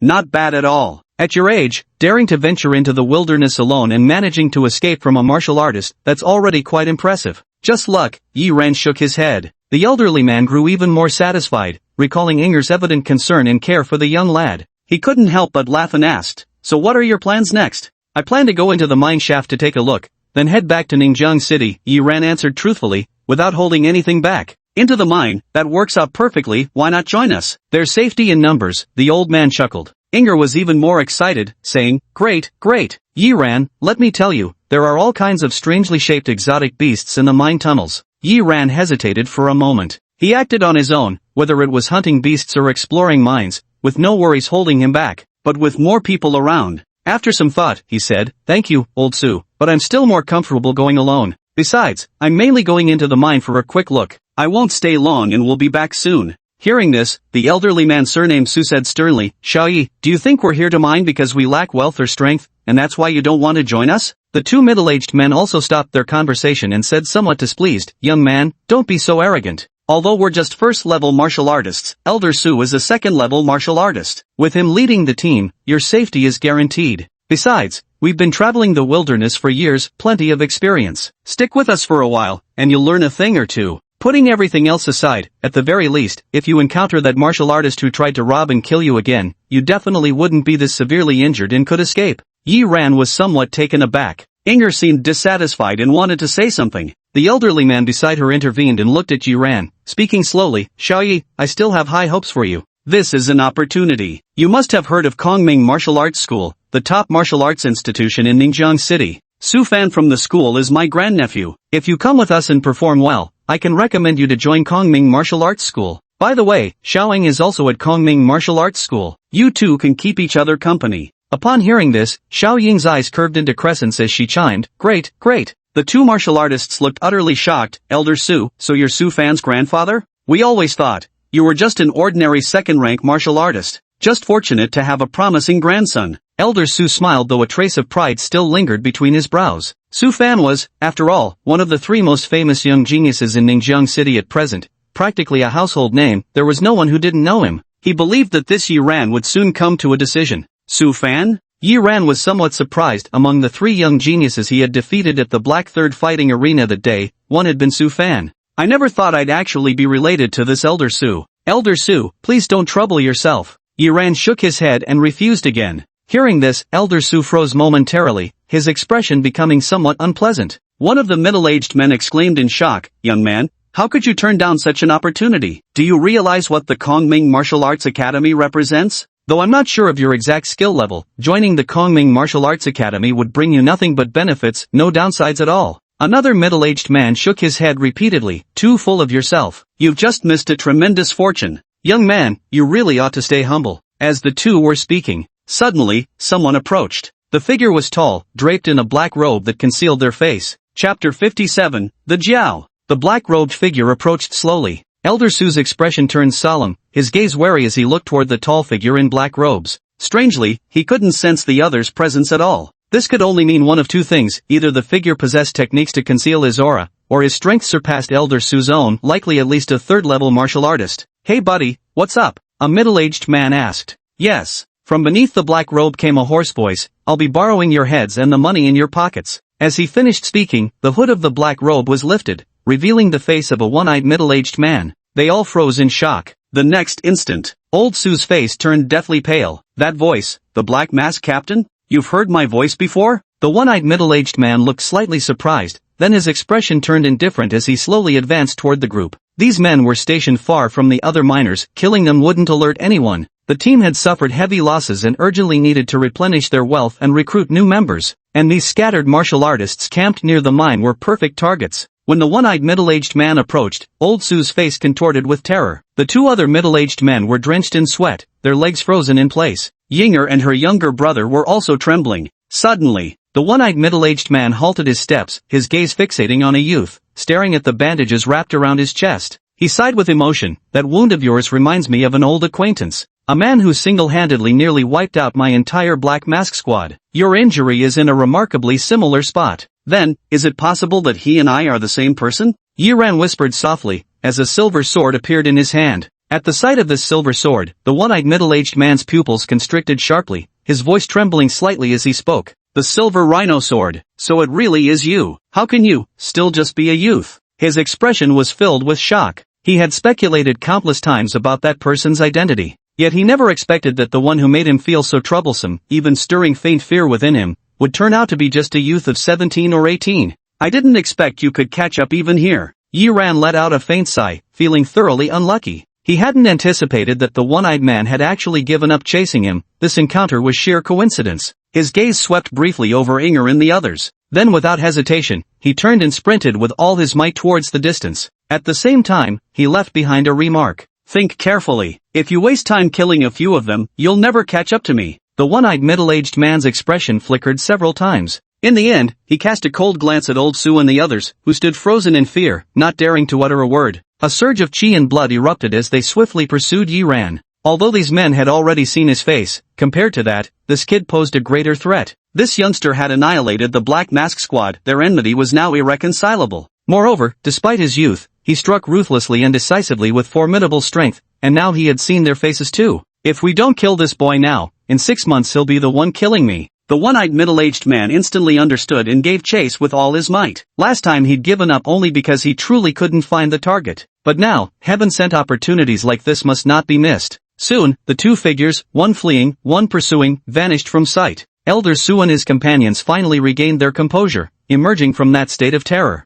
The Black Masked squad leader possessed such sinister notoriety that even a seasoned martial artist like Elder Su, who had seen countless battles, could only feel fear. "We, actually survived." One middle-aged man collapsed to the ground with a thud, while another was drenched in sweat, his limbs feeling completely drained of strength. There was no helping it, that was the Black Mask Captain, after all. A man who had slaughtered his way across battlefields, leaving none standing in his wake. How could they not be afraid? Compared to the three elders, Sue, Inger and her younger brother fared slightly better. Perhaps ignorance truly was bliss. Though frightened, the pair recovered fairly quickly. But Inger, her fair, delicate face still etched with confusion, furrowed her brow. Did that Black Mask Captain just say Yiran was the one who wiped out their entire squad? Hearing this, Old Sue and the two middle-aged men fell silent. Swords, daggers. One of the middle-aged men wore a bitter expression. No wonder he was so certain it was one person. Turns out, he's the mysterious figure who obliterated the Black Masks. A mere teenager, single-handedly wiping out the Black Masks, and even making their captain, this wary of him. Old Sue was at a loss for words. Had he not seen it with his own eyes, he would have thought it nothing but a fairy tale. Yet everything that had just occurred proved beyond doubt that this was reality. Recalling his earlier words, he couldn't help but feel a pang of shame in his heart. The Kongming martial arts school is indeed formidable, but it depends on who's involved. He couldn't speak for others, but for a terrifying genius like that young man, at least a top-tier second-level martial artist, the Kongming martial arts school really meant nothing. For a moment, the emotions of those present ran deep. Only Inger spoke up anxiously, "Grandpa, what about Yiran? That captain has gone to hunt him down." "Don't worry, there are many martial artists nearby. They won't miss this opportunity if the black-masked captain is alone." After saying this, Old Sue quickly called upon two middle-aged men to seek reinforcements from various places. Meanwhile, Yiran fled with all his might. However, the one-eyed middle-aged man's speed far surpassed his own. In just a moment, he caught up and delivered a vicious palm strike. In an instant, Yiran felt his hair stand on end as a deadly sense of peril surged through him. Acting purely on instinct, almost without thinking, he immediately turned and struck back with his own palm.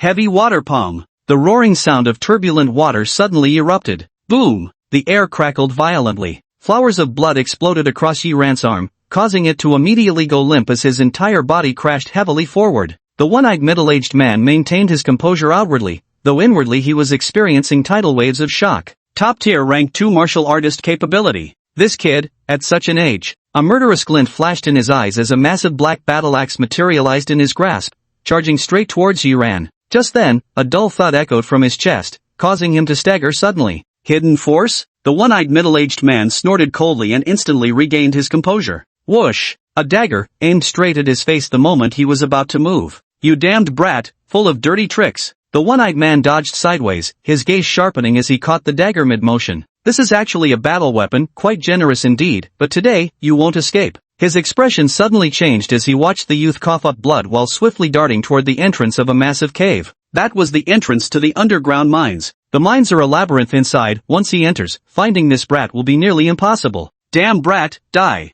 The one-eyed middle-aged man roared and threw a powerful punch, sending a dark purple fist imprint streaking through the air. Boom! A deafening explosion echoed as the mine shaft violently trembled. Yiran's face turned pale, but he managed to rush into the mine shaft just before the fist imprint could strike him. But he had no time to rejoice. The ground beneath his feet suddenly gave way. The mine collapsed. Yiran was caught off guard and instantly plunged down with the falling rocks. In an instant, he felt himself plunging into some enormous river, the violent currents washing over him so fiercely that he couldn't even open his eyes. He could only remain passive, swept along by the river's flow, driven toward some unknown destination. He couldn't tell how much time had passed. Yiran groggily opened his eyes. After coughing up a mouthful of water with some difficulty, he weakly scanned his surroundings. The next instant, his expression froze, because before his eyes was a flood dragon. An enormous black flood dragon. Chapter 58, A Fearless Heart. Outside the mine shaft, the one-eyed middle-aged man froze, equally astonished that his single punch had actually collapsed the mine tunnel. Clearly, his strike must have landed precisely on a weak structural point of the tunnel,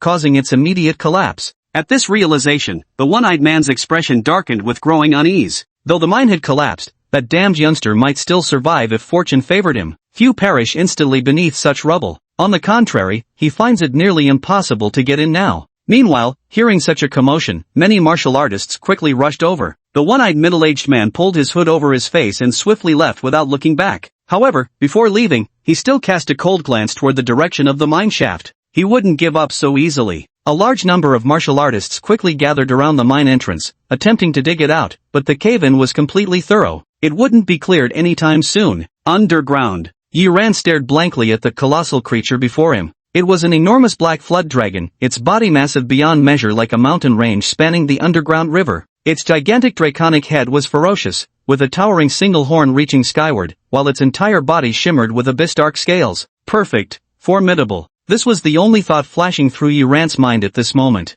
He simply stared blankly, then suddenly realized he couldn't move. His body had become immobilized, completely beyond his control. No matter how desperately he tried to command his limbs, they refused to respond. It's an instinctive reaction. It's the most primal fear and awe that the body feels when faced with a living being far beyond its own existence. This has nothing to do with willpower anymore. Just as humans instinctively feel fear when hearing thunder, this terror is etched into our genes. Since ancient times, the dragon clan has always stood at the absolute apex of the food chain, reigning supreme over all creatures. Even if it's merely a flood dragon, though possessing only partial draconic bloodline, it remains indisputably dominant, defying all contradiction. Without realizing it, Yiran even lowered his head. Even though this black flood dragon seemed to be in a deep slumber, releasing no trace of oppressive aura towards him, he still couldn't lift his head. Yiran gritted his teeth, straining with all his might to resist, wanting to raise his head, unwilling to accept how weak he'd become. He couldn't even manage to look directly at it. Ever since entering the wilderness, he'd undergone countless trials along the way, experiencing several life and death crises.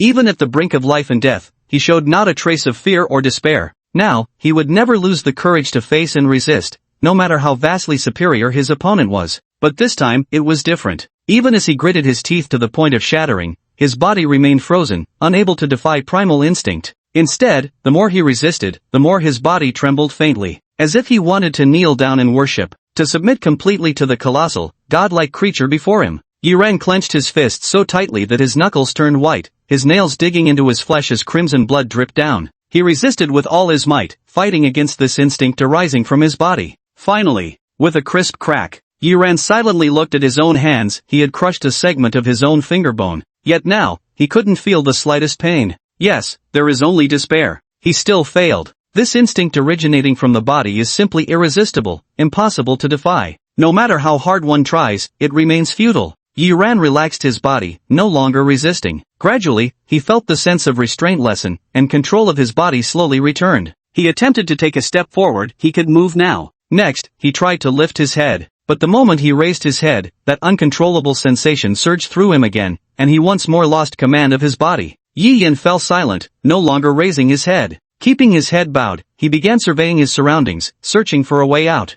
A black flood dragon of such enormous size was surely at the Grandmaster realm. Though it wasn't clear why such a Grandmaster-level mystical beast would appear in Limu Wasteland, just an ordinary wasteland. But Yi Ran had already let go. Fearing and trembling before an overlord-level mutant beast, these were all natural reactions. Any first-level martial artist, no, even second or third-level practitioners alike, would struggle against this primal instinct of fear. Even though this black flood dragon was dormant, not emitting the slightest pressure. The weak are prey to the strong, the feeble bow before the mighty. This is as natural as humans revering heaven's might and worshipping nature's grandeur. Yi Ran murmured softly, explaining himself. Head bowed, he can only search for an exit by staring at the reflection in the water. But that black flood dragon was far too enormous. Many times, his peripheral vision would inadvertently catch a glimpse. Each time he saw it, his eyes would dart away swiftly, his gaze retreating in fear as his dread of the black serpent grew. Gradually, a shadow of nightmare loomed over his heart. After a long scrutiny, Yiran's eyes finally brightened. He spotted a narrow crevice. The crack emitted light, as if connecting to the outside world. His heart leaped with joy, and taking advantage of the black dragon's slumber, he hurried toward the fissure. In the subterranean river, countless enormous dragon scales floated on the water's surface. They made perfect stepping stones. Yiran stepped on the dragon scales and soon arrived at the fissure. All the way, he kept his head down, moving with extreme caution. Even though the black dragon had disappeared from the corner of his eye, he still didn't dare to lift his head even a little. Looking at his comical reflection in the water, Yiran felt an inexplicable surge of anger in his heart. He suppressed his anger, lowered his head, and walked out in silence. A Grandmaster-level black flood dragon, against such a being, he had no power to resist and could only submit. The strong naturally exert an oppressive effect on the weak. Congratulations, host. You have encountered a Grandmaster-level flood dragon and survived. Hidden achievement unlocked and reward, 100 achievement points. At that moment, a voice suddenly echoed in his mind. It's a notification from the achievement system. A hidden achievement unlocked, yet Yiran showed no hint of joy. Instead, he froze momentarily before his face twisted in fury, smashing his fist violently into the ground. Go to hell, you worthless ant. Just a damned flood dragon. Even if it were a real dragon today, I'd still stomp on its head. In an instant, like a powder keg exploding, all the pent-up fury erupted in an instant. Yiran's eyes burned crimson as he slowly raised his head to stare straight at the black flood dragon. Nothing but a damned beast. No matter if you're a damned grandmaster or how strong you are, as long as you're an alien beast, there's no way in hell I'll submit, let alone fear you. An oppressive force surged forward, triggering instinctive resistance throughout his body. But this time, Yiran stopped restraining himself. Those words insignificant ant completely ignited the fury in his heart, laying bare his true emotions. From the very beginning, he'd never backed down. Weak as his body may be, terrified as he might feel, neither had anything to do with him. Just a damn broken black flood dragon. Even if it's strong, if he didn't even have the guts to look it straight in the eye, what kind of warrior would he be? What's the point of cultivating martial arts then? Click. The sound of cracking bones echoed from Yiran's body. His body seemed overwhelmed, and his skin began to crack, beads of blood oozing out. Intense pain surged through him. Yet at this moment, Yiran felt an unparalleled exhilaration, because this was exactly what he truly wanted to do. Better to die standing than live on one's knees. What the hell kind of Grandmaster Black Flood Dragon? I'm staring right at you, what you gonna do about it? Yiran roared furiously. Suddenly, he jerked his head up. In an instant, his veins burst through his skin, transforming his entire body into a bloody figure. His body swayed unsteadily. Yet swaying as he was, with head held high and chest thrust out, he took one slow step forward. This step, just a simple step forward. But Yiran felt as though this step had landed squarely upon the head of that colossal black serpent looming before him. In an instant, the instinctive fear in his body vanished completely. He had conquered himself. Full control of his body was regained. Moreover, Yiran distinctly sensed that although his body was severely injured, it seemed to have undergone a transformation. His mastery over his physical form had ascended to another level. At the same time, in his mind, under the deduction button in the achievement panel, the realm of combat awareness surged dramatically. In an instant, it reached the realm surpassing limits. Finally stabilizing at this realm, it displayed 500 achievement points could break through the bottleneck to the next level. Push the limits?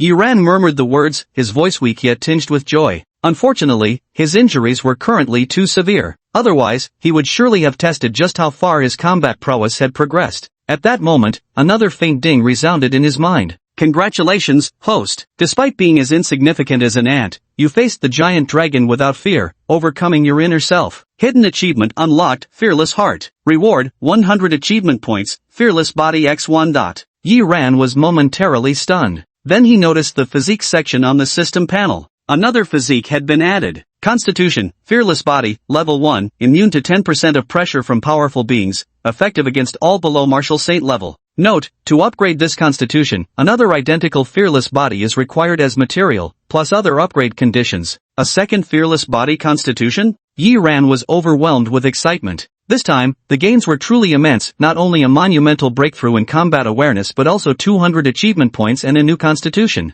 This Fearless Body, though its practicality may not sound as impressive as the Nirvana Body, can still play a significant role in critical moments. When top-tier powerhouses unleash their Chi blood aura, the resulting pressure can overwhelm ordinary martial artists to the point where even fleeing becomes difficult, let alone fighting back. But the immunity effect of this Fearless Body is truly a trump card. To harbor fearlessness and dare to draw your sword against a grandmaster, truly admirable. At that moment, an aged voice filled with admiration echoed from a dark corner. A frail old man with a sallow complexion, still bearing traces of bloodstains, slowly emerged into view. Yiran froze for a moment before his pupils abruptly contracted. Grandmaster Hong Yang! He cried out in shock. Never did he expect to encounter Grandmaster Hong Yang here, and what's more, the Grandmaster was actually injured. Grandmaster Hong Yang smiled, unsurprised that Yiran recognized him. He nodded in admiration and said, I witnessed everything just now. Words like awe-inspiring youth or astonishing talent hardly do justice to your brilliance, young friend. By the way, Brother Black Flood Dragon, lurking in the shadows while unleashing pressure to intimidate my junior human counterpart, what do you think of my young protege here? Grandmaster Hong Yang abruptly changed the topic, casting his gaze toward the slumbering black serpent. Chapter 59, Third Class Warrior. Brother Black Jiao? Yiran froze for a moment before suddenly realizing something. His body stiffened as he slowly turned his head. Upon turning, he found himself staring directly into a pair of enormous brown eyes. The Black Flood Dragon had opened its eyes at some point, its brown pupils brimming with indifference as it gazed at him with detached coolness. However, after just a single glance, it closed its eyes once more. Silence settled again as before. Yet Yiran's heart pounded wildly. Damn it, this Black Flood Dragon has been fully conscious the whole time. So that means, just now. You guessed right. It's been secretly releasing its pressure ever since you entered, you just didn't notice. Great Master Hong Yang looked at Yiran with a smile and said, that's why being able to withstand its pressure is truly remarkable. His aged face still bore traces of wonder and emotion. A youth of 17 or 18, appearing to be a high school student, actually managed to withstand the oppressive aura of a Grandmaster-level Black Flood Dragon, utterly unbelievable. Though the Black Flood Dragon hadn't unleashed its full oppressive force, merely a fraction was already astonishing enough.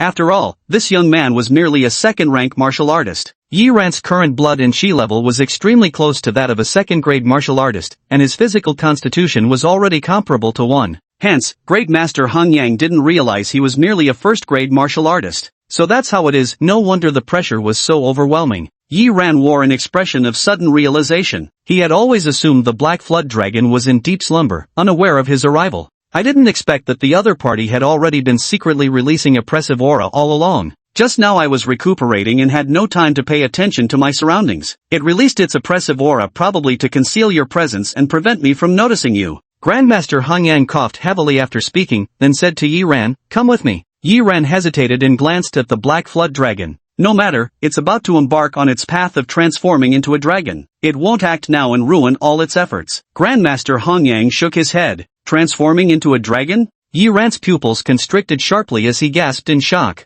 A Jiao transforming into a dragon means becoming a true dragon. Among the extraordinary beasts, the most supreme were the Dragon Clan. Every true dragon possessed strength equivalent to that of a Martial Venerate. Level 7 Grandmaster, Level 8 Martial Venerate. The Martial Venerate could be considered the pinnacle of combat power throughout Xia country, a genuine guardian of the nation. Yiran couldn't help but glance at the black flood dragon in the dark river. He hadn't observed carefully before, but now he noticed there was actually a small protrusion atop the black dragon's head, clearly a second horn forming. Meanwhile, numerous scales were shedding from its body as new ones began to grow in their place. This black serpent was truly undergoing draconification. Exactly. After completing its transformation, the mythical beast faction will gain another beast sovereign. Grandmaster Hongyang sighed softly, his eyes filled with concern. Finished speaking, he led Yiran toward a corner of the cave. Seizing this opportunity, Yiran began surveying his surroundings once more. He currently found himself in an underground cavern. In the cave, a massive underground river surged violently past,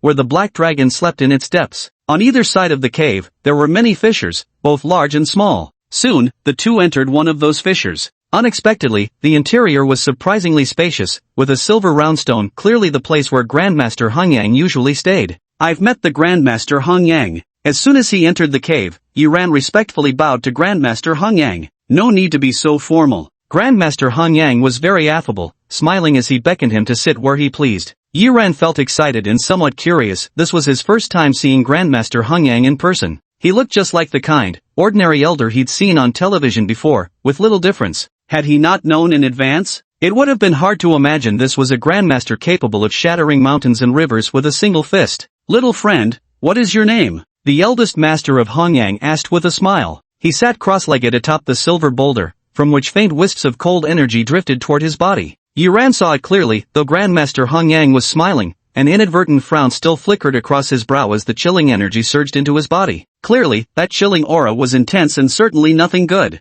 Yiran. Seeing Grandmaster Hongyang's friendly demeanor, Yiran relaxed and responded aloud. Yiran, a fine name. Are you from Ningjiang City? Grandmaster Hongyang inquired. Yiran explained his identity honestly without concealment, even detailing how he had fallen into this place. Naturally, he omitted any mention of the achievement system. Upon learning that he had been pursued here by the notorious hunting squad known as the Black Masks and had nearly wiped them out, Grandmaster Hongyang's gaze became increasingly tender as he looked at him. Pure-hearted with both courage and wisdom, to accomplish these feats despite being only a second-level martial artist. Indeed, Ningjiang City has produced an extraordinary genius. As he spoke, he handed a bottle of medicine to the blood-stained Yiran. With a gentle voice, he said, apply this to your body. It will help your injuries heal quickly. Yiran hesitated slightly. Senior, don't you need it? Although Grandmaster Hongyang merely appeared pale-faced, Yiran could clearly perceive that the Grandmaster had sustained severe injuries. No need, child. You take it. My injuries, cough cough. The Grandmaster of Hongyang suddenly coughed up a mouthful of blood.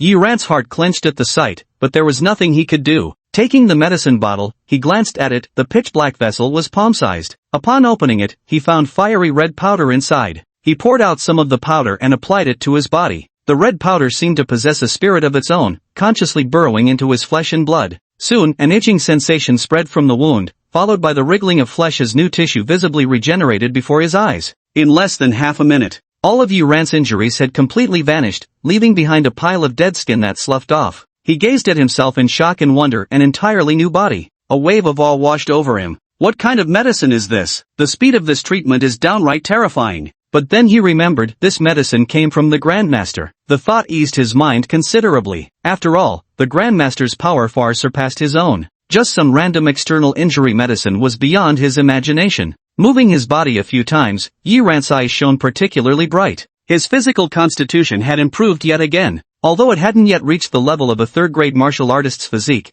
he couldn't be far off now, just waiting for the right opportunity. Level 1 martial artist realm, level 3 martial artist physique. I'm so damn awesome. Yiran couldn't help but marvel. Glancing over, he noticed that Master Hongyang seemed exhausted from his injuries, closing his eyes wearily as he slipped into rest. After some thought, he took out the testing belt. Although combat power enhancements only manifest when one's physique fully reaches the third tier, this time he conquered himself and withstood the Black Flood Dragon's pressure. His combat awareness has surged dramatically, which will undoubtedly lead to a significant increase in fighting capacity. The test concluded quickly. Evaluation results shimmered across the testing belt's display. Chi and blood value, 495, top-tier first-level warrior. Combat power, 1175, quasi-third-level warrior. The testing belt suddenly displayed garbled text, its warning lights flashing frantically. First-level warrior realm, third-level warrior combat power warning, cheater detected. Chapter 60, The Fall. You're wronging me on purpose. Yiran fiercely slapped the testing belt, which finally settled down.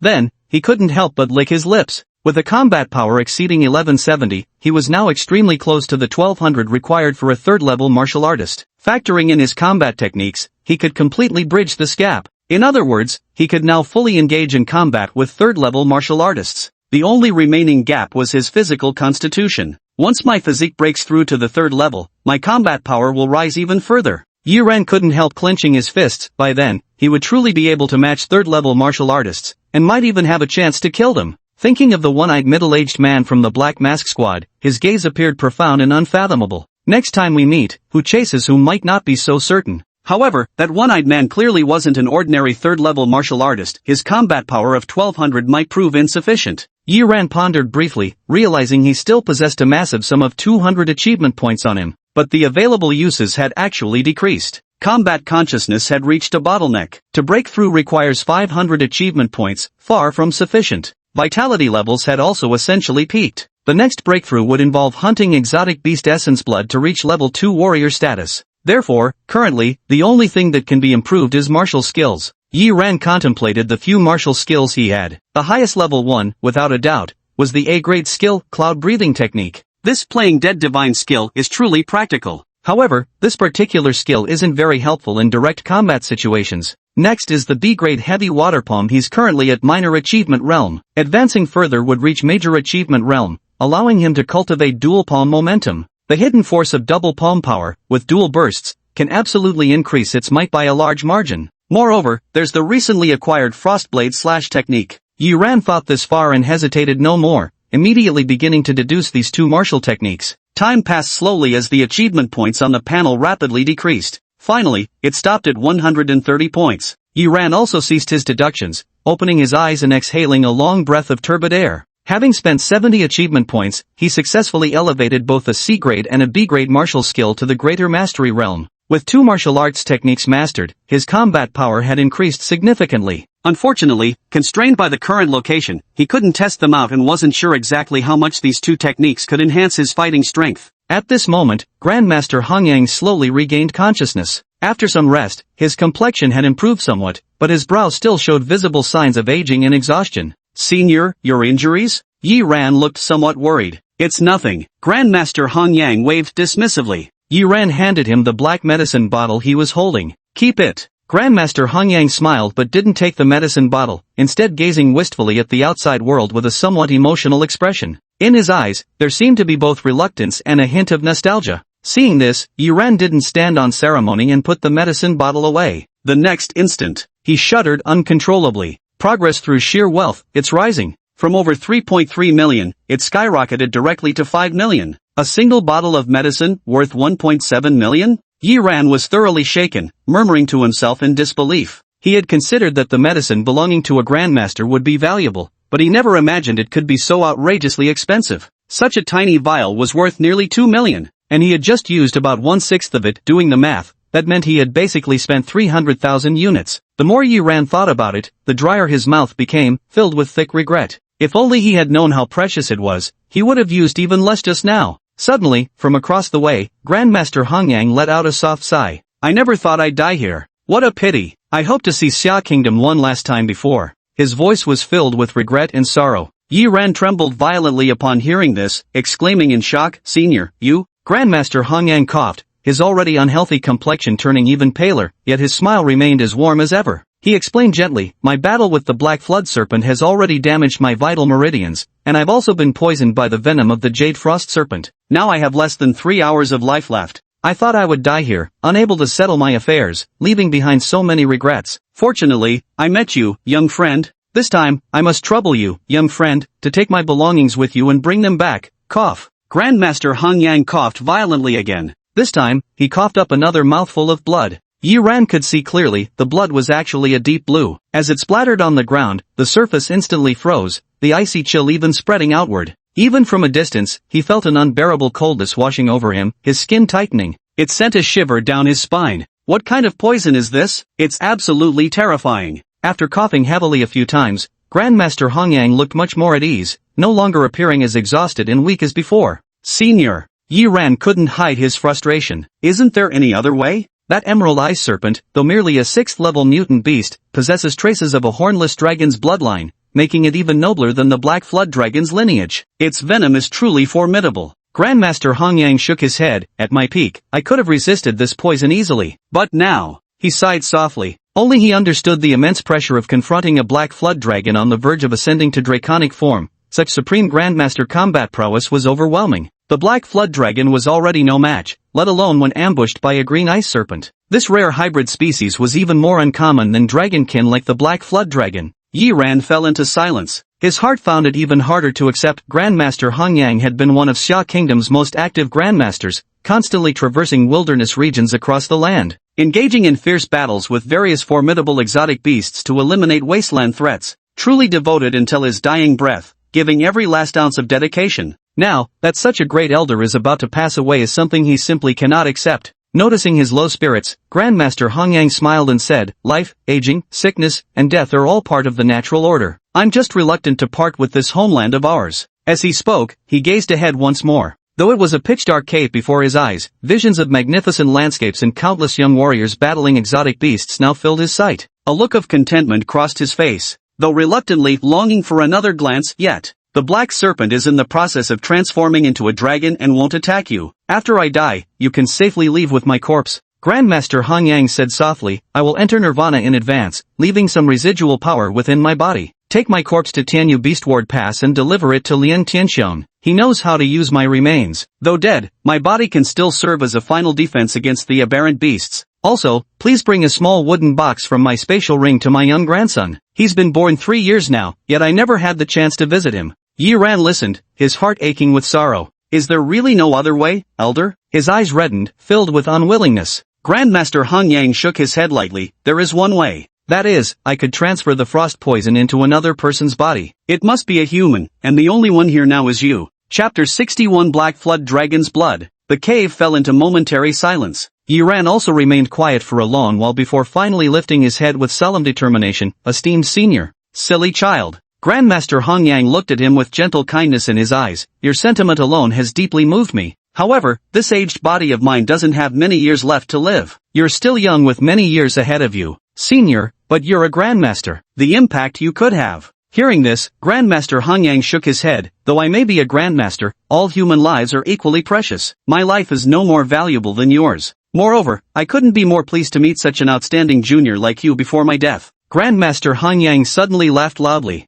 That black flood dragon outside, though I'm no match for it, do you have the confidence to slay it single-handedly in the future? Yes. Yi Ran's eyes burned crimson as he growled. Whether it's a flood dragon or a true dragon, I'll slaughter it without hesitation. Absolutely. Good. Ha ha, that's the true spirit of a Summer Kingdom's man. Grandmaster Hongyang laughed heartily toward the sky. He coughed heavily twice, then spat out another 2 mouthfuls of blood laced with icy poison. After a brief rest, he said weakly, I have no regrets left. Now, let me entrust some matters to you. This black flood dragon will take a year to transform into a true dragon. Within that year, you must find a martial sovereign and slay it before the transformation is complete. Grandmaster Hongyang gave his final instructions. Yi Ran also learned the reason behind Grandmaster Hongyang's injuries. After pacifying the wilderness of Qingshui City, Grandmaster Hongyang cleared numerous wastelands along his return journey. He exterminated the powerful exotic beasts within them, alleviating pressure on various cities. Among these was the Limu Wasteland. Yet who could have known that within Limu Wasteland lurked a peak-level 7th grade Black Flood Dragon? The Zhao clan, as one of the top mystical beasts second only to dragons, possesses combat strength far beyond that of humans at the same level, let alone this peak 7th level Black Zhao.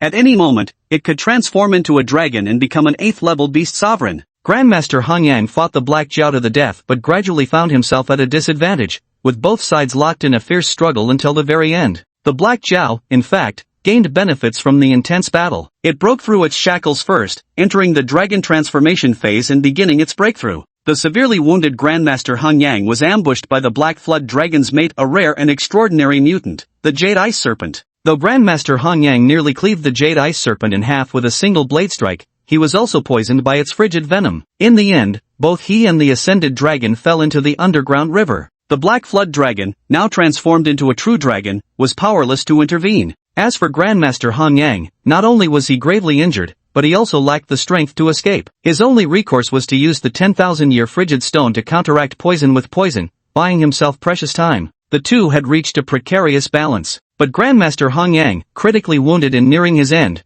wouldn't last much longer. The Black Flood Dragon would undoubtedly emerge victorious. This equilibrium persisted until Yi Ran accidentally fell into this place, disrupting the stalemate. Though the Black Flood Dragon considered this insignificant ant unworthy of attention, it nonetheless exerted some of its pressure, fearing possible connections between the youth and Grandmaster Hongyang. This is also why Yi Ran looked so disheveled when he first arrived. During the dragon transformation process, one must not move, otherwise all efforts would be in vain. The only thing the Black Serpent could unleash was partial oppressive force. What a pity! If I had managed to kill the Jade Frost Serpent back then, I could have cured this frost poison. Grandmaster Hongyang said regretfully, this frost poison isn't incurable. All we need are the scales of the Jade Frost Serpent to neutralize it. Unfortunately, though my blade nearly cleaved him in two at the time, he still managed to escape. Hearing this, Yi Ran also wore a sorrowful expression. Enough, I've explained most matters. Finally, I shall pass down to you my lifelong masterpiece, the Eternal Sun True Body Art, so I may pass away in peace. Great Master Hongyang coughed heavily, his complexion growing increasingly ashen. Time is clearly running out.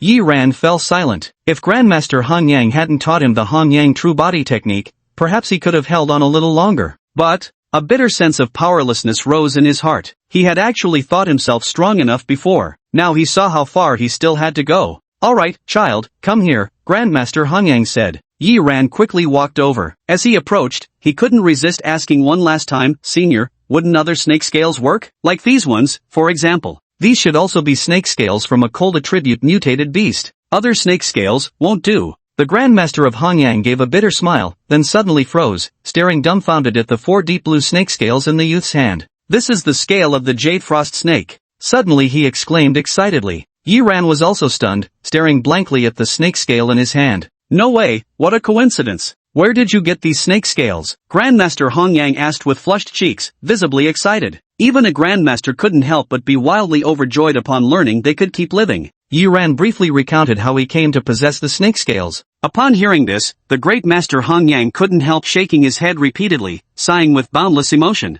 Every cloud has a silver lining. What a coincidence to encounter such a thing. Yi Ran also scratched his head, looking rather surprised. At the same time, I felt fortunate that I didn't push my luck in the end by venturing into that main passage. Otherwise, a level 6 mutant beast with lethal toxins, even a Grandmaster wouldn't withstand its venom. Going in there would have just been asking for a quicker death. Elder, will these few pieces be enough? At this thought, Yi Ran felt tense again. That's enough, 2 pieces will suffice. After saying this, Grandmaster Hongyang took the 2 scales and chuckled. For every poison, the antidote grows within 100 paces. This principle holds true even for the Jade Ice Serpent. However, compared to other exotic beasts, the antidote for the Jade Ice Serpent is somewhat more unique. It's actually the scales from its body. So that's how it is, Yi Ran murmured with dawning comprehension. Keep the remaining 2 scales safe. They may prove useful in the future. Even if not for antidotes, they could forge S-class battle weapons, their premium-grade material. Having said this, Grandmaster Hongyang grasped the 2 scales and fell into deep slumber. A faint blue glow emanated from the scale surfaces. Yi Ran waited where he was for a while, and when boredom crept in, he mustered his courage and stepped out of the cave. Outside the cave, spanning the dark river, lay a massive black dragon with its eyes closed. The rushing waters crashed against its pitch-black scales, shimmering with an eerie glow.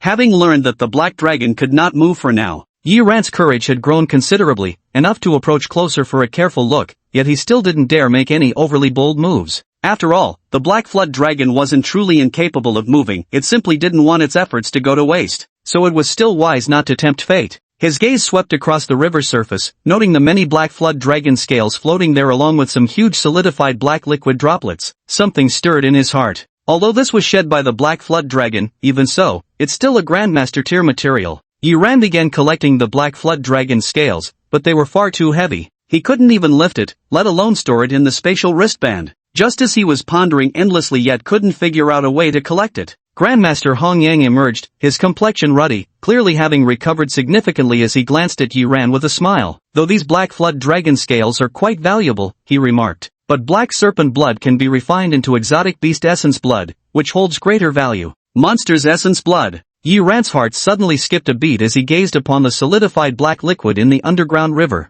Chapter 62, The True Form of Hongyang. The thick black liquid possessed peculiar properties. Its jelly-like substance held remarkable density as it floated atop the water's surface. Yi Ran's expression was one of astonishment. This turned out to be Black Flood Dragon's blood, and it could even be refined into essence blood. Senior, can this black flood dragon blood, once refined into mystical beast essence, be used to break through cultivation realms? He couldn't help but ask. That's natural indeed. Great Master Han Yang chuckled. Any mystical beast essence will do, even if this black flood dragon is a master-level beast. However, your current cultivation as a second-rank martial artist can't withstand such potent essence blood. Not even second-rank martial artists can handle it? Yi Ran was taken aback. Then as a first-rank martial artist, am I even less qualified? A first-rank martial artist? Grandmaster Han Yang was taken aback. You're a first-level martial artist? His eyes suddenly gleamed with intensity as he stared at Yi Ran, quickly revealing an astonished expression. You really are just a first-level martial artist. Earlier, he had been severely injured and in critical condition, which significantly weakened his perception. He had mistakenly thought Yi Ran was a second-level martial artist.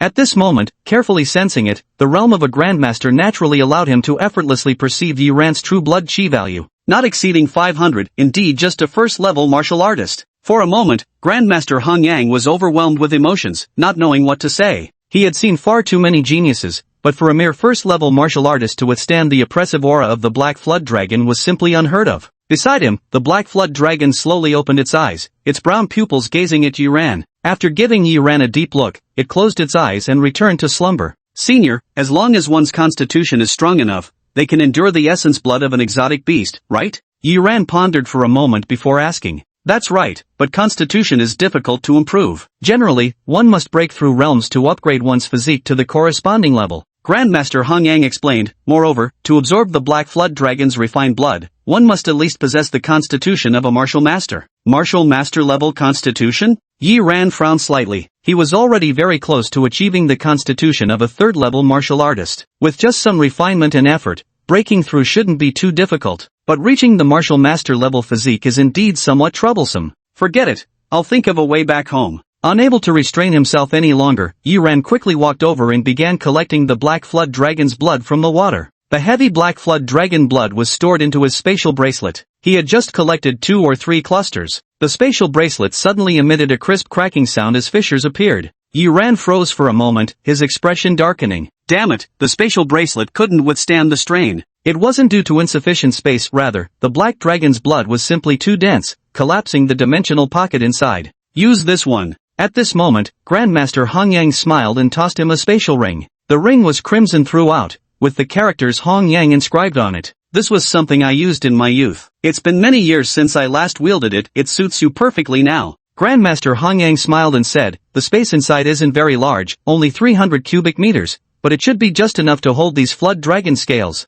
300 cubic meters. Yi Ran's eyes nearly popped out of his head as he frantically took the ring. Then, with a pounding heart and trembling hands, he caressed the ring for a long while before reluctantly dripping his blood to claim ownership. The space within the Han Yang ring was not only larger but also far more robust compared to a spatial bracelet. Yi Ran continued collecting the black dragon's blood without further incidents. Soon, all 32 portions of the black dragon's blood were successfully gathered. Once refined into essence blood, this amount of black dragon's blood will be sufficient for 3 uses. Grandmaster Han Yang smiled and said, however, refining essence blood is quite difficult, especially from monstrous beasts of the Grandmaster level. If you trust me, you can leave the Black Flood Dragon's blood with me. I have an old friend who is exceptionally skilled at refining essence blood. Once the refinement is complete, I'll arrange for someone to deliver the final product to you. Upon hearing this, Yi Ran was both surprised and delighted, replying, then I'll trouble you, senior. It's nothing. Next, with the assistance of Grandmaster Han Yang, Yi Ran successfully stored all the Black Flood Dragon scales into the Han Yang ring.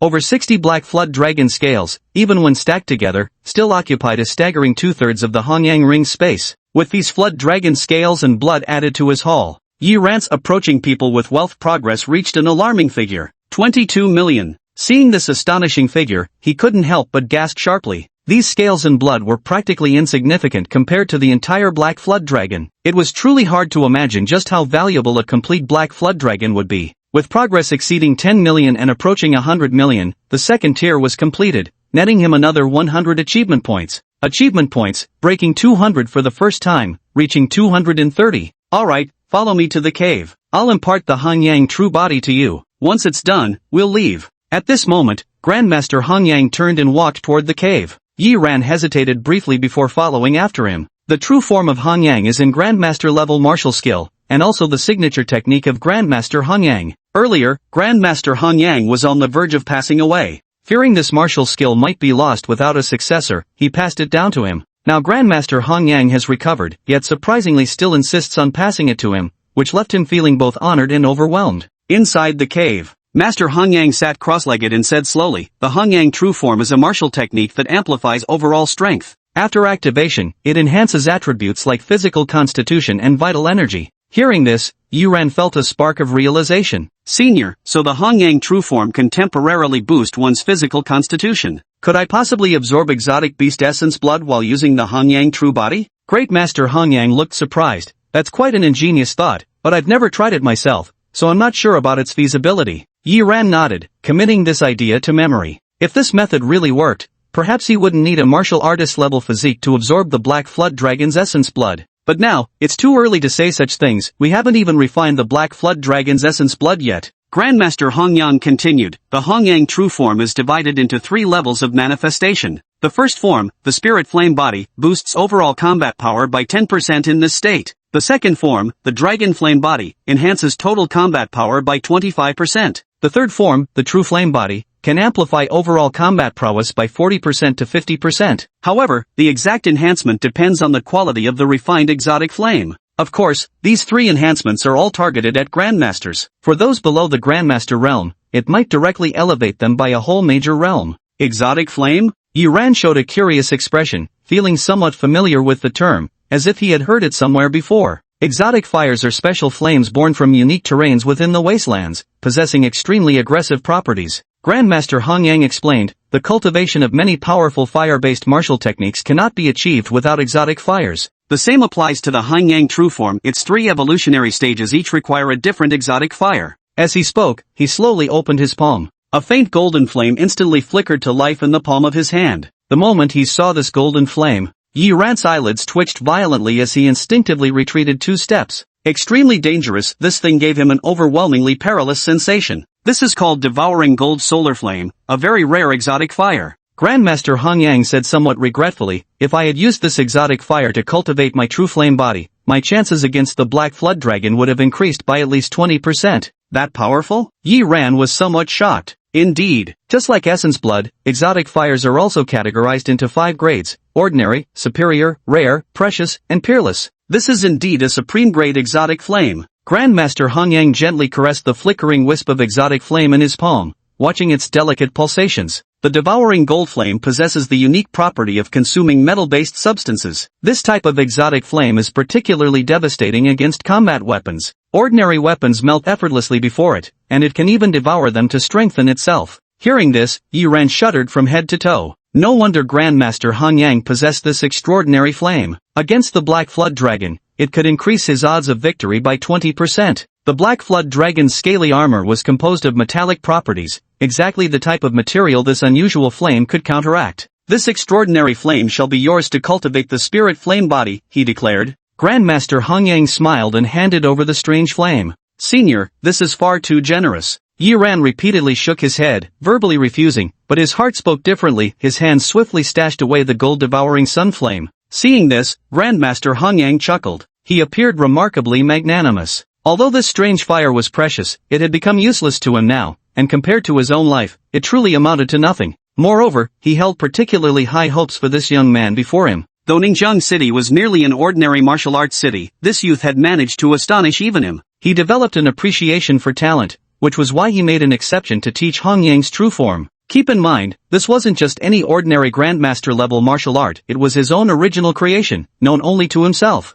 Such personally crafted Grandmaster techniques are typically kept extremely secret and never passed on to anyone else. If they fell into the hands of opponents, there was a real risk they could devise countermeasures, which would spell trouble later on. This devouring sun fire is still very weak at the moment. You'll need to consume some battle weapons or ores for it to grow before it can be refined. Grandmaster Hong Yang smiled and said, no need to rush. Even cultivating the first form of the spiritual flame body of the Hong Yang true form will take quite some time. Yiran looked at the system panel displaying 230 achievement points. He said earnestly, Elder, I believe that with persistence and hard work, I'll be able to master it soon. Perseverance and hard work? Grandmaster Hong Yang laughed involuntarily. This was an ancestral-level martial technique, where innate talent played a crucial role too. Naturally, he wasn't worried about the young man's innate gifts, but after all, this was an ancestral-level technique. Even with exceptional talent, succeeding in cultivating it would likely take no less than a year or two. Alright, now I shall impart to you the true form of Eternal Sunday. The Grandmaster Hong Yang adopted a solemn expression and summoned Yi Ran before him.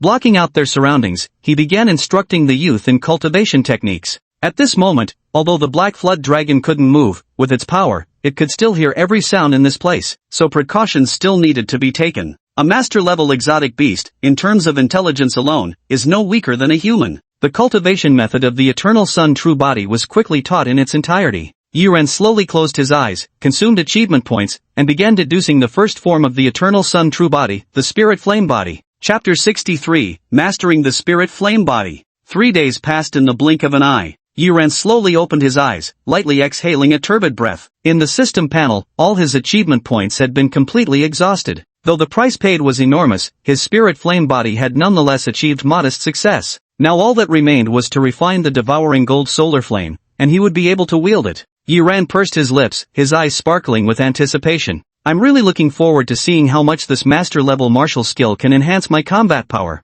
Although the spiritual flame body technique is theoretically only supposed to increase overall combat power by 10%, that's for true masters. For a small fry like him, the improvement would be unimaginably greater. At this moment, Grandmaster Hong Yang slowly opened his eyes. After 3 days of recovery, Grandmaster Hong Yang had mostly regained his strength, his complexion ruddy, his eyes bright, and his spirit brimming with vitality. He looked at Yi Ran with a smile and said, the Spirit Flame Body, though only the first stage of the Hong Yang true form, is still quite challenging to master. Having little progress in just 3 days is perfectly normal. Don't lose heart. Yi Ran scratched his head. I think I might have roughly gotten the hang of it. Oh, Grandmaster Hong Yang raised his eyebrows slightly. When I first created this martial technique, it was only after I had already broken through to the Grandmaster realm. With my cultivation realm at that time, it still took me a full week to master a single spirit flame pattern. You did it in just 3 days? He looked at Yi Ran with a mix of astonishment and anticipation. If this were truly the case, then he had absolutely underestimated this youth's talent.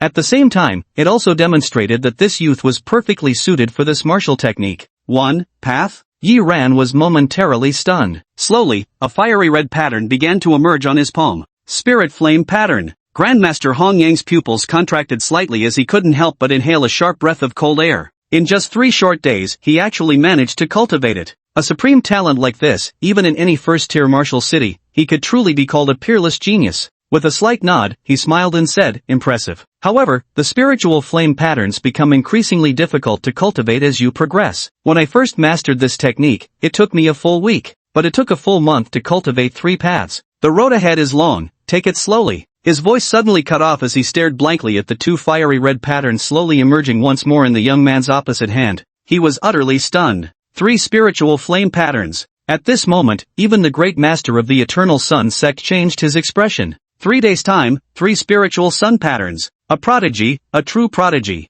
Grandmaster Hong Yang took a deep breath, suppressing the shock in his heart as he reluctantly said, not bad, this speed. As he spoke, he suddenly fell silent, unsure of what else to say. He could only change the subject and say, alright, let's go. Yi Ran nodded and followed him as they left. As he got up, he unconsciously touched his back. There, 7 fiery red streaks were still flickering. What he had cultivated were not 3 spiritual flame marks, but a full 10. Half an hour later, Yi Ran followed Grandmaster Hong Yang, traveling swiftly along the underground river until they reached the surface. With a plop, the 2 emerged from the water to find themselves facing an enormous deep pool. This pool was immense beyond measure, flanked by towering ancient trees that pierced the clouds, blotting out the sunlight and casting the entire pool in profound stillness. Yi Ran followed Grandmaster Hong Yang out of the water and onto dry land. Turning once more to gaze at the deep pool, this time its vastness felt even more immense, nearly boundless. Unable to suppress a tremor, he wondered, is this where the Black Flood Dragon normally resides? The dark pool connected to an underground river they had just swum up from those depths.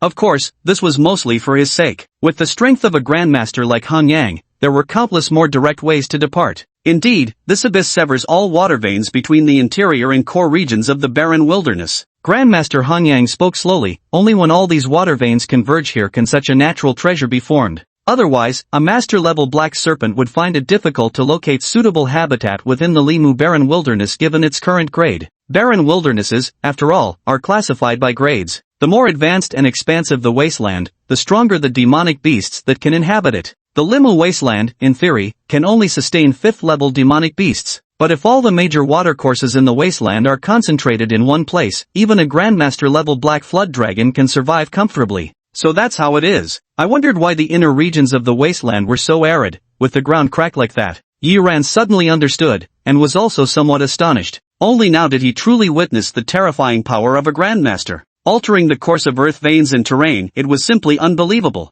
Though the Black Jialong is transforming into a dragon at this moment, my injuries are not yet healed. Interfering with it might not yield any results. Grandmaster Hung Yang shook his head and said, "This matter still requires the Martial Venerable's intervention. I plan to visit your Ningjiang city first. Will you return with me or continue your training in the wasteland?" The Black Flood Dragon is currently in a semi-dragon transformation state, making its power even more formidable than before. Even if he were to interfere and possibly succeed, disrupting the dragon transformation wouldn't make him a match for the Black Flood Dragon. On the contrary, it might only enrage the creature further. By then, his fall would be a minor matter. What truly concerned them was that the Black Flood Dragon might vent its fury upon the surrounding cities. Yiran pondered for a moment before speaking. "Esteemed senior, I won't return just yet. I plan to find a mine shaft to nurture the gold-devouring solar flame, which should aid in cultivating the eternal solar body." "Suit yourself," came the easy reply. The Grandmaster of the Eternal Solar chuckled. "Still, I'll escort you out of the core zone. This area teems with martial-level aberrant beasts, making solitary travel far too perilous."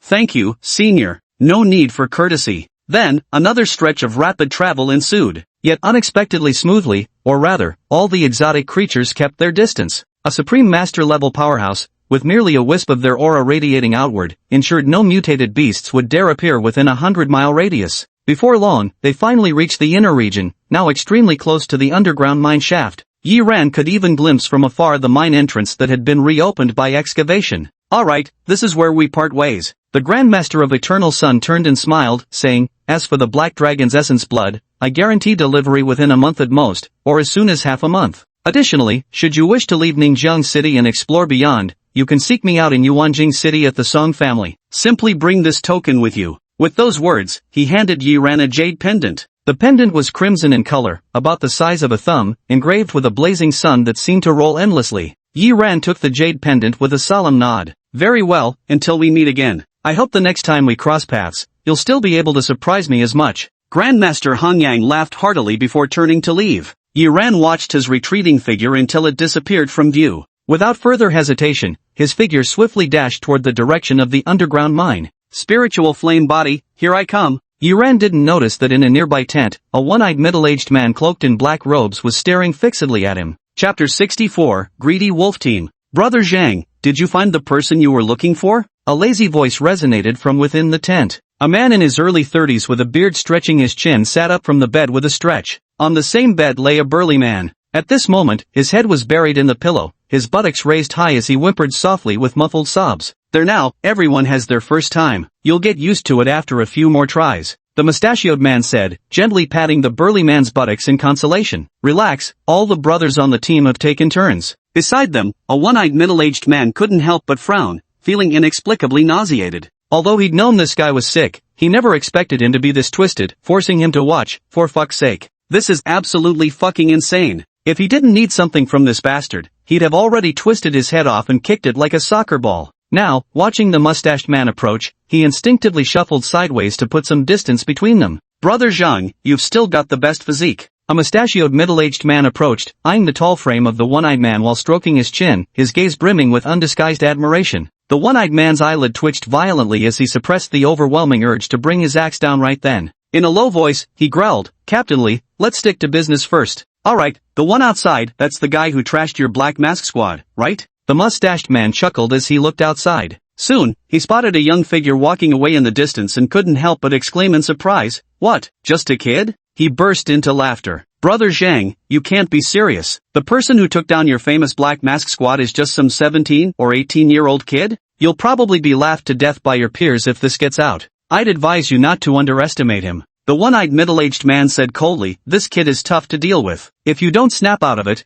I'll walk away right now and find another partner." Hearing this, the mustached man laughed. "Friend Zhang, just joking around. Others might not know, but who among us peers doesn't recognize your prowess? If even you took a big fall at his hands, how could our humble greedy wolf hunting squad dare underestimate him?" But, he paused, his gaze burning as he fixed his eyes on the one-eyed middle-aged man. Zhang, tell me truly, if we help you deal with this kid, you'll really join our greedy wolf team? At this moment, if there were any martial artists who frequently ventured into the wilderness and overheard their conversation, they would undoubtedly be shocked. The Greedy Wolf Squad, another notoriously ruthless hunting team, though less infamous than the Black Mask Squad, actually possessed far greater strength than the Black Mask Squad when it came to real combat prowess. And now, on this desolate plain of withered wood, the two most notorious hunting squads had unexpectedly joined forces. As long as we can eliminate him, what's joining your Greedy Wolf Squad? The one-eyed middle-aged man said slowly, my Black Mask Squad has already disbanded. I was looking for a new place anyway. Anywhere would do, but the condition is, we must kill this brat first. At this point, a deep hatred and murderous intent flashed in his eyes. Good. The deputy captain of the Greedy Wolf, clapping vigorously, laughed and said, Brother Zhang, by coming to seek me out and choosing our Greedy Wolf, I dare say this must be the most correct decision you've ever made. But what about that young man's strength? The deputy captain of the Greedy Wolf hesitated slightly and glanced toward the young man who had already entered the mine tunnel. Although he trusted the one-eyed middle-aged man without any doubts about his judgment. But how strong could a 17 or 18-year-old boy truly be? The combat power of a top-tier second-level martial artist. The one-eyed middle-aged man said calmly, though his chi blood level might not have reached that standard, his combat prowess has unquestionably attained it. And what's more, he escaped twice right from my grasp right in front of me. Hearing this, the deputy captain of the Greedy Wolf Corps' expression drastically changed. Damn, a second-level warrior at such a young age? There's no way such a genius could come from Ningjiang City. Who cares if he's from Ningjiang City or not? The one-eyed middle-aged man said sinisterly, no matter where he's from, or which great family's genius he might be. This is the wasteland. Once you're in, your life is no longer your own. Well said. Worthy of Brother Zhang. The deputy captain of Greed Wolf praised, though a trace of apprehension still lingered in his eyes. The Greedy Wolf Squad, though powerful in strength, far surpassed in reputation by the Black Masks, simply because they lacked that same level of madness. Some members of the great clans were people they dared not provoke, even in the wilderness. Are you worried about that star protector by the young man's side? The one-eyed man remarked coolly. Geniuses from major families often have one or two powerful protectors shadowing them during their travels, known as guardian stars. No need to worry. The chance of him having a guardian star is slim. If he did, it would probably only be that old man from earlier. The one-eyed middle-aged man said, that old man, though I couldn't sense his aura, is at best a fourth-level martial master. Isn't your Greedy Wolf's Captain Wang also a fourth-level martial master? With a few skilled fighters, taking care of that old man shouldn't be a problem, right? Hearing this, the deputy team leader of the Greedy Wolf pondered for a moment. If it were just an ordinary fourth-level martial artist, the team leader could easily handle it. Even if things got slightly tricky, withdrawing wouldn't be difficult for the team leader either. Just a Lone Star Guardian, a fourth-level martial artist, is already quite a formidable presence. After all, the strongest in Ningjiang City are only fifth-level martial artists, and the surrounding cities aren't much different. He nodded with a smile and said, sure. Then he called out loudly for someone. Soon, a scrawny monkey-like team member entered from another tent. Deputy leader, what's up? Did you get a good look at the old man next to the target just now, and the direction he left in? Deputy Captain Tanlang asked. I did, but, the petite teammate hesitated. Spit it out if you've got something to say, the deputy captain of the Greedy Wolf Squad snapped impatiently. That old man, he kinda looks like Grandmaster Henyang. Grandmaster Henyang? The deputy captain instantly backhanded a slap across his subordinate's head. Damn fool, what were you thinking? Do you expect Grandmaster Henyang to appear in a place like this? And acting as some kid's guardian? Have you lost your damn mind? But it really looked like him. Their clothes were practically identical. The scrawny team members sounded genuinely hurt. Damn, if that bastard truly is Grandmaster Henyang, I'll stand upside down and, expletive. Deputy Captain Tanlang waved impatiently. Enough. Take the remaining men to find the captain. Tell him to mobilize more forces and intercept that old man. Remember, only kill the one who looks exactly like Grandmaster Henyang. Don't hit the wrong target.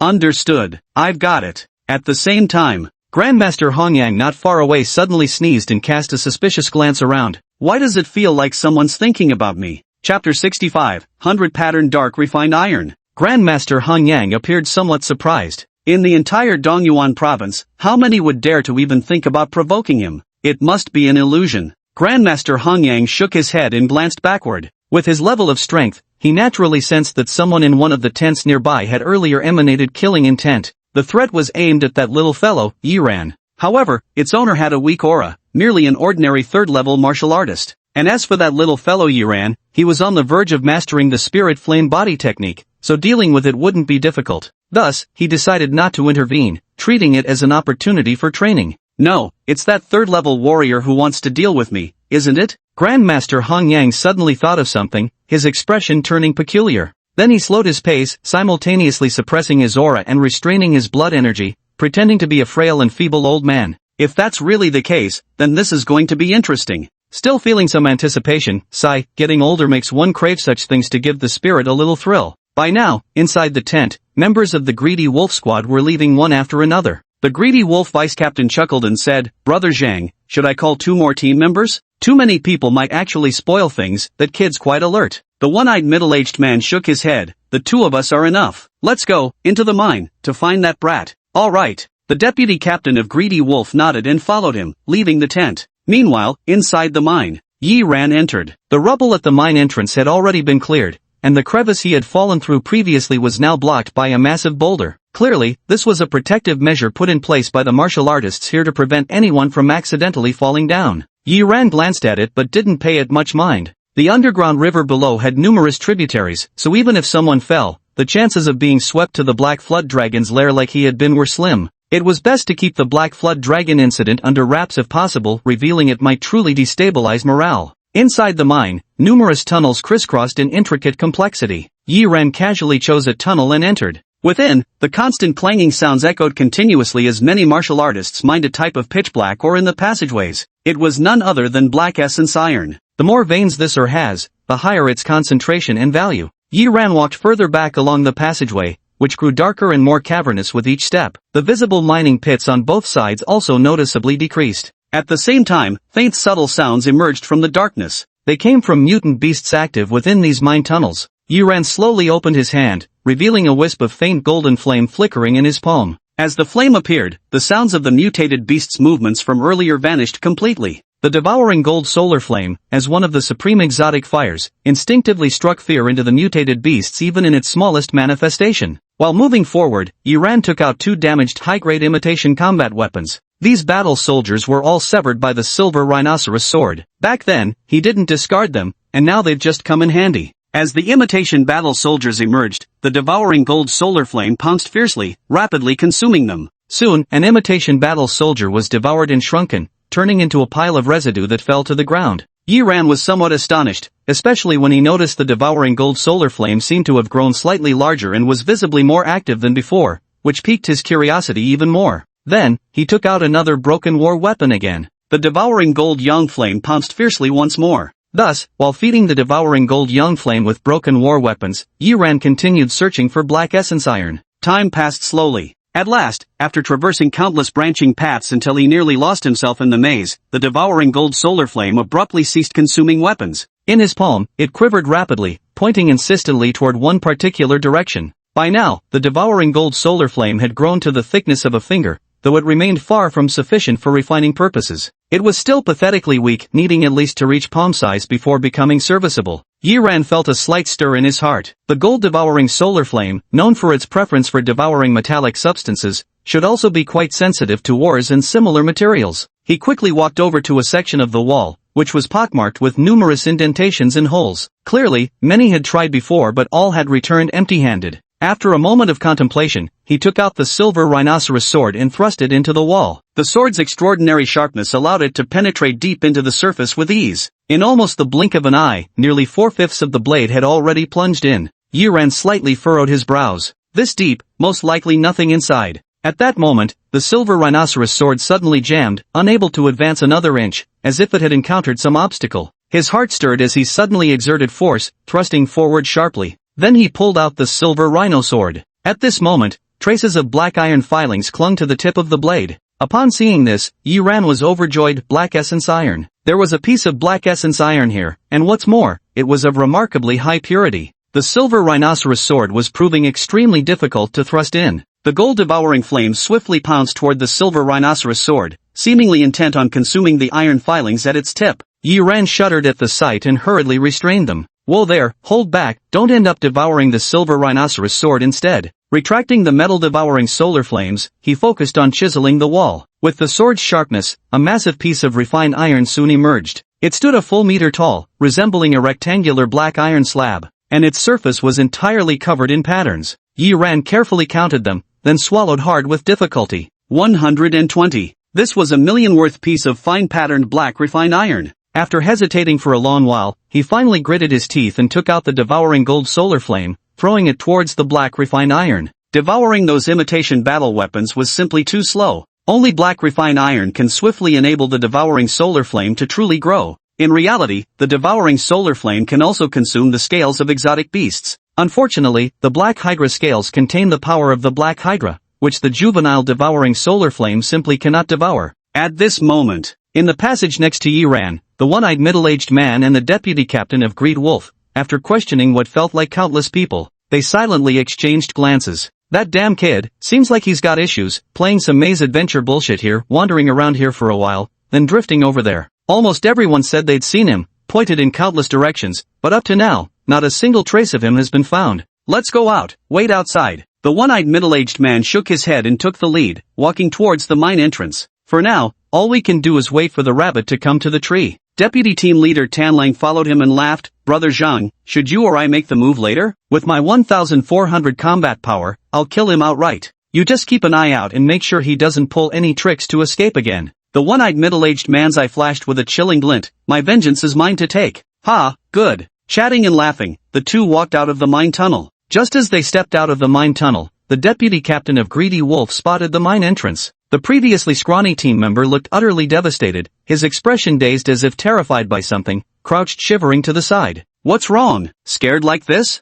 Lieutenant Tanlang initially wanted to slap some sense into this useless subordinate, but after daily beatings, some camaraderie had formed between them. Seeing him in such a pitiful state now, Tanlang couldn't bring himself to strike. Frowning, he demanded, what exactly happened? Deputy Captain, Captain. The scrawny team members suddenly burst into wailing sobs. The captain and all our brothers, they were all crushed to death with a single slap. Chapter 66, You Damned Beast. Inside the mine shaft, Yi Ran watched as the devouring sunflame consumed over half of the 100-patterned black refined iron in mere moments, its size rapidly expanding. He gave a slight nod. Indeed, ores contained the richest concentration of metallic elements, making them the easiest sustenance for the devouring sunflame. Then he sighed, his expression pained at the loss. Over 1 million, just gone like that. This thing really burns through money. But this is how martial arts cultivation works, both resources and talent are indispensable. While lost in thought, the gold-devouring solar flame had already completely consumed the entire piece of 100-pattern dark refined iron, leaving not even a speck behind. Clearly, the dark refined iron was highly concentrated without any impurities. The devouring golden sunflame had also grown from the size of a finger to the size of a palm,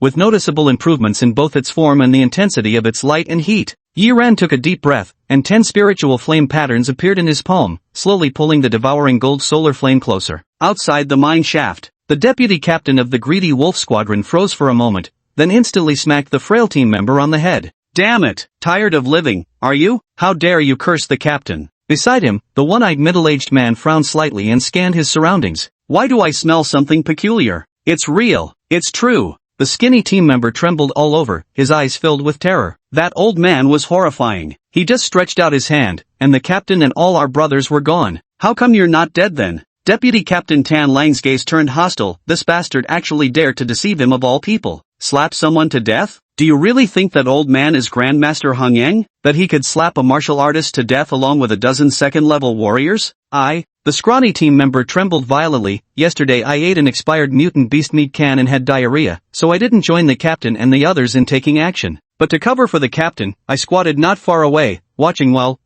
dealing with my stomach. As he spoke, the thin team member suddenly burst into loud sobs. His wails were heart-wrenching and full of grievance. Vice Captain, you've no idea, I'd barely started running when that old man just slapped the captain and the others to death. All that was left was a huge crater, not even ashes remained. I'd barely darted away before terror forced me to freeze in my tracks. It's just pitiful, sob.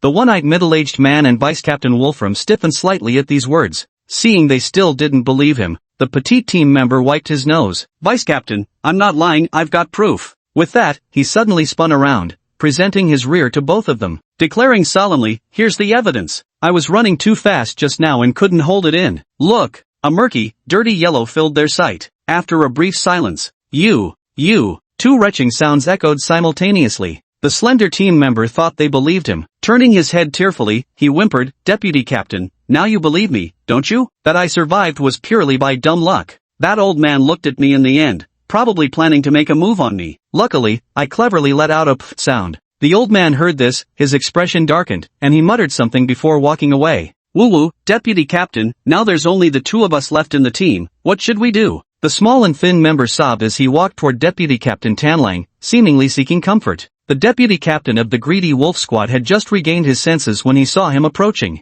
Instantly turning green with rage, he kicked the man flying and snarled with a twisted face, "Get the hell out of here. Don't come back until you've washed yourself clean." Beside them, the one-eyed middle-aged man's face turned the color of pig liver, all traces of his usual composure gone. "God damn it, no wonder I smelled something foul earlier." The scrawny team member sobbed and ran off to wash his clothes. At the same time, two martial artists passed by, walking toward the mine while chatting. "I witnessed something utterly bizarre today. If not for the pit still being there, I'd have thought my eyes were playing tricks on me." "What's the matter?" "I saw the captain of the greedy wolf squad leading his entire team to ambush a frail old man." "What? A dozen strong men ganging up on an elderly man in broad daylight? That's downright outrageous." "Damn, you're wasting your talents not working in the news department." "But that's not what I meant by outrageous. It was that old man, coughing non-stop, looking like he could barely walk, yet he backhanded the entire greedy wolf squad out of existence with one slap." "Out of existence?" "Right, just one slap, and it left a massive crater right on the spot. The entire greedy wolf squad evaporated on the spot. This is beyond ridiculous."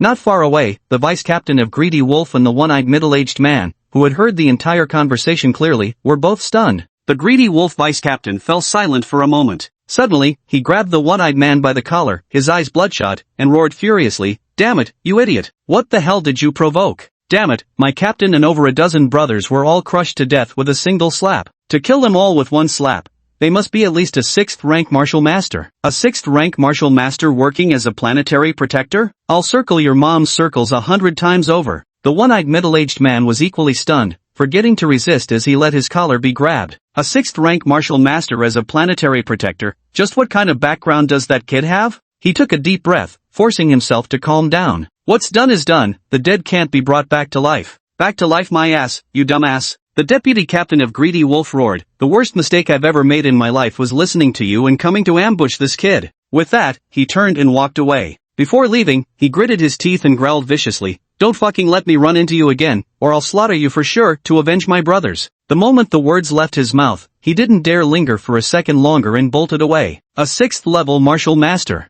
and a star guardian at that, possibly already on his way to that brat's side to protect him undercover. If I happened to run into myself, it would be over. I'd surely follow in the captain's footsteps. As for that bastard surnamed Zhang, this matter is definitely not over. At this moment, inside the mine shaft, Yiran slowly opened his eyes, and in that instant, a faint golden flame phantom flickered in his pupils. He spread his palm open, and 10 golden lines shimmered across its surface. These were spiritual flame lines. After refining the devouring gold sunfire, the hue of the patterns had turned golden, matching the nature of the flame. With a slight thought, a cluster of golden flame manifested in Yiran's hand. Indeed, it was the devouring gold sunfire. He controlled the flame, letting it envelop his palm. Instantly, the entire hand transformed into a flaming palm, slowly pressing against the wall. Without the slightest exertion, the wall collapsed, charred black by the flames, leaving behind a darkened palm print. So powerful. Yiran's gaze shone with brightness. Though it was merely a simple attempt and not truly utilized to its full potential, he could already sense the overwhelming might of the spiritual flame body.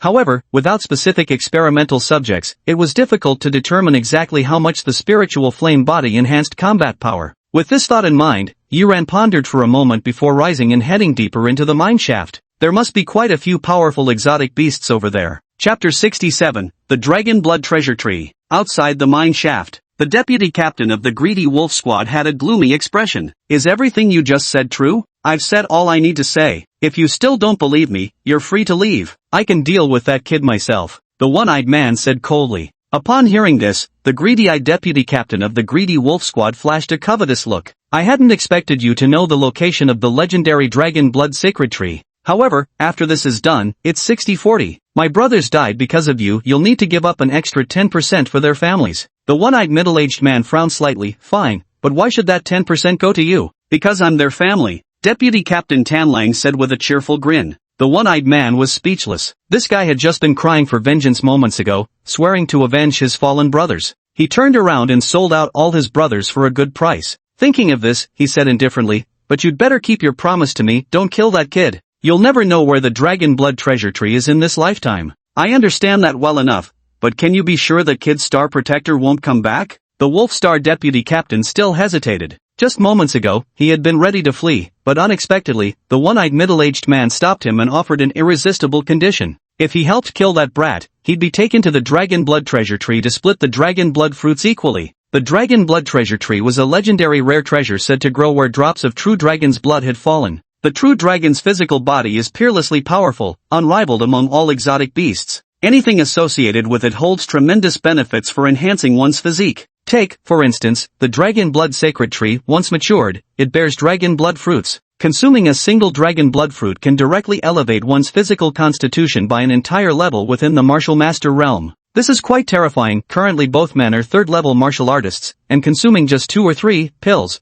would allow them to break through to warrior-level constitution. By then, not only would their combat power skyrocket, but their physical constitutions would also undergo a qualitative leap. Don't worry, I know that kid well. His star protector won't be by his side all the time. The one-eyed man spoke in a low voice, his cold gaze fixed on the mine shaft. If the other party's guardian star never leaves their side for even a moment. During our first encounter, this kid wouldn't have had to resort to a near-suicidal method just to escape from under his nose. No matter what gives you such confidence, I'll wait half an hour. Deputy Team Leader Tan Lang said coldly, in half an hour, if this kid still hasn't come out from there, I'm leaving immediately. Life and treasure, which is more valuable, I can still tell the difference. The one-eyed middle-aged man frowned slightly but said nothing. At this moment, footsteps suddenly echoed from the mouth of the mine. Then a handsome young man strode out in haste. Yi Ran felt speechless as he walked out of the mine shaft. Originally, he had intended to venture deeper into the mine, but to his surprise, the more he wandered, the more confused he became until he somehow circled right back to the entrance. It couldn't be helped. Even now, with combat prowess rivaling a third-grade martial artist, he remained hopelessly prone to getting lost. Seeing that he had already reached the mine's entrance, his enthusiasm fizzled out, and he couldn't be bothered to keep wandering aimlessly, so he simply stepped outside without another thought. However, unexpectedly, he ran into an acquaintance as soon as he stepped out. Yi Ran narrowed his eyes, observing the one-eyed middle-aged man standing opposite him. There were 2 people across from him, an unfamiliar mustached man being the other, both staring at him with stunned expressions. Clearly, neither had anticipated such an improbable coincidence. Long time no see. Yi Ran smiled faintly and slowly walked toward the 2 of them. The one-eyed middle-aged man remained silent, but a cold glint flashed across his eye. The deputy captain of the greedy wolf squad glanced at Yi Ran with interest, then smirked and walked to the side, already focusing his gaze on the mine entrance. He had completely blocked off Yi Ran's escape route. Just a few days have passed, and you've grown much more confident. Not like before when you were running away in panic, are you? The one-eyed middle-aged man sneered. Yi Ran remained unfazed, his expression calm as he slowly walked toward him. Seeing this, the one-eyed man felt an inexplicable tightening in his chest. The great axe materialized in his hand as he said coldly, knowing you can't escape, putting on this act, are you trying to intimidate me? But this time, you absolutely won't get away. You're overthinking it. Yi Ran shook his head. Today, the one who won't be leaving, is you. At this moment, warriors gradually emerged from the mine shaft, seemingly eager to watch the commotion. Among them, a young warrior saw the 3 about to engage in a fierce battle. Angrily, he shouted, take your fight somewhere else. If you collapse the mine entrance, do you know how many people you'll affect? Not long ago, some lunatic caused a mine collapse, and now you're trying the same. Get lost already. The one-eyed middle-aged man remained expressionless, yet he produced a mask and put it over his face. On the other side, the deputy leader of the greedy wolf unit also donned a greedy wolf mask. From a distance earlier, their faces had been obscured by the loose black robes they both wore. Now, as the young martial artist approached cursing under his breath, he suddenly trembled at the sight of a greedy wolf mask. Alpha Wolf Squad? He then looked at the one-eyed middle-aged man and nearly fainted from fright. The black mask. Big brothers, I was wrong. Please carry on, he wailed, turning around and bolting into the mine shaft. Hearing the words Black Mask and the greedy wolf squad, the martial artists at the mine entrance immediately turned pale and fled into the mine. Yi Ran narrowed his eyes, then suddenly shot toward the one-eyed middle-aged man. The one-eyed man's expression turned icy as he charged forward as well. Although the mine was filled with nothing but small fries, no real threat, crowds could still be troublesome. Best to finish this quickly. First, cripple this brat, then take him somewhere else to torture him slowly. Boom! The 2 collided instantly. The next instant, Yi Ran stumbled back several steps, while the one-eyed middle-aged man opposite him didn't retreat an inch, though his eye was filled with shock. Blocked. This kid actually blocked his attack despite having over 1,200 combat power. Although his combat power still lagged behind mine, the difference was certainly within 100 points. To reach this level in just 3 days, I can't let you live. Murderous intent flashed in the one-eyed man's gaze as he abandoned all restraint, bringing his massive axe down with devastating force. Instantly, a dark arc of axe energy came cleaving through the air. A silver rhino sword materialized in Yi Ran's hand as he swung it down with a fierce slash, wielding the sword like a blade in his brutal strike. C-tier combat skill, Frostren Slash. Whoosh! A frost-white blade energy surged forth, instantly leaving a long, pale scar across the ground. The violent blade energy shattered the axe phantom completely with overwhelming force. Seeing this, the one-eyed middle-aged man's eyelid twitched violently. This kid had clearly mastered at least one advanced martial technique. Before he could gather his thoughts, a figure dashed before him in an instant and struck with a palm. Before the blow even landed, the roar of raging waves already erupted. Heavy water palm. Chapter 68. I told you to use more force, have you not eaten? That dark gene martial art from before? The one-eyed middle-aged man's eyes flashed with wariness. He didn't want a direct confrontation, but when he tried to dodge, he realized there was actually nowhere to escape. This kid's combat experience was actually more extensive than his own. Every single move he made had been anticipated. Bang! In the end, he barely managed to dodge but still took a sword slash. Fortunately, he blocked it with his giant axe and wasn't injured, though his chi and blood were somewhat agitated. However, he wasn't given any chance to catch his breath. Yi Ran had closed the distance once more, each of his sword strikes razor-sharp, aimed squarely at vital points. At such close range, the one-eyed man's massive axe became more of a liability. Its advantages nullified, he was completely overwhelmed in the exchange. Fury and frustration churned within him. He couldn't accept this reversal. Just days ago, this opponent had barely escaped his grasp by sheer luck, scrambling to survive. Just a few days later, he was actually able to overpower him. The one-eyed middle-aged man grew increasingly agitated, but the more frantic he became, the more he fell behind. He kept retreating, gradually getting wounded, revealing the silver armor beneath his clothes. Finally, with a dull thud, the tide of battle shifted. A cyan palm strike came from the side. Taken completely by surprise, Yi Ran was struck squarely and sent flying backwards, crashing heavily to the ground. It was the deputy captain of the greedy wolf unit who couldn't stand by idly and intervened. At this moment, his expression was grim, his eyes still revealing traces of shock. A level 2 martial artist was actually suppressing a level 3 martial artist. If he hadn't seen it with his own eyes, he would never have believed it even if beaten to death. Now, he finally believed that this kid was truly terrifying, and this wasn't just ordinary terror. A level 2 martial artist overpowering a level 3? Unheard of. The one-eyed middle-aged man seized the opportunity to regulate his breathing and recover his energy. Nor did he blame the deputy captain of the greedy wolf squad for breaking the original plan and rashly stepping in to help. Because without the help, they truly couldn't hold on any longer. With this thought, the one-eyed man wasted no time and swiftly approached Yi Ran, joining the deputy captain of the greedy wolf squad as they pressed forward from both front and rear. No more chances left. Now, finish off this brat right away. Yi Ran coughed heavily, spitting out a mouthful of blood as he struggled to rise from the ground. Most of his clothes were torn to shreds, revealing the inner armor beneath. About 1400 combat power? He wiped the blood from the corner of his mouth, swaying as he stood up, his head still dizzy as he glared at the deputy captain of Greedwolf.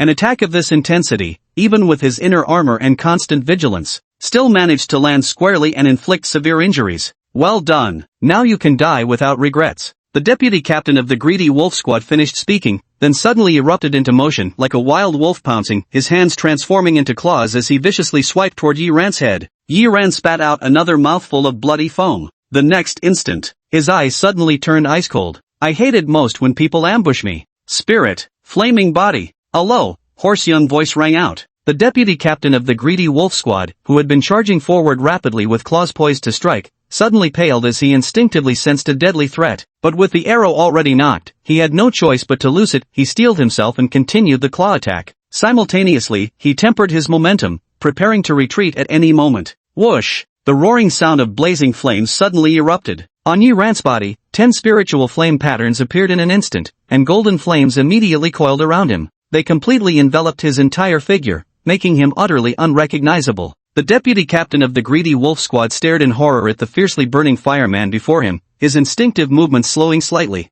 Bang! But his claw still came crashing down fiercely. Alas, it only struck upon flames. Those golden flames, brimming with spirituality, spontaneously condensed into a shield above Yi Ran's head, intercepting the claw's descent. Whoosh! A wave of scorching heat radiated from Yi Ran's head, spreading outward in all directions. So hot! What kind of cursed flame is this? Deputy Captain Tanlang cried out in alarm, simultaneously extinguishing the flames on his hand while preparing to retreat. Suddenly, a hand abruptly seized his wrist. Where are you going? Yi Ran's voice was hoarse. Come on, hit me again, use your other hand. Damn it, I'll fucking kill you. The deputy captain of Greedy Wolf was someone who'd seen his share of violence. Though genuinely shaken by the scene before him, a ferocious glint still flashed in his eyes. He swung his fist fiercely toward the fireman's head before him. Bang! Bang! Bang! The dull sounds of collision rang out continuously. Yet even the outermost layer of flame defense remained unbroken by his efforts. Gradually, his expression began to change involuntarily. Put some strength into it, have you not eaten today?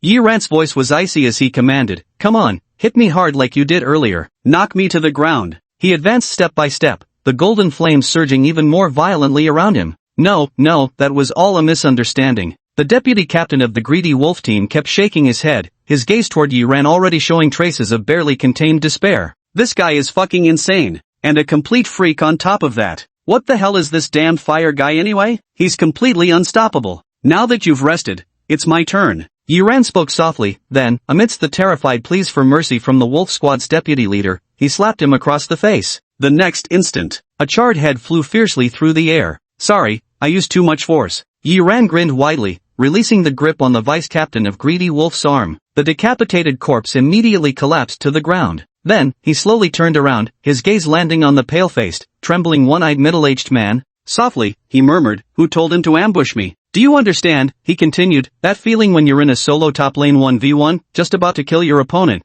but suddenly their mage or jungler shows up to help, and you end up getting killed instead? That's exactly how I felt when I was ambushed just now. Yi Ran murmured softly, taking step after deliberate step toward the one-eyed middle-aged man standing across from him. With a furious roar, the one-eyed man hurled his giant axe at him before spinning around to flee. But in the very next instant, a single hand pierced straight through his chest. Golden flames wreathed that palm, blazing fiercely. The inner armor worn by the one-eyed middle-aged man posed no obstacle whatsoever. It melted open instantly, leaving a gaping hole that continued to be rapidly consumed by the flames. Bang! As the one-eyed middle-aged man's corpse collapsed to the ground, the giant axe he had thrown only now struck the earth with a heavy thud. The feeling of power. Yi Ran looked down at himself, at the golden flames enveloping his entire body. This was the first time he had ever experienced such overwhelming power saturating his very being. Whether in speed or strength, it's unbelievably powerful. Even a third-level martial artist is like a toy, easily manipulated. At least 1700 combat power, and with the characteristics of devouring golden sunflame, I can even fight someone with 1900 combat power. Yi Ran muttered to himself, having gained a basic understanding of his current combat capabilities.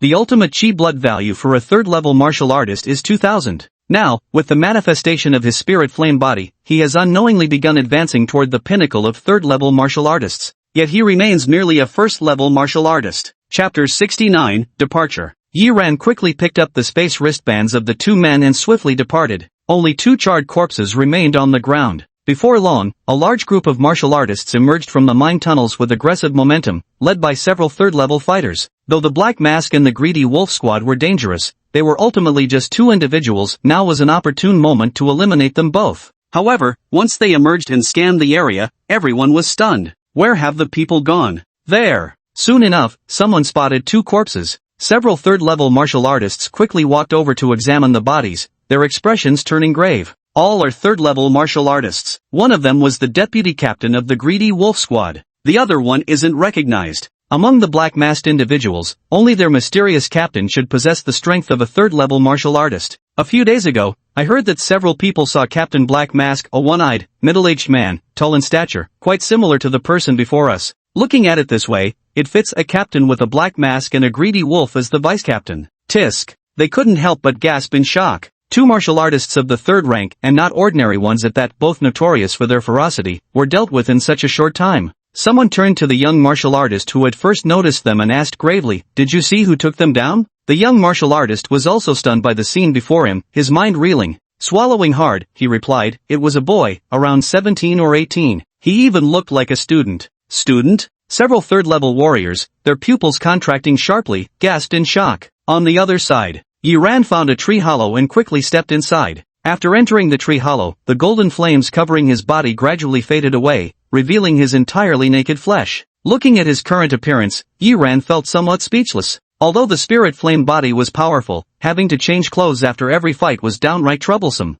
Fortunately, he still had the inner armor, otherwise, he might have truly ended up as a naked man. While he could control the devouring solar flames to spare the inner armor, the extreme temperatures of these flames made ordinary clothing completely defenseless against them. Yiran quickly retrieved a set of fresh clothes from the Hanyang ring. Just as he was about to change, he suddenly noticed a half-human-height chameleon hidden deep in the tree hollow, staring fixedly at him. It seemed rather interested in that swinging thing below him. "Damn you, peeping on me, huh?" In a fit of shame and rage, Yiran casually flicked his wrist, unleashing a frostwhite blade energy that sliced the chameleon clean in half, sending it straight to its grave. At the peak mastery of Frozen Frost Slash, one no longer needed a weapon to execute the technique. Of course, its power would inevitably be greatly diminished, but dealing with an ordinary level 1 mutant beast should be sufficient. After resting for a long time, Yiran gradually recovered from his injuries and regained his strength. The enhanced regenerative ability granted by his Nirvana body significantly accelerated his recovery speed.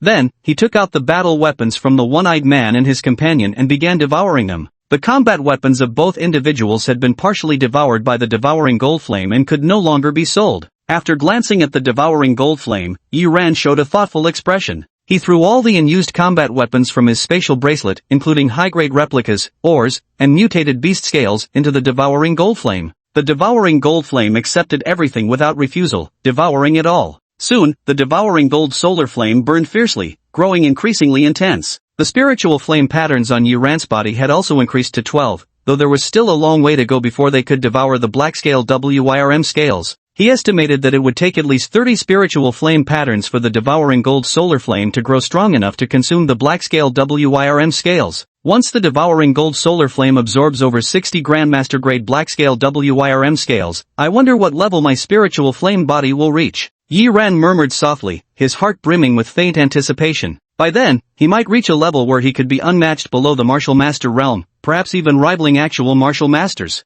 After fully recovering his energy, Yiran departed and began hunting exotic beasts throughout the wilderness to complete the Wasteland Hunter achievement. 3 days passed in the blink of an eye. Yiran glanced at the system panel and frowned slightly. Wasteland Hunter, Intermediate Progress, 28/30ths, slay 30 different wasteland mutated beasts. Reward, 100 achievement points. Most mutated beasts in the outer regions had already been hunted down, making it difficult to find others. As for the inner zones, there should be beasts he hadn't hunted yet, but he'd been away long enough, it was time to head back. There was no signal in the wilderness, completely cutting off all contact. He had been away for so long. Even with school teachers helping cover for him, since his aunt couldn't reach him at all, she would surely worry. At the same time, this trip back would also allow him to rest, sell off unwanted items, and purchase a new combat weapon. Besides a reliable combat weapon, he should also check if there were any treasures that could enhance his physique. Yiran pondered in his heart, particularly concerned about this matter. Not to mention his current state, as he approaches the physique of a third-level martial artist. Enhancing his constitution would significantly boost his overall combat power. More importantly, only with a sufficiently strong physique could he withstand the Black Flood Dragon's essence blood. Finally, I can acquire a powerful martial pattern. Yiran couldn't help but touch his back. This white elephant martial pattern that could only boost 3 combat power was truly underwhelming. He'd barely used it a handful of times up to now. Holding on to anticipation for the Black Flood Dragon martial pattern, Yiran departed the wasteland. Ningjiang City, Martial Alliance Branch. At this moment, inside the Ningjiang branch of the Martial Alliance, a row of people sat in perfect order. If any staff member of the Martial Alliance were to witness this scene, they would likely be speechless with shock on the spot, because every one of these individuals was a prominent figure from the Ningjiang branch. The Ningjiang branch director, deputy director of the 10th Coordination Department, deputy director of the UN Wu Department, deputy director of the 100 Halls Department. Right now, these big shots who could make the entire Ningjiang city tremble with just a stomp were listening obediently to the old man on stage like students, not daring to breathe loudly. The old man looked quite ordinary, but nearly every citizen of Ningjiang would recognize this ordinary face, because he was none other than Grandmaster Han Yang. Alright, regarding the Black Flood Dragon matter, I'll invite a Martial Venerable to handle it. You all should seal off the news to avoid unsettling the public. Grandmaster Han Yang waved his hand and said. Hearing this, Minister Ning Jiang below the stage quickly breathed a sigh of relief. This matter was extremely tricky. Although he had already reported it to his superiors, Grandmaster Han Yang taking over would likely resolve it much faster. By the way, where do the family members of that most outstanding young genius in your Ningjiang city live? Grandmaster Han Yang suddenly recalled something and asked. He was somewhat curious and wanted to see what kind of family could have nurtured someone like Yiran. The finest young prodigy? Director Ning Jiang froze for a moment before hesitantly responding. Currently, in our Ningjiang city, there are 3 outstanding ones. I'm not sure which one you're referring to. 3? Grandmaster Hong Yang raised his eyebrows in surprise. Your Ningjiang city has 3 teenage peak level 1 martial artists whose strength rivals that of top-tier level 2 martial artists? As these words fell, everyone present was dumbfounded. Chapter 70, Special Admission Student. Everyone present looked somewhat stunned. A peak first level combat power comparable to a top-tier second level? Is this some kind of joke? Seeing this, Grandmaster Hong Yang frowned slightly. Yi Ran was able to escape from a third-level martial artist, so it made sense for him to possess this level of combat strength. Even Yi felt his own assessment might have been modest. However, judging by the bewildered looks on these people's faces, it seemed they didn't quite understand. At this moment, Minister Ningjiang couldn't help but ask, Senior Hong Yang, is that young man you mentioned really from our Ningjiang city? You don't even know the genius from your own city? Grandmaster Hong Yang gave him a casual glance. Minister Ningjiang looked embarrassed. That kid is indeed from your Ningjiang city. His name is... Grandmaster Hong Yang was about to speak when he suddenly sensed something. That little brat Yi Ran must have his reasons for hiding his true strength. He was probably planning to make a grand showing at the martial arts college entrance exams a few months later. With his talent, getting into any of the nation's top 5 martial universities would be effortless, and he might even make a dazzling impression. Grandmaster Hong Yang fell into deep thought. Although a teenage prodigy at the peak of first-level warrior realm might not be considered exceptional by those 5 top martial universities, he held Yi Ran in high regard, genuinely recognizing the young lad's potential. Therefore, no matter which top martial university this youngster ultimately chose to join, his future would undoubtedly be bright, bringing glory to whichever institution he attended. In that case, Grandmaster Hong Yang suddenly felt a slight stirring in his heart. He had a decent friendship with Vice President Zhang from Tsinghua Martial Arts University. Perhaps he could introduce this kid to Tsinghua Martial Arts University and have Vice President Zhang arrange a special admission quota for him. Among the 5 top-tier martial arts universities, Tsinghua ranked 3rd with exceptionally strong faculty, certainly no place to waste such talent. Besides, it would allow Tsinghua to secure this genius early before other martial arts universities could snatch him away. This time, I wonder how old Zhang will thank me. Grandmaster Hong Yang smiled slightly while dialing the phone. Hong Yang, what's the matter? A solemn, aged voice came through the phone.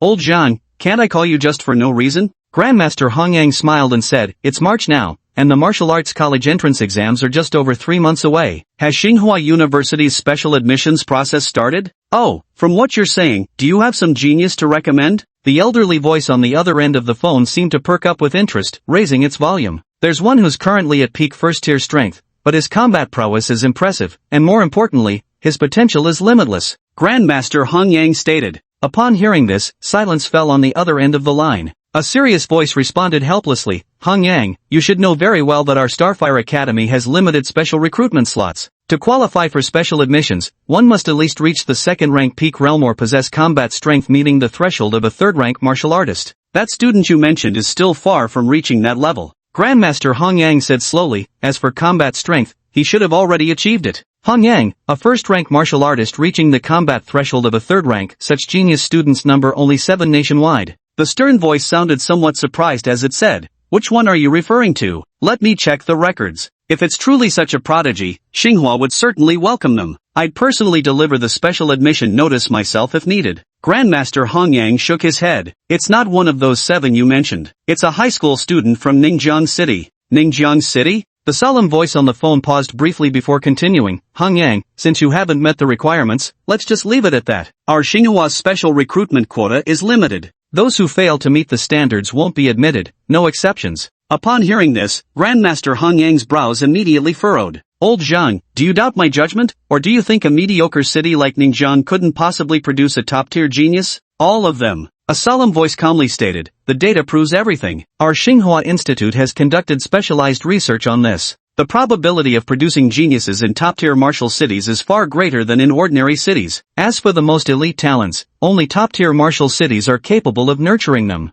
So you see, it's not that I distrust your judgment, it's simply what the data shows. Grandmaster Hong Yang's expression turned ugly. This old fellow is still as stubborn as ever, utterly unyielding. At that moment, another hoarse, mocking laugh suddenly came through the phone. What worthless data. I've never believed in such things. Man can conquer nature. Martial arts cultivation itself is about breaking through conventional shackles. So, your Qiming Martial University can only rank 5th among the 5 top martial universities now. Vice Principal Zhang of Tsinghua Martial University said indifferently. Hearing this, the elderly voice from earlier responded with a mix of embarrassment and irritation. That's only because Qiming chooses not to compete. I simply don't believe your data. Hong Yang, we at Qiming will take that student he just rejected. I'd love to see if this old fool's words will come back to bite him someday. Vice Principal Zhang stated calmly, Ningjiang City, located on the fringes of Dongyuan Province, has only ever produced one student who made it into Changhua Martial University, their best achievement to date. Changhua Martial University ranks around 300th among all martial universities nationwide.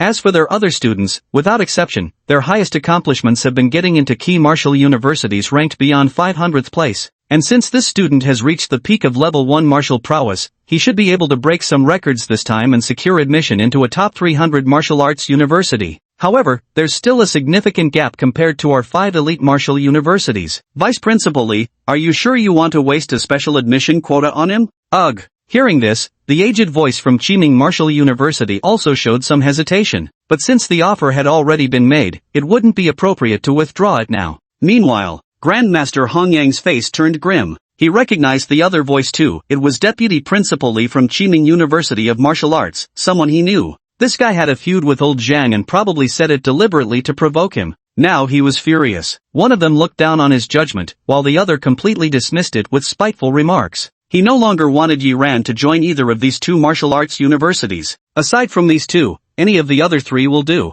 Grandmaster Hong Yang snorted coldly, about to reject Vice Principal Lee of Qiming Martial Arts University on the phone. At that moment, Minister Ning Jian looked over with pleading eyes, his expression utterly pitiful. Although he didn't fully understand, the mere mention of a special recruitment spot at a top martial arts university drove him wild with excitement. There are only 5 top-tier martial arts universities in the Xia Kingdom. If Ningjiang City could produce a specially recruited student for one of these elite institutions, as the department head, he might not achieve immortal fame, but his name would surely be celebrated across the city for decades. Such an opportunity was absolutely not to be refused. Seeing Minister Ningjiang's pleading eyes, Grandmaster Hong Yang's heart softened slightly. This minister is quite commendable, handling everything personally and never shirking responsibility when problems arise. Forget it, let's secure this spot first. Grandmaster Hong Yang cleared his throat and was about to speak. On the phone, Vice Principal Lee of Qiming University spoke in an aged voice. This old man has decided to grant this quota. Chapter 71, Underground Black Market. Vice Principal Lee said solemnly, I won't go back on my word. It's just one special admission quota, nothing I can't part with. But I have one condition, you must select the most talented genius in your entire city before this special admission quota can be granted.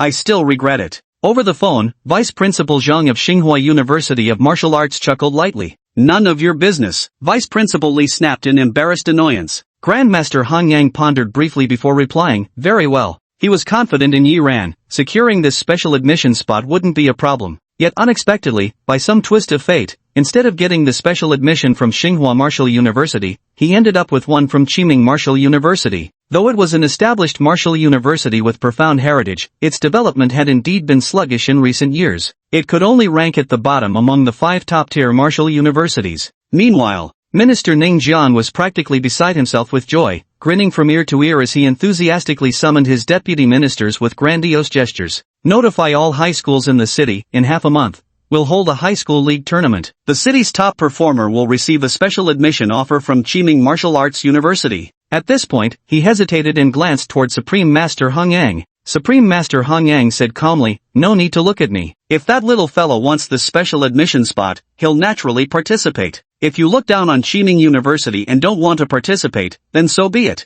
The call hadn't ended yet. After a brief silence, Vice Principal Lee's furious scolding erupted abruptly. Damn it Hong Yang, is our Qiming Martial University really that terrible? You old codger better explain yourself clearly. Beep. Grandmaster Hong Yang directly hung up the phone, couldn't be bothered to waste more words on him. That old fox got his cake and still complains about the frosting. If Yi Ran really ends up going to Qiming Martial University someday, the old bastard would probably wake up laughing in his sleep. There's also Tsinghua. Grandmaster Hong Yang snorted disdainfully, doubting my judgment. Well, I'll see if that old fool Zhang regrets his decision in the future. Nearby, Minister Ning Jiang and several other ministers kept their heads down, not daring to interject a single word. There was no helping it, these 3 conversationalists were all top-tier grand figures operating on an entirely different level than them. However, it was evident that Grandmaster Hong Yang held the young man from Ningjiang City in particularly high regard. Senior Hong Yang, what's the name of that young man you mentioned, and which high school does he attend? Minister Ning Jiang asked cautiously.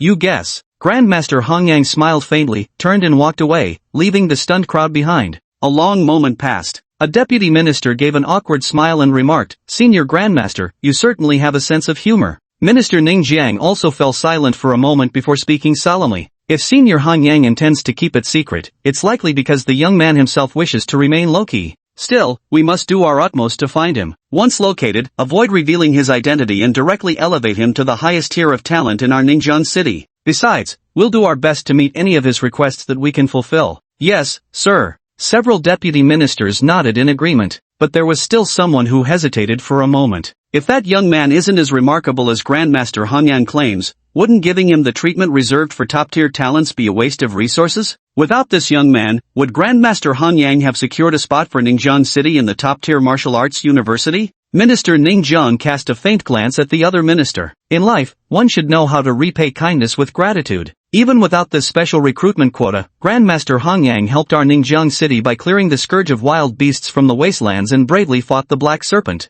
The junior he values is worthy of such treatment from us. Hearing this, the deputy minister looked somewhat embarrassed. Ningjiang City. Shout-out vegetable market. Yuran gazed at the somewhat shabby market before him with surprise. This was actually Ningjiang City's largest underground black market. After a moment's thought, he headed towards the underground entrance of the vegetable market. Although there were 3 or 4 underground entrances, each was extremely narrow, barely wide enough for one person to pass through. Many people wearing masks were queuing up to enter. Yuran glanced around and noticed one underground entrance with no queue, so he walked straight towards it. "Little brother, don't go that way." At that moment, someone from the nearby queue warned. Yuran was startled, but his steps were quick. He had already reached that entrance. Although he was also wearing a mask at the time, his slightly slender frame made it easy to tell he was still quite young. Seeing him walk past, many people in the neighboring line shook their heads. Yuran was somewhat puzzled but didn't pay it much mind. Just as he was about to enter, a burly figure suddenly appeared before the entrance, a tall, powerfully built man. The 2-meter-high gate only reached his neck, making his head completely invisible.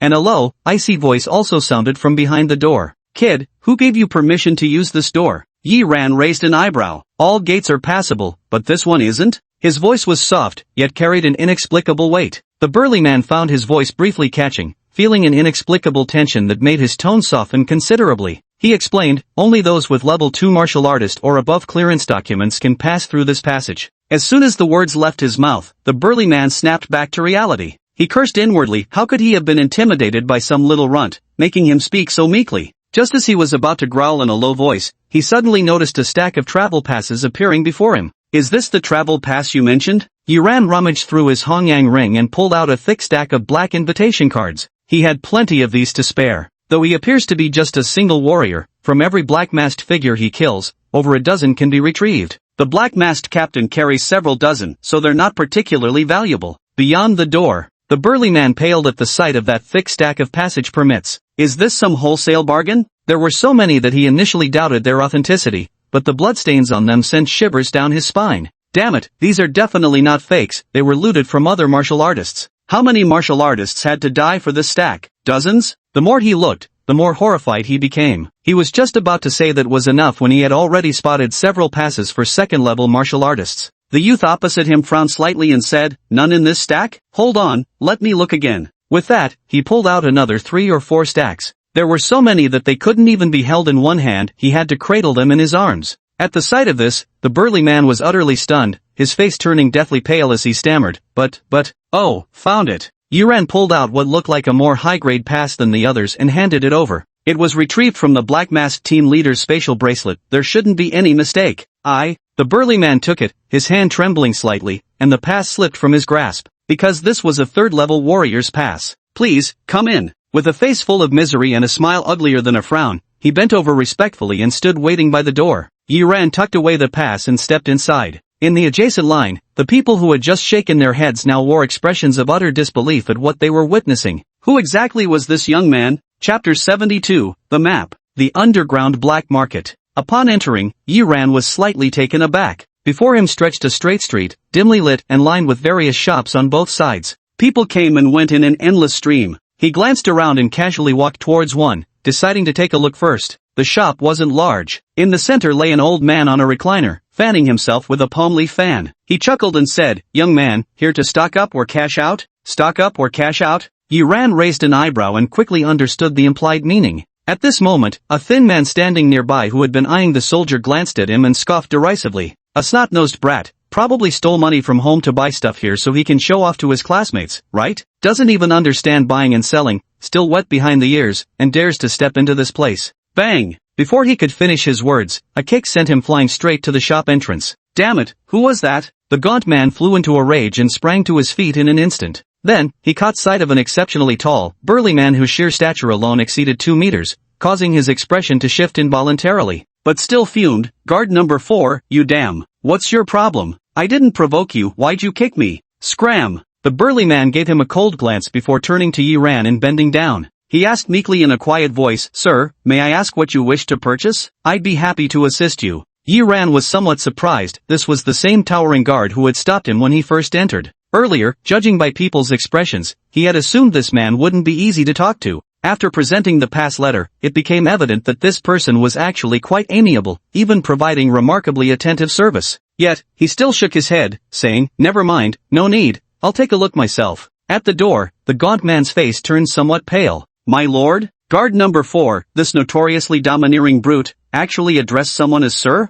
The gaunt man lowered his head and slunk away in disgrace. The burly guard number 4 then turned to Yi Ran and said in a low voice, "Sir, since it's your first time at the black market, you're probably not familiar with the situation here. While there are many shops in the black market, this particular store ranks among the top 3 most unscrupulous. They often intentionally damage goods during inspections to drive down prices." Hearing this, Yi Ran narrowed his eyes and looked at the simple-looking old man. The man now wore an awkward expression. Even though guard number 4 had exposed his scheme, he showed no anger, instead offering an apologetic smile. He seemed quite intimidated by the burly guard number 4. "Sir, even if you don't use my services, I can remind you that the shops here offer fair prices, and the owners are definitely trustworthy. They would never reveal your identity information." Guard number 4 said, "When you go out from here, the third shop on the left specializes in purchasing battle weapons." "Wait." Yi Ran suddenly interrupted him, saying, "You're helping me. There must be a reason, right?" "As the introducer, I can take a 5% transaction fee," guard number 4 replied calmly, speaking very frankly. Yet his heart still held some unease. The sheer number of travel passes had stunned him. He knew full well that regardless of whether this youth before him had obtained those things himself or received them from elders, his status was absolutely extraordinary. That's precisely why he considered becoming an intermediary a profession he normally would have looked down upon. However, given the other party's status, he wasn't sure if they would even consider someone like him. 5%. If it can save me some effort and help avoid shady shops, then it's probably worth it. After a moment's consideration, Yi Ran smiled and said, "Then I'll trouble you with this." "You flatter me, sir. I wouldn't dare accept such praise." Guard number 4 was ecstatic as he led Yi Ran out of the shop. Behind them, the old man clicked his tongue in amazement. Guard number 4 had solid connections, being linked to high-ranking figures in the black market, and his own strength was no joke, making it such that ordinary people wouldn't dare cross him. Yet right now, this guy was being so humble, it was downright eye-opening. That kid, is he some minister's illegitimate son? He muttered to himself, thinking that only the son of the division chief from Ningjiang's Martial Alliance branch could receive such treatment. Black Market Street. I need to ship out goods, find me a fitting shop. Yi Ran spoke calmly, although I'm wearing a mask, no one coming to such a place would willingly reveal their identity. Others might not dare to touch him, but his little aunt and Shershur were too weak in strength. It was inevitable that desperate outlaws, tempted by wealth, might set their sights on them. In the black market, this kind of desperate outlaw was all too common. "All right, sir. I know of a shop absolutely fair prices, and the proprietor is honest. They've never leaked anyone's information." Guard 4 spoke as he led Yi Ran toward the corner of the street. At the corner stood a standalone shop, unexpectedly spacious, even staffed by 3 or 4 employees. The shop owner was a scholarly-looking middle-aged man, currently smiling as he greeted customers. Yi Ran glanced around and noticed that despite its remote location, the shop was unusually crowded, with the owner overwhelmed by the bustling activity. A slight stirring arose in his heart. It seemed he had chosen the right guard as his introducer. Had he come alone, finding this place would likely have proven difficult. "Proprietor," Guard 4 called out, and upon hearing this, the refined shopkeeper immediately approached with a warm smile. The 2 people he was attending to originally wore unpleasant expressions, but upon seeing guard number 4, they looked resentful yet dared not say more, turning instead to browse the goods themselves. "Sir, the shopkeeper has arrived,"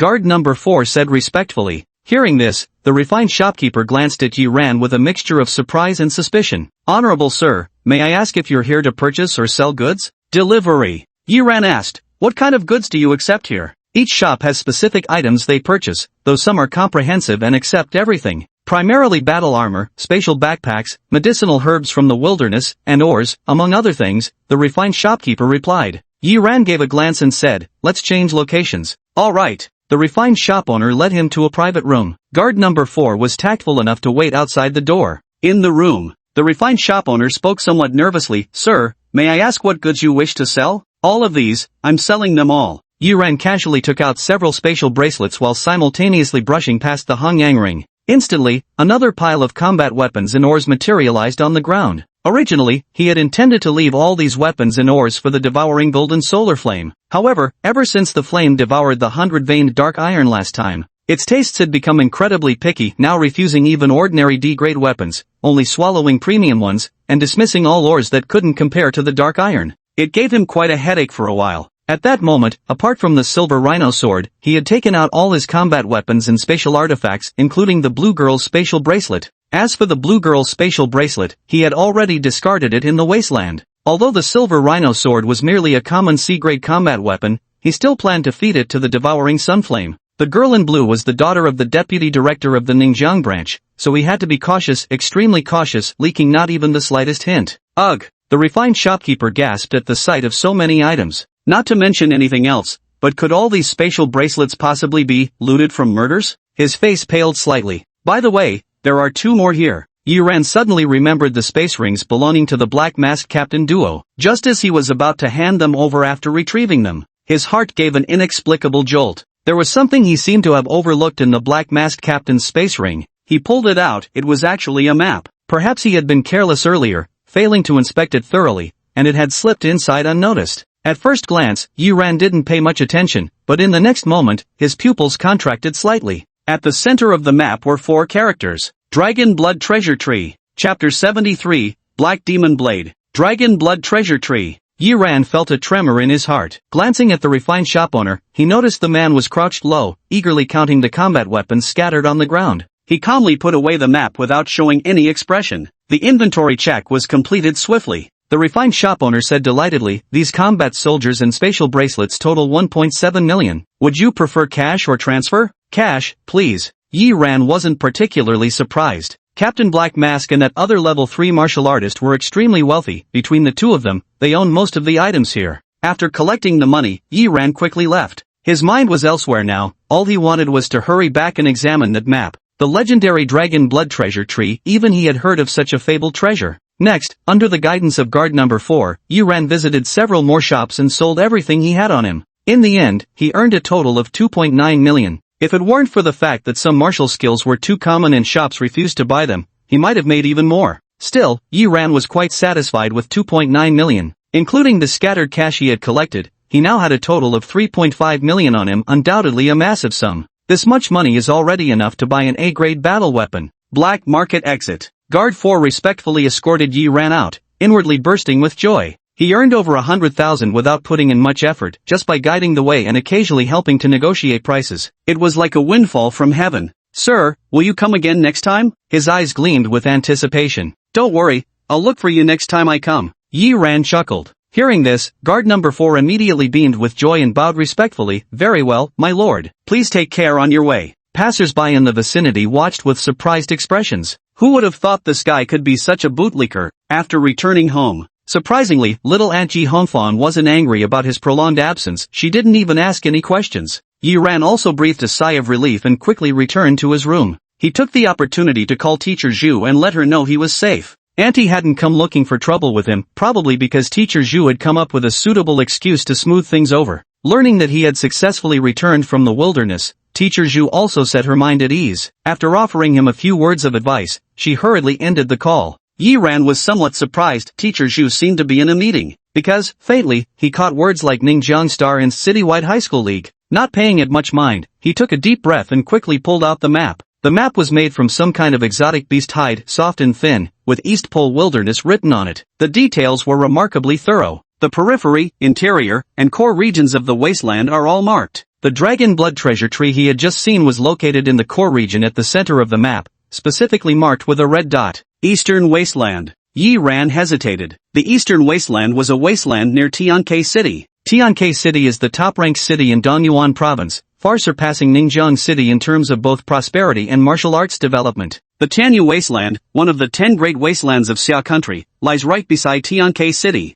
The eastern polar wasteland is quite far from here. Yiran furrowed his brows, his gaze continuing to scan, noticing beside the Dragonblood treasure tree emblem there was also a line of small text. Estimated maturation date, between May 16th and May 30th. Seeing this, something stirred within him. Today is March 13th, meaning there are still 2 months until maturity time appears sufficiently ample. A single dragon's blood treasure tree should bear at least 30 dragon's blood fruits. Since there's no consumption limit on these fruits, if I take them all, my physical constitution would certainly advance to a 5th level martial master standard. Yiran's eyes flashed as he tucked away the map. Whether this thing was real or fake, he had to go check out the eastern wastelands. No other reason, the dragon blood sacred tree was far too rare and precious. Even if there was just a 1 in 1,000 chance, it was worth trying. If I can get my hands on a dragon blood fruit now, I could directly advance to a tier 3 warrior's physique, with plenty to spare. Yiran shook his head with some regret. If he could get a dragon blood fruit now, merging with the black flood dragon essence wouldn't be such a headache.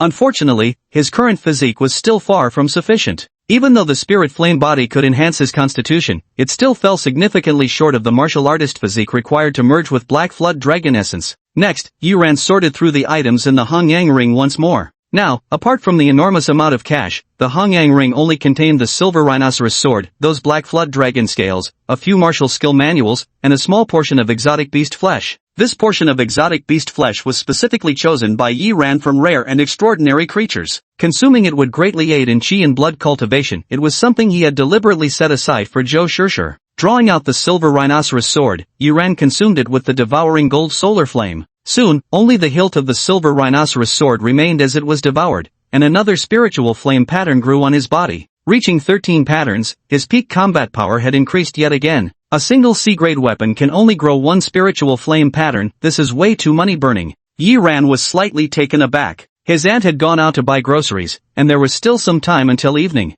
After a moment's thought, Yiran left home. He first found a place to deposit his money, then headed to the martial artist tower. Inside the warrior building, Yiran made his way to the Iron Ox Arms shop, the place where he had first sold his combat weapons. Customer looking to buy weapons? Oh, it's you? The shop owner was noticeably surprised, clearly recognizing Yiran. He had a strong and favorable impression of Yiran, so he stopped what he was doing, walked over, and smiled, saying, "Young friend, what do you need?" "Combat gear, either a B-grade pair of gloves or a combat blade." Yiran replied without hesitation. "A B-grade combat weapon? That'll cost at least $1 million. Are you sure about that?" The blacksmith shop owner was somewhat surprised. "Don't worry, I may lack everything except money," Yiran declared with extraordinary boldness. "All right." The blacksmith shop owner turned and walked to the back, then carefully brought out 3 combat weapons. There were 2 combat knives and 1 gauntlet in total. Even for him, a grade B warrior, there were only 3 available, and within the entire martial artist building, no more than 5 vendors could offer grade B weapons for sale. This shows just how rare grade B weapons are.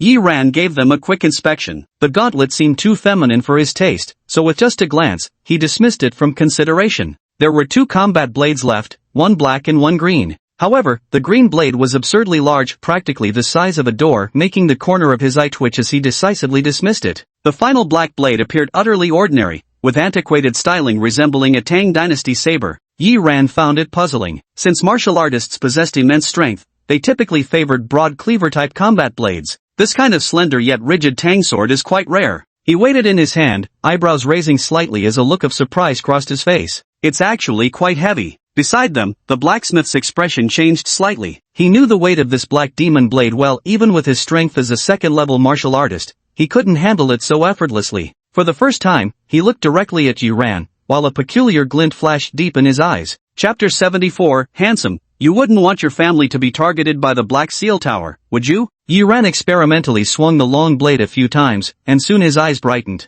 This saber actually felt unexpectedly well suited to his hand. He couldn't put it down, swinging the long blade several times and discovering it grew more comfortable with each use. "Boss, what's this blade called? How much?" "Black Demon Blade, 2 million. The burly shopkeeper chuckled. 2 million? Yiran was startled. That expensive? Aren't you the type who lacks everything except money? The blacksmith shop owner chuckled. Yiran rolled his eyes and shook his head. But 2 million is still outrageously expensive. That's enough to buy a second-hand A-grade combat weapon. Just kidding, but for this black demon blade, the lowest I can go is 1.7 million. Even if I took a liking to you and gave you a discount, that'd still be the price. The shopkeeper, Iron Ox, said seriously, apart from its superior quality. Moreover, there's a crucial opportunity involved, one so valuable it's easily worth millions. Opportunity? Yi Ran was taken aback. Have you heard of the Black Seal Tower's 108 Tower Lords? Specifically, the 76th Tower Lord, the Dark Demon Grandmaster? The blacksmith shop owner said slowly, this black demon blade was the personal saber of the Black Demon Grandmaster.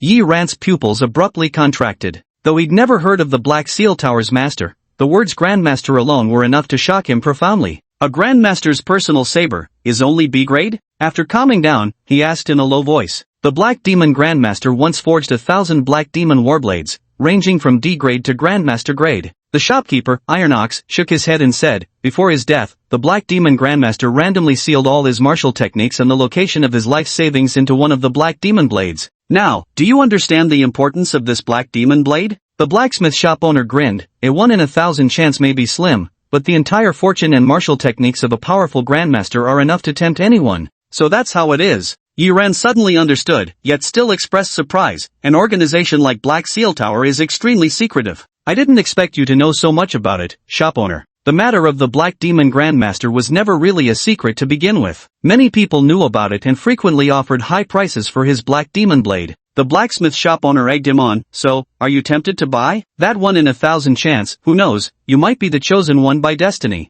I doubt my luck will be that good. Yi Ran shook his head. But this Black Demon Blade is truly excellent. He pondered for a moment before nodding. Expensive as it was worth every penny. He could tell from the restless stirring of the devouring golden sunflame within him. This was the first time he had ever felt the devouring sunflame so impatient, so eager to consume. In the end, Yi Ran gritted his teeth and reluctantly spent 1.7 million to acquire the battle blade. Shopkeeper, doesn't it come with a scabbard? Yi Ran inquired, reasoning that such a battle blade should naturally have a matching sheath. I don't know. It wasn't there when I purchased the place. Shopkeeper Iron Ox shook his head. Yi Ran didn't press further. After asking where one could buy medicinal herbs from the wilderness, he left the war soldier shop. Watching his departing figure, shopkeeper Iron Ox produced a black scabbard in his hand. The sheath appeared perfectly sized to fit the Black Demon Blade. The shopkeeper, Iron Ox, gently stroked the sheath with a meaningful glint in his eyes. Half an hour later, Yi Ran stepped out of the store, cursing under his breath. Damn it, charging such outrageous prices, did they really take him for a fool? Enhancing one's physique with rare elixirs is uncommon, but even so, a few can still be found within the martial tower.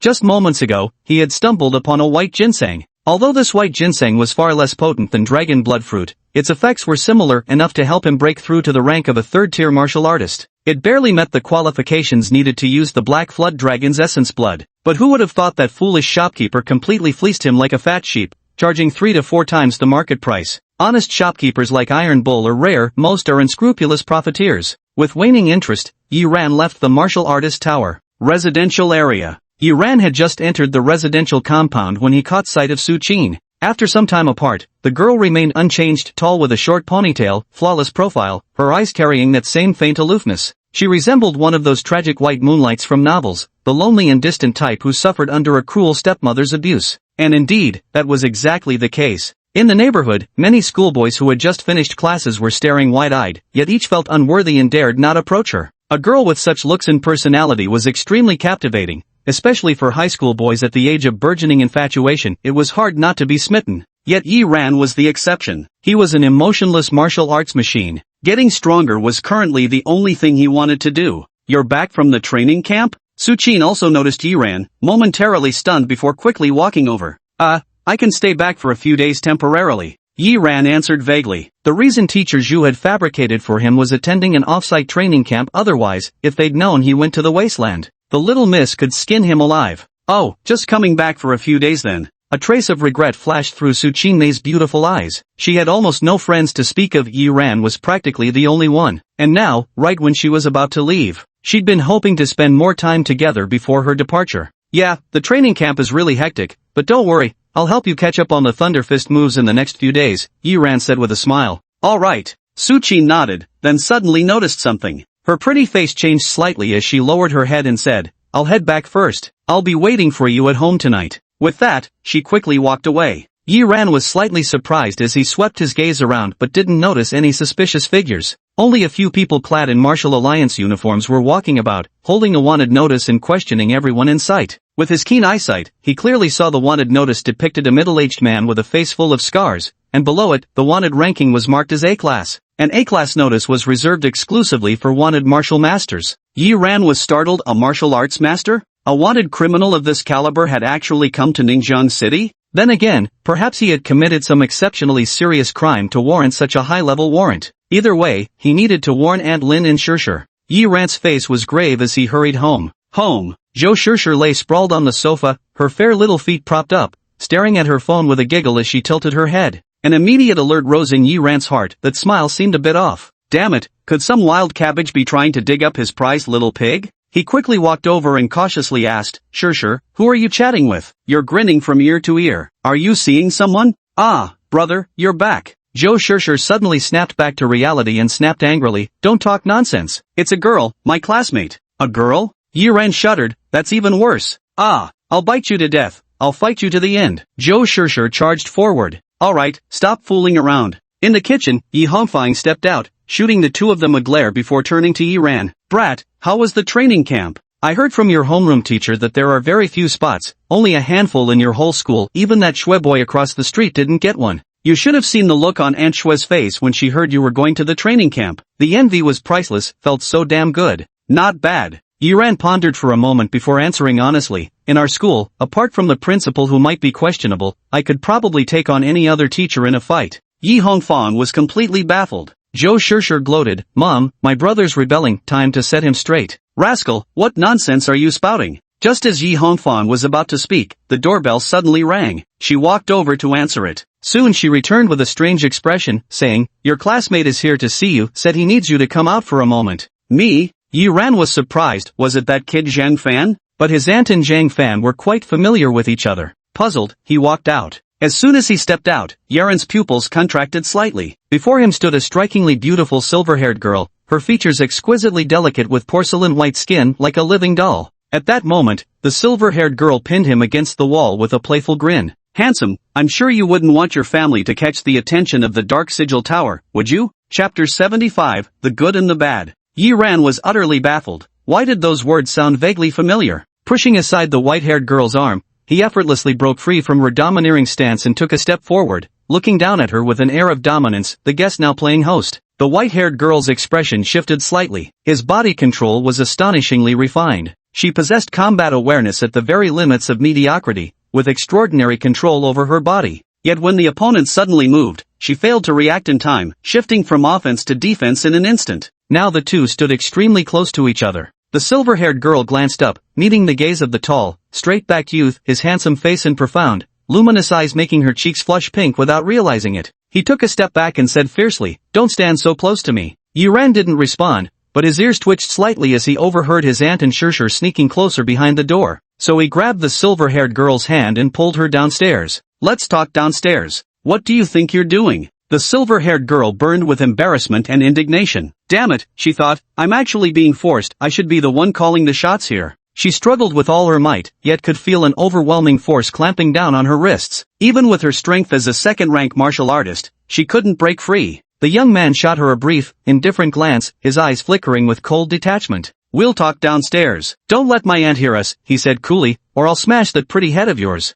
The white-haired girl froze for a moment, no longer daring to resist, and obediently followed Yi Ran downstairs. A shadow of gloom flashed through Yi Ran's eyes. First it was wanted criminals from the Martial Alliance, now it was the Black Seal Tower. He had only left Ningjiang City for about 10 days. How come upon returning, the entire city suddenly felt so unsettled and turbulent? Downstairs. It was dinner time, and the area was completely deserted. Nearby, by the exercise equipment, stood a young girl of about 14 or 15. Yi Ran glanced over, then turned to look at the silver-haired girl beside him, his expression full of suspicion. Why did these two look so similar? No, it wasn't just similar, it was as if they were cast from the same mold, both resembling living dolls with porcelain skin so fair it seemed unreal. The only difference was that the little girl had jet black hair. The dark-haired girl noticed their approach and froze momentarily when she saw them holding hands and acting intimately. Sis, you know each other? Can't you see I was forced to? Ain, bite him for me. The white-haired girl commanded. The black-haired little girl glared at her, somewhat reluctant to comply,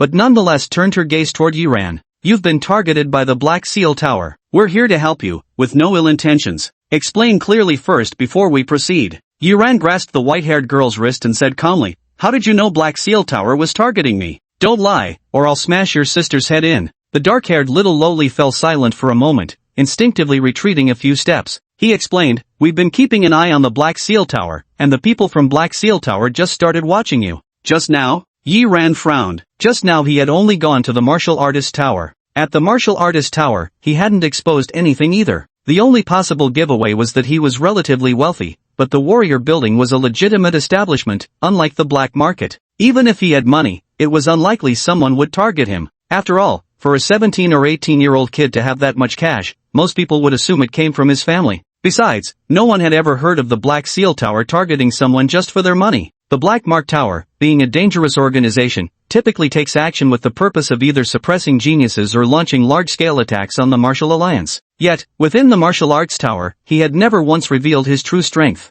Sometimes, the good may not be truly good, and the bad may not be entirely bad, the black-haired lowly remarked meaningfully. Yiran froze for a moment, then suddenly his pupils contracted as a figure flashed through his mind. His voice grew deep. "Words alone mean nothing. Show me proof." The dark-haired little lowly gave a slight nod, took out her phone, and played a video clip. In the video, a young man could be seen purchasing a combat knife at a shop, and shortly after he left, the shopkeeper took out his scabbard, gently stroking it. This was Iron Ox Armory. Yiran's expression darkened slightly. The Iron Ox shop owner was lying to him. Clearly, he had a scabbard, so why claim otherwise? The reason he had gone to Iron Ox Armory was that last time, when Zhang Fan was selling the Blood Shadow Warblade. This shop owner was the only one who didn't try to cheat him in Zhang Fan, offering a fair price that left a deep impression and earned his trust. What can a mere scabbard prove? Yiran frowned, still not ready to trust easily. The Dark Demon Blade is considerably heavier than ordinary weapons. Being able to effortlessly wield a Grade B Dark Demon Blade indicates at least top-tier second-level strength. The white-haired girl glanced at Yiran, her expression slightly peculiar.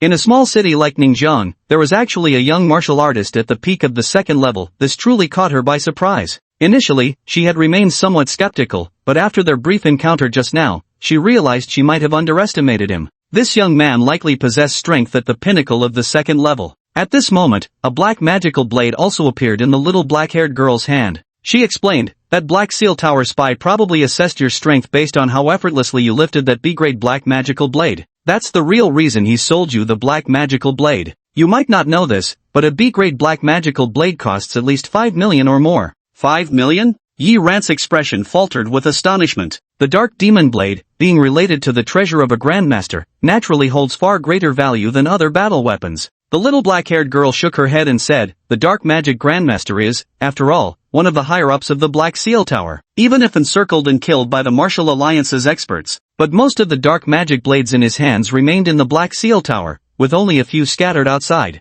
And the dark magic blades circulating now are basically bait." "Bait?" Yiran furrowed his brows, somewhat perplexed. "This is a D-grade Black Demon Blade. You should understand once you hold it in your hands." The dark-haired little lowly spoke as she threw the Black Demon Blade in her hand toward him. Yiran caught it, drew the Black Demon Blade, and gave it a quick glance. It was identical to his own, except for the insignia on the blade. This one was D-grade, while his was B-grade, and this one was much lighter. But soon, his expression changed. His gaze focused on the scabbard. Strangely, this scabbard shared a peculiar magnetic attraction with the Black Demon Blade. While holding the scabbard, one could sense the location of the Black Demon Blade. Yet when Yiran drew out his own Black Demon Blade, he sensed nothing. Clearly, the scabbard and the blade are one. Only the matching scabbard can sense its true counterpart. His expression darkened as he realized why the blacksmith shop owner had left the scabbard behind. "Now do you believe what I said?" The black-haired little girl shook her head. "Often, what we see is merely the surface. The good may not be good, and the bad may not be bad." She said this while glancing upward toward the upper floor, her expression tinged with emotion.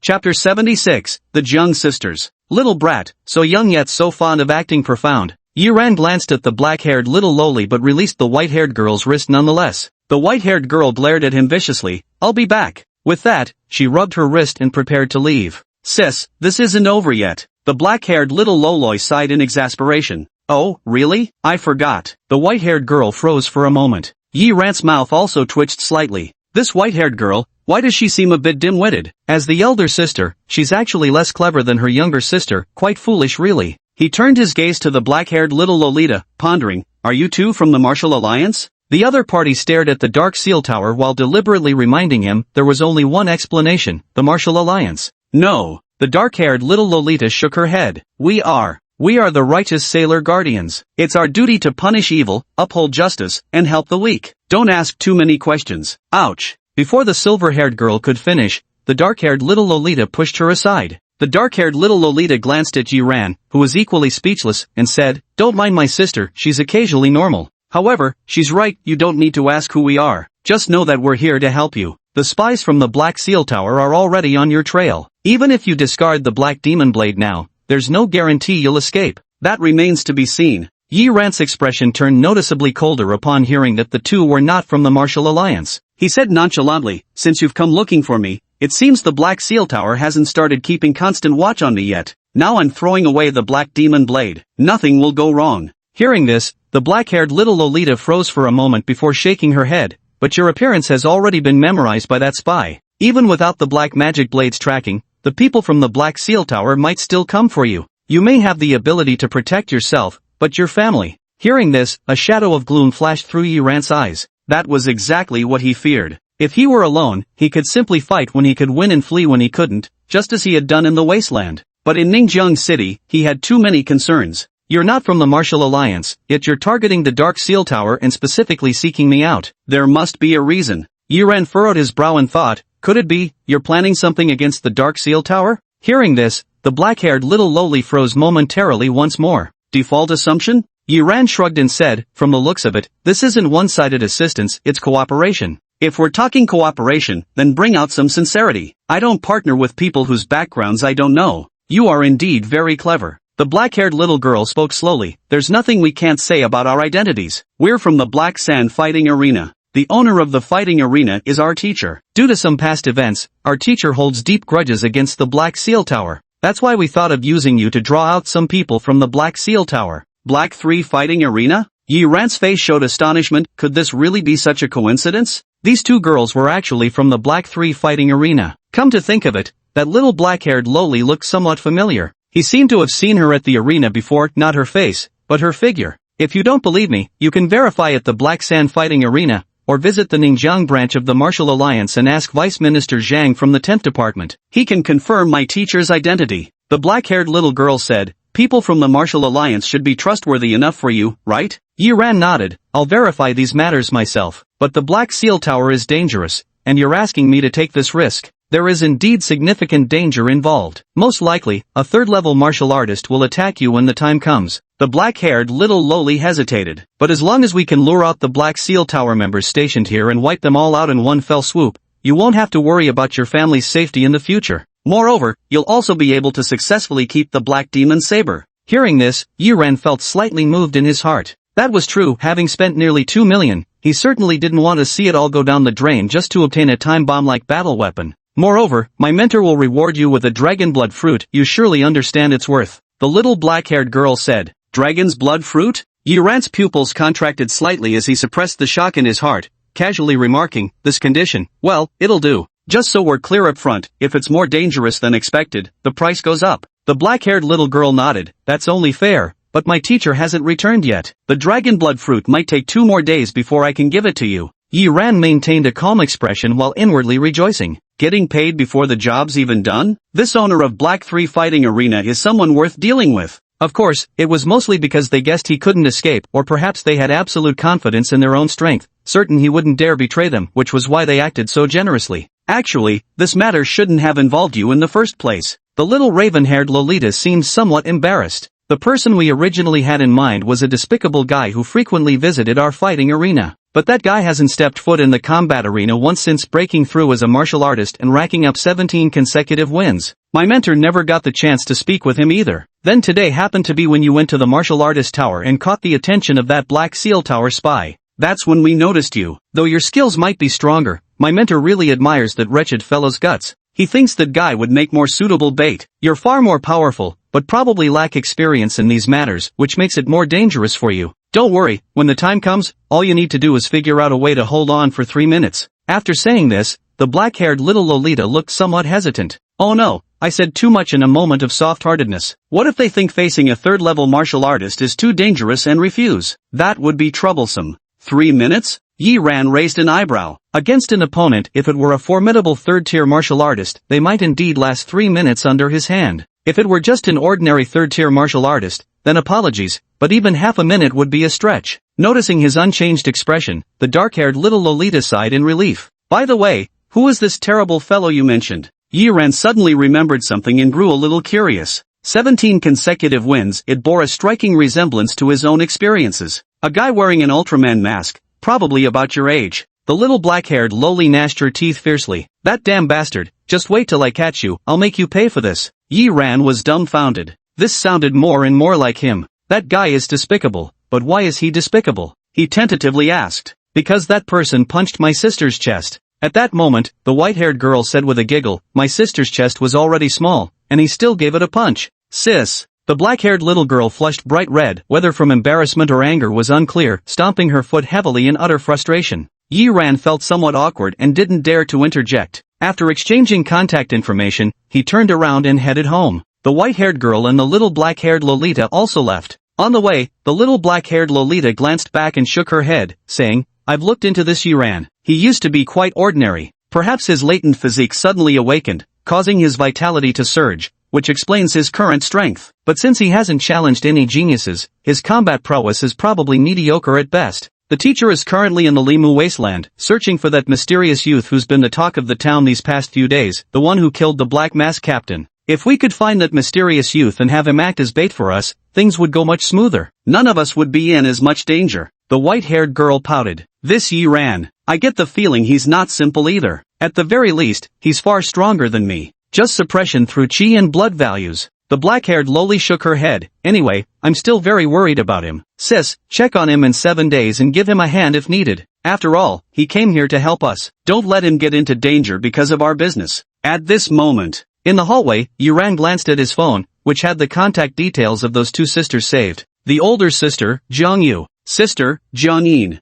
Jiang, that's a rare surname. He shook his head and pushed open the door to go home. Chapter 77, Pure Yang Heavenly Blade. Hey kid, who was that pretty young girl you were with just now? As soon as Yi Ran stepped inside, Yi Hongfan's voice called out from the kitchen. Zhou Shishir also came scurrying over with curiosity. Bro, was that your girlfriend? She's really pretty, even prettier than Sister Suchin upstairs. Adults are talking, children shouldn't interrupt. Yi Ran flicked her forehead lightly and brushed it off. Just a classmate, needed some help with something. With that, he walked into the kitchen and took out a spatial wristband. Here's some exotic beast meat, auntie. Take care of it, later we'll feed it to Shishir. Beast meat? Where did you get beast meat again? Yi Hongfan was astonished to see a bracelet being handed to her. She froze for a moment, then said irritably, you brat, get lost. Are you teasing me with some cheap bracelet? Mutant beast meat? Zhou Shishir also rushed in excitedly. When she saw the bracelet, her face initially fell, but then she exclaimed in shock, this looks like a spatial bracelet. A space bracelet? Yi Hongfan looked puzzled. She was just an ordinary person and didn't know much about warriors' paraphernalia.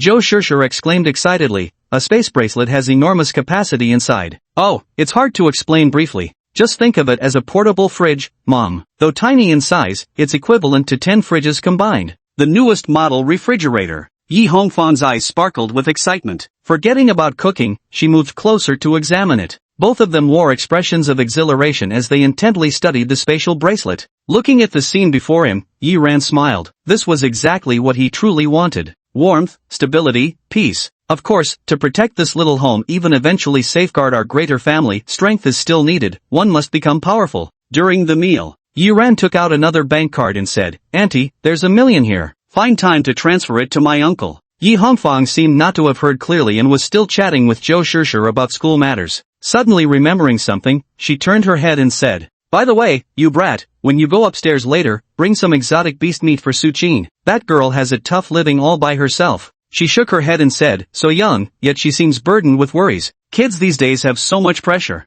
Yi Ran's eyes flickered strangely upon hearing this. Oh, by the way, brother, does Sister Suchin like you? The 2 days you weren't here, she kept asking when you'd be back. Zhou Shishir said while hiccuping. Overthinking it. Although I'm brilliantly heroic, with dashingly handsome features, sword-like brows, and starry eyes. But that doesn't necessarily mean everyone has to like me. Yi Ran shook his head. The reason she often comes to me might be loneliness. She barely has any friends, I'm pretty much the only one. Oh, I don't get it. After dinner, Yi Ran came upstairs as usual. Although they hadn't seen each other for a while, he and Su Qin didn't feel the least bit estranged. Just like before, one taught earnestly while the other learned sincerely. In their spare time, they'd chat about things happening at their respective schools. Occasionally, Yi Ran would act provocatively, making Su Qin so flustered and angry that she couldn't resist hitting him. Time passed by quickly just like that. Your martial arts talent is truly remarkable. Su Qin's eyes held a faint trace of envy. Just the thunder fist technique alone had made her realize the vast gap between them. Sometimes, the difference between a genius and an ordinary person is indeed like that between heaven and earth. She pondered for a moment before taking out a milky white jade pendant in the shape of a thumb-length miniature knife. She handed it to Yi Ran.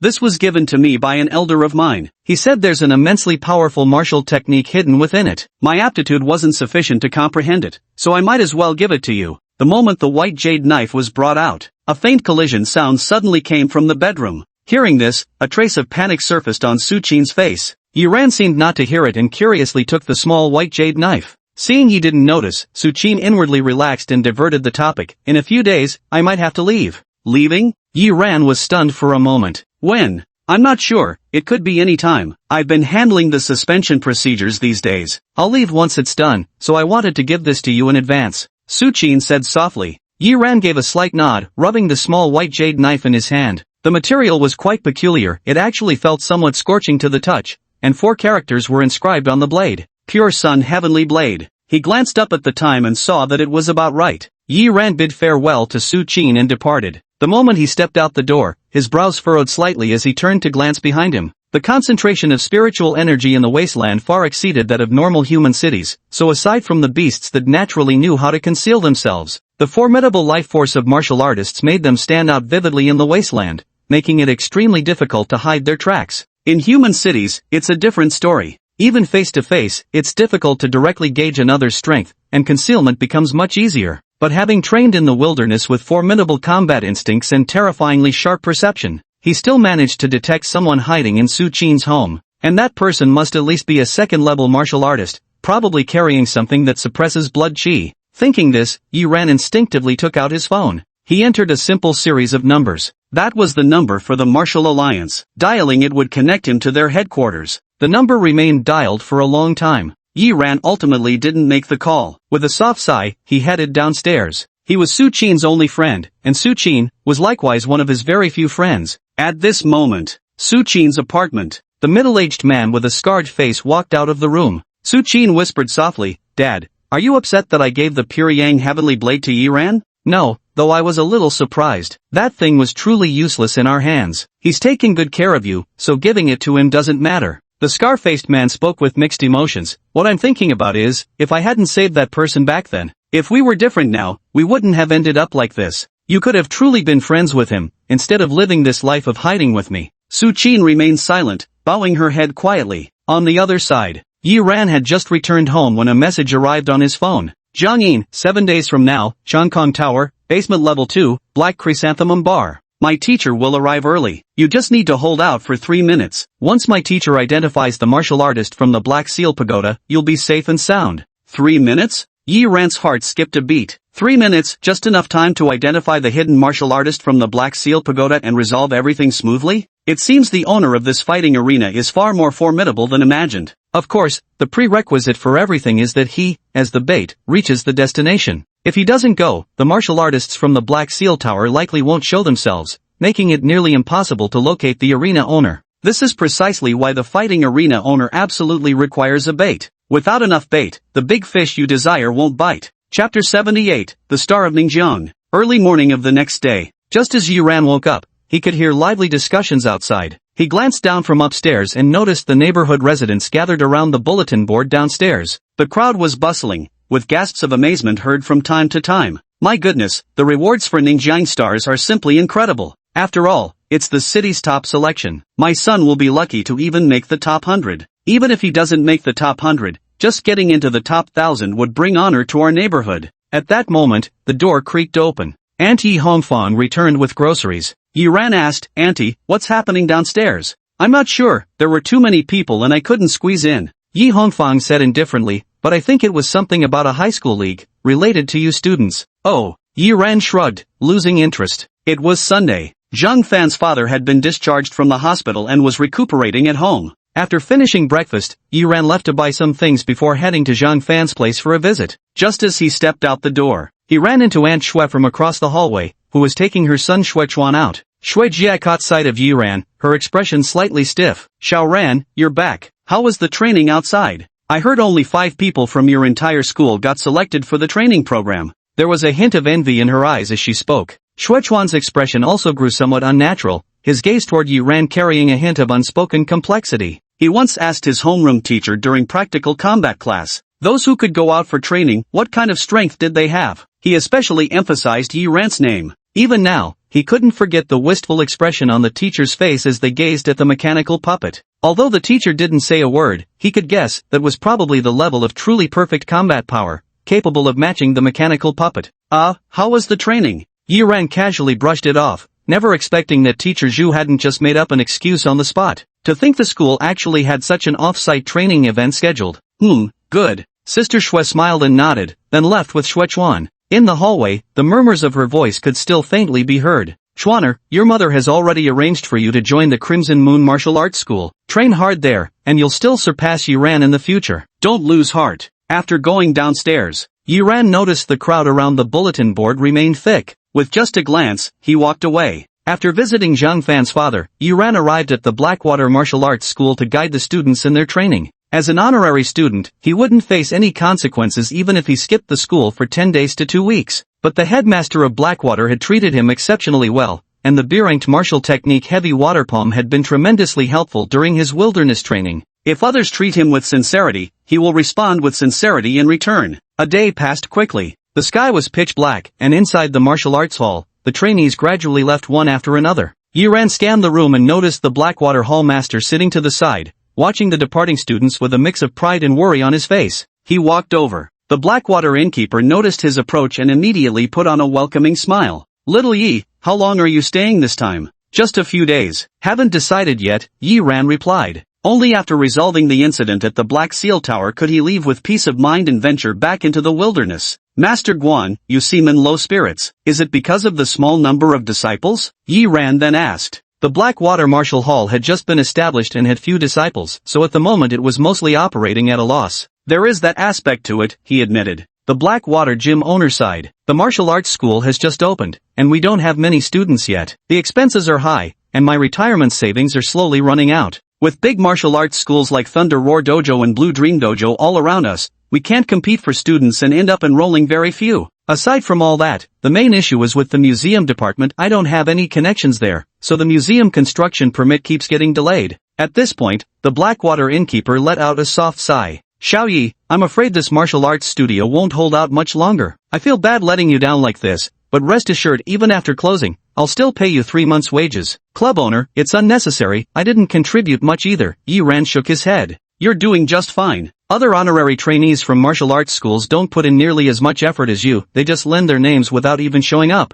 The owner of the Darkwater Pavilion said, you're a good kid. By the way, have you signed up for this year's Ningjiang Star competition? Ningjiang Star? Yi Ran was somewhat surprised. That citywide high school league competition? Right. The Blackwater Martial Arts Hall master laughed. With your skills, you're bound to shine brightly in this league competition. When that happens, our martial arts hall can also gain some recognition. As he spoke these words, his aged face clouded with gloom. Probably won't even make it to that day. Headmaster. Yi Ran looked at his melancholy expression, feeling equally conflicted. No problem. Black River's headmaster smiled faintly and rose to his feet. I staked my retirement savings to establish this martial arts academy, all because I wanted to fulfill my dream of mentoring students. No matter how many more days this martial arts school can stay open, I'll hold on until the very end. He surveyed the martial arts hall, his eyes filled with gratification and pride. No matter the outcome, the journey was always worthwhile, he had given it his all. Yi Ran pondered for a moment before taking out 3 martial arts manuals. Master of the Hall, here are 3 C-level martial arts manuals. You can place them in the hall to recruit new students.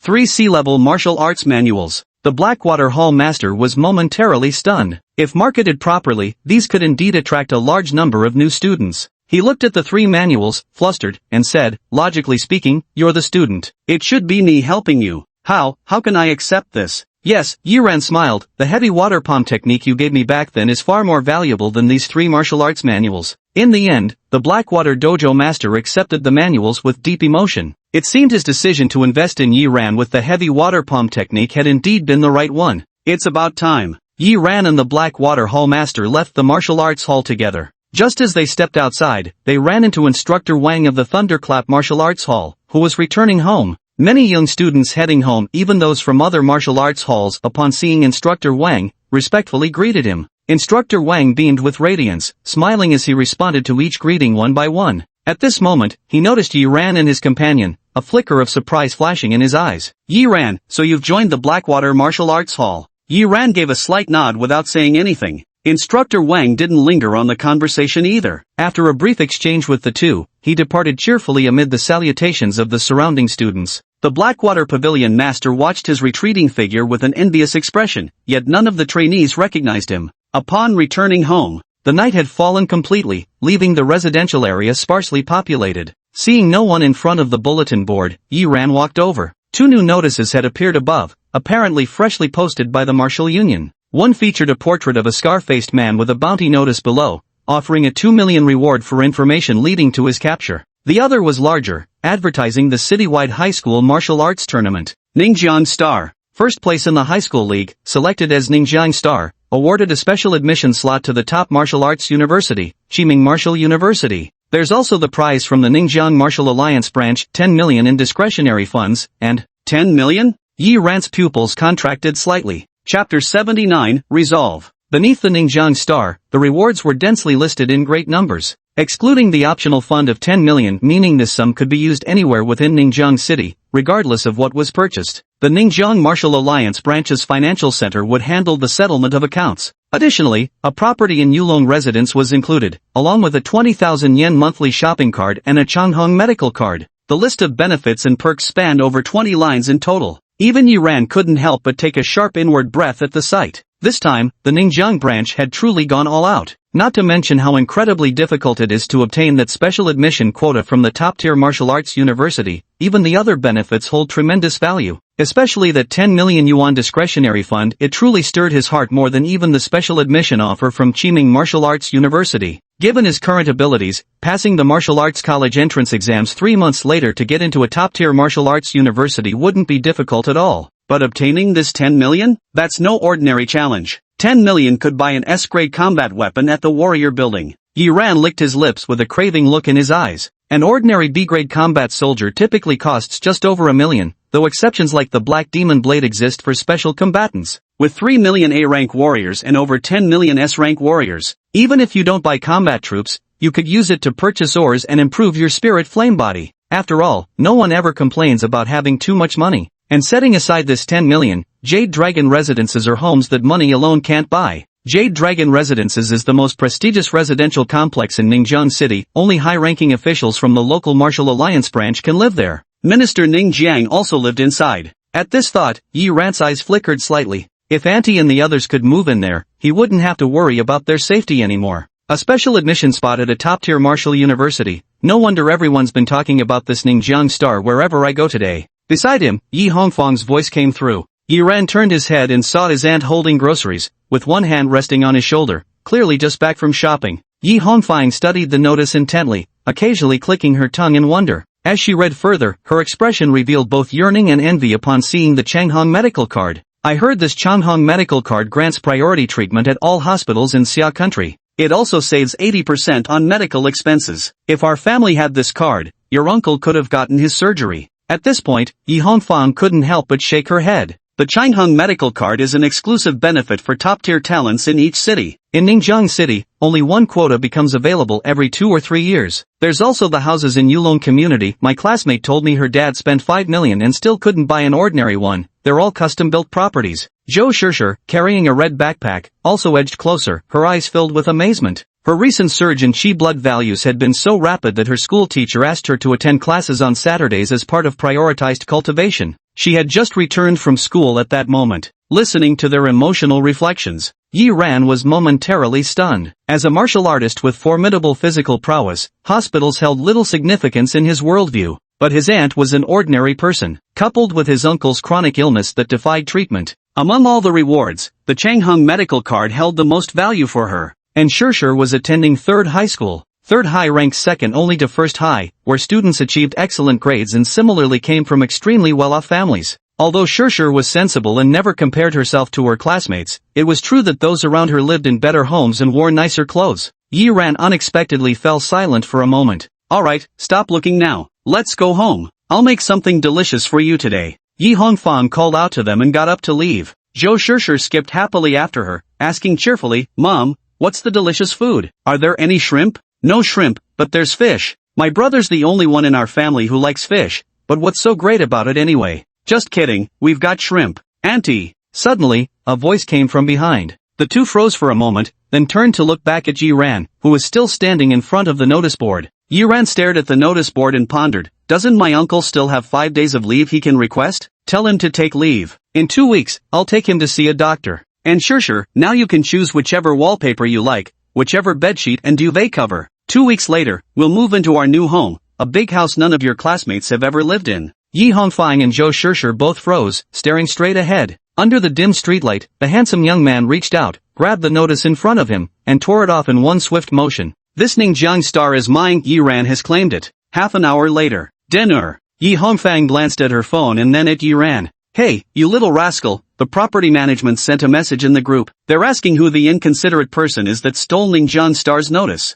Stole? Yi Ran looked down at the paper he was sitting on, feeling somewhat awkward. I'm just borrowing it, I'll return it in a bit. Bro, you're being so cringe. Good thing it was late and there weren't many people around, or we'd have died of embarrassment. Zhou Shirshir also mocked, clearly disapproving of Yi Ran's earlier actions. You little brat, how long are you staying this time? I found you a martial arts school. Yi Hongfang hadn't finished speaking. Yi Ran shook his head and said, Auntie, no need. I need to train seriously these few days to win this Ningjiang star. I'm discussing something important with you, stop joking around. Yi Hongfang continued, just across the street at Sister Shue's place, that Red Moon Martial Arts School she found. I went to check it out today, and it's actually not bad. I'm inviting the martial arts instructor from the school tomorrow for dinner at home. He'll test you while he's here. If you perform well, we might save some on tuition fees. I'm done eating. I'm going back to practice. With that, Yi Ran turned and headed back to his room. Distracted, he returned to his room. What Yi Hongfang had just said hadn't really registered with him.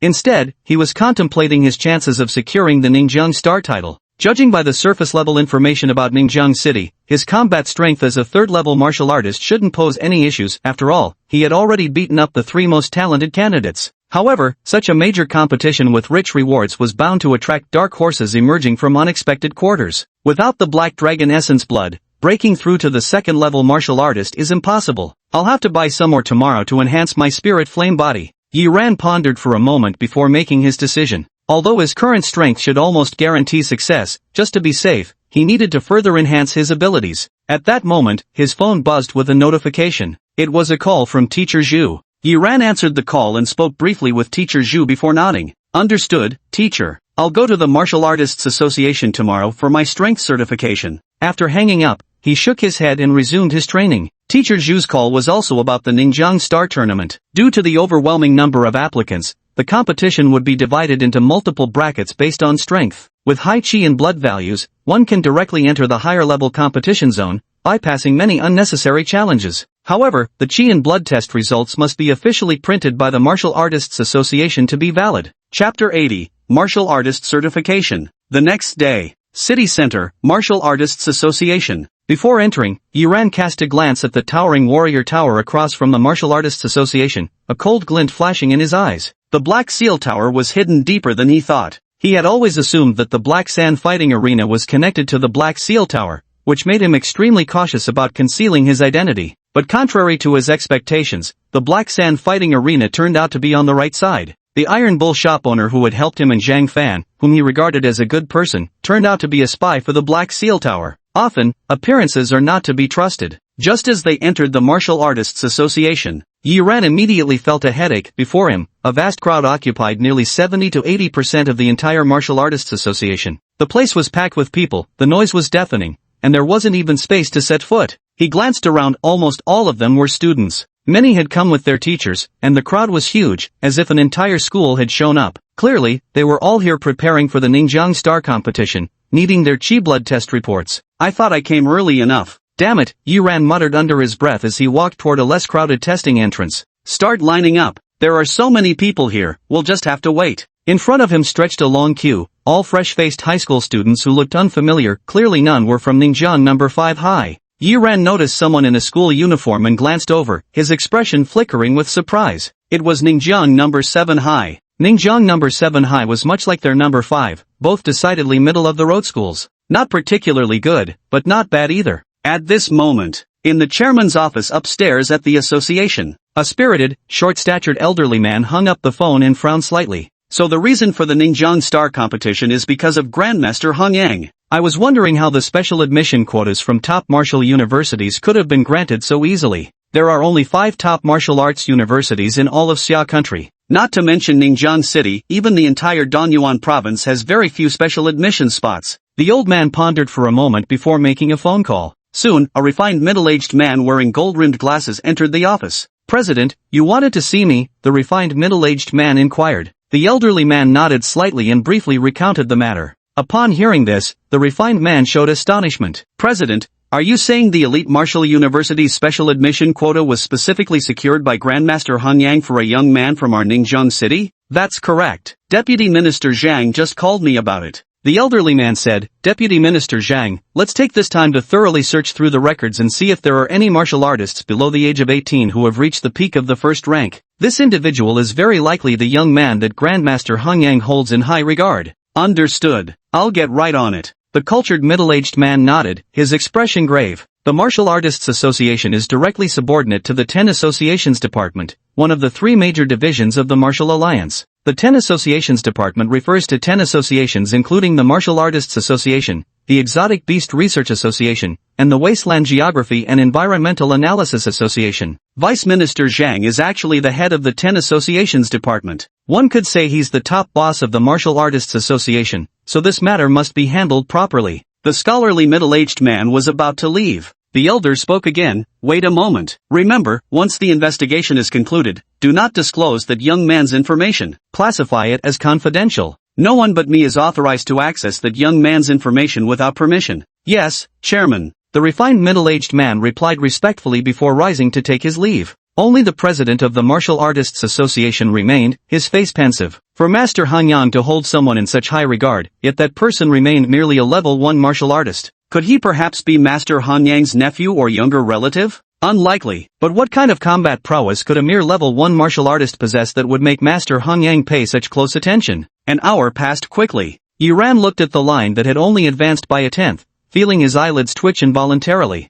Damn it, moving at this rate, he wouldn't get his turn until evening. "Classmate, which school are you from?" Ahead came the melodious voice of a young girl. There appeared a girl dressed in bright yellow casual wear, with a graceful oval face, bright eyes, delicate crescent moon brows, and an outstanding presence. "5th high." Yiran replied succinctly. "5th high, that's not far from our 7th high." Beside the girl with the swan-like face were 6 or 7 others. Now one of them chuckled. "That's right. After school, we often run into students from your 5th high, but..." Another girl looked at Yiran, her eyes shining brightly as she spoke. "You're so handsome, classmate. If we'd met you before, we must remember you clearly." "Oh, I left early that day." Yiran brushed it off casually. Yet his nonchalant expression made all 3 girls, even the elegant oval-faced one, momentarily lose themselves in a daze. The 3 of them were about to ask more questions. Among their other companions, a rather tall young man showed a hint of displeasure in his eyes. He shifted slightly to the side, partially blocking Yiran, and asked, "What are your chi and blood values?"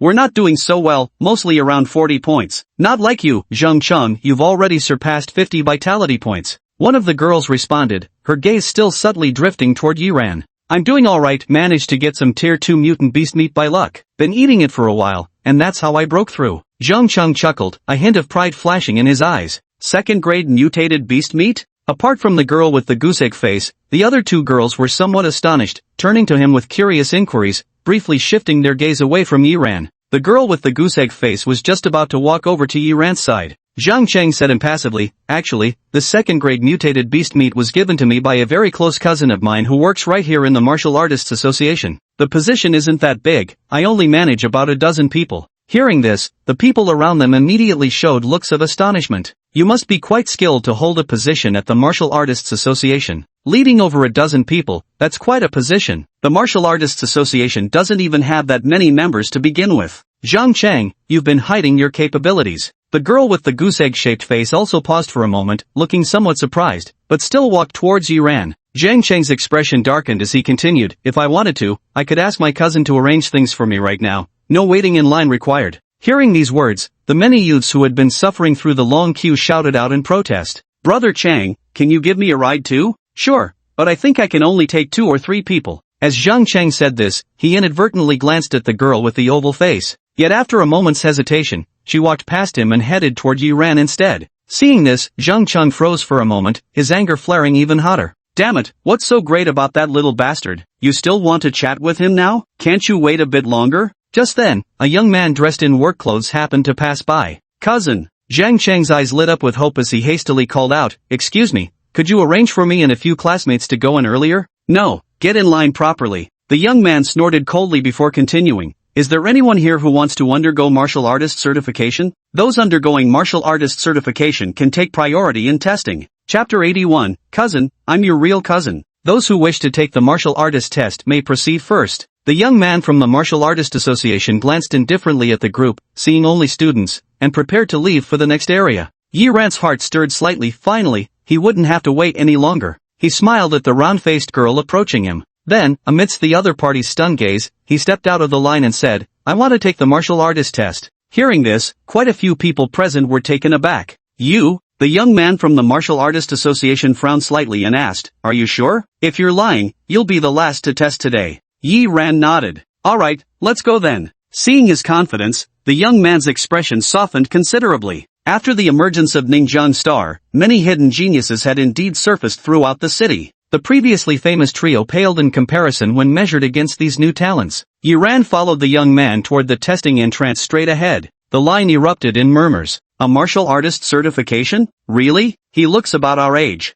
Hard to say. These past 2 days, there have been quite a few dark horses appearing. All the schools are changing. I don't buy it anyway. Where do all these so-called geniuses keep popping up? And what are the odds we'd run into one? On the other side. Zhang Chang's expression stiffened as he looked at the 2 girls beside him, his face a picture of shock. He couldn't help sneering. My cousin is utterly impartial. That kid from number 5 high will probably get kicked out momentarily. Yeah, talk about impartiality, not even letting his own cousin jump the queue, right Zhang Chang? Someone nearby teased him playfully. Zhang Chang, somewhat embarrassed and annoyed, retorted stubbornly, that's just how my cousin is, cold on the outside but warm on the inside. I'm used to it. He usually acts this way toward me, but in private he's especially. He didn't finish his sentence. Yi Ran, who had just entered the inspection entrance, had already walked out. Beside him, the young man beamed and said, Come with me, I'll take you to the combat power testing area. There are 3 judges inside. There might still be a few people waiting to be tested now, so you might have to wait after entering. Alright, got it. Thanks for your trouble, Yi Ran replied with a smile. No trouble at all, no trouble at all. The young man felt flattered beyond measure, bowing deeply as he respectfully led the way for him to depart. Around them, the students stood gaping in astonishment. They couldn't help but glance at Zhang Chang. Is this what you meant by your cousin being cold on the outside but warm inside, usually keeping a stern face? Zhang Chang also looked completely bewildered. This simply wasn't scientific. Had my cousin been body snatched? At that moment, the young man had already emerged from the combat assessment area. He took a deep breath, suppressing the shock in his heart. Damn, this was too absurd. That kid's chi blood value had actually reached 499. Just one more step, and he'd reach the 2nd level martial artist. Such a young peak first-rank expert. The more he thought about it, the more his scalp tingled, with a faint sense of relief mixed in. Fortunately, my keen perception spared me from offending them otherwise. Cousin. Zhang Chang said aggrievely, you must have mistaken me for someone else. I'm your cousin. Buzz off. The young man glanced at him. Don't interfere with my work. With that, he hurried away. The crowd of watching students burst into laughter. The teasing gazes made Zhang Chang wish he could curl up and disappear into the ground.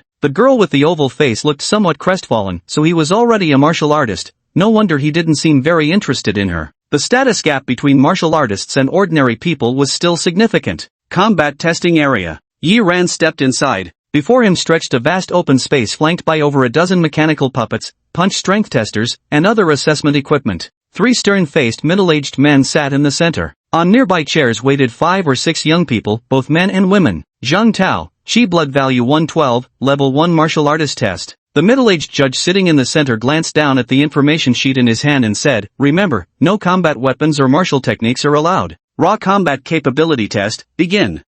Okay. A confident young man around 25 or 26 years old strode energetically to the center of the arena. Skillfully adjusting the mechanical puppet, he set the boundaries of the combat area. The onlookers couldn't help but show expressions of envy. This guy's so skilled, his family must have special mechanical puppets like these for him to practice with. No doubt. Anyone who can afford such puppets definitely comes from a well-off family. His combat skills must be solid too, probably a first-try passer. Of course, look at how confident he is. Amidst the conversation, the young man had already begun fighting the mechanical puppet. Soon, the puppet's voice rang out. Combat capability, 98, below standard. Upon hearing this, the surrounding people froze momentarily. Someone chuckled, must be nerves, didn't perform well. There are still 2 more attempts. That's right, buddy, don't stress, just keep steady, another encouraged. There were still kind-hearted people cheering him on. All right. The young man wore a smile, still brimming with confidence and optimism, as he engaged the mechanical puppet in combat once more.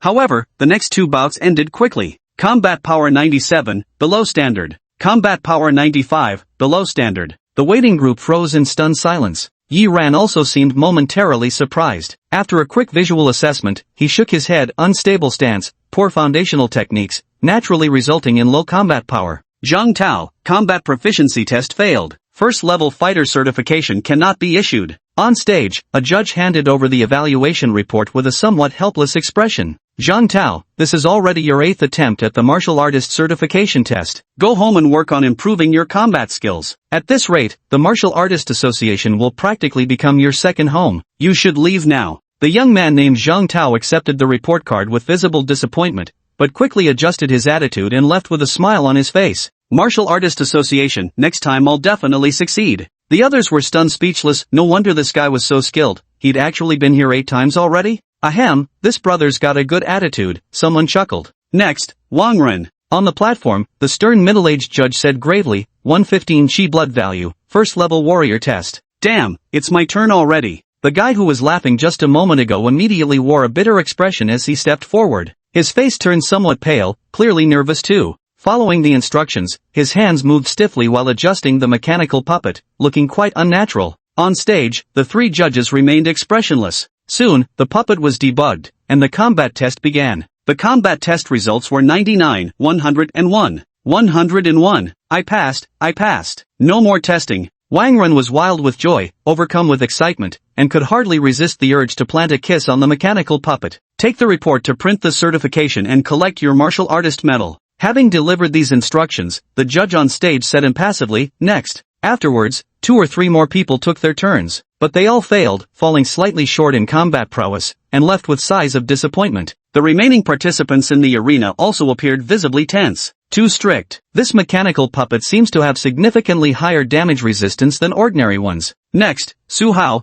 Chi Blood Value. On stage, the judge's eyes flashed with surprise as they revealed rare smiles. 230 Chi Blood Value, proceed to the first-level martial artist test. 230 Chi Blood Value? Several people looked shocked as they turned to gaze at a shy young man in his early 20s. Chapter 82, Young Man, there's no scene we haven't witnessed before. 230 HP, not bad, let's begin. The judge spoke in a gentle tone, looking at the shy young man, patiently teaching him how to adjust the mechanical puppet. Don't be nervous, you'll definitely pass this test. As for puppet debugging, it depends on your usual peak combat power. If you lack confidence, you can choose the first-tier combat puppet. The shy young man adjusted it quickly. In the end, he still chose the mechanical puppet with second-tier combat power, with its adjusted range between 250 and 270. Hiss, exceeding perfect combat power, so confident? Someone gasped in shock. The 3 judges nodded slightly, their eyes reflecting a hint of admiration. The combat assessment began. The rhythmic thuds of collisions continued to echo. Before long, the shy young man paused, breathing slightly faster, his bright eyes gazing steadily at the mechanical puppet across from him.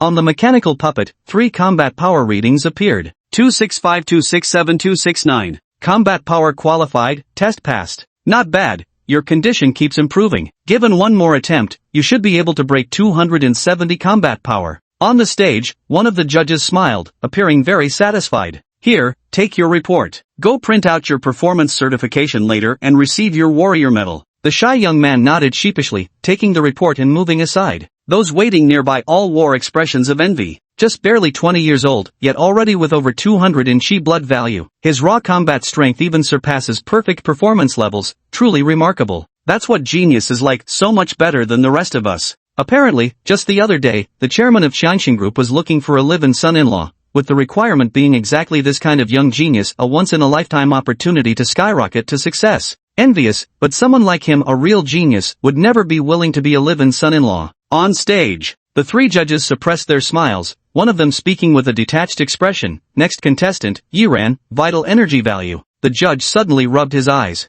Then he picked up the information sheet, widened his eyes, and double-checked repeatedly until confirming he hadn't misread. Finally swallowing hard, he announced with difficulty, Yiran, 499 vital energy value. In an instant, the entire combat zone fell into complete silence. Not a single sound could be heard. Among those waiting for the combat power assessment, many had just entered and now stood dumbfounded. Yiran, 499 chi blood value? Who is this big shot? Is such a ruthless person sitting right beside me? They looked at their companions, only to see everyone around them wearing blank expressions. Then, they saw a handsome young man walking over from beside a mechanical puppet. Immediately, their faces turned pale with shock. Holy shit, this guy's still a student? The other two judges who were scrambling to check the information sheet and verify its authenticity were also startled, immediately following the middle judge's lead. They abruptly rose to their feet, staring at the approaching young man with shocked expressions. A 499 blood chi value, coming for martial artist certification at this stage, was already utterly unbelievable.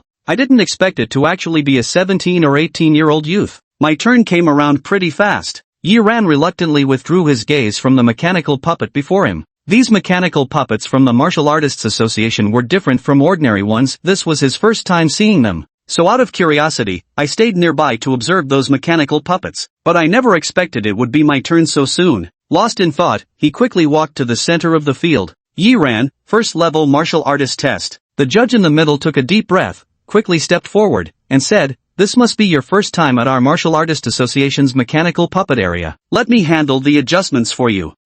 Yiran was slightly taken aback. That's right. If the mechanical puppet isn't properly calibrated and its combat power exceeds the limit by too much, it can be very dangerous. The other two judges also looked at him kindly and asked, "Young man, you must still be a student, right? Which school do you go to?" "Number 5 high school." Yiran replied. "Number 5 high school? Not bad, not bad." The judge smiled warmly. "Do you have your student ID with you?" "Our Martial Arts Association recently introduced a new regulation. Those under 18 who pass the first level martial artist exam can receive a reward of 100,000 yuan. Hearing this, Yiran's eyes lit up, but he then sighed regretfully. "I didn't bring it. I'll have to wait until next time." "No worries, no need for next time. I'll act as your guarantor. Just tell me your student ID number." "That's right, such a small matter isn't worth making another trip for." Both judges were extremely enthusiastic. They had already planned the next steps before the combat test even began. The other waiting examinees were practically popping their eyes out in shock and envy. If it weren't for just now, seeing these three judges equally dumbfounded like the rest of them, they all suspected whether these three judges were relatives of that young man, being so unusually favorable to him. "All right, adjusted." At this point, the middle-aged judge from earlier turned around and said with a smile, "For safety considerations, I've adjusted your power level to 350 to 370. You can try it first, and change if it doesn't work. Whatever you do, don't get injured." Yiran's gaze fixed on the mechanical puppet before him. This model was a third-grade mechanical puppet, with combat power ranging between 300 and 400. "This one won't do." He shook his head and said, "Thank you, esteemed judges, but perhaps I should do it myself." "Do it yourself? That's fine." The middle-aged judge chuckled and said, "Choose your mechanical puppet. If you don't know how to adjust it, I'll help you." Yiran glanced around and realized there were only mechanical puppets from grades 1 to 9 here. Clearly, this place only tested the combat power of first and second level martial artists. He shook his head with a hint of regret, dismissing the thought. He walked straight toward the 9-tiered mechanical puppet. "Meanwhile," he asked, "esteemed judge, if I apply too much force, no? I mean, if these mechanical puppets get damaged during the attack, that shouldn't be a problem, right? Rest assured, the mechanical puppets we use here are specially made with excellent quality, so they won't malfunction unexpectedly." The middle-aged judge chuckled, though he had clearly misunderstood the intention. "Then I can rest easy." Yiran breathed a sigh of relief and continued, "Honorable judges, please don't be surprised if any unexpected situations arise later." Hearing those words, not only the middle-aged judge, but the other two judges on stage also seemed to find this amusing. laughing heartily. Don't worry, classmate. There's no situation we haven't seen before. That's good. Yi Ran nodded, walked up to the mechanical puppet, and pressed the switch. Then, the opposite mechanical puppet's eyes lit up as it activated in that instant. A fist came crashing out. Wait a minute, classmate. You haven't debugged the mechanical puppet yet. The middle-aged judge turned pale with shock and rushed over. Without any adjustments, the mechanical puppet would default to the maximum power level of its current setting. In other words, if he chose a third-tier puppet, it would unleash full combat power of 399, which would be extremely dangerous. Wait, the color of this mechanical puppet he selected. Holy shit, a 9th-tier mechanical puppet. The middle-aged judge's expression changed abruptly, unable to suppress a curse as his anger erupted. He charged forward in an instant. The two other judges on stage also wore terrified expressions. It's over, this is going to be a death. Too late. The other waiting examinees also looked over in panic. Yet in the next instant, boom! A tremendous collision sound erupted as the mechanical puppet exploded on the spot, sending countless mechanical limbs flying in all directions. Within the arena, silence fell deafeningly.